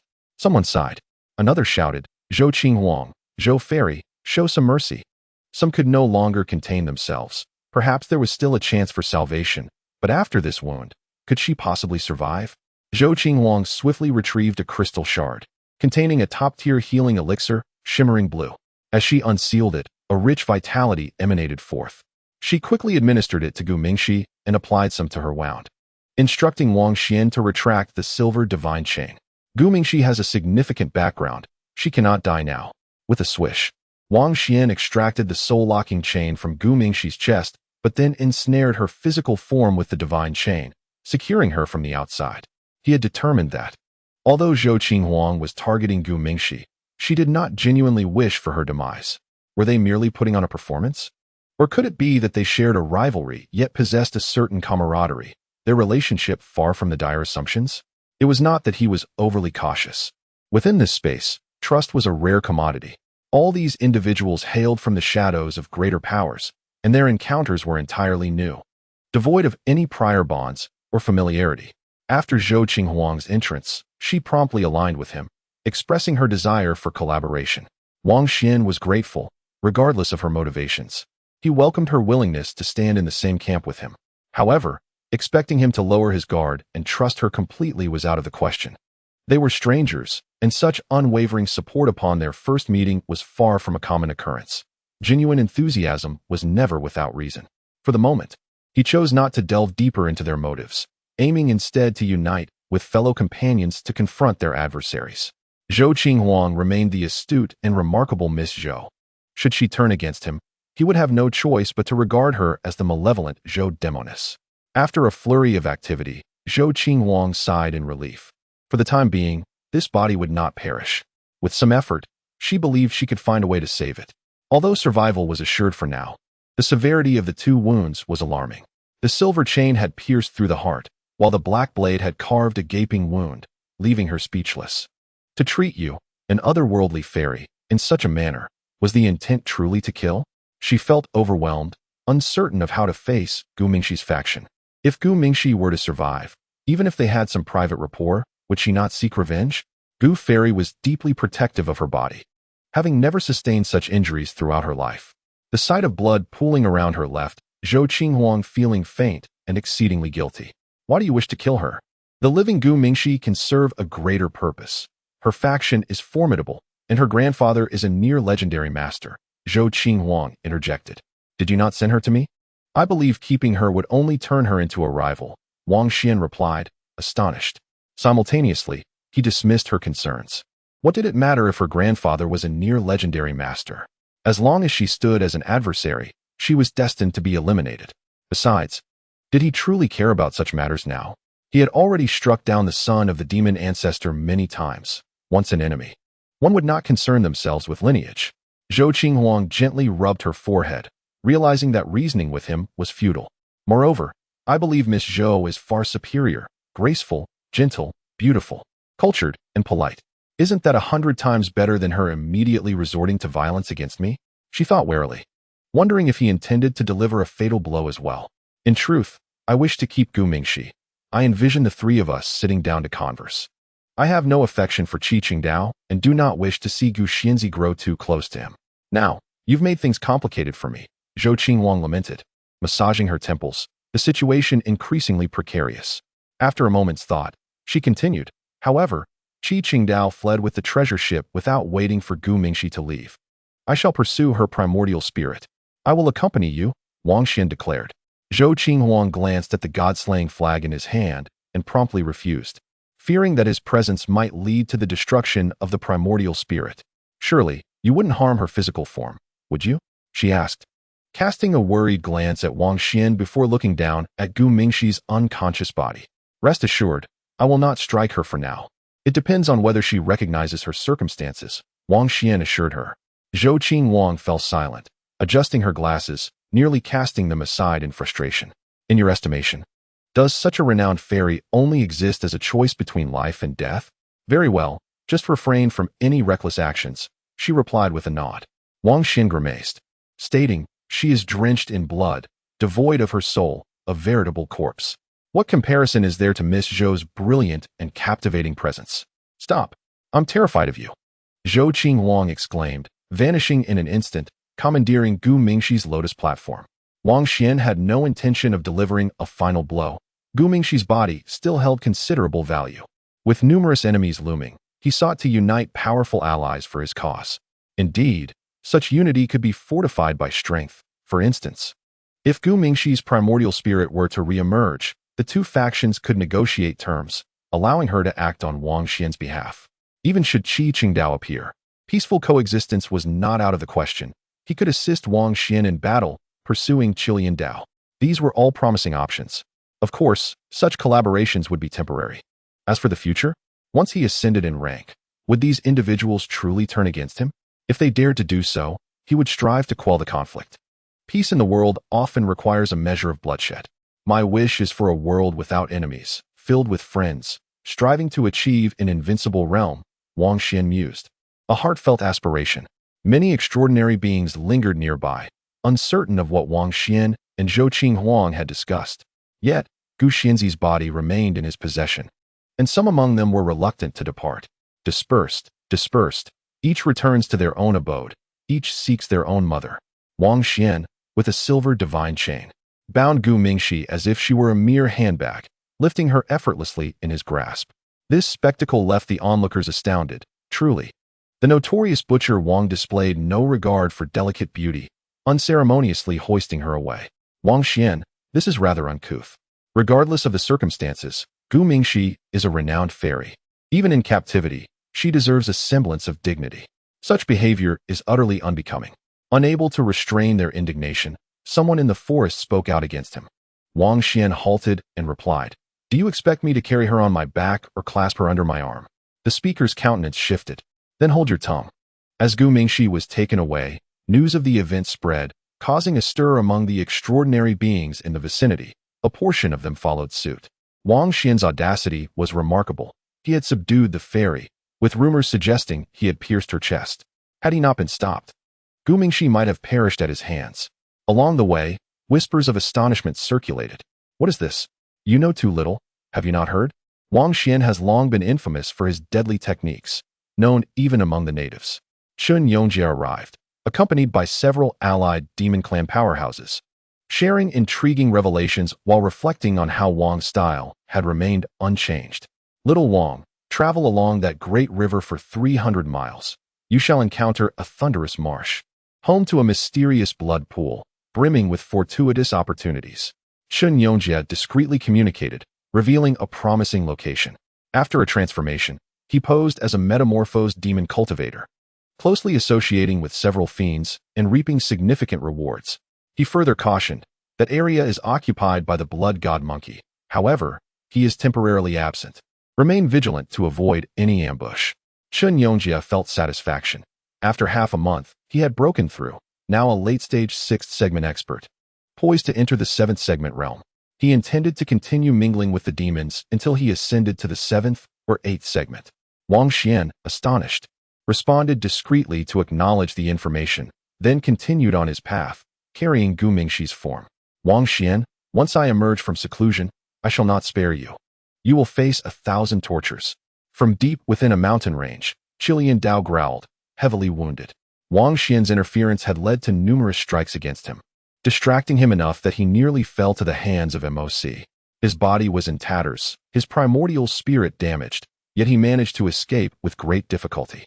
He resolved to enter seclusion to recuperate and seek a place of fortune, attempting to break through. With plans to return and exact vengeance on that Wang Xuan from the mortal realm, mercy was not an option. The god-slaying banner was, of course, his primary objective, not to be allowed to fall into another's hands. In a fragrant valley teeming with birdsong, Gu Mingxi's primordial spirit glared fiercely at Zhou Qinghuang, radiating light like a tempest, ready to engage in a life-and-death struggle. Mingxi, do not rush. Your physical form still thrives, warm and alive. Zhou Qinghuang interjected, hastily elucidating. What are you saying? Gu Mingxi was intent on a fierce confrontation. Zhou Qinghuang discarded her glasses, her hand pressed to her forehead, feeling as though Wang Xuan's impetuousness had infected her, unwittingly uttering such words. In this exotic realm, the flora flourishes with a refreshing vibrance, and peculiar wonders abound. Ethereal mists, woven from sublime substances, drift gracefully through the air, while magnificent mountains rise, shrouded in clouds and radiant hues, creating a breathtaking panorama. Wang Xuan journeyed along the mighty river, traversing over 300 miles, until he reached the enigmatic Leze. This place is unique, as from afar, one can witness the tempestuous lightning and thunder that dance among the mountains, an interplay of various lights. This is the territory of the blood god Ape, who ventures out in search of fortune but frequently returns here to cultivate his strength. Recently, numerous demons had gathered here, drawn by the allure of a blood pool that promises to refine one's essence and greatly enhance physical prowess, rendering it a veritable treasure trove of opportunity. As time passed, many formidable demons, after undergoing their baptism here, gradually dispersed, leaving behind a handful of lesser beings. Upon his arrival, Wang Xuan observed this extraordinary land, devoid of clouds, yet the void above the mountains crackled with incessant lightning. Wang Xuan, a few minor demons lingered here, not particularly powerful, and had noticed him from a distance. Moreover, trailing behind Wang Xuan were several individuals who whispered that it would be prudent to notify the blood god Ape of an intruder in his domain. With his arrival, Wang Xuan was well prepared. He intended to meditate here, ascend to a higher realm, and then venture into the void for a significant breakthrough. He wished to ascertain whether he could unsettle the realms of those present, particularly the likes of Chen Dao, Qiqing Dao, blood god Ape, and the four demons. Once he elevated his own realm, he would no longer fear them. Grasping the soul-lock chain, he seized Gu Xianzi and cast her into the depths of Leze, eager to witness the potency of the lightning. Crack! Several arcs of electricity struck her corporeal form, causing her wounds to reopen and bleed anew, while her once pristine body bore additional charred marks. It was manageable, nothing too severe. Wang Xuan nodded and strode confidently into Leze. In the distance, all were rendered speechless. This butcher, Wang, displayed a shocking disregard, using the unfortunate Gu Xianzi as a mere test subject, utterly oblivious to the impending consequences. Do not await the chapter of the deep night. It is absent today. Truly, I have faced countless defeats, yet persistently rise to battle again. I have journeyed through the dark cycles, my tears cascading, preparing for a counterattack. Chapter 346. The blood pool of Leze. Leze presents an awe-inspiring mountainous landscape, where arcs of electricity slice through the air, reminiscent of cascading clouds or vast auroras. Ignoring its potential dangers, the sight is indeed magnificent. Many peaks stand barren or charred, accompanied by molten crystalline formations. Any creatures that inadvertently wander here often meet a tragic end, reduced to mere ash. Wang Xuan emanated a soft white light, countering the peculiar lightning-infused substances that surged unpredictably through the void, sometimes erupting from the ground with alarming swiftness.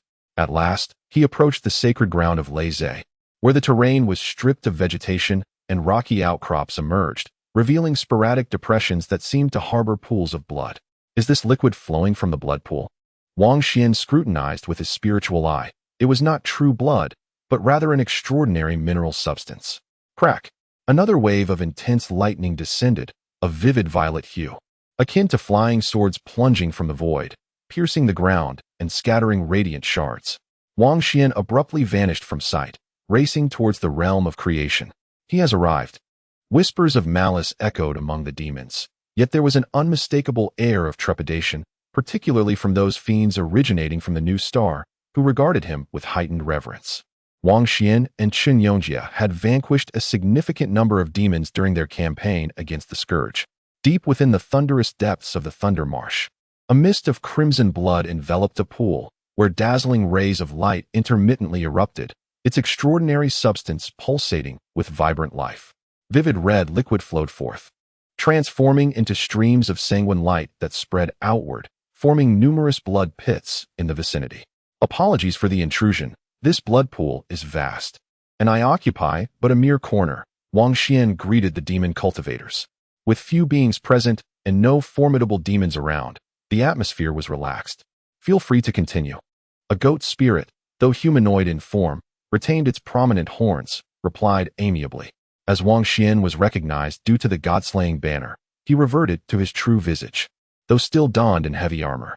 Friend Wang, your prowess is indeed remarkable. To have captured the illustrious Gu Xianzi is truly commendable, a nearby demon remarked, breaking the tension. Fortune favored me, Wang Xuan responded honestly, carrying Gu Mingxi as he navigated away from the treacherous regions akin to a thunderous marsh, positioning himself by the largest blood pool, the very source of the crimson liquid. As the others observed, they instinctively kept their distance, leaving the vicinity of the blood pool devoid of company. In truth, few dared to approach this pool, for the latent, extraordinary power it harbored was overwhelmingly potent.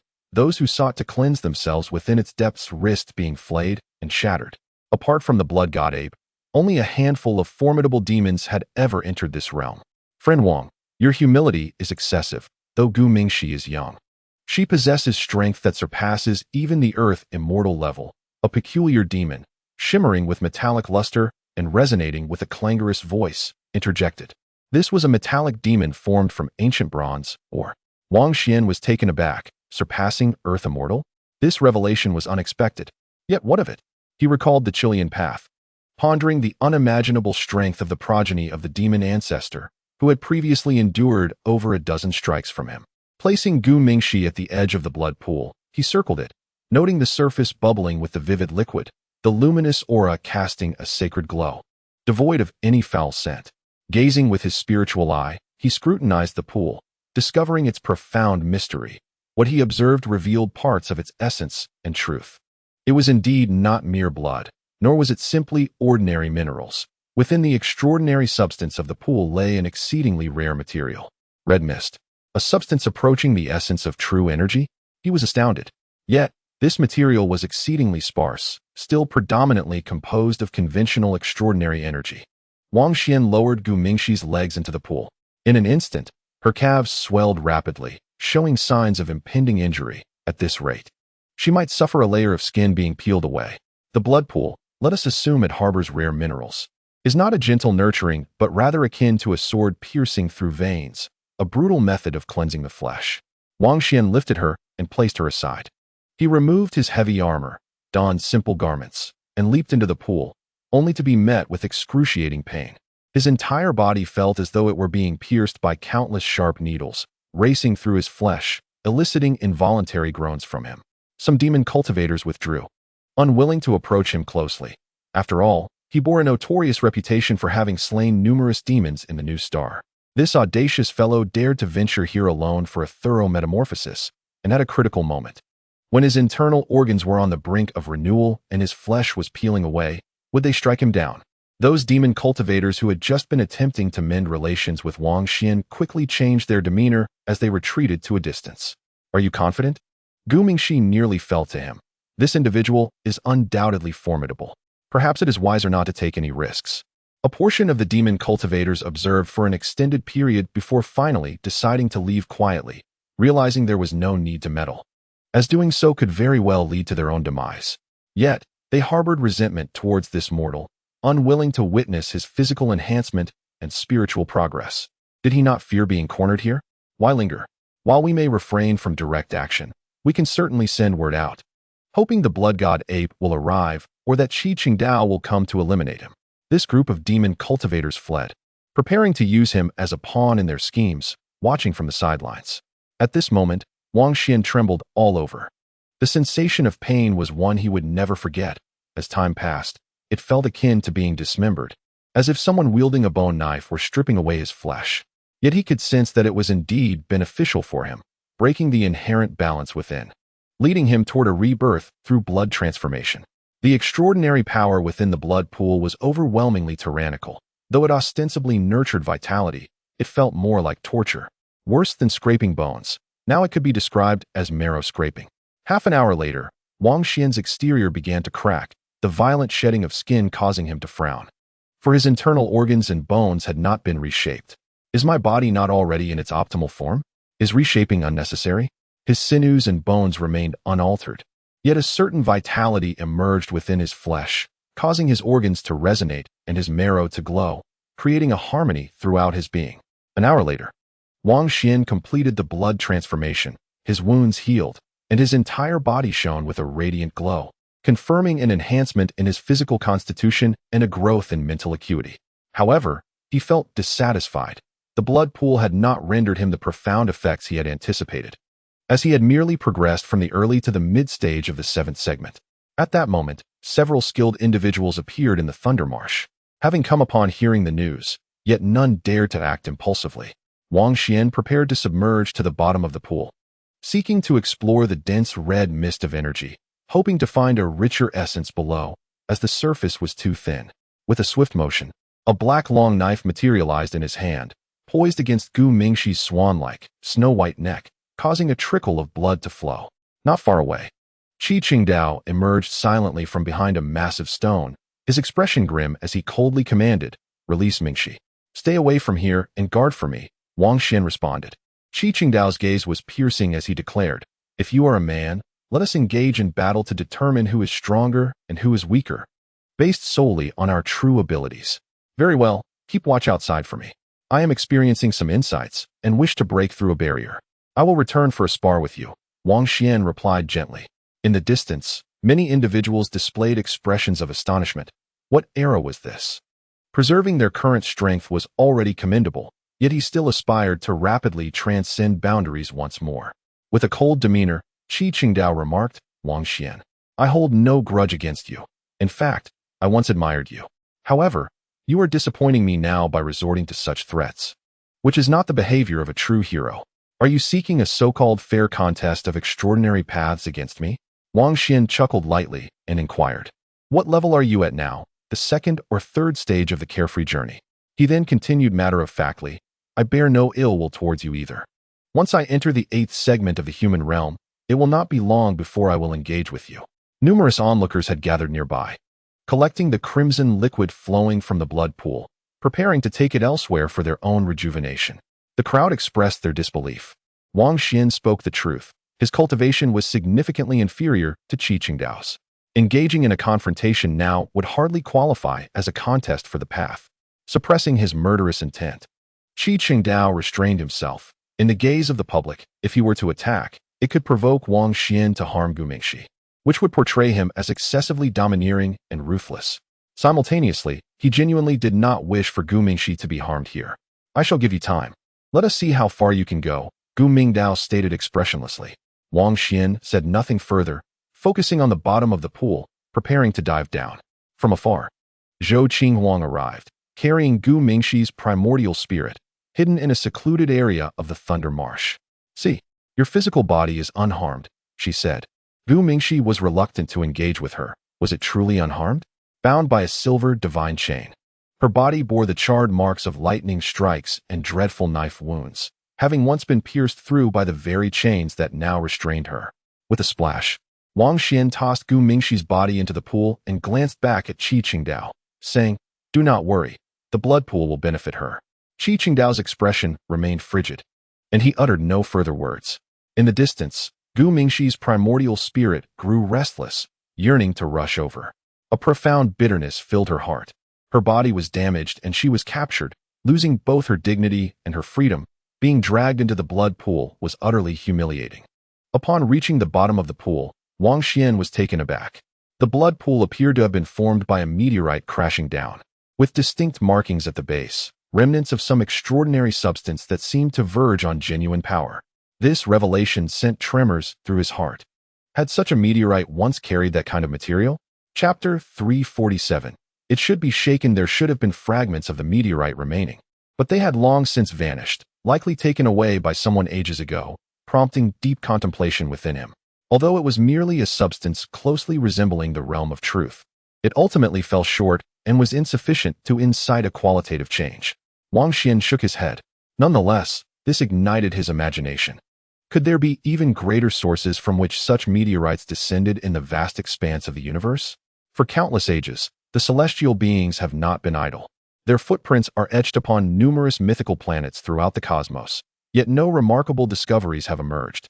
Should one find a realm that closely resembles the essence of the extraordinary, it would undoubtedly herald a transformation, if not the advent of a new mythological system, at least a prolongation of the existing extraordinary world. This meteorite, akin to myth, may also be a mere accident, an occurrence without a discernible origin, much like a rootless water lily. In his search, he has indeed encountered only remnants, devoid of genuine fragments. It is his belief that those who came before must have scoured this place thoroughly and ventured into the starry expanse, yet none have reported finding a way forward. The quality of this material, at best, is comparable to the silvery energy of the void. Wang Xuan assessed that, in both essence and quantity, it is insufficient to alter the prevailing circumstances. He then seated himself in meditation, resolutely engaging in his cultivation to harness that peculiar substance for his own benefit. Previously, he had gained insights within the void, and at this juncture in the mortal realm, his quest is to uncover a power that approaches authenticity, thereby fortifying himself. The greater the variety and potency of the true forces he discovers, the more vigorous his eventual breakthrough into the realm of carefree transcendence will be. Even the decaying myths will struggle to impede his progress at that time. Thus, he diligently refined the material, employing his spiritual eye to discern and eliminate other extraordinary factors, solely absorbing the essence of the meteoric substance, causing his body to gradually take on a purplish hue. Suddenly, with a thunderous explosion, his form surged forward, chaos erupting like thunder. Wang Xuan felt stars dancing before his eyes. The crimson mist he had extracted revealed its true hue as purple, accompanied by such side effects and lightning, explaining why this area had transformed into a thunderous marsh. He pondered, whose mastery of thunder is formidable. In an instant, he recalled the father of the crimson-robed Demonis. The sword immortal had mentioned that he was an exceedingly powerful sorcerer, adept at conjuring thunder and rain. Could it be that he had once collected fragments of this meteorite? Wang Xuan harbored some doubts. However, contemplating this now bore little significance. He was refining the substance for his own gain, while passively inviting lightning to temper his body. Within the blood pool, the mist surged, releasing an even denser extraordinary power, a result of Wang Xuan rejecting ordinary supermaterials linked to the Earth's veins. The commotion was substantial. What was he doing beneath the water? A human cultivator expressed skepticism. Is he truly engaged in cultivation, creating such a splash? A demon cultivator inquired. Qi Chengdao's expression turned icy, and he barked, silence. He was well aware that no calamity had unfolded.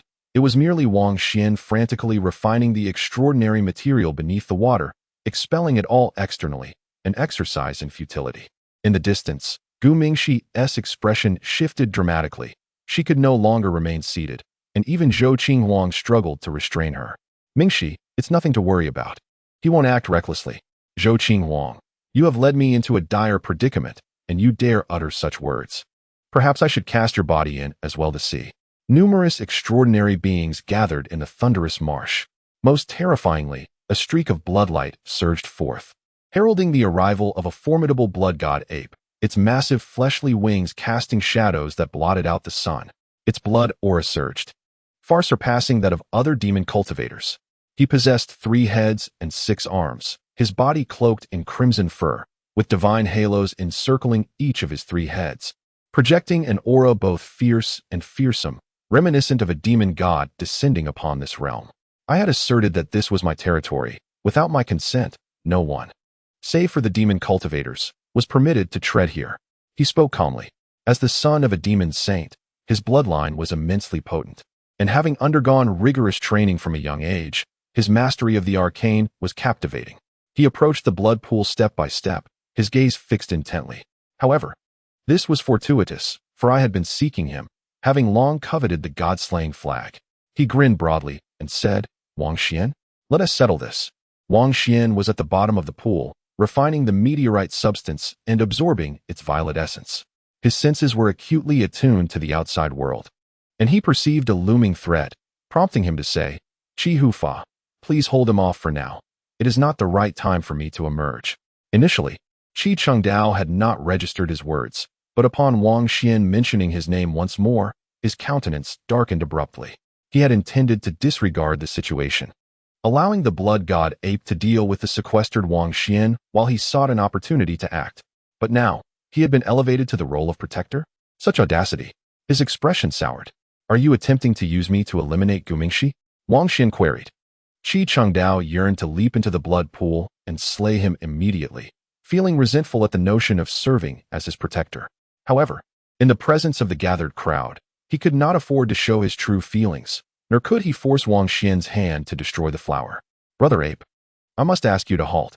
Action cannot be taken just yet, Qi Chengdao interjected, pinching his nose in restraint, simmering with internal frustration. The blood god ape chuckled. Qi Chengdao, do not delude yourself into thinking you are the favored descendant of the celestial ancestor Qi Ting. You lack the stature to posture before me. Such a title holds no weight. As he grinned, revealing his ivory fangs, he exhibited a complete disregard and continued to advance. Brother Ape, you misunderstand. I have no desire to be your foe. A friend of mine has been captured by him, and I am compelled to exercise caution, Qi Chengdao explained, unwilling to provoke unnecessary enmity. The blood god ape took a few steps forward, looking down into the blood pool, declaring, Ah, it seems to be a woman. What was her name again? Gumingxi. She is in such a state. Why keep her alive? Killing her would clarify your path to enlightenment. Why delay? Allow me to assist. With that, the blood god ape raised his hand, preparing to strike down into the pool with overwhelming force. Intent on extinguishing the lives of those below, Qi Chengdao's face darkened instantly. This infernal red-skinned monkey, spouting demonic rhetoric, was effectively forcing his hand. Boom. He shot forward like a bolt of lightning, striking out with his palm to counter the blood god ape's assault, unleashing an energy surge akin to a tempest, causing the waters of the blood pool to surge skyward, while nearby mountains were torn asunder. Thousands of pounds of stones swept up in the chaos. The blood god ape sneered, as the radiant halos behind each of his three heads flared with brilliance, launching forth with a resounding clang, aiming to ensnare Qi Chengdao. With a flash, Qi Chengdao's forehead illuminated, the innate pure yang true bone emitting a divine radiance, dazzling and formidable, shattering the three divine halos that sought to bind him. As two individuals engaged in combat, the onlookers were astounded by the sheer strength displayed, which summoned the crackling lightning of Lei Zhe, causing many extraordinary beings to retreat in fear, unwilling to approach the scene. Qi Hu Fa, are you and he performing a duet? Wang Xuan transmitted a message from the blood pool, warning, stay away from the blood pool. If you dare come closer, I shall present you with a beautiful severed head. Qi Chengdao exchanged glances with the blood god ape and quietly conveyed, Brother Ape, I implore your assistance. Wait just a moment, and an opportunity to eliminate him will surely arise. Very well, I shall grant you this favor, the blood god ape responded discreetly, ceasing his assault and retreating to a distance. Meanwhile, Gumingxi, feeling increasingly restless, found her predicament unbearable as she was confined at the bottom of the pool, under the scrutiny of many. Stay calm, think positively. Your physical form is undergoing transformation at the pool's depths. The new you will be even stronger. Zhou Qinghuang consoled her while adjusting her glasses perched on her snow-white nose.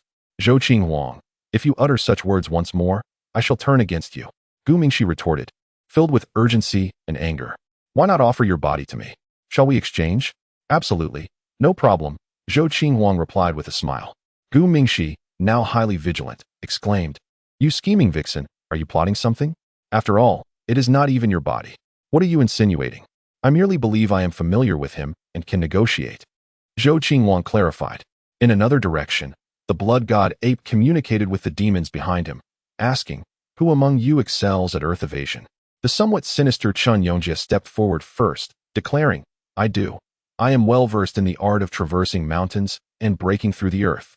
Recently, he had mingled with a group of demons, leveraging the numerous scriptures obtained from the old archives to adopt a new, heavily demon-infused persona.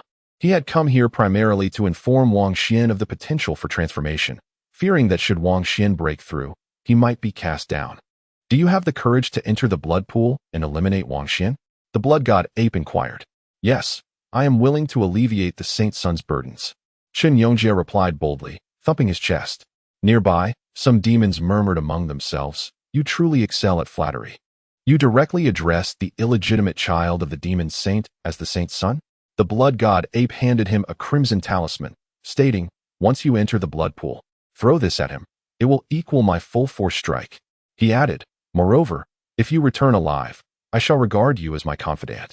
There are too few capable individuals at present. Chen Yongjie promptly pledged his loyalty and then vanished from sight, submerging into the earth. The blood god ape's expression remained cold. He saw Chen Yongjie as mere cannon fodder, allowing him to take a chance.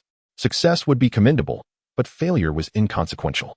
For himself, using earth evasion to eliminate a 7-segment human was a risk he could not afford to take, as he held himself in high esteem. Chen Yongjie swiftly burrowed underground.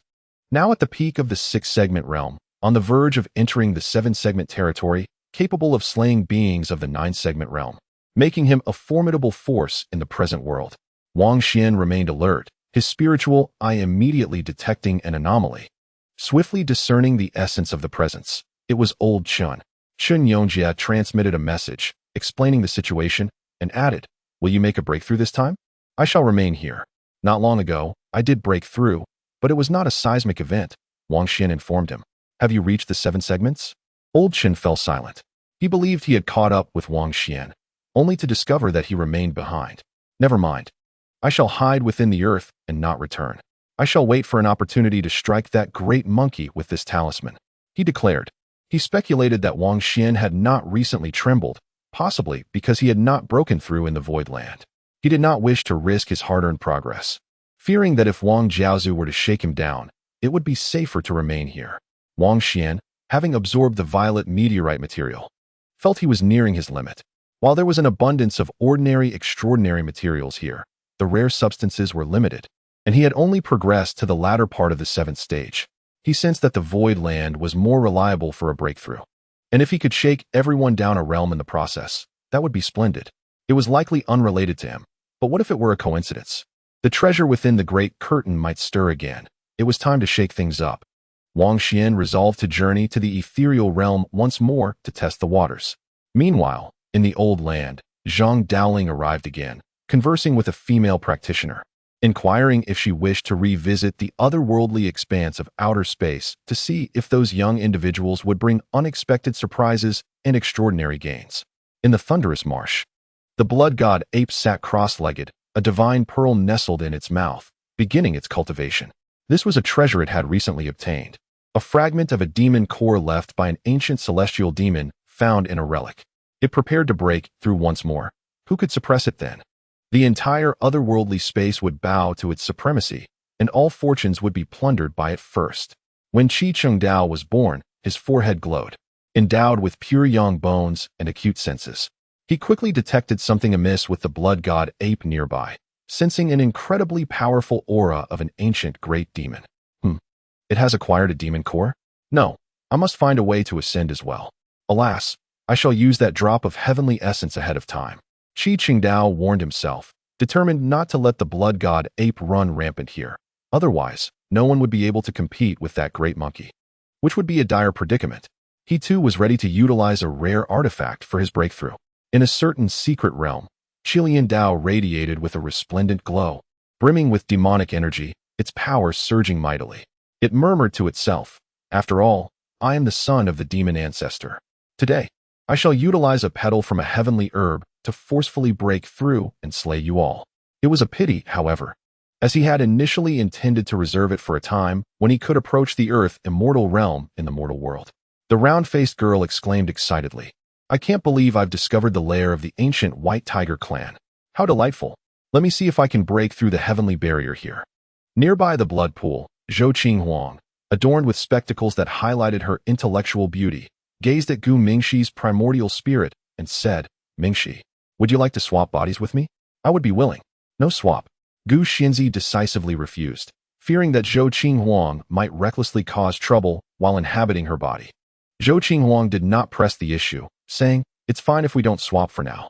Look at Qi Chengdao and that red-haired monkey. They seem off as they strive for breakthroughs. We too must hasten our strength. I don't even have a body left. How can I strengthen myself?" Gu Mingxi replied unhappily, shooting her a glare. "I have one. Come in, and we can temporarily share a body. I possess a method for co-cultivating our primordial spirits. Perhaps we can break through together." "Bah, I knew you were not serious." Gu Mingxi cast a wary glance at her. "What are you saying? I am a woman too." Zhou Qinghuang invited her to join in cultivation and subtly revealed that she possessed a potent spiritual elixir that could aid in breaking through barriers. Really? Indeed. It was time for a shake-up. Chen Yongjie became agitated. Upon hearing Wang Xuan mention taking a new path, he appeared even more excited than the principal party involved.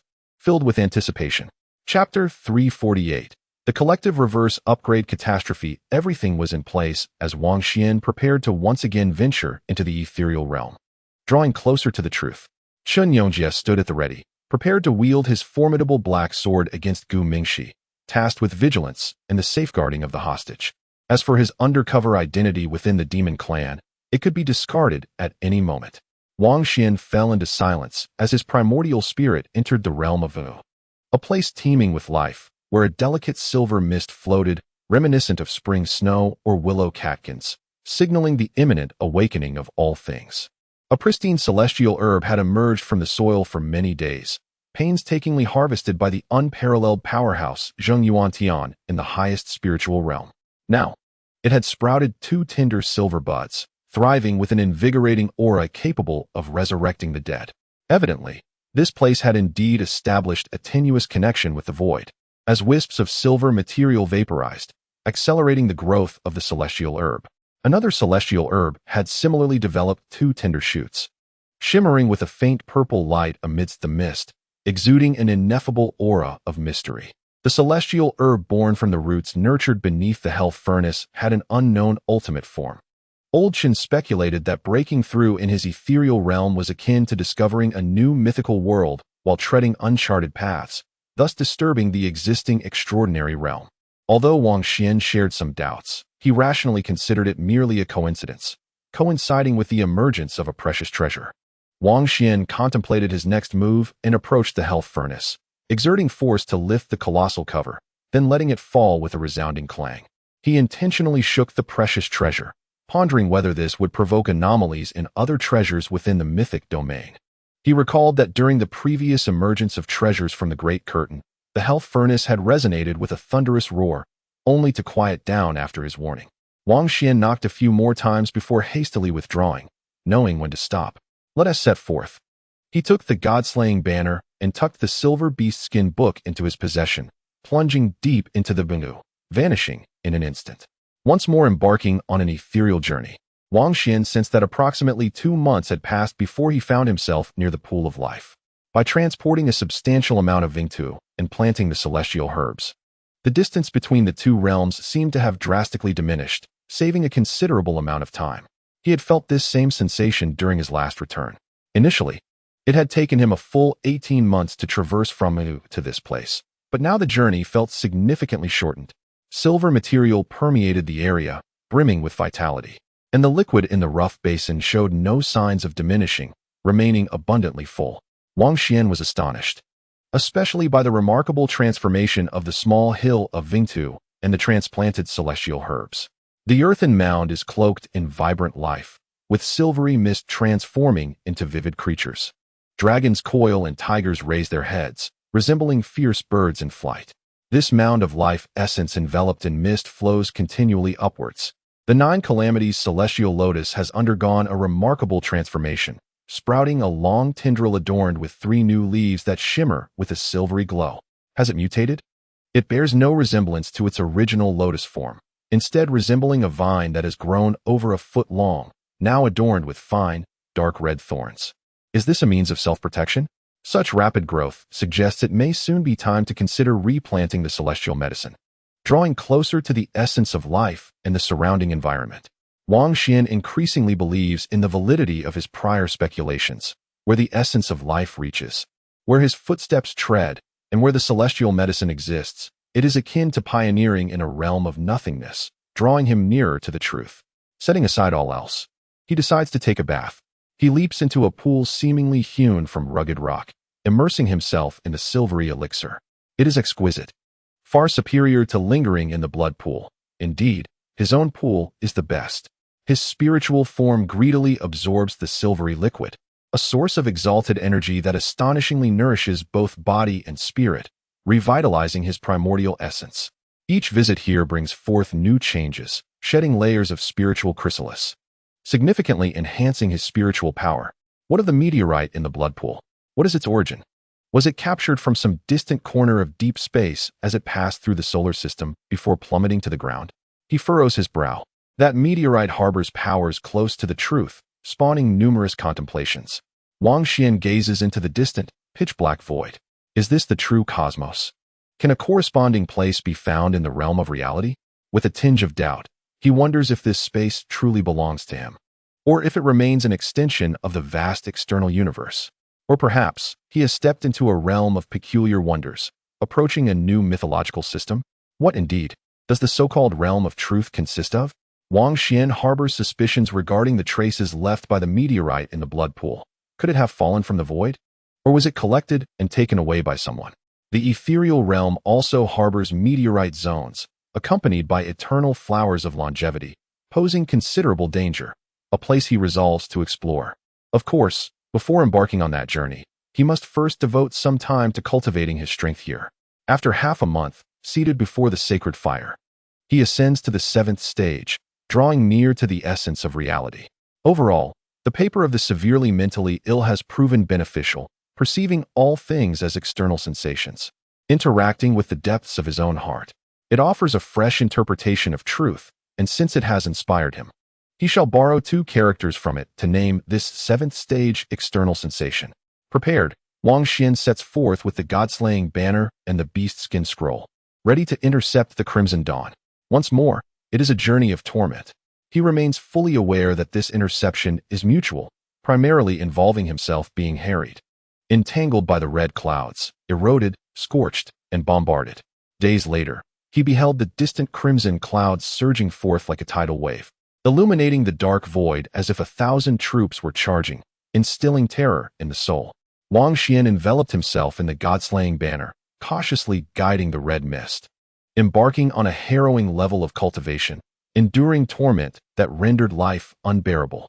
A primal scream of death erupted from him, followed by a tumultuous descent into hell. The god-slaying banner fluttering as tendrils of red mist entwined around him, searing his very spirit. Though this was not his first encounter, the pain of realization was profound. The crimson mist fell like thunderbolts, enveloping him in a suffocating haze akin to the fiercest celestial fire, pushing his spiritual essence to the brink of collapse. Time and again, Wang Xuan absorbed minuscule quantities of the red substance, transforming it for his own use, each time pushing himself to the precipice of death before he could laboriously retreat to the silver pool for sustenance.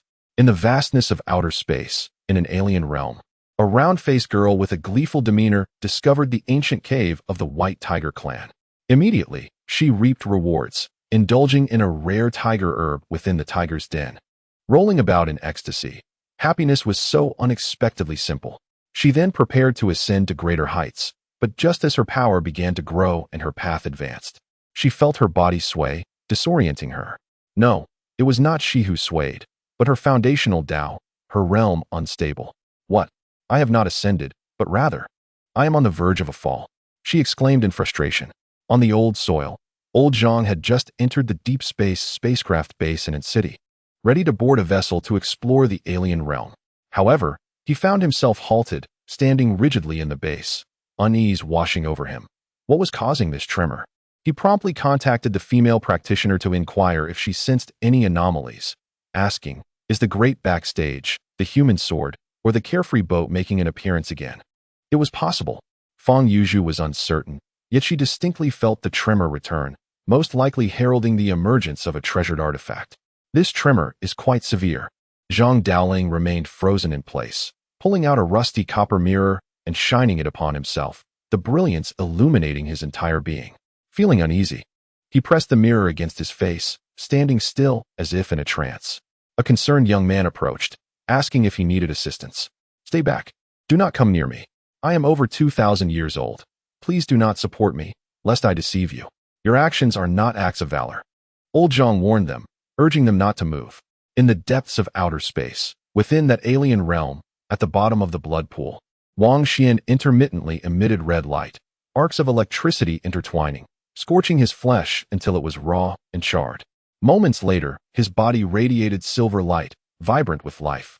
As all his wounds healed, "It has truly arrived," Chen Yongjia exclaimed eagerly, swiftly tugging at the chain of primordial spirit, casting Gu Mingxi's body aside, narrowly saving it from being ignited by the red light. In fact, during that fleeting moment of contact, one of her snow-white jade feet had suffered slight charring from the red glow. Truly remarkable. The crimson substance, refined and filtered by Wang Xuan, exudes an overwhelming potency. Its lethal force is quite terrifying. As Chen Yongjia draws in the strands of this red material, his hands immediately begin to shed skin and bleed, leaving him both astonished and apprehensive. In the ethereal realm, after numerous trials, Wang Xuan experiences a tumultuous journey, teetering between ecstasy and despair, traversing from heaven to hell, and back from the abyss to the firmament. His experiences are a whirlwind of highs and lows, accompanied by both pain and pleasure.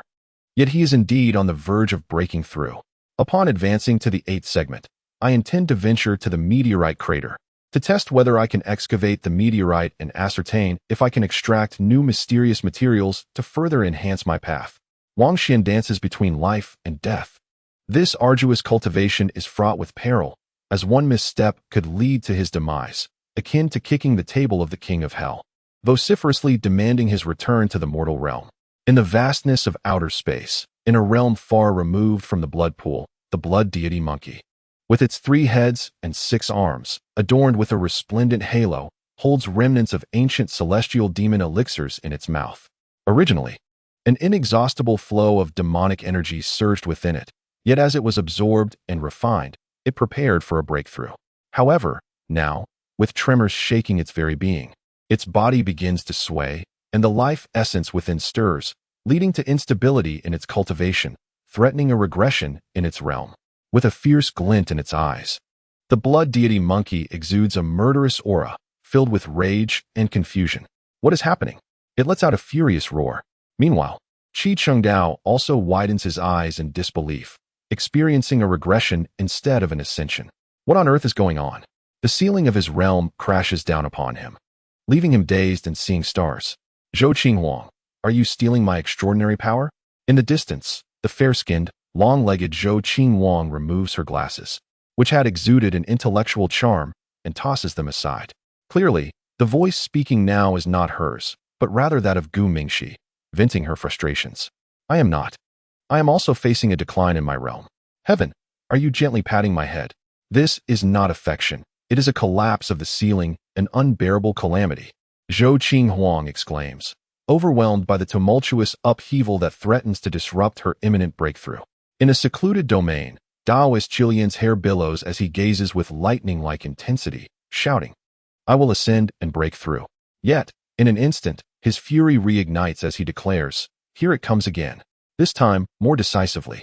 He realizes that not only is he unable to break through, but he also witnesses a rapid decline in his cultivation, experiencing a reverse breakthrough. Furious and fragrant with the name of the ancestral demon prefix, combined with his emotional turmoil, he curses the heavens. In this moment, everyone experiences misfortune, as those gifted prodigies hoping to utilize the celestial herbs and demonic pills on their persons to achieve breakthroughs face a series of catastrophic regressions. Gratitude to Bui Bibui. Thank you for your support, my ally. Chapter 349, The Awe of Heaven. Uncertain of the world outside, Wang Xuan muses to himself. Leaning against the rough walls of the pool, his spiritual essence charred and submerged in the silvery, vaporous liquid, as he seeks to restore his spirit. The charred remnants of his former self continue to shed, a new spiritual birth emerging from the detachment of his spiritual womb. He has successfully broken through. Entering the 8th segment. It is an experience fraught with addiction, a paradox of pain and pleasure, as I ascend once more. This sensation is indeed intricate. The trials akin to hell's forge render him nearly unbearable agony.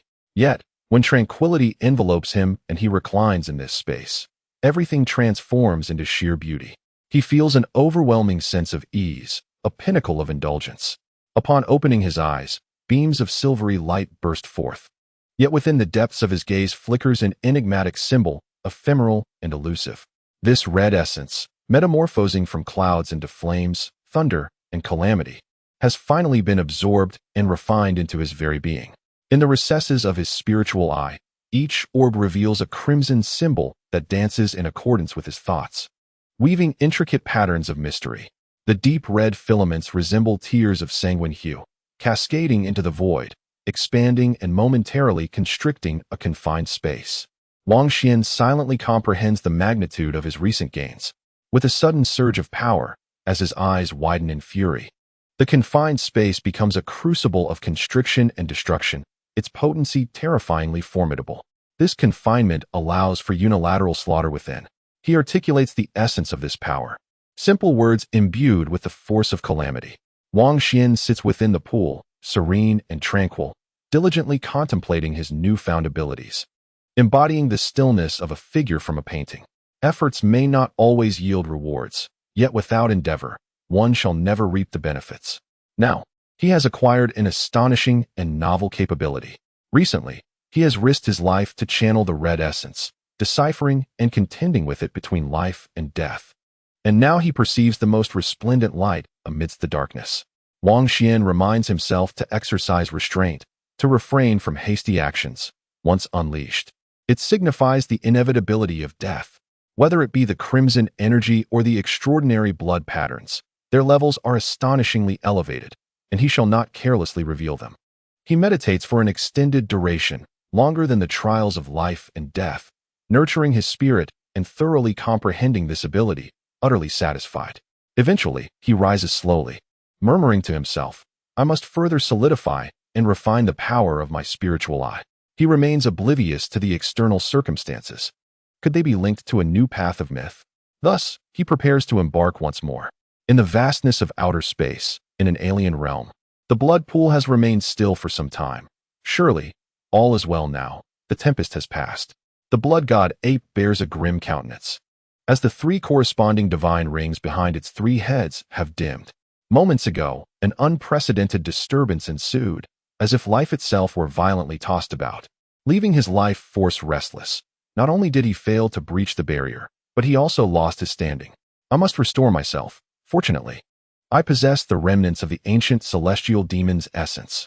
Even so, it pains him greatly to see so much of the celestial power squandered. Qi Qingdao quietly retrieves a brilliant crystal, unsealing it, and draws a small portion of heavenly marrow, a substance of destiny.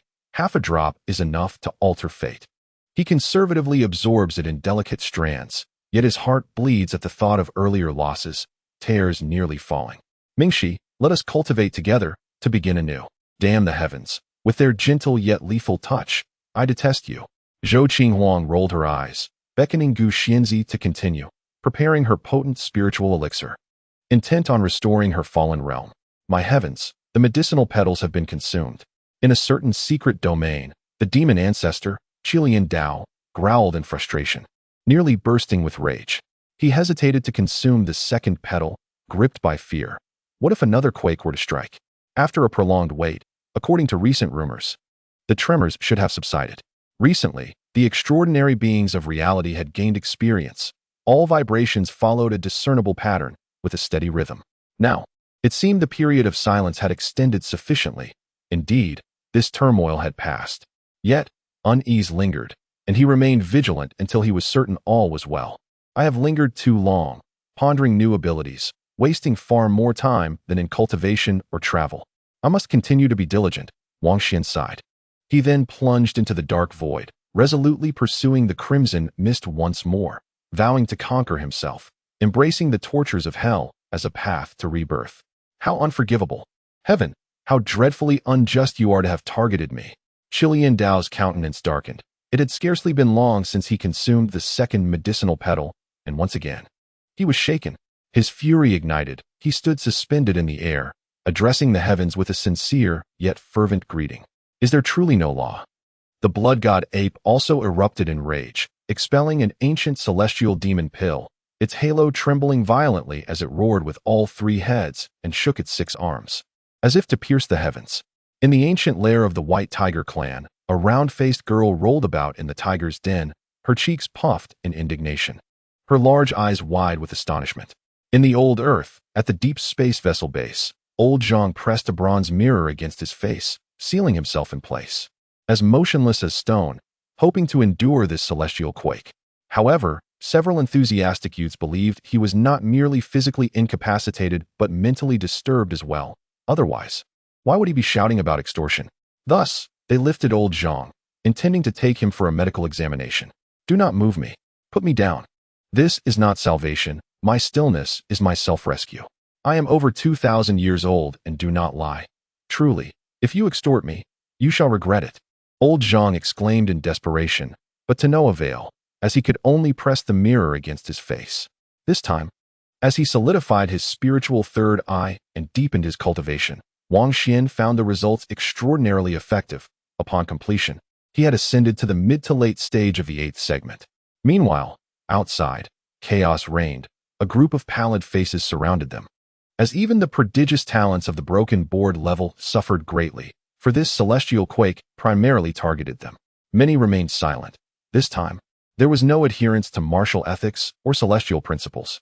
The tremors had ceased entirely, leaving a calm in their wake, only to be followed by a second assault. From this point onward, no one dared to act rashly. The stakes were too high. Celestial elixirs, spiritual potions, demon pills, and heavenly marrow, each was worth its weight in gold. Unexpectedly, there was also a second-dimensional quake amidst the celestial tremors, stirring resentment in some. Wang Xuan set forth, invigorated and in a radiant state of mind, wielding the god-slaying banner as he charged into the depths of the dark void. He prepared to approach the ever-blooming flower of longevity, ready to excavate meteorites and validate the thoughts within his heart. My prowess has significantly increased. If the meteorite harbors enigmatic energy, I shall become even more formidable. He ardently desires to discover new strength. Simultaneously, he ponders whether the likes of the red-skinned monkeys and Chilean Dao have experienced a decline. If true, this sensation appears remarkably delightful. I ascend while you descend. How splendid it is. Ultimately, he cannot help but grin widely, his joy radiating brightly. At this moment, outside, Chen Yongjia feels quite well, and as he listens to the roars from beyond, he cannot suppress a sigh. Wang Jiaozu might as well be renamed as wielding heaven, for the tremors grow ever more potent. Wang Xuan, having invested several months, emerges not far from the meteorite pit, arriving at the most significant and peculiar area of the void. From his perspective, the meteorite pit hangs in the firmament, reversing the heavens and the earth, with the passage leading into the impenetrable darkness behind the celestial veil. Within the pit, resplendent mists swirl, composed entirely of crimson substances, far more concentrated than the red mists he previously confronted, undeniably more terrifying. Most crucially, there exist some rare and genuine crystalline particles mingling within the haze, seemingly priceless artifacts that have flowed from the realm of reality. The meteorite pit is profound. Indeed, it resembles a path connecting to the unknown, inciting a fervent desire to explore. Merely traversing through, one encounters maddening wonders. Pure white flowering trees sway amidst the clouds, their eternal blossoms radiating sanctity, with droplets of light cascading and a fragrant allure wafting through the air. Even the celestial beings appear mundane before it. Only this entity remains untainted by worldly affairs, transcendent and pristine, immortal and flawless. This time, Wang Xuan has no intention of crossing the meteorite pit to reach the mysterious land it connects to. He is not yet ready to truly step into the source of reality. Within the meteorite pit lies crimson crystalline particles, cross-boundary substances from the realm of reality. Far too formidable. Even the god-slaying banner could not withstand them, having once charred its surface.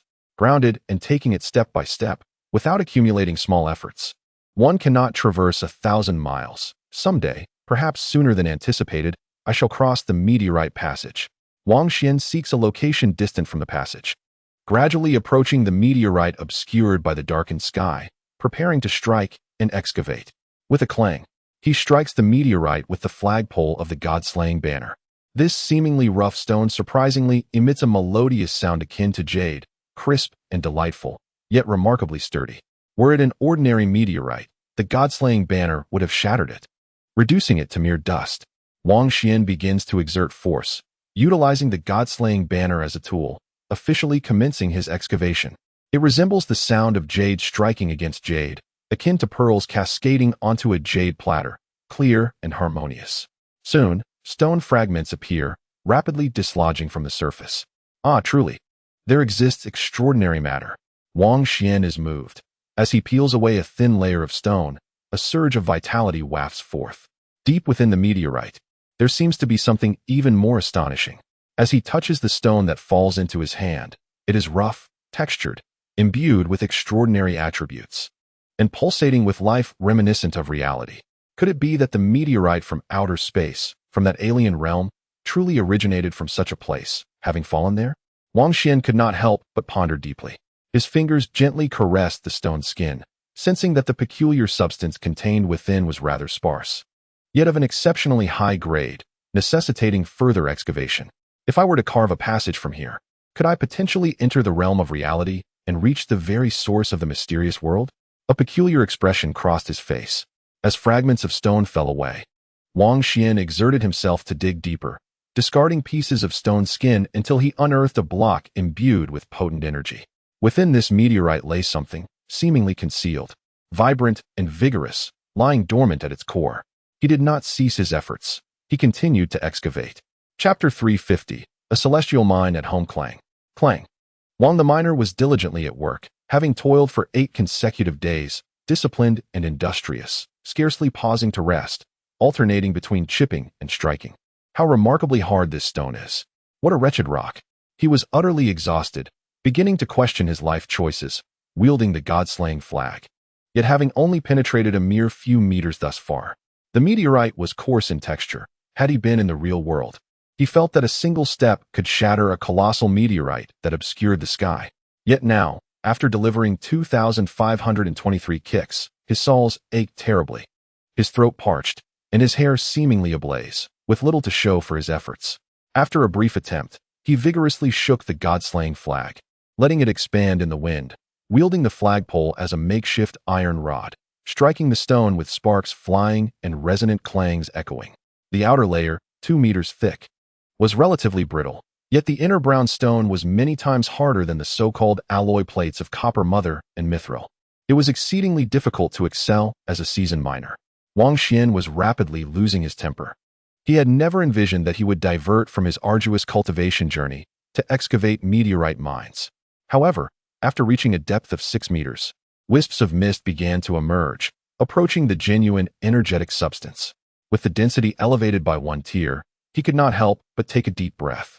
His primordial spirit was rejuvenated, and through spiritual breathing, his weary body absorbed vitality as if a parched desert were graced by refreshing rain. Such comfort. On the 14th day, the seasoned miner Wang Xuan had excavated to a depth of 12 meters, the stone's hue slightly shifting towards a pale purple, revealing an abundance of authentic, extraordinary matter. He scrutinized closely. The wisps of mist bore a delicate tint, with a hint of purple energy cascading down, of an exceedingly high tier.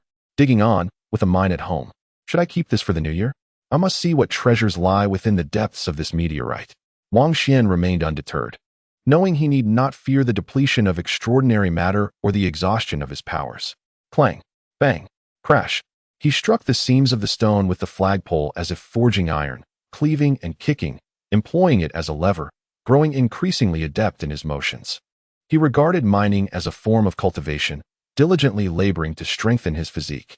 Concurrently, he was indeed studying various martial texts and intricate body techniques, practicing them within the confined space. With a flick of his fingers, he conjured the sword of severance, its brilliance ringing sharp and clear. Every gesture of his embodied the feathered transformation fist and the true phoenix spreading wings, vividly reenacting the long-lost divine skills from the outside world.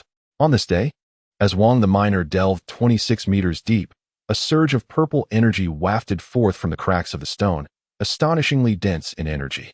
He inhaled deeply, feeling a sense of euphoria, as if he were rising from the ground, on the verge of transcending into an immortal being. Have we nearly reached the destination? The rolling purple aura ascends from the heavens, a resplendent hue of red intertwined with violet, heralding auspicious fortune. He invigorates himself with this thought. After nearly a month, he has honed his skills to perfection and has officially ascended to the rank of a master miner. At this moment, his movements are deft and his efficiency has soared dramatically. In an instant, he is enveloped by the rich purple aura, absorbing every fragment without waste, simultaneously replenishing the banner before him.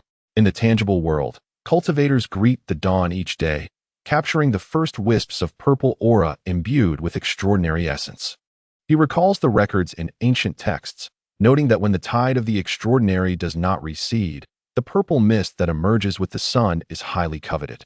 Regarded as a form of supreme energy, he has every reason to believe that the purple mist manifesting within the flesh of the meteorite, at a depth of over 20 meters, is composed entirely of such substance, albeit in far greater abundance. Approaching the truth, he has discovered a novel force that allows for extensive harvesting. Wang Xuan is elated. Indeed, the path of the miner is bounteous. Casting aside fatigue, he feels invigorated, his eyes sparkling with determination, yearning to penetrate the vast expanse of the meteorite and delve into the source of reality itself. I shall dig deeper. His enthusiasm surges, and he distinctly senses that utilizing divine techniques here, employing fist scriptures and sword manuals, is tantamount to cultivation. Each time he exhausts his strength, high-tier purple aura replenishes his primordial spirit, serving as a unique form of arduous practice. Clang, clang, clang. Countless beams of sword light illuminate the surroundings as master miner Wang diligently engages in profound cultivation while remaining steadfast in his work. His entire being emanates sword light, embodying the scriptures behind the sword of severance, transforming himself into a wheel of blades. In this moment, his spiritual essence pours forth, exuberantly releasing radiant sword energy, rendering his entire form a celestial sword. Remarkably, he has achieved mastery here. Lost in thought, he recalls that during his corporeal practice in the tangible realm, he had often injured himself, blood spilling forth as sword energy pierced his exterior. Here, he has clarified the fundamental secrets of the sword scripture. When the sword energy resides within, it is gentle as water, nurturing the body rather than inflicting harm. Only when unleashed does the nature of the energy shift, striking down foes with the ferocity of annihilating light, possessing an overwhelming force that pierces the vast heavens. Wang Xuan sits cross-legged, channeling all his energy. In an instant, boundless light erupts, filling the surroundings with brilliant sword energy. He appears as a divine entity, radiating unmatched sanctity, seated upon a lotus pedestal, immovable as a mountain. Yet, the destructive force he has unleashed sweeps forth, akin to a luminous wheel illuminating all directions, sweeping through the realms with sword energy. Splendid, utterly ineffable. His spirit is at peace as he cultivates amidst the mining, interpreting various supreme scriptures, yielding immense rewards. The purple aura ascends as he digs deeper, reaching depths of over 30 meters, where the dense purple mist begins to transform into radiant light, enveloping his body. Are we nearing the destination? He senses that he is drawing ever closer to the essence of true energy. This purple mist is astonishingly potent and unyielding. Now, he harbors doubts. Could the mysterious meteorite from the blood pool of outer space have originated from such a place? The energy within the blood pool, similarly close to reality, descends from the void beyond, and if the source could be uncovered, the celestial beings would have long since commenced their excavation. It resembled a rootless stone, and the myriad of celestial beings seemed unable to trace any significant path left in its wake. Yet, the energy embedded within that meteorite was markedly different from what I currently possessed. It was ferocious and summoned storms, imbued with an ominous aura. The purple chi in this locale was comparatively tranquil, grand, profound, and boundless. 2 months later, Master Wang ascended to the rank of Mine Lord. He felt invigorated by the presence of celestial minds at home, finding his labor far from exhausting, filled with unyielding zeal. Even if he temporarily collapsed from fatigue, he would soon rise again, brimming with vitality to continue his relentless digging. It won't be long now. I've already tunneled down 90 meters. His heart swelled with joy, further fueling his determination. However, This illusion began to wane as he reached 150 meters. He found it increasingly difficult to maintain his composure. Was this an endless pit? Had he yet to reach the bottom? He could distinctly sense that fervent and vibrant oscillation, yet it perpetually felt just out of reach, as though separated by a layer of stone. Moreover, the subsequent rock formations became increasingly arduous to excavate, rendering his enhanced efficiency futile as he frequently encountered segments as hard as solar gold. I must retreat, he contemplated, calculating the time. The meteorite pit was about to erupt with genuine crimson energy. He feared being overwhelmed by the crimson clouds, which would trap him here, an unfortunate fate indeed. The meteorite pit unleashed its fury every few months, with crimson mists cascading down like an ocean, explaining why this void of darkness occasionally experienced a tumultuous surge of red waves. My location was somewhat unique, distanced from that passage. If the entrance were to be sealed, could this place transform into a serene haven? Wang Xuan dared not test fate. He merely severed a thread of his spiritual consciousness to remain here and observe the outcome. Then, he hastily retreated to a safe distance. Days later, a thunderous roar erupted behind him, akin to two nebulae colliding. A terrifying sound accompanied by boundless crimson mists that engulfed everything. After an interminable wait, once tranquility returned, Wang Xuan returned to the vast expanse beneath the meteorite. Akin to the weight of the heavens, to reclaim his mind. Had he truly escaped unscathed? His heart leaped with joy as the residual scent of red energy was faint. He pried open the stones blocking the entrance and ventured further inside. My consciousness remains intact. I am thriving, nourished daily by the purple chi, becoming even more resilient. He retrieved that spiritual imprint. My power is advancing. A sense of wonder washed over him. Indeed, he had dedicated these months to arduous cultivation, with ample high-level mysterious substances revitalizing his weary body, continuously enhancing his path. Thus, Mine Lord Wang resumed his excavation, bolstered by the triumph of spirit, convinced he was nearing the end. The path ahead was at times maddeningly hard, yet at other moments, it progressed smoothly, significantly improving his efficiency. Over the course of a year, he excavated over 400 meters. One day, guided by intuition, he sensed he was about to uncover something remarkable. Clang! He cleared a section, and purple mist cascaded down like a waterfall, sending him staggering, nearly toppling over as if caught in a flash flood. The waters of the purple palace descend from the heavens, a harbinger of great fortune. Wang Xuan plunged into the expanse, which resembled a tunnel akin to a natural mine. In the depths of the mine, a dense purple mist lay thick, luminous and vibrant, akin to a radiant dawn, enveloping him entirely. What a splendid place this is. Next time, I could plant a celestial herb here, transplanting the precious medicinal plant that Zheng Yuantian gifted me, along with a portion of the life soil. Wang Xuan believed that if he were to transport life soil and cultivate the celestial herb in this location, the journey to the meteorite would undoubtedly be significantly shortened, representing both conquest and pioneering. He even speculated that if he were to plant 2 or 3 robust medicinal herbs in succession, it might trigger a qualitative change, enabling a phenomenon of shrinking distances, where a step could span 1,000 miles. With an ethereal mind at home, he could cultivate celestial herbs. He awaited the dispersal of the purple mist before commencing his exploration, advancing along the meteorite mine. This must be a natural pit, nestled within the vast interior of the meteorite. He hesitated momentarily. Otherwise, the situation could become quite complicated. Wang, the mine owner, gripped the god-slaying banner with seriousness. Alert and observant, he noted that this ancient and profound cavern appeared to be naturally formed, devoid of any signs of chiseling or magical bombardment. Everything retained its natural beauty. Within the mine, the purple mist glimmered, sacred and serene, devoid of any peril. He mused aloud. Could the morning twilight's purple aura in the real world be seeping from such a place? It was remarkably tranquil here, and as Wang Xuan sought new extraordinary powers, he found himself treading the path, unexpectedly grounded in such a wondrous locale. Suddenly, flecks of purple light appeared, accompanied by a melodious laugh that startled Wang, causing him to tighten his grip on the god-slaying banner, prepared for any imminent threat. How absurd! Was there someone deep within the meteorite? This was rather outrageous. After over a year of mining, where had he arrived? Wang could not allow himself to be robbed of the celestial mine, reverting to merely being a miner. No. He opened his spiritual third eye, gazing intently. He saw no one. The purple mist swirled like petals, dazzling and vibrant, resembling a cascade of celestial light rain. Could it be that I have unearthed the realm of reality, on the verge of reaching its source? He was astounded. If that were the case, he would indeed transform his world. However, after the laughter subsided, silence enveloped him. No sounds or figures emerged. To be honest, that laugh was exquisite, reminiscent of a young woman's voice. Initially startling, it soon felt divine and peaceful, devoid of any unsettling aura. Instinctively, he sensed that this place was not a site of great peril. Rather, the deeper he ventured, the more resplendent it became, with purple light cascading like leaves and petals from celestial trees, illuminating the mining path ahead.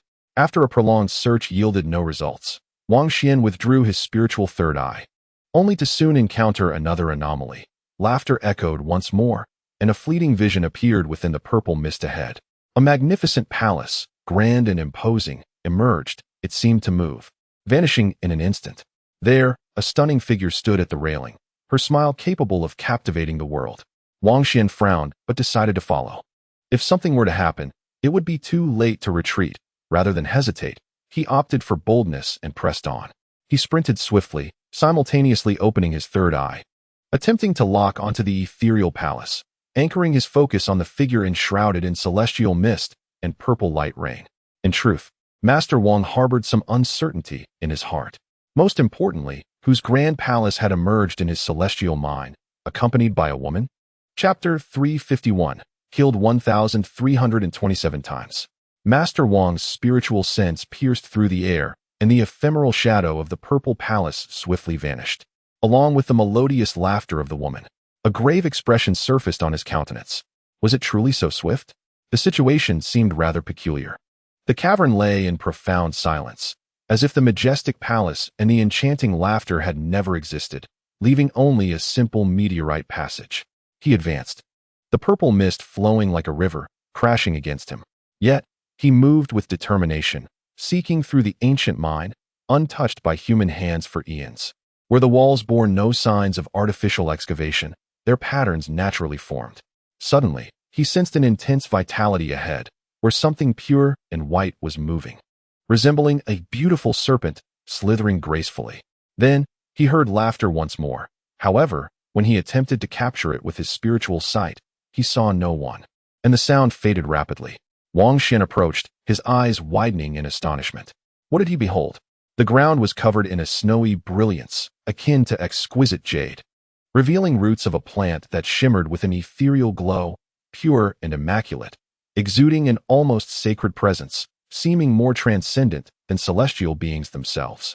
It was evidently a segment of root, yet it imparted such an impression, as if it were the true immortal, while the so-called demons and celestial beings were mere mortals, steeped in worldly desires. Wang Xuan's expression shifted to one of awe. Could this be the root of the everlasting flower that never withers, hidden within the meteorite path?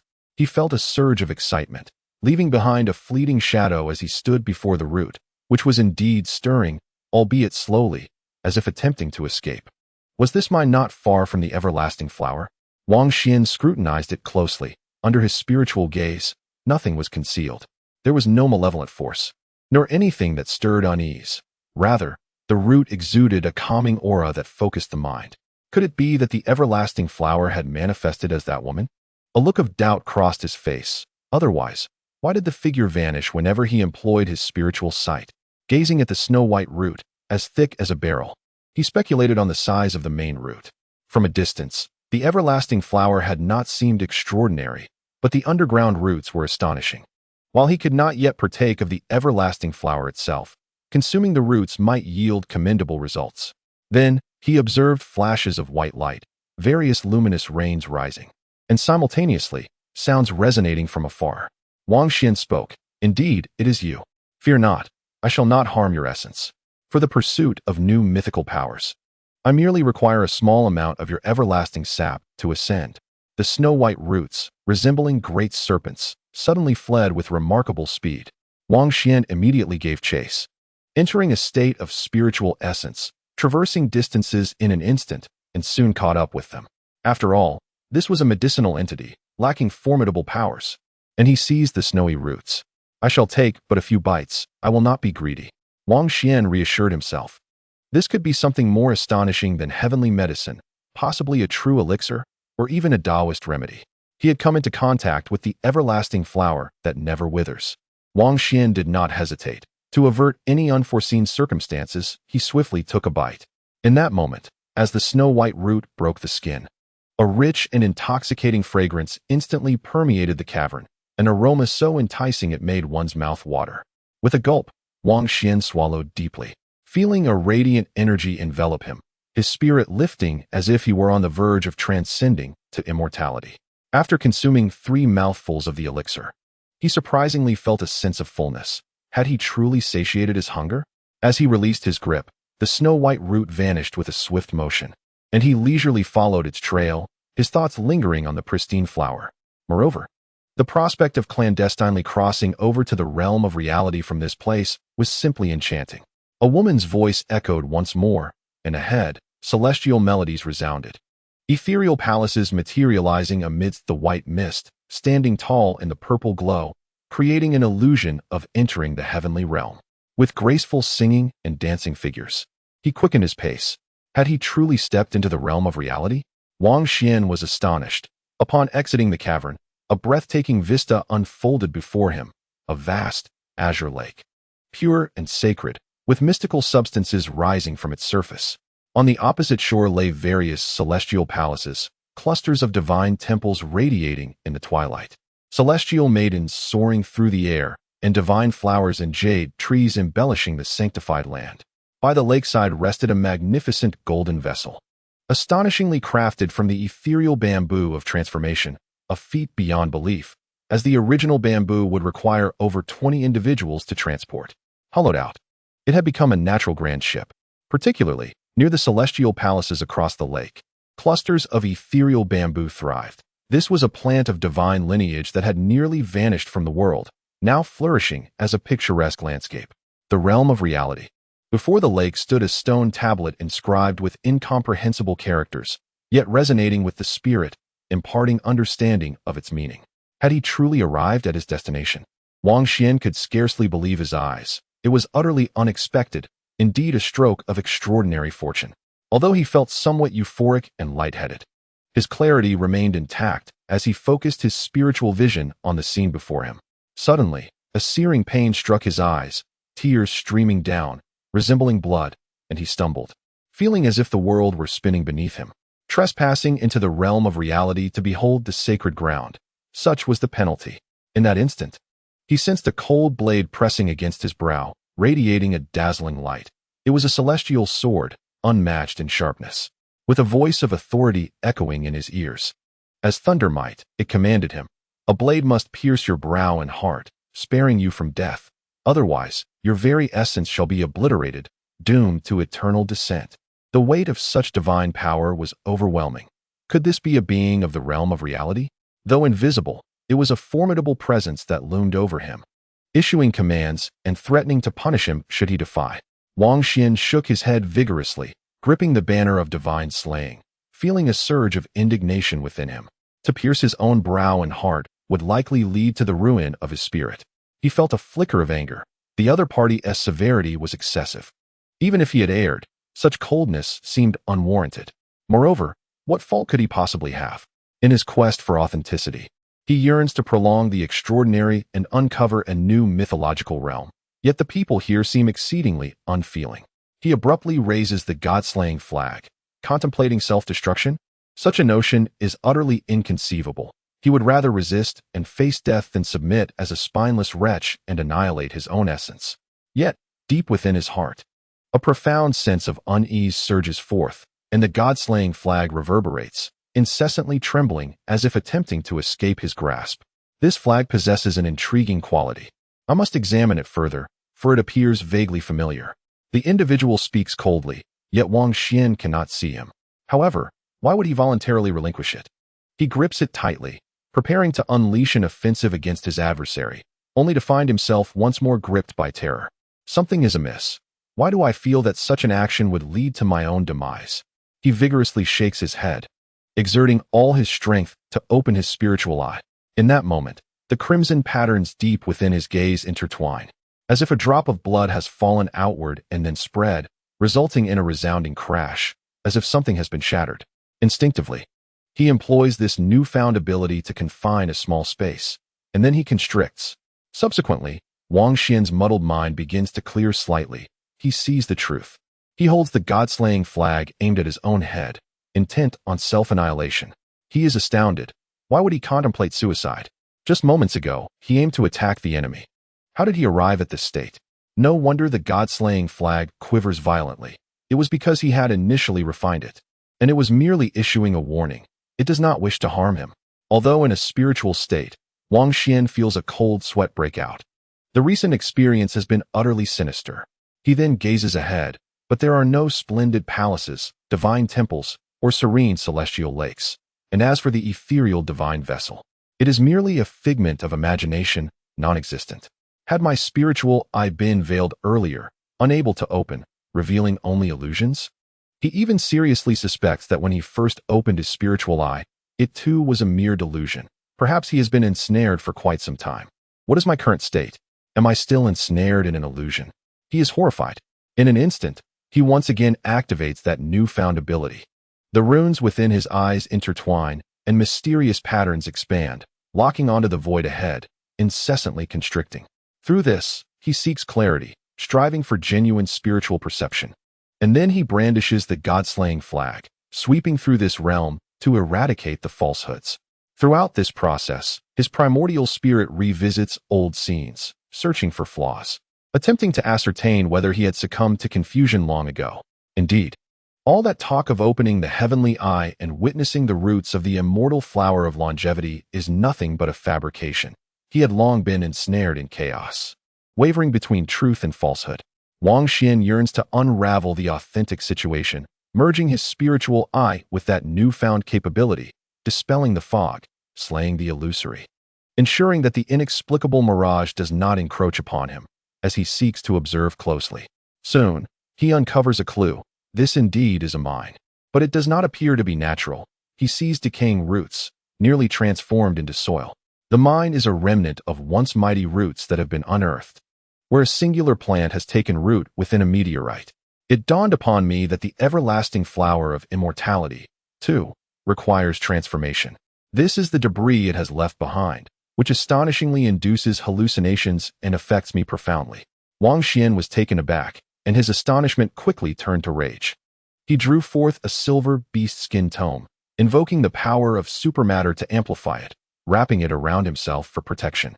Subsequently, wielding the enlarged god-slaying banner with both hands, he struck down in this place, and with a resounding crash, he obliterated the decayed, almost earthen roots. What a wretched flower, causing harm. What purpose do you serve? The rotting root exploded, shattered by the force, and in that moment, Wang Xuan found himself in dire straits once more. Yet, deep down, he understood that all of this was illusory. With the mightiest of wills, he endeavored to maintain his clarity, refusing to move, lying flat on the ground, enveloping himself with the god-slaying banner for protection. In the ensuing moments, he endured unimaginable torment, first being crushed beneath the foot of a mammoth draped in golden fur, then being obliterated by a divine being's fist. The sensations were alarmingly vivid, rendering the distinction between illusion and reality indistinguishable. It felt as though he were truly experiencing death. Had it been another, they would have succumbed to despair long ago. In an instant, his body was torn asunder beneath the elephant's foot, transforming into a puddle of blood and flesh. Just as he regained consciousness, he was met with a terrifying blow that shattered his skull, scattering his brain matter. Wang Xuan could hardly endure the torment of this illusion, which inflicted pain so profoundly real. Even attempting to lie back and observe as though it were another's experience proved futile, as all suffering was heaped upon him. And this was merely the beginning. Within half a day, he had encountered 362 methods of demise, each more tragic than the last, all infused with genuine agony. The thought of ending his own life became a tempting consideration. What is the flower of immortality? It is the everlasting poppy of despair. This realization struck him deeply. Wang Xuan was convinced that the flower was far from the pure and flawless facade it presented. It was terrifying. Is it merely an illusion? Though strikingly realistic. Akin to reality itself, It remains ultimately deceptive and cannot claim my life. Come forth if you dare. Wang Xuan lay on the ground, gritting his teeth as he spoke. Then, he beheld the approaching figure of the demon ancestor's progeny, advancing step by step, wielding a massive blade akin to a door plank, preparing to chop at him. In the throes of agony, Wang Xuan was infuriated by this accursed illusion, which allowed figures from his own heart to materialize. He would rather be slain by strange gods and monsters than be butchered by his adversaries. However, he dared not wield the god-slaying banner indiscriminately, fearing another unforeseen demise. Then appeared the blood god ape, grinning widely, and effortlessly tore him in two, blood spraying in a gruesome display. Soon after, the sword fairy arrived, swiftly decapitating him with a single stroke. Following this, old Zhang appeared, grinning as he brought down a mirror, smashing his skull into a pulp. Subsequently, a red-clad demoness danced with unparalleled grace, her allure captivating, her eyes shimmering like water, only to deliver a sudden slap, removing his head entirely. In the realm of human tragedy, Wang Xuan experienced his demise a staggering 1,327 times, each encounter profoundly real, inflicting pain so intense that it threatened to shatter him. Upon achieving a state of complete tranquility, he reaffirmed the authenticity of his experiences, then turned and departed swiftly from that treacherous pit, which was utterly perilous. Yet, having endured this ordeal, he felt impervious to any further torment. As he distanced himself from the ancient mine, he declared, "Wait for me. Next time, I shall transplant a genuine celestial herb to conquer the meteorite, leaving you, wretched flower of darkness, without a place to thrive. I shall uproot you in due time." Upon exiting the meteorite cavern, he scrutinized himself closely. Despite the excruciating process, his primordial spirit had grown resilient, having been bathed in blood and honed by repeated brushes with death, thus rendering his spiritual essence stronger and more confident. At this juncture, he had ascended to the 8th stage of perfection, yet he was reluctant to linger further, for the roots within the meteorite were exceedingly grotesque and insidious. He resolved that should he return, he must devise a more secure strategy. From a distance, he gazed upon the pristine white plant within the meteorite passage, his expression a tapestry of complexity. In his past musings, he had mistaken it for a flower of immortality. In truth, it was a sinister bloom tethered to the realms of reality and void. He could not help but sigh, considering how terrifying even its decayed roots were. What might happen if he approached its living form? Time to leave. It was time to return. Before his departure, Wang Xuan wielded the god-slaying banner and struck the meteorite with fervor, yet the malevolent flower remained unfazed. In an instant, he transformed into a streak of light, merging with the banner, and vanished into the abyss of darkness, embarking on his journey home. He pondered the fates of Qilian Dao, blood god ape, and Qi Qingdao. Were they still plotting his demise? If they attempted to reverse their course, they might endanger themselves. In the outside world, chaos reigned. Even old Zhang was taken aback, having been rushed to the hospital. At the last moment, he experienced several jolts, having relaxed too much, nearly causing the mirror on his face to crash to the floor. This time, I must uncover the truth behind the disturbances caused by several treasured items. Could someone be deliberately enticing them to tremor? His expression turned vivid as he was transported from a conventional ward to a psychiatric unit, where an elderly doctor regarded him with a compassionate gaze, akin to that of one caring for a mental health patient. In outer space, near the blood pool, everyone was restless. The numerous tremors of the day had many on the verge of cursing the heavens. In the ethereal realm, as Wang Xuan journeyed towards the tangible world, he perused the silver beast skin tome, which had inexplicably transformed. Not only were there cryptic symbols inscribed upon it, but landscapes also began to materialize. What was happening? Approaching the boundary between reality and illusion, had the decayed roots of that sinister flower unleashed a deceptive phantasm that altered the beast skin tome? Wang Xuan felt a surge of alarm, contemplating whether this was the result of a collision between truth and falsehood. Chapter 352, For the King's Arrival in Outer Space. Within the alien expanse, at the bottom of the blood pool, supermaterial surged. Chen Yongjie sat in meditation, his body and mind unclouded, feeling as though he had transcended to the realm of a sacred Buddha, enveloped by the great sun, with purple qi rising from the east and Buddha's light illuminating all. In unison with the teachings of both Buddhism and Taoism, he felt as though he glimpsed the essence of cultivation. In the end, he could not suppress a groan. his entire being suffused with tranquility. In his right hand, he grasped the soul-locking bell, while his left hand held a blood-red talisman inscribed with the image of a crimson-skinned monkey. A snow-white conch shell was clutched in his mouth as he stood guard over Wang Xuan, ensuring that no one would attempt to assassinate him. Throughout this process, he reaped immense benefits, advancing alongside Wang Xuan. From the initial torment of being scorched by the red radiance, teetering on the brink of death, he had transformed into a figure of unwavering stability. Wang Xuan witnessed an overwhelming surge of purple energy descending from the heavens amidst the meteorite, experiencing a profound cleansing of his primordial spirit. Meanwhile, Chen observed the manifestation of purple energy approaching from the east. Before his eyes, Wang Xuan was enveloped in swirling purple smoke. Adhering to the principle of non-wastefulness, Chen employed the secret teachings of the Taoist ancestral court to absorb the excess energy. He first practiced the purple qi from the east incantation from the Purple Mansion Tao Sutra. Subsequently, he engaged in the visualization of the Great Sun from the Shakyamuni Sutra. In an instant, the resonances of Tao and Buddhism harmonized, and vague figures emerged on either side of his body, while a grand purple sun overshadowed him and the two other forms. The golden elixir energy cultivated within Chen Yongjie grew increasingly potent, taking on iridescent hues. He felt an overwhelming sense of fulfillment, nearing the threshold of a breakthrough, while the celestial beings outside lamented their plummeting ranks. Among them, there were those who, like him, felt elated. Glancing around to ensure they were alone, one could not help but exclaim with exhilaration, "Ah, what a delightful tremor!" It was none other than Huang Ming.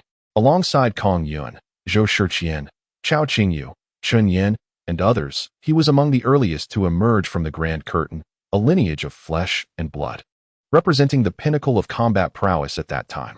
In Huang Ming's own words, "I too have once overlooked the realm." Though their time at the summit was brief, it was indeed a near truth. Alas, the world trembled repeatedly, leading to their tragic decline, with Huang Ming's rank diminishing to the 4th or 5th tier at his lowest point. Recently, however, this group experienced a rebound, as Huang Ming healed the numerous fractures he sustained during his cross-border trials and consumed secret elixirs, restoring himself to a level near the 6th tier, no longer descending. The profound aftershocks predominantly targeted beings of the shattered tier, descending from above, causing the ceiling of power to shift through several iterations, with towering figures bearing the weight. Once regarded as the apex, they now teetered on the brink of the abyss. While the aftershocks did affect them, they were no longer fatal. After a collective drop of 2 or 3 tiers, they had, relatively speaking, descended into a safer realm. Not long ago, Huang Ming felt quite apprehensive, only to discover that he remained steadfast, completely unscathed. "I believe my cultivation has been solidified," he remarked. With his yellow hair and sharp features, his eyes gleamed like golden beads as he said, "Let it tremble. This is not a misfortune. The more we endure, the more we are tempered like true gold." Watching the calamities that befell those with eyes positioned atop their heads, he felt like an unyielding mountain amidst the tumult, and his spirits soared, prompting an involuntary desire to shout. Kong Yun shot him a glare, admonishing, "Keep your voice down, don't attract misfortune." Though he was considered a top talent among his generation, he knew he could not compete with the offspring of the demon ancestor, Chilean Dao, or the bloodline of the divine blood monkey. "A tremor is indeed beneficial," Chen Yan chimed in. Zhou Shiqian smiled in agreement, adding, "Let us hope such incidents do not occur during our travels. The last time we returned from the new star to the old land, we barely boarded the vehicle before it jolted us to the point of nausea," Huang Ming commented. Suddenly, Zhou Shiqian and Chen Yan glared fiercely at him. Previously, they had been the victims, thrust into scandalous headlines as newly minted pure singers. Wang Xuan soared forward with incredible speed, cutting through obstacles like a divine flag, rapidly approaching the realm of reality. The silver beast hide had undergone such a transformation. Was it a map? He scrutinized it closely, noting the arrows indicating a specific location that seemed to conceal something extraordinary. Since it was discovered in ancient soil, upon returning to the present world, he eagerly anticipated uncovering what surprises awaited him. This hide, found near a meteorite crater, had revealed a landscape map due to the impact of tangible matter. A remarkable phenomenon indeed. He entered the realm of destiny, ascending at an astonishing pace, and in a fleeting moment, glimpsed the life-nurturing furnace and 2 celestial herbs. Suddenly, the earth trembled as the 3-headed, six-armed blood god ape turned, kicking aside a demon that blocked his path, shattering it with brutal force. The demon perished without understanding why. Do not come too close. You are an eyesore. The blood god ape, agitated, was originally a formidable being at the third level of carefree wandering, striving to break into the fourth realm. Yet, he plummeted down to the second level, only to be violently shaken by the residual tremors, slipping further still. Strictly speaking, he now languished in the first level of perfection, a truly dismal state. His expression darkened, finding fault with everyone around him, and anyone who dared obstruct his path risked being torn to shreds, as his primal instincts threatened to erupt. He approached the blood pool, intent on slaughtering the nearby demon cultivator, finding greater satisfaction in annihilating those who dared encroach upon his territory. He sought to release his pent-up fury, especially since that individual was linked to the ancient divine flag he wished to exterminate. Qingdao, seated within the Thunder Marsh, opened his eyes. He had fought back, but ultimately succumbed, allowing his realm to be ruthlessly cast down. Qingdao, do not obstruct me. I am not in the mood for your theatrics. I intend to kill.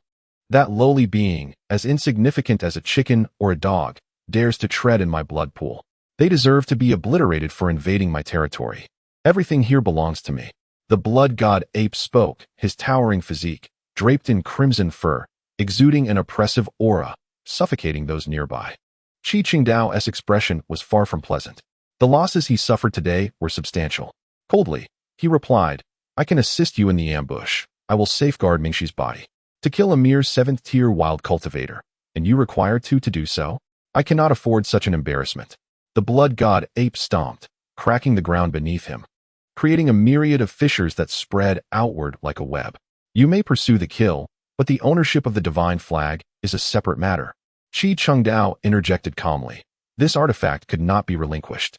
What nonsense is this? He is on my territory, thus he is my prey. Whether he lives or dies is entirely my concern, not yours. The blood god ape's halo buzzed ominously, radiating blinding light.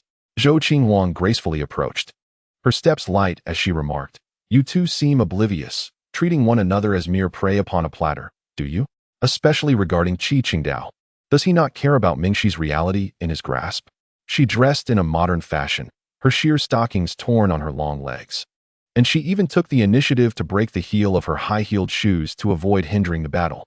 Yet, whether it was the blood god ape or Qingdao, both remained indifferent to her beauty, embodying the archetype of the stoic man. Eyeglasses girl, keep your distance, don't meddle. With your delicate, tender figure, you seem quite delectable. Don't provoke me. The blood god ape threatened. Zhou Qinhuang nearly exploded with rage, wishing to hoist an energy cannon and obliterate his monkey head, feeling that he was even more infuriating than MOC. Zhou Qinhuang, you have seduced Mingxi. Look at what you've become being with her, Qingdao remarked coldly. Expressing his dissatisfaction, Zhou Qinhuang scoffed, saying, All men are vile creatures. Your mind is consumed with thoughts of the remnants of the treasure, while you disregard Mingxi's life or death. Which? Qingdao's expression darkened. If you still care for Mingxi, then protect her corporeal form and prevent this red-haired monkey from causing chaos, Zhou Qinhuang advised. The renowned fairy of the demon clan possessed remarkable beauty, truly a captivating enchantress. Come, stand by my side. As fellow demons, I shall safeguard you. A figure approached, wearing a faint smile but emanating an undercurrent of suppressed madness. The man, with a mane of thick hair cascading about him, was clearly formidable. Zhou Qinhuang instinctively retreated, vigilant, recognizing his identity as Qilian, who held significant renown within the demon clan. His status was exceedingly high, being the offspring of the demon ancestor. Few dared to defy him. Even as a fellow demon, Zhou Qinhuang regarded him with particular apprehension. Fear not, follow my woman, and outcomes will be favorable. The path ahead is radiant. Even if the extraordinary wanes, you shall remain untroubled, Qilian assured with a smile. Regardless of appearances, the intense spiritual fluctuations in his gaze betrayed something abnormal. He was suppressing a murderous intent, enraged by a failed ascension and a backlash that fueled his desire for violence. Upon emerging from the secret realm, he learned of Wang Xuan's entrance into the Thunder Marsh and immediately sought to eliminate the one who had struck him repeatedly. What is there to quarrel about? Let us enter the blood pool and drag Wang Xuan out. Let us shatter his brain, Qilian stated coldly. His suggestion was delivered with unwavering authority. Matters of the god-slaying flag could be discussed later. First, they would eliminate their target. At the bottom of the pool, old Chen faintly heard this, his expression shifting as he employed the guide sutra to summon Wang Xuan, hoping he could hear in this unknown realm. Wang Xuan, wake up quickly. Something has happened. A few large figures have arrived outside. If they descend, I will likely be unable to fend them off. Perhaps I should just carry you away. Chen Yongjia whispered urgently. The individuals in the Thunder Marsh commenced their actions. Let us first tear apart that weakling, for they have intruded upon my territory. I shall strike first. The blood god ape turned and dashed away, intent on killing Wang Xuan. A cold glint shone in his eyes. Should he succeed in obliterating that cultivator and acquiring the god-slaying flag, who would still engage in reason? The descendants of celestial ancestors and the offspring of the demon ancestor could all be disregarded. The second to act was Zhou Qingwang, spurred on by the urgency of Gu Mingxi within her, genuinely fearing that the formidable creature might tear her physical form asunder. Qi Qingdao also moved swiftly.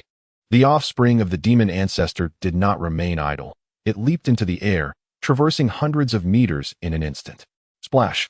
Several crimson waves erupted, as a number of powerful beings entered the fray. Poor Wang Xuan, targeted by these formidable experts, faced an atrocious demise, and no extraordinary treasures could shield him. What was the point of attempting seclusion now? Within the thunderous realm, many witnessed this scene, shaking their heads in resignation.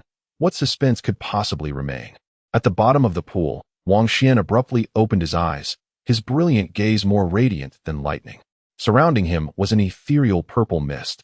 He remained utterly tranquil, seated in meditation without rising. Chapter 353. Who among the human race can rival the Monster King? Wang Xuan returned, planting the god-slaying banner firmly into the soil of destiny, his spirit and body united, sensing his own formidable strength. As he channeled the supreme scripture, all the purple mist swiftly converged within him. This was energy of near absolute reality, and he would not waste a single trace. Then, he beheld Chen Yongjia, lying lifeless in the water not far away, quietly floating with his head unnaturally drooping, as if his neck had been brutally twisted by an overwhelming force. Meanwhile, Gu Mingxi lay nearby, her vibrant form restored to its pristine whiteness. The charred portions nourished by the blood pool had first bled and then sloughed off a layer of skin, now completely rejuvenated. At the same moment, Wang Xuan sensed a violent surge of energy above him, as fierce as a mountain pressing down, instilling dread in the heart. A colossal tide of blood essence swept down, causing the blood pool to boil ferociously. The blood god ape's terrifying figure descended, appearing exceedingly fierce in the water, with a thunderous mouth and protruding fangs. Its eyes radiating dazzling lightning, its body cloaked in crimson fur, displaying its ferocity unabashedly. It dove downward, 6 massive hands spread wide, poised to seize Wang Xuan with the intent to crush him utterly, exuding an air of arrogance and invincibility. Having never faced defeat, it regarded such a lowly human with disdain, embodying the mindset of a superior being looking down upon its prey. To perish here. What use were loyalty and courage if one remained a mere waste? It cast a glance at the floating Chen Yongjia in the water. Boom.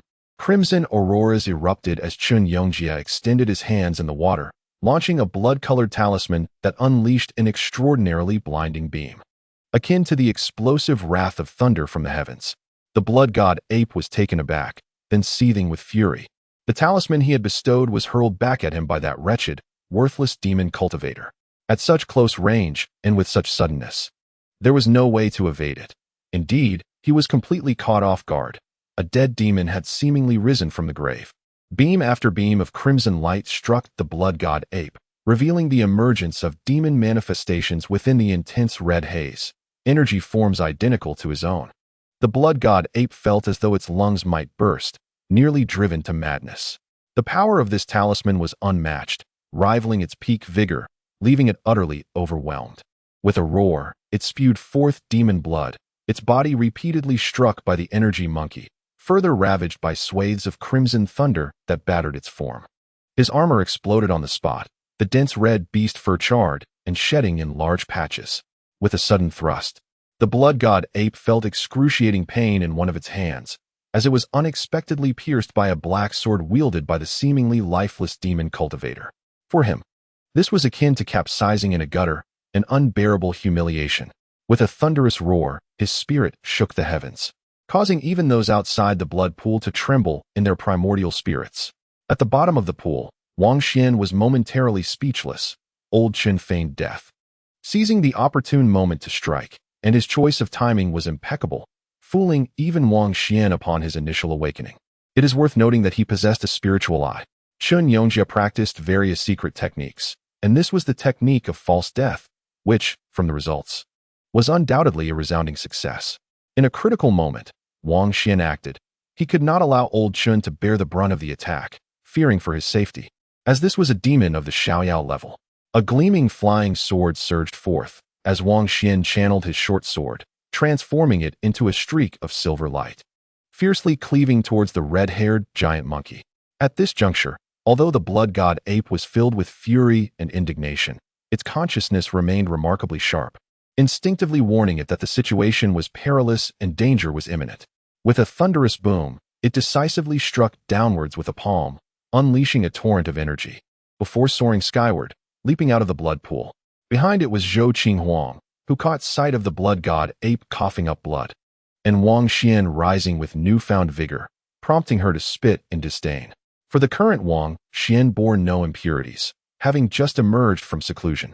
The earlier red glow that had suffused his body through the void had synchronized his physical form, leaving his garments reduced to ashes. His physique was well-proportioned and powerful, and as he gazed upwards, his eyes sparkled with determination, unyielding to any celestial or demonic entities. Swish, swish, swish. The blood god ape retreated, causing those behind it to surge forth from the water surface. The brief skirmish had left this area in a state of violent upheaval. Nearby, someone gasped in alarm, mistakenly believing that the aftershocks of the extraordinary confrontation had not yet subsided, their faces turning pale. Such expressions were only worn by skilled practitioners, fearing a regression in their realms. Indeed, even Qi Cheng Dao and the progeny of the demon ancestor, Qilian Dao, initially felt a sense of dread. Having been bitten by a snake once, they feared the rope for 10 years. At the bottom of the pool, Chen Yongjia chuckled foolishly, delighted. For in his hand lay a fractured demon core, emanating a rich aura of demonic power. Were it not for his solid foundation, he would not dare to touch this remnant core, for it was truly awe-inspiring, resembling a prehistoric giant demon poised to devour the heavens and earth. This was a significant windfall of exceptionally high grade. Perhaps in the future, I could cultivate the 3 secret powers of Tao, Buddha, and demon concurrently. He deduced that this must be the demon core left behind by an ancient colossal demon. He beckoned to Wang Xuan, saying, "Let us depart. Why are you still dawdling? Master Chen will take you underground, and you shall escape without a trace, ensuring they cannot pursue you." Old Chen had utilized that blood-red talisman to injure the blood god ape, yet he dared not confront those individuals head-on. It was prudent to flee first. "No need. I will confront them," Wang Xuan declared. Roar. On the shore, the blood god ape's expression darkened to the point of dripping with rage. To be ambushed was a profound humiliation, and most importantly, its armor had shattered, costing it the inner core of an ancient demon sage. His demeanor left the nearby extraordinary beings perplexed. Had the offspring of the demon sage unexpectedly suffered a grievous setback? The surface of the water rippled as Wang Xuan donned his heavy armor once more, revealing his true form, his expression serene, and his gaze profound. He stepped forth from the blood pool. With his left hand, he grasped Gu Mingxi and cast her ashore before turning his attention to the group before him. Their expressions shifted dramatically. None could muster a smile. Even Zhou Qinghuang was affected, for Gu Mingxi was vying for dominance, eager to speak. "Release her," Qi Qingdao interjected. Yet, he was disregarded. Wang Xuan paid him no heed. "Wang Xuan, weakling, wild cultivator, come here." At this moment, Qilian Dao no longer suppressed his inner madness, which erupted from the depths of his being. This was a madman who, upon crossing realms, had once vowed to devour even his own progenitor, the demon ancestor. In the future, for he believed himself not to be the offspring of the demon ancestor, but rather a fragment of Qilian Dao's frenzied consciousness, with a corporeal form pieced together and nurtured from the blood of various celestial demons. Human cultivators, mere dogs and chickens. His animosity towards Wang Xuan was palpable. It was not merely a matter of having suffered a few slashes, but rather an affront to his very dignity, as the other sought to sever his aspirations. Silence, or you shall regret it, and your demise will be most tragic, Wang Xuan spoke gently. Qilian Dao's eyes burned with murderous intent, yet his heart raced with instinctual trepidation, warning him of the imminent peril ahead. Wang Xuan surveyed the group, speaking with an air of indifference. We should have no enmity between us. Do you truly wish to oppose me? Hand over the divine slaying flag, and let this conflict cease. From henceforth, we shall have no grievances, and I shall depart immediately. Qingdao proposed. What peculiar artifact do you possess for me? Wang Xuan inquired with a smile. A drop of celestial essence. If you are willing, I shall trade it with you. Qingdao replied, his demeanor cold, preparing for action. You may keep it. That drop of celestial essence is already mine. Wang Xuan stated calmly. Desiring the divine slaying flag? What folly! You shall pay the price instead.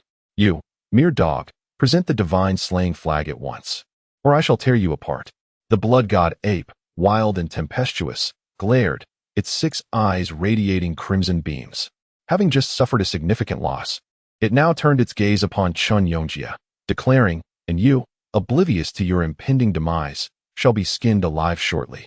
With an air of demonic flair, Chen Yongjia feigned being a demon cultivator, his black sword poised against Gu Mingxi's delicate neck as he guarded the hostage. Wang Xuan regarded the blood god ape, saying, Do you possess nothing of value? If you lack offerings of celestial essence, you may find yourself paying with your life.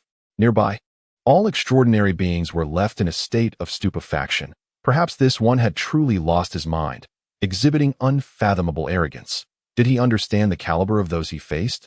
Standing alone before several top-tier powerhouses, what could he possibly wield in defense? Yet now, he appeared utterly unperturbed, looking down upon them with an air of superiority. Not only did the blood god ape's eyes brim with murderous intent, but even Qingdao's countenance darkened. Did this imply that Wang Xuan's earlier proposition was not a trade, but rather a demand for celestial essence to secure his life? What peculiar artifact do you possess to offer for your survival? Wang Xuan queried, directing his gaze towards Qilian. At this moment, people began to comprehend who the true madman was. Wang Xuan was compelling the progeny of the demon ancestor to pay tribute, seemingly more deranged than Qi, the lunatic. Zhou Qinghuang, with a radiant smile, remarked, Behold, this exquisite body of celestial grace harbors 2 pristine souls, and beside you stands a flawless divine form. What more could you desire? The bespectacled demoness appeared utterly relaxed, stretching her limbs with an air of languorous elegance. Without the heavenly essence and heavenly elixirs, it won't do. Wang Xuan replied with a smile, shaking his head. Boom. Qilian was the first to strike with deadly intent, unable to contain himself any longer. For a madman to maintain such composure for even a moment was a remarkable feat, and this was his limit. Wang Xuan did not evade. Like a master of spatial manipulation, he teleported forward, launching a counterattack with astonishing speed, arriving before Qilian and extending a single hand in greeting. A deafening thunderclap erupted as a cataclysmic force surged forth. The myriad lightning bolts that had previously danced around the thunder marsh were suppressed by this terrifying supernatural power, resulting in a tremendous explosion. Everyone was astounded, their eyes wide with disbelief, fixated on the blinding radiance that enveloped the 2 figures. In the end, they discovered that Wang Xuan stood unyielding, let alone being obliterated by a single punch. People were stunned. What level of prowess did he possess? And what realm did the progeny of the demon ancestor inhabit? He had actually blocked it with one hand. This was an act of defiance against the heavens. Was it not said that he was merely at the 7th or 8th tier of mortal realms? How could he contend with the formidable Qilian of the celestial wanderer? They were left speechless, their minds reeling, as if struck by lightning. What manner of creature was this? Qilian's expression darkened. Between them lay a vast chasm of disparity in realms. Yet this Wang Xuan had the audacity to withstand his overwhelming might with a mere hand. Kill. His countenance was icy. If he did not eliminate Wang Xuan today, he might never have another opportunity. The time to eradicate this monstrous human was now. Boom. Crack. Thunderous roars echoed across the landscape, as the 2 engaged in a fierce confrontation, neither willing to yield. Each clash of fists and palms sent forth blinding beams of light, accompanied by a cacophony that was deafening to the ears. My goodness, I seriously underestimated this human cultivator. he is extraordinarily formidable, standing firm against the progeny of the demon ancestor. In such a state, how many could rival him? What was crucial, however, was that he was still at a relatively low level. A transcendent being remarked, feeling both astonished and somewhat numb. Zhou Qinghuang was equally taken aback. Her glasses nearly slipped from her elegantly defined nose as she whispered, "Mingxi, what do you think? Has your body fallen unexpectedly into his hands without bringing you shame?" The blood god ape's expression fluctuated ominously. Upon witnessing Wang Xuan's indifference as he approached, turning his back towards him, he could no longer restrain himself. "How audacious! Who do you think you are to approach me with your back turned?" His massive hand, covered in crimson fur, clenched into a fearsome fist and struck out with a thunderous crash, as if the very earth were splitting apart, shaking the entire thunder marsh. To the astonishment of all, as Wang Xuan slightly inclined his body, his right hand met Qi Liandao's fist while his left hand delivered a fierce slap against the blood god ape's fist. With a resounding thud, it seemed as though the heavens themselves would be rent asunder. A dazzling brilliance erupted, and the ground quaked violently as Wang Xuan repelled the furry fist of the demon saint's progeny. What difference does it make to have one more? The execution must still take place. Wang Xuan remained remarkably composed as he took action once more, ensnaring the blood god ape within his grasp, engaging in solitary combat against two formidable masters. Meanwhile, Qi Qingdao's expression fluctuated, his emotions a tempest. The situation had exceeded his expectations. The human man he had intended to contest with was far more powerful than he had imagined, bordering on the absurd, igniting within him a fierce intent to kill. "Come. If you wish to join the fray, step forward." Wang Xuan beckoned him, preparing to confront three top-tier experts alone. Chapter 354. Decapitation of the Demon Emperor Body. A multitude of extraordinary beings nearby gasped in astonishment at this sight, their hearts racing. Wang Xuan, a mere mortal, was to face three masters alone? Qi Qingdao's demeanor turned icy. He felt too embarrassed to lower his pride. How could they claim fairness in their contest when they conspired to eliminate their opponent in unison? Boasting grandly, "I relish slaying geniuses, soon I shall seize your head and crush it underfoot," which would surely be quite amusing, the blood god ape proclaimed. His speed was astonishing. As he spoke, he transformed into a streak of crimson light, closing in on Wang Xuan, his hands moving in unison, radiating a blinding demonic light. With 6 hands and 30 fingers, each digit unleashed a burst of crimson radiance, forming chains of monstrous divinity that intertwined into a net, aiming to capture Wang Xuan alive. "I find your idea quite appealing.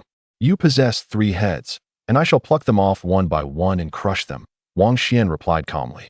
As he spoke, his right hand glimmered with a pale golden hue as he formed a sword gesture, invoking the blade of decapitation. It was not merely a beam of sword light that emerged. Accompanied by his golden hand, a torrent of light cascaded forth, transforming into a torrential rain of swords that howled toward the blood god ape.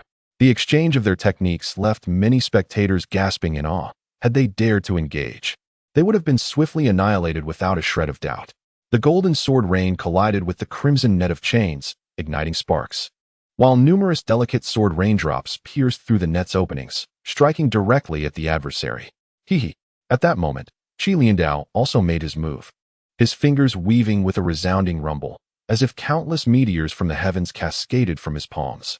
This was the divine ability of the demon clan, reputed to summon energy mountains with a mere flick of the wrist, capable of suppressing all immortals.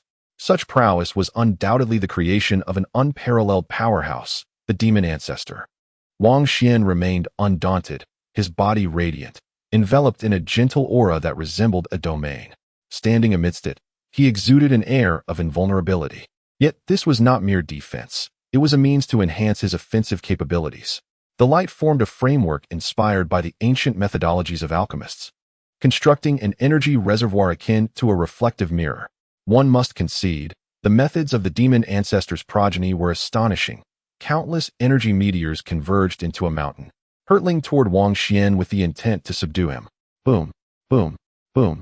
It sounded like the drums of an ancient primordial battlefield, as Wang Xuan's shimmering barrier withstood the energy meteors, beginning to absorb them. The barrier acted as a mirror, attracting supermaterial, voraciously consuming it, growing increasingly intense. With crackling sounds echoing, as lightning danced across the surface, and flames roared vigorously.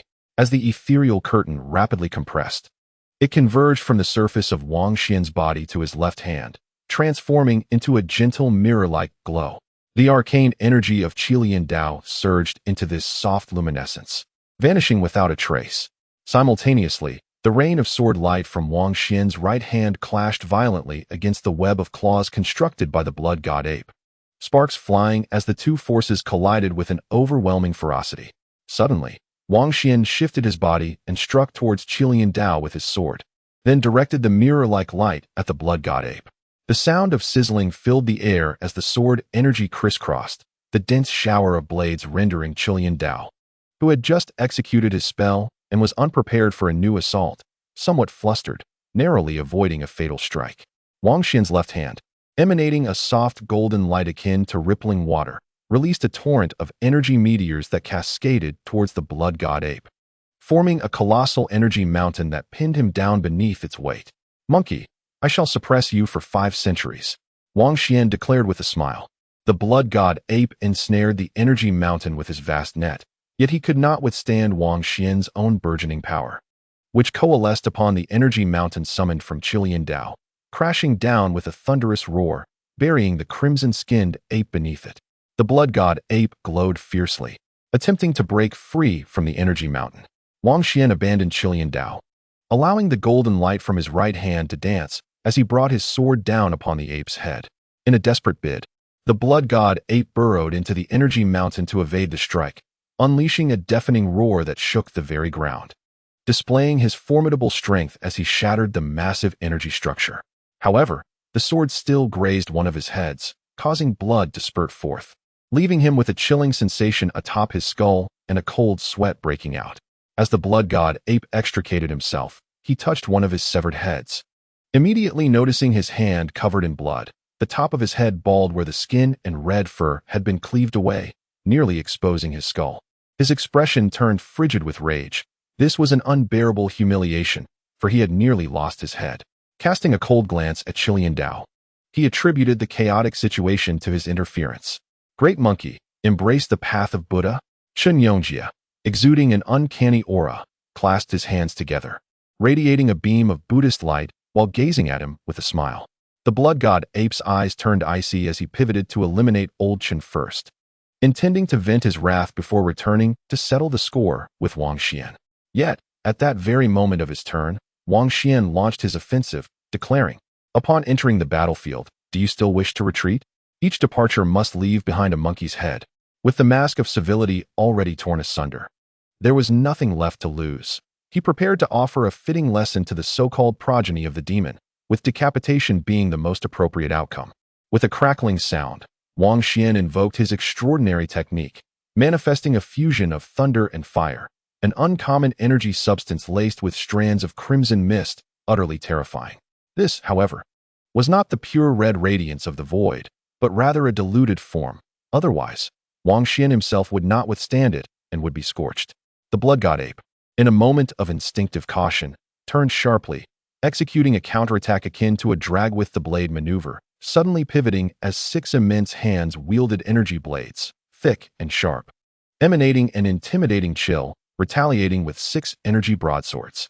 In an instant, the sky was ablaze with lightning, and the ominous aura swirled like a tempestuous sea of clouds, creating a fierce collision that sent the nearby extraordinary beings reeling in disarray, all fleeing to the distance. The blood god ape was horrified, not merely because his 6 energy blades were thwarted by Wang Xuan, but due to the elevated nature of the crimson mist, which transformed into lightning fire, causing him considerable trepidation. With a shriek, he flipped backward in a blur, leaving behind a trail of blood-red afterimages, moving with astonishing speed amidst the electric tempest. Wherever he passed, the ground erupted, and the void shimmered with light. Despite this, he was still significantly impacted, with numerous parts of his body enveloped in lightning, crackling ominously. The blood god ape's countenance darkened, for he had lost more fur, with certain areas charred and blood oozing forth, rendering his visage utterly marred. It was only at this moment that he tempered his previous arrogance, acknowledging that this human was exceedingly formidable, necessitating his utmost effort lest he risk being struck down in retaliation. His mood sank to an abyss. grappling with the bitter irony that despite his superior realm, he was compelled into a life-or-death struggle merely to seize a chance at victory. He felt a surge of indignation. "You all go and slay him." The blood god ape commanded some of the demon cultivators to eliminate Chen Yongjia, for he could no longer tolerate that rebellious figure. "Who dares to move?" Wang Xuan's voice rang out, his gaze piercing through the assembly of demons, causing many to retreat, unwilling to meet his eyes. Then, he turned his attention back to the blood god ape and declared, "It seems I must first deal with you." The crimson-haired giant monkey could no longer endure the repeated setbacks, perpetually finding himself at a disadvantage. He urgently required a forceful means to vanquish his opponent and reverse his misfortune. The blood god ape's aura underwent a complete transformation, his stature soaring from over 2 meters to an imposing height of more than 3 meters. A pure surge of his true energy causing his physical form to undergo a drastic metamorphosis. Simultaneously, his thunderous visage and deep-set eyes became more pronounced, and most astonishingly, his crimson fur appeared to ignite, becoming blindingly radiant. Boom! His entire body shed its red hue, and a magnificent coat of golden fur erupted forth, transforming him into a formidable golden divine ape, with a resplendent halo radiating from behind his head. "The royal bloodline of the demons has awakened," a great demon exclaimed in astonishment. Nearby, all the extraordinary beings felt their hairs stand on end, utterly dumbfounded by the phenomenon. What was happening? The blood god ape had mutated, and his power had intensified. Only the demon clan comprehended the significance, for they were well acquainted with the lineage of the blood god ape. In ancient times, their ancestors had produced a demon emperor who unified the demon race. In the primordial era, several demon emperors had once shaken the celestial realm, conquering all in their path, one of whom was a monkey, yet all of them had ultimately perished. In the present day, it was the demon lords and ancestors who held dominion. "You truly possess remarkable prowess, compelling me to unveil my second true form." The blood god ape seethed with irritation, as he had initially intended to confront the formidable Mo, aiming to catch him unawares at a critical moment. Naturally, when facing the progeny of the demon ancestors and Qi Qingdao, he would not hesitate to unleash ruthless tactics to eliminate them if the opportunity arose. Now, however, he found himself with no choice but to reveal his strongest form, for failing to subdue this human youth would leave him both infuriated and helpless. This lineage was akin to that of the demon emperors. Indeed, the potential of the blood god ape was boundless. Many among the demon clan felt a surge of exhilaration. "Let us go and eliminate that rebellious wretch, that effeminate scoundrel." The spirits of certain demon clans surged as the bloodline of the demon emperor re-emerged, greatly uplifting their morale. "Come forth. I stand here as the demon emperor. I can vanquish you all single-handedly." Chen Yongjia remained unfazed as adversaries approached, inciting displeasure among the gathered crowd. Particularly the blood god ape, a descendant of the demon emperor. How dare that scoundrel take advantage of him? Kill! The blood god ape, ablaze with golden radiance, had indeed seen a significant enhancement in his power. His second transformation unleashed a torrent of demonic energy, akin to a mighty river in full flow, as he unleashed the earth-shattering fist from the demon emperor's scriptures. In an instant, the ground in this region of Lei Zhe fractured, and all lightning was swept away by his golden force. Qi Liandao's pupils constricted. As a scion of the demon ancestor, he possessed profound knowledge of the ancient demon emperors. Yet, he maintained a stoic demeanor. Resolutely, he decided to strike together, believing this human monstrosity posed an unparalleled threat that must be neutralized without delay. He too launched an assault, moving with blinding speed. In that moment, the air was thick with demonic energy, as two formidable demon warriors unleashed their fury, causing Wang Xuan's radiance to dim. Puff, puff, puff. Chen Yongjia attacked, wielding a black longsword that blazed with brilliant swordlight, swiftly severing 3 heads from the bodies of 8th and 9th tier demon cultivators, demonstrating remarkable valor. However, Qi Qingdao, with a smile, set his sights on him, leisurely advancing forward. At the same time, Zhou Qingwang stirred, as within her, Gu Mingxi was stirring, seeking to reclaim her body. On the battlefield, Wang Xuan's expression shifted slightly. Taking a deep breath, he resolved to reveal some of his hidden capabilities, previously reserved for private use, in order to alter the tide of battle. He channeled the scripture of the stone tablet, resonating flesh and spirit, as mysterious powers roared to life, awakening all his latent potential. Simultaneously, droplets of light cascaded around him as he envisioned the spiritual celestial map within the golden bamboo scroll, igniting the area with resplendent brilliance. He engaged fiercely with the two powerful adversaries, the clash resonating with a faint crimson glow as he unleashed super energy matter, diverting his opponent's attention. A hum reverberated through the air. The light rain surged, and seizing this opportunity, he discreetly manifested a newfound ability. Intricate patterns intertwined within the depths of his gaze, suddenly expanding to secure the confined space ahead, imprisoning the golden divine ape. The blood god ape was horrified, roaring and struggling violently as mysterious patterns intertwined, tearing at his body, intent on executing him. Demon Emperor's law body. He let out a mental roar, his law resonating with his words, akin to a chant amplifying the imminent emergence of the Demon Emperor's law body. Absent this formidable transformation, he feared he might truly be crushed within this confined space.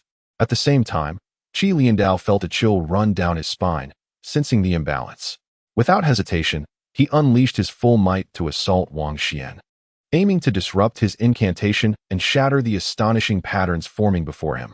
In this moment, Qi Changdao accelerated, shrinking the distance as if a comet hurtling towards Chen Yongjia, intent on slaying him and reclaiming Gu Mingxi's body.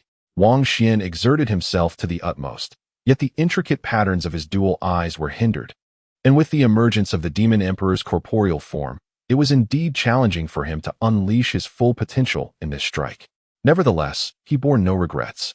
Seizing the fleeting opportunity to briefly confine the Demon Emperor's body, he wielded the sword of severance with all his might and charged forward, delivering a decisive blow. Qilian Dao attempted to block him, but amidst the dazzling brilliance of the sword light, a horrific wound appeared on his shoulder, causing him to stagger. The golden divine ape roared to the heavens, breaking free from the constrictive bindings of the narrow space, showcasing his formidable strength, managing to escape a great calamity. However, with a resounding thud, he was ultimately decapitated. The sword of severance fell, and Wang Xuan surged past, a colossal golden head rolling to the ground. Simultaneously, Wang Xuan traversed the vast sky, soaring as if in flight, catching up to Qi Qingdao, enveloping him in a deluge of sword light. The head of the Demon Emperor had fallen. The onlookers were astounded, a sense of fear creeping into the hearts of all demonkind. Zhou Qinghuang was taken aback as well, abruptly halting in her tracks. "Come forth, I shall face all three of you alone," Wang Xuan declared, as he severed the path ahead, an endless wave of sword energy drowning Qi Qingdao. Qi Qingdao's expression shifted, glancing back to witness the golden head of the blood god ape tumbling to the ground, genuinely astonished that he had lost a head so early in the battle. He found his path obstructed, clearly unable to reach Chen Yongjia. In fact, old Chen remained unfazed, seemingly prepared, his countenance unchanged. "Very well, since you obstruct my path, I shall engage you in battle," Qi Qingdao proclaimed. Reflecting on the situation, he did not believe he could stand alone against both the blood god ape and Qilian Dao. This thought filled him with frustration, prompting an involuntary sigh. Who dares to contend? Kill! Chen Yongjia raised his sword, initiating his attack. At this moment, he had no trouble dealing with extraordinary beings of the 8th and 9th tiers. In an instant, 4 or 5 demons fell, drenched in blood, causing the others to retreat in shock, hesitant to launch further assaults. The blood god ape had suffered a grievous blow, having just revealed the Demon Emperor's corporeal form.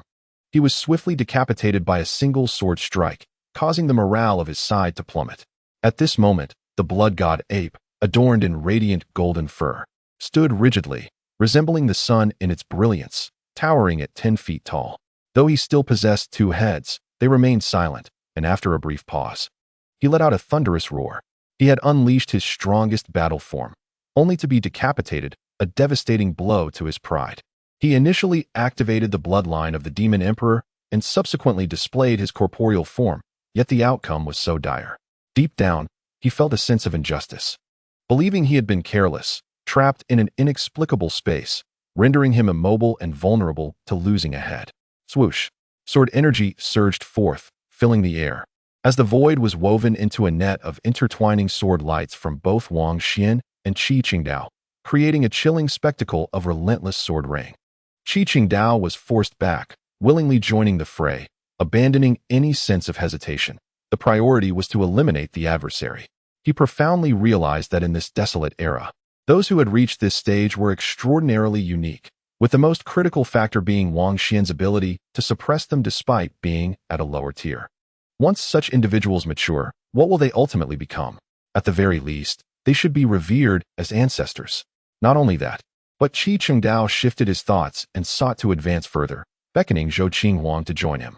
Come, let us assist Mingxi in reclaiming his body while I observe. Zhou Qinghuang shook her head, truly taken aback. The three formidable masters, with their astonishing backgrounds, found themselves suppressed by those of lesser realms. It was a scene that would leave anyone in disbelief, and caution seemed insufficient. The blood god ape, adorned in golden fur, shimmered brilliantly, akin to the sun engulfed in flames. With an overwhelming intent to kill, he bore excruciating pain as his two heads glared fiercely. In an instant, for golden beams erupted from his eyes, resonating like celestial swords, entwined with peculiar runes, as they surged towards Wang Xuan. Unfazed, Wang Xuan stood resolute, employing the feathered transformation fist with bare hands, shattering one beam after another amidst the blinding radiance. Come on, let us strike together and subdue him, Qi Qingdao urged quickly, glancing at the offspring of the demon ancestor, as he too unleashed his extraordinary skills. His forehead glowed, revealing the pure yang bone, marked with traces of rules. Once fully developed, it would become the bone of the great Tao. Otherwise, the celestial immortal ancestor, Qi Tong, would not be so fond of this descendant, nurturing him with utmost effort, for his future indeed held boundless potential. Qi Qingdao's forehead shimmered, manifesting a divine image constructed entirely from pure yang energy, inscribed with runes, exuding an awe-inspiring power. My goodness, how formidable! My spirit is faltering, someone exclaimed, even from a distance, feeling the weight of Qi Qingdao's might. Deep within Wang Xuan's eyes, intricate patterns spread, swiftly weaving into a network intended to ensnare the void ahead. With a resounding boom, the so-called divine image was torn asunder amidst the fierce confrontation. Resembling a precious ancient painting, a masterpiece, violently ripped apart by brute force. Qi Chengdao grunted in pain, his forehead throbbing, blood, tinged with gold, dripping down as he staggered back a few steps before forming a seal. In this desolate era, his pure yang bone did not afford him any advantage. Failing to fully manifest the power of rules, it merely left remnants. Thus, he resorted to employing the ultimate skill of the celestial immortal ancestor. Meanwhile, the demon ancestor's son, Qilian Dao, finally took action. He had briefly scrutinized, refraining from attacking, merely intending to discern Wang Xuan's true strength. With a heavy heart, he began to exert his full power to crush. Individuals like you, even in the vanishing ancient times, would be considered exceptional monsters. Alas, the myths have decayed. You shall not ascend to such heights. To survive this great calamity and endure the harsh winter, I must seize the god-slaying flag from your grasp, declared Qilian Dao. As his fervor surged, grinning widely, his snow-white teeth gleaming, his dense long hair billowing, he gestured with both hands, and a page of golden scripture materialized, releasing a torrent of ancient characters, descending upon Wang Xuan. This was not a secret treasure, but rather the demon ancestor's heart scripture, capable of manifestation, which he summoned with a mere wave of his hand. In the vast expanse of heaven and earth, a diabolical radiance surged skyward, with the golden script of the demon race soaring forth, each character magnifying like small mountains, resonating with a thunderous roar and emitting brilliant light as they descended. Wang Xuan remained unfazed, standing firm amidst the chaos, delivering powerful punches to the grandiose characters, each strike producing a deafening sound that threatened to rupture the eardrums of all present. Each of those demonic writings possessed a remarkable three-dimensional quality, resembling small mountains forged from metal, massive and imposing, instilling fear merely by their presence, with their true might being even more terrifying. Some fell to the ground, creating bottomless pits, with black fissures about a foot wide extending far and wide. The onlookers were filled with astonishment. These demonic characters, with just a single glyph capable of obliterating an ordinary transcendent being, were beyond their capacity to counter. How many could withstand such an onslaught? They could not help but marvel, recognizing the prodigious talent of the demon progeny, whose every move was an extraordinary feat, able to sweep away a multitude of adversaries with ease. Yet, It was Wang Xuan's performance that astonished them even more. Standing resolutely, his fists aglow as if they were the mightiest of weapons, he repelled or shattered the horde of ancient demonic characters with each blow. In an instant, the demonic script disintegrated, transforming into streams of energy that coalesced into a supermaterial storm, ravaging the battlefield. The ground crumbled beneath, and the nearby stone mountains disintegrated like sandcastles besieged by waves. Is he truly of the human race? Such physical prowess. With his bare hands, he shattered the sacred script of the demon tribe. Even the great demons felt a tremor of fear, their voices quavering. Indeed, it was remarkable. Can you instantaneously break the manifestation of a page of scripture's energy? Could you shatter an entire tome? If you triumph, I shall willingly concede. Qi Liandao exclaimed, his hair standing on end, his gaze sharp, as if his spirit were on the brink of madness. Before him, an entire scripture erupted forth, still a manifestation of sorcery. As golden pages fluttered through the air and descended, each page possessing unmatched power akin to the previous one. Simultaneously, upon each scripture, a vague figure sat in meditation. Was it an echo of the demon ancestor's essence? A corner of it dimly revealed itself. Upon witnessing this, Chen Yongjia resolutely retrieved the latest model of an energy cannon from the fragments of the blessed land, resting it on his shoulder, poised to support Wang Xuan. Far more advanced than Zhou Qinghuang's cannon. Concurrently, Qi Qingdao was also preparing, his seals taking shape, the celestial ancestor seal. The blood god ape, with its golden fur bristling, activated its ancestral blood, manifesting the demon emperor's body, fierce and awe-inspiring, ready to unleash the secret techniques of the demon emperor. The three formidable experts deployed their trump cards, converging to besiege Wang Xuan, creating a scene of astounding intensity. The spectators felt their hearts pounding like drums, overwhelmed with tension, fixated on the battlefield, as the very fabric of time seemed to freeze at that moment, suffocating in its gravity. The moment of reckoning had arrived. Who would emerge victorious? Should Wang Xuan prevail, he would undoubtedly attain legendary status among the young cultivators. Some engaged in rapid exchanges of spiritual essence, hardly daring to breathe, their eyes glued to the battlefield. Constrain, Qi Liandao bellowed, as all the golden pages glowed, an avalanche of demonic characters cascading forth, forming a torrent of offensive magical light. Wang Xuan stood tall, showing no signs of retreat in the face of such a terrifying strike. His expression remained calm, his body enveloped in radiant patterns of light. Today, he refrained from summoning even a single treasure, seeking merely to test the fruits of his cultivation. Having been targeted and hunted repeatedly, it was time to quell their arrogance. Otherwise, it would be an endless pursuit. It is essential to remember that even the Buddha speaks of balance, and even the Bodhisattva, with lowered brows, can display the fierce countenance of a Vajra. Boom!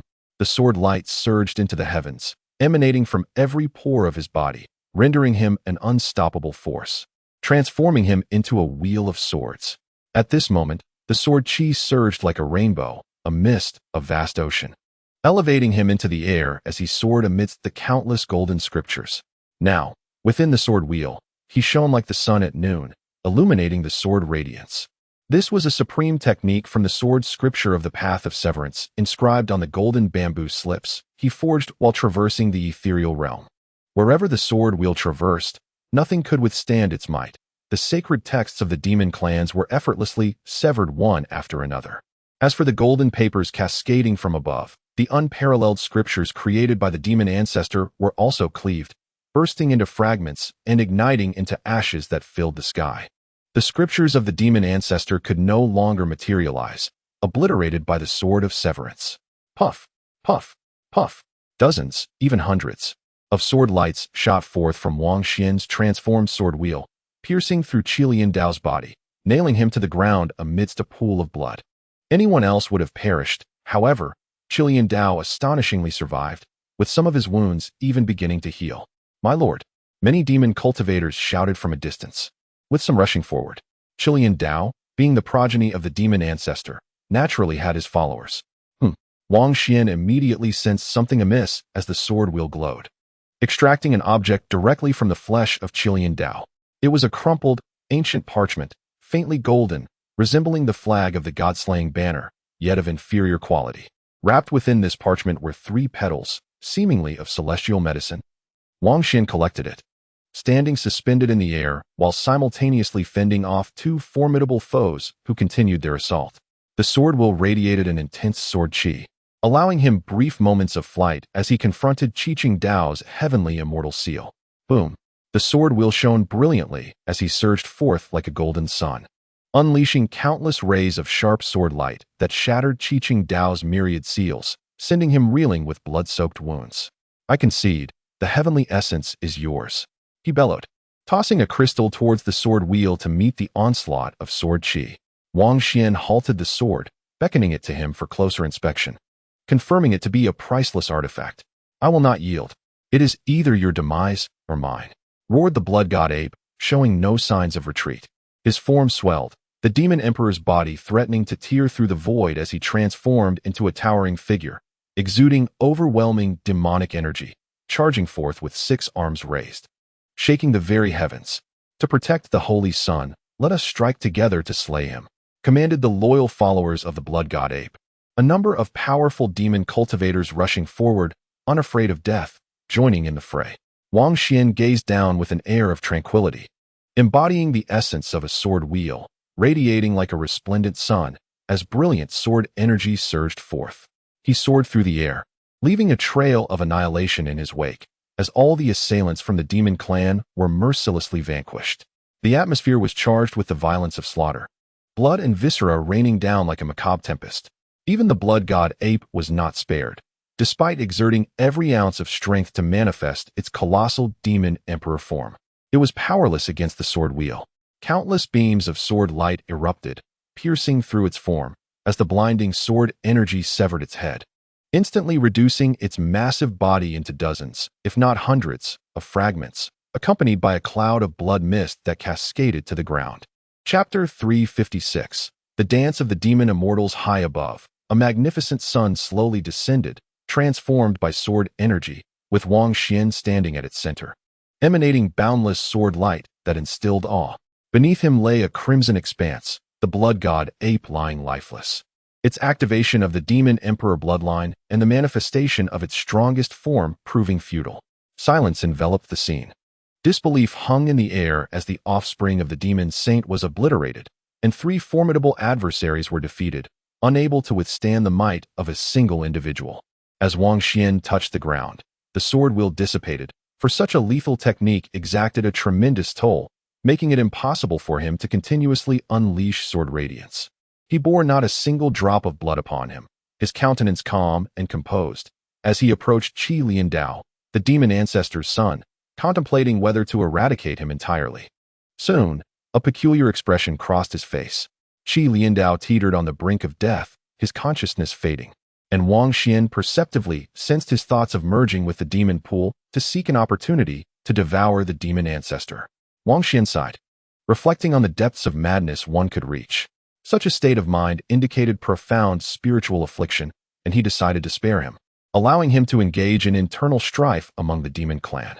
Fellow Wang, please show mercy, some demon cultivators implored, their voices laced with reverence. At this juncture, who would dare approach? No one could balance the scales. Wang Xuan paid no heed, murmuring to himself, I am still not strong enough. The crowd was taken aback, incredulous, eager to ask again, what did you say? Having just slain the blood god ape and rendered Qi Liandao unconscious, he still claimed inadequacy? Wang Xuan cast his gaze upon the demon ancestor's second son, stating, in this realm, old Zhang could have effortlessly seized his neck and compelled him to call him uncle. Yet I require an arduous battle to prevail. He sighed, acknowledging the weight of his responsibilities and the need for further diligence. Nearby, many were struck dumb, pondering whether this display of humility was genuine or indicative of his excessively high standards. Who was he comparing himself to? Someone inquired. Their curiosity piqued about the lone individual who had pierced through the alliance of 3 formidable masters. Perhaps it was Zhang Daoling. Whispers of such had floated around the spaceship. Silence enveloped everyone, as they considered the audacity of aspiring to stand shoulder to shoulder with a peerless master in the mortal realm. Doubt crept into their minds. If he continued to ascend in rank, it was entirely conceivable that he would not hesitate to assert his dominance over those who once claimed superiority. On another front, Qi Dao found himself in distress as well. He too was a benchmark, a representative of failure. and the weight of his inadequacy was palpable as he absorbed Wang Xuan's words. The monkey, the madman, the orange, each of them basked at the pinnacle of the first layer of the immortal's leisure, while he languished at the late stage of the 8th segment, falling short by 2 ranks. Well, it is acceptable. I still possess formidable potential to be unearthed. Once I reach a level comparable to theirs, I believe I could match old Zhang as well, effortlessly commanding them to address me as uncle. Wang Xuan mused, feeling his spirits lift as he encouraged himself. Furthermore, he contemplated that when Zhang Daoling had grasped the madman by the throat, he must have been at a higher realm. This thought brought a smile to his face. Qi Qingdao, overhearing these words, felt a sharp pang in his heart. His discomfort grew as he lay there motionless, wishing he could simply faint away. However, the circumstances did not permit such a luxury. As he saw Wang Xuan approach, his bitterness deepened, prompting him to explain, I bear you no grudge. And I have indeed sent you the Tian Sui. Wang Xuan nodded, affirming, I keep my word. Since you have graciously offered me the Tian Sui, I shall not go back on my promise. He then walked toward Zhou Qinghuang, who, dressed in professional attire, embodied the essence of a modern urban woman with her long legs and slender waist. She adjusted her delicate glasses, exuding an air of tranquility. Wang Xuan, I do not regret placing my faith in you. Initially, we were on the same side. She smiled, her demeanor calm and her charm ever-changing, quite unlike when she had removed her glasses. Thank you for your appreciation, but why did you rush toward that direction just now? Wang Xuan inquired, gesturing toward Chen Yongjie and the blood pool. Mingxi was concerned for her well-being amidst the battle and sought to protect her. Zhou Qinghuang, gentle and serene, regarded him thoughtfully. Wang Xuan nodded, saying, since Gu Mingxi resides within your body, it would be fortuitous if you could transfer her primordial spirit to me, thereby forming a complete entity. Zhou Qinghuang, tucking her hair behind her ear, asked, you do not intend to slay her, do you? She was on guard. This man seemed to be a straightforward individual with a dubious past, having nearly dismembered Gu Xianzi's physical form before. Didn't you intend to present her as a gift for me to handle as I see fit? Wang Xuan replied with a smile. Within Zhou Qinghuang's body, Gu Mingxi was infuriated, almost wishing to strangle Zhou Qinghuang's primordial spirit. Wang Xuan suspected that the two had been playing a ruse to ensnare him. Yet he hesitated to unjustly accuse Zhou Qinghuang, in case that was not the truth. Zhou Qinghuang sighed, saying, Gu Xianzi is constantly crying, causing a ruckus, and demanding her physical form back. I am nearly driven to my wit's end, and her family behind the scenes is warning me as well. Therefore, Brother Wang, I apologize for my change of heart. I must take her physical body. She has previously acted against me, marking her as an adversary in my eyes. She must either be dispatched with a single strike or sent to the laboratory for dissection. Alternatively, like a madman, she could be bartered for her life with celestial medicine and Tian Sui. I cannot simply let an enemy go. I hope you understand and do not put me in a difficult position. Zhou Qinghuang and Gu Mingxi's primordial spirits were locked in a fierce argument within the same corporeal form. Zhou Yaonu, look at the predicament you've created. Why didn't you offer yourself instead? Gu Mingxi interjected, I find this person quite agreeable. Why not acquiesce and unify with your body, staying by his side? Zhou Qinghuang retorted, I shall fight you for this. Do you wish to see me cleaved in two? Do you wish to witness my exquisite visage turn to bone and dust? From within Zhou Qinghuang's body, various spiritual lights erupted, and ultimately, she conceded, deciding to offer a potent spiritual elixir in exchange for Gu Xianzi's body. As her gaze regained focus, she beheld Wang Xuan securing Gu Xianzi beneath his arm, collecting spoils and preparing for their retreat. Gu Mingxi's primordial spirit was once again engaged in combat with Zhou Qinghuang. What was there to fear? By the time he fled, he had already touched and embraced her, oblivious to the events transpiring at the bottom of the blood pool. Zhou Qinghuang retaliated. Wang Xuan had acquired a potent spiritual elixir, much to his satisfaction. Its effects were remarkable and could assist others in overcoming challenges. At this moment, MOC arrived, a graceful youth of formidable strength, not only a pivotal figure among the 4th generation of demonic cultivators, but also nearly unmatched among his peers. Are you well? He inquired of Wang Xuan, his expression brimming with concern. The onlookers fell silent, having expected a confrontation between the two, yet they instead found themselves united. Who would dare to intervene if these two joined forces? I am well, Wang Xuan replied, aware that MOC was under a misapprehension, yet he chose not to clarify, allowing him to speculate further. MOC nodded, candidly expressing a sense of familiarity, offering to communicate directly should the need arise, and then departed. The crowd was speechless. Could this truly be happening? Let us go, Wang Xuan signaled. Chen Yongjia, enveloped in a swirling aura of demonic energy, continued to strike grand poses, fully aware that many had likely deduced his identity. Haha, this demon emperor takes his leave, he boomed, departing with a laugh. Who would dare to stop him? At the very least, their generation seemed powerless against that monstrous figure of humanity. Chilean Dao slowly opened his eyes, the fervor in his heart cooling to a chilling stillness. In truth, he felt more humiliated than Qi Qingdao, for his true form was indeed of considerable age, compared to others, who were relatively youthful newcomers. He could not have brought his physical body along otherwise. To have suffered such a resounding defeat was a bitter pill to swallow. Upon introspection and realizing that the crumpled beast hide had vanished, he let out a wretched scream and fainted once more. Amidst the demon clan, I gleaned crucial intelligence. There may exist a decaying medicinal garden within the spiritual realm, potentially harboring celestial herbs. In solitude, old Chen conveyed this information, revealing that the blood god ape had been tirelessly exploring, intent on uncovering and breaching the sanctuary. Wang Xuan was taken aback. Chen Yongjia truly possessed a knack for discovering celestial herbs. The last 9 tribulations heavenly lotus had been unearthed through his relentless inquiries into various secret repositories and the perusal of rare texts. In the old land of An City, at the collaborative hospital, old Zhang's emotions were complex as he held his diagnosis, level 1 mental disorder, symptoms indicating a wandering mind and incoherent speech. Upon seeing such a diagnosis, old Zhang gazed skyward in disbelief, asserting that he spoke nothing but the truth, only to be chastised by the elderly doctor, who admonished him for his advanced age and kidney deficiency, recommending rest. Consequently, the elderly doctor wore a benevolent expression, confidently diagnosing him as mentally ill. Do you still remember where home is? Shall we escort you back? They inquired. No worries, it's merely a mild condition. With proper care, you shall recover. The kind-hearted young individuals who had transported him from the spaceship base to the hospital had yet to leave. Old Zhang hastily departed, muttering, I shall not stoop to your level. Now, he was able to move freely, removing the bronze mirror from his face and hastening once more towards the spaceship base beyond the city. Shortly thereafter, the spacecraft embarked on its journey. Soaring swiftly into the depths of the cosmos, he approached the 9 enigmatic portals of outer space, revisiting a place he had not seen in over 2 millennia. Are you coming along? He inquired. Indeed. Let us explore the former lair of the eerie spirits together. I feel rather uncertain venturing there alone. At the entrance, he received a call from Fang Yuzhu, his expression brightening. The prospect of the unparalleled warriors joining forces to unearth the lair of the eerie spirits promised potential rewards. Could you inquire at Xiangshan if that enchantress in red wishes to join us? With the 3 of us collaborating, our endeavor would be far more secure, Zhang Daoling added.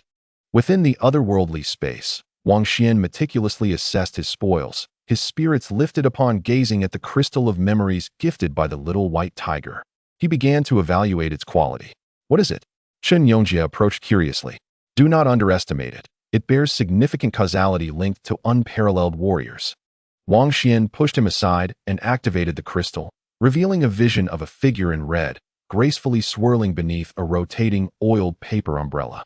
As fine rain fell, and her dark hair danced in the breeze, her crystalline arms extended, and her snow-white legs moved with ethereal grace, exuding an unparalleled allure, only for the scene to abruptly end.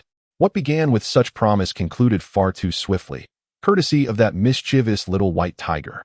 Just as Wang Xuan was engrossed in the captivating display, the crystal's vision abruptly ceased, leaving him confounded.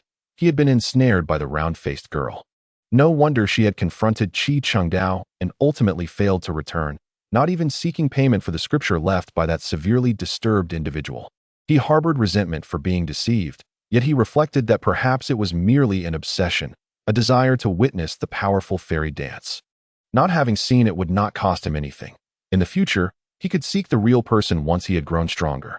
At Xiangshan, a figure in red emerged from the secret realm, having received a message from Fang Yuzhu. Should she venture into outer space to revisit the past? In the white tiger's lair, the round-faced girl rolled about in frustration, her cultivation level shaken, angrily gnawing on the local tiger medicine. Forget it. Let us search for celestial medicine. Is what you said reliable? Wang Xuan inquired of the elder Chen. Absolutely reliable. Have you considered that monkey's lineage? Its ancestor was a legendary demon emperor, possessing vast knowledge, no less than that of the demon sovereign's lineage, Chen Yongjia asserted confidently, guiding him deeper into the realm.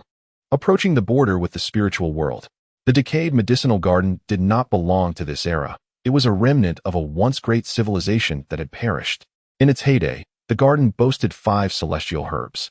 When the extraordinary era concluded, that mythical civilization faded into obscurity, and the ancient garden fell silent.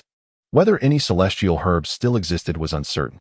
Logically speaking, the ancient medicinal garden, located within a realm of the spiritual world, should be the most conducive environment for the growth of celestial herbs, unlikely to be entirely devoid of life. Elder Zhang arrived, walking through this ancient site, filled with sentiment. It had been merely 2 millennia since achieving immortality, and yet a mythic civilization had met its end. Was this truly the essence of immortality? Perhaps the true immortals behind the curtain were but echoes of their spiritual obsessions. Historically, they had all perished, leaving behind only dormant seeds nestled within the essence of their resurrected forms. He moved swiftly, traversing the terrain in an instant, before halting abruptly, his eyes gleaming with divine light as 3 mounds of fire materialized before him, each adorned with fluttering scriptures. The fabled 3 eerie mounds? Zhang Daoling's expression shifted repeatedly. Had he already been targeted upon entering? Regarding the protagonist, Xian Jianzi, the enchanting red-clad female demon, Zhao Qinghan, and others, many exquisite illustrations have been shared in the chapter comments. Today, I present a delightful chibi version of the red-clad female demon as a special treat for everyone.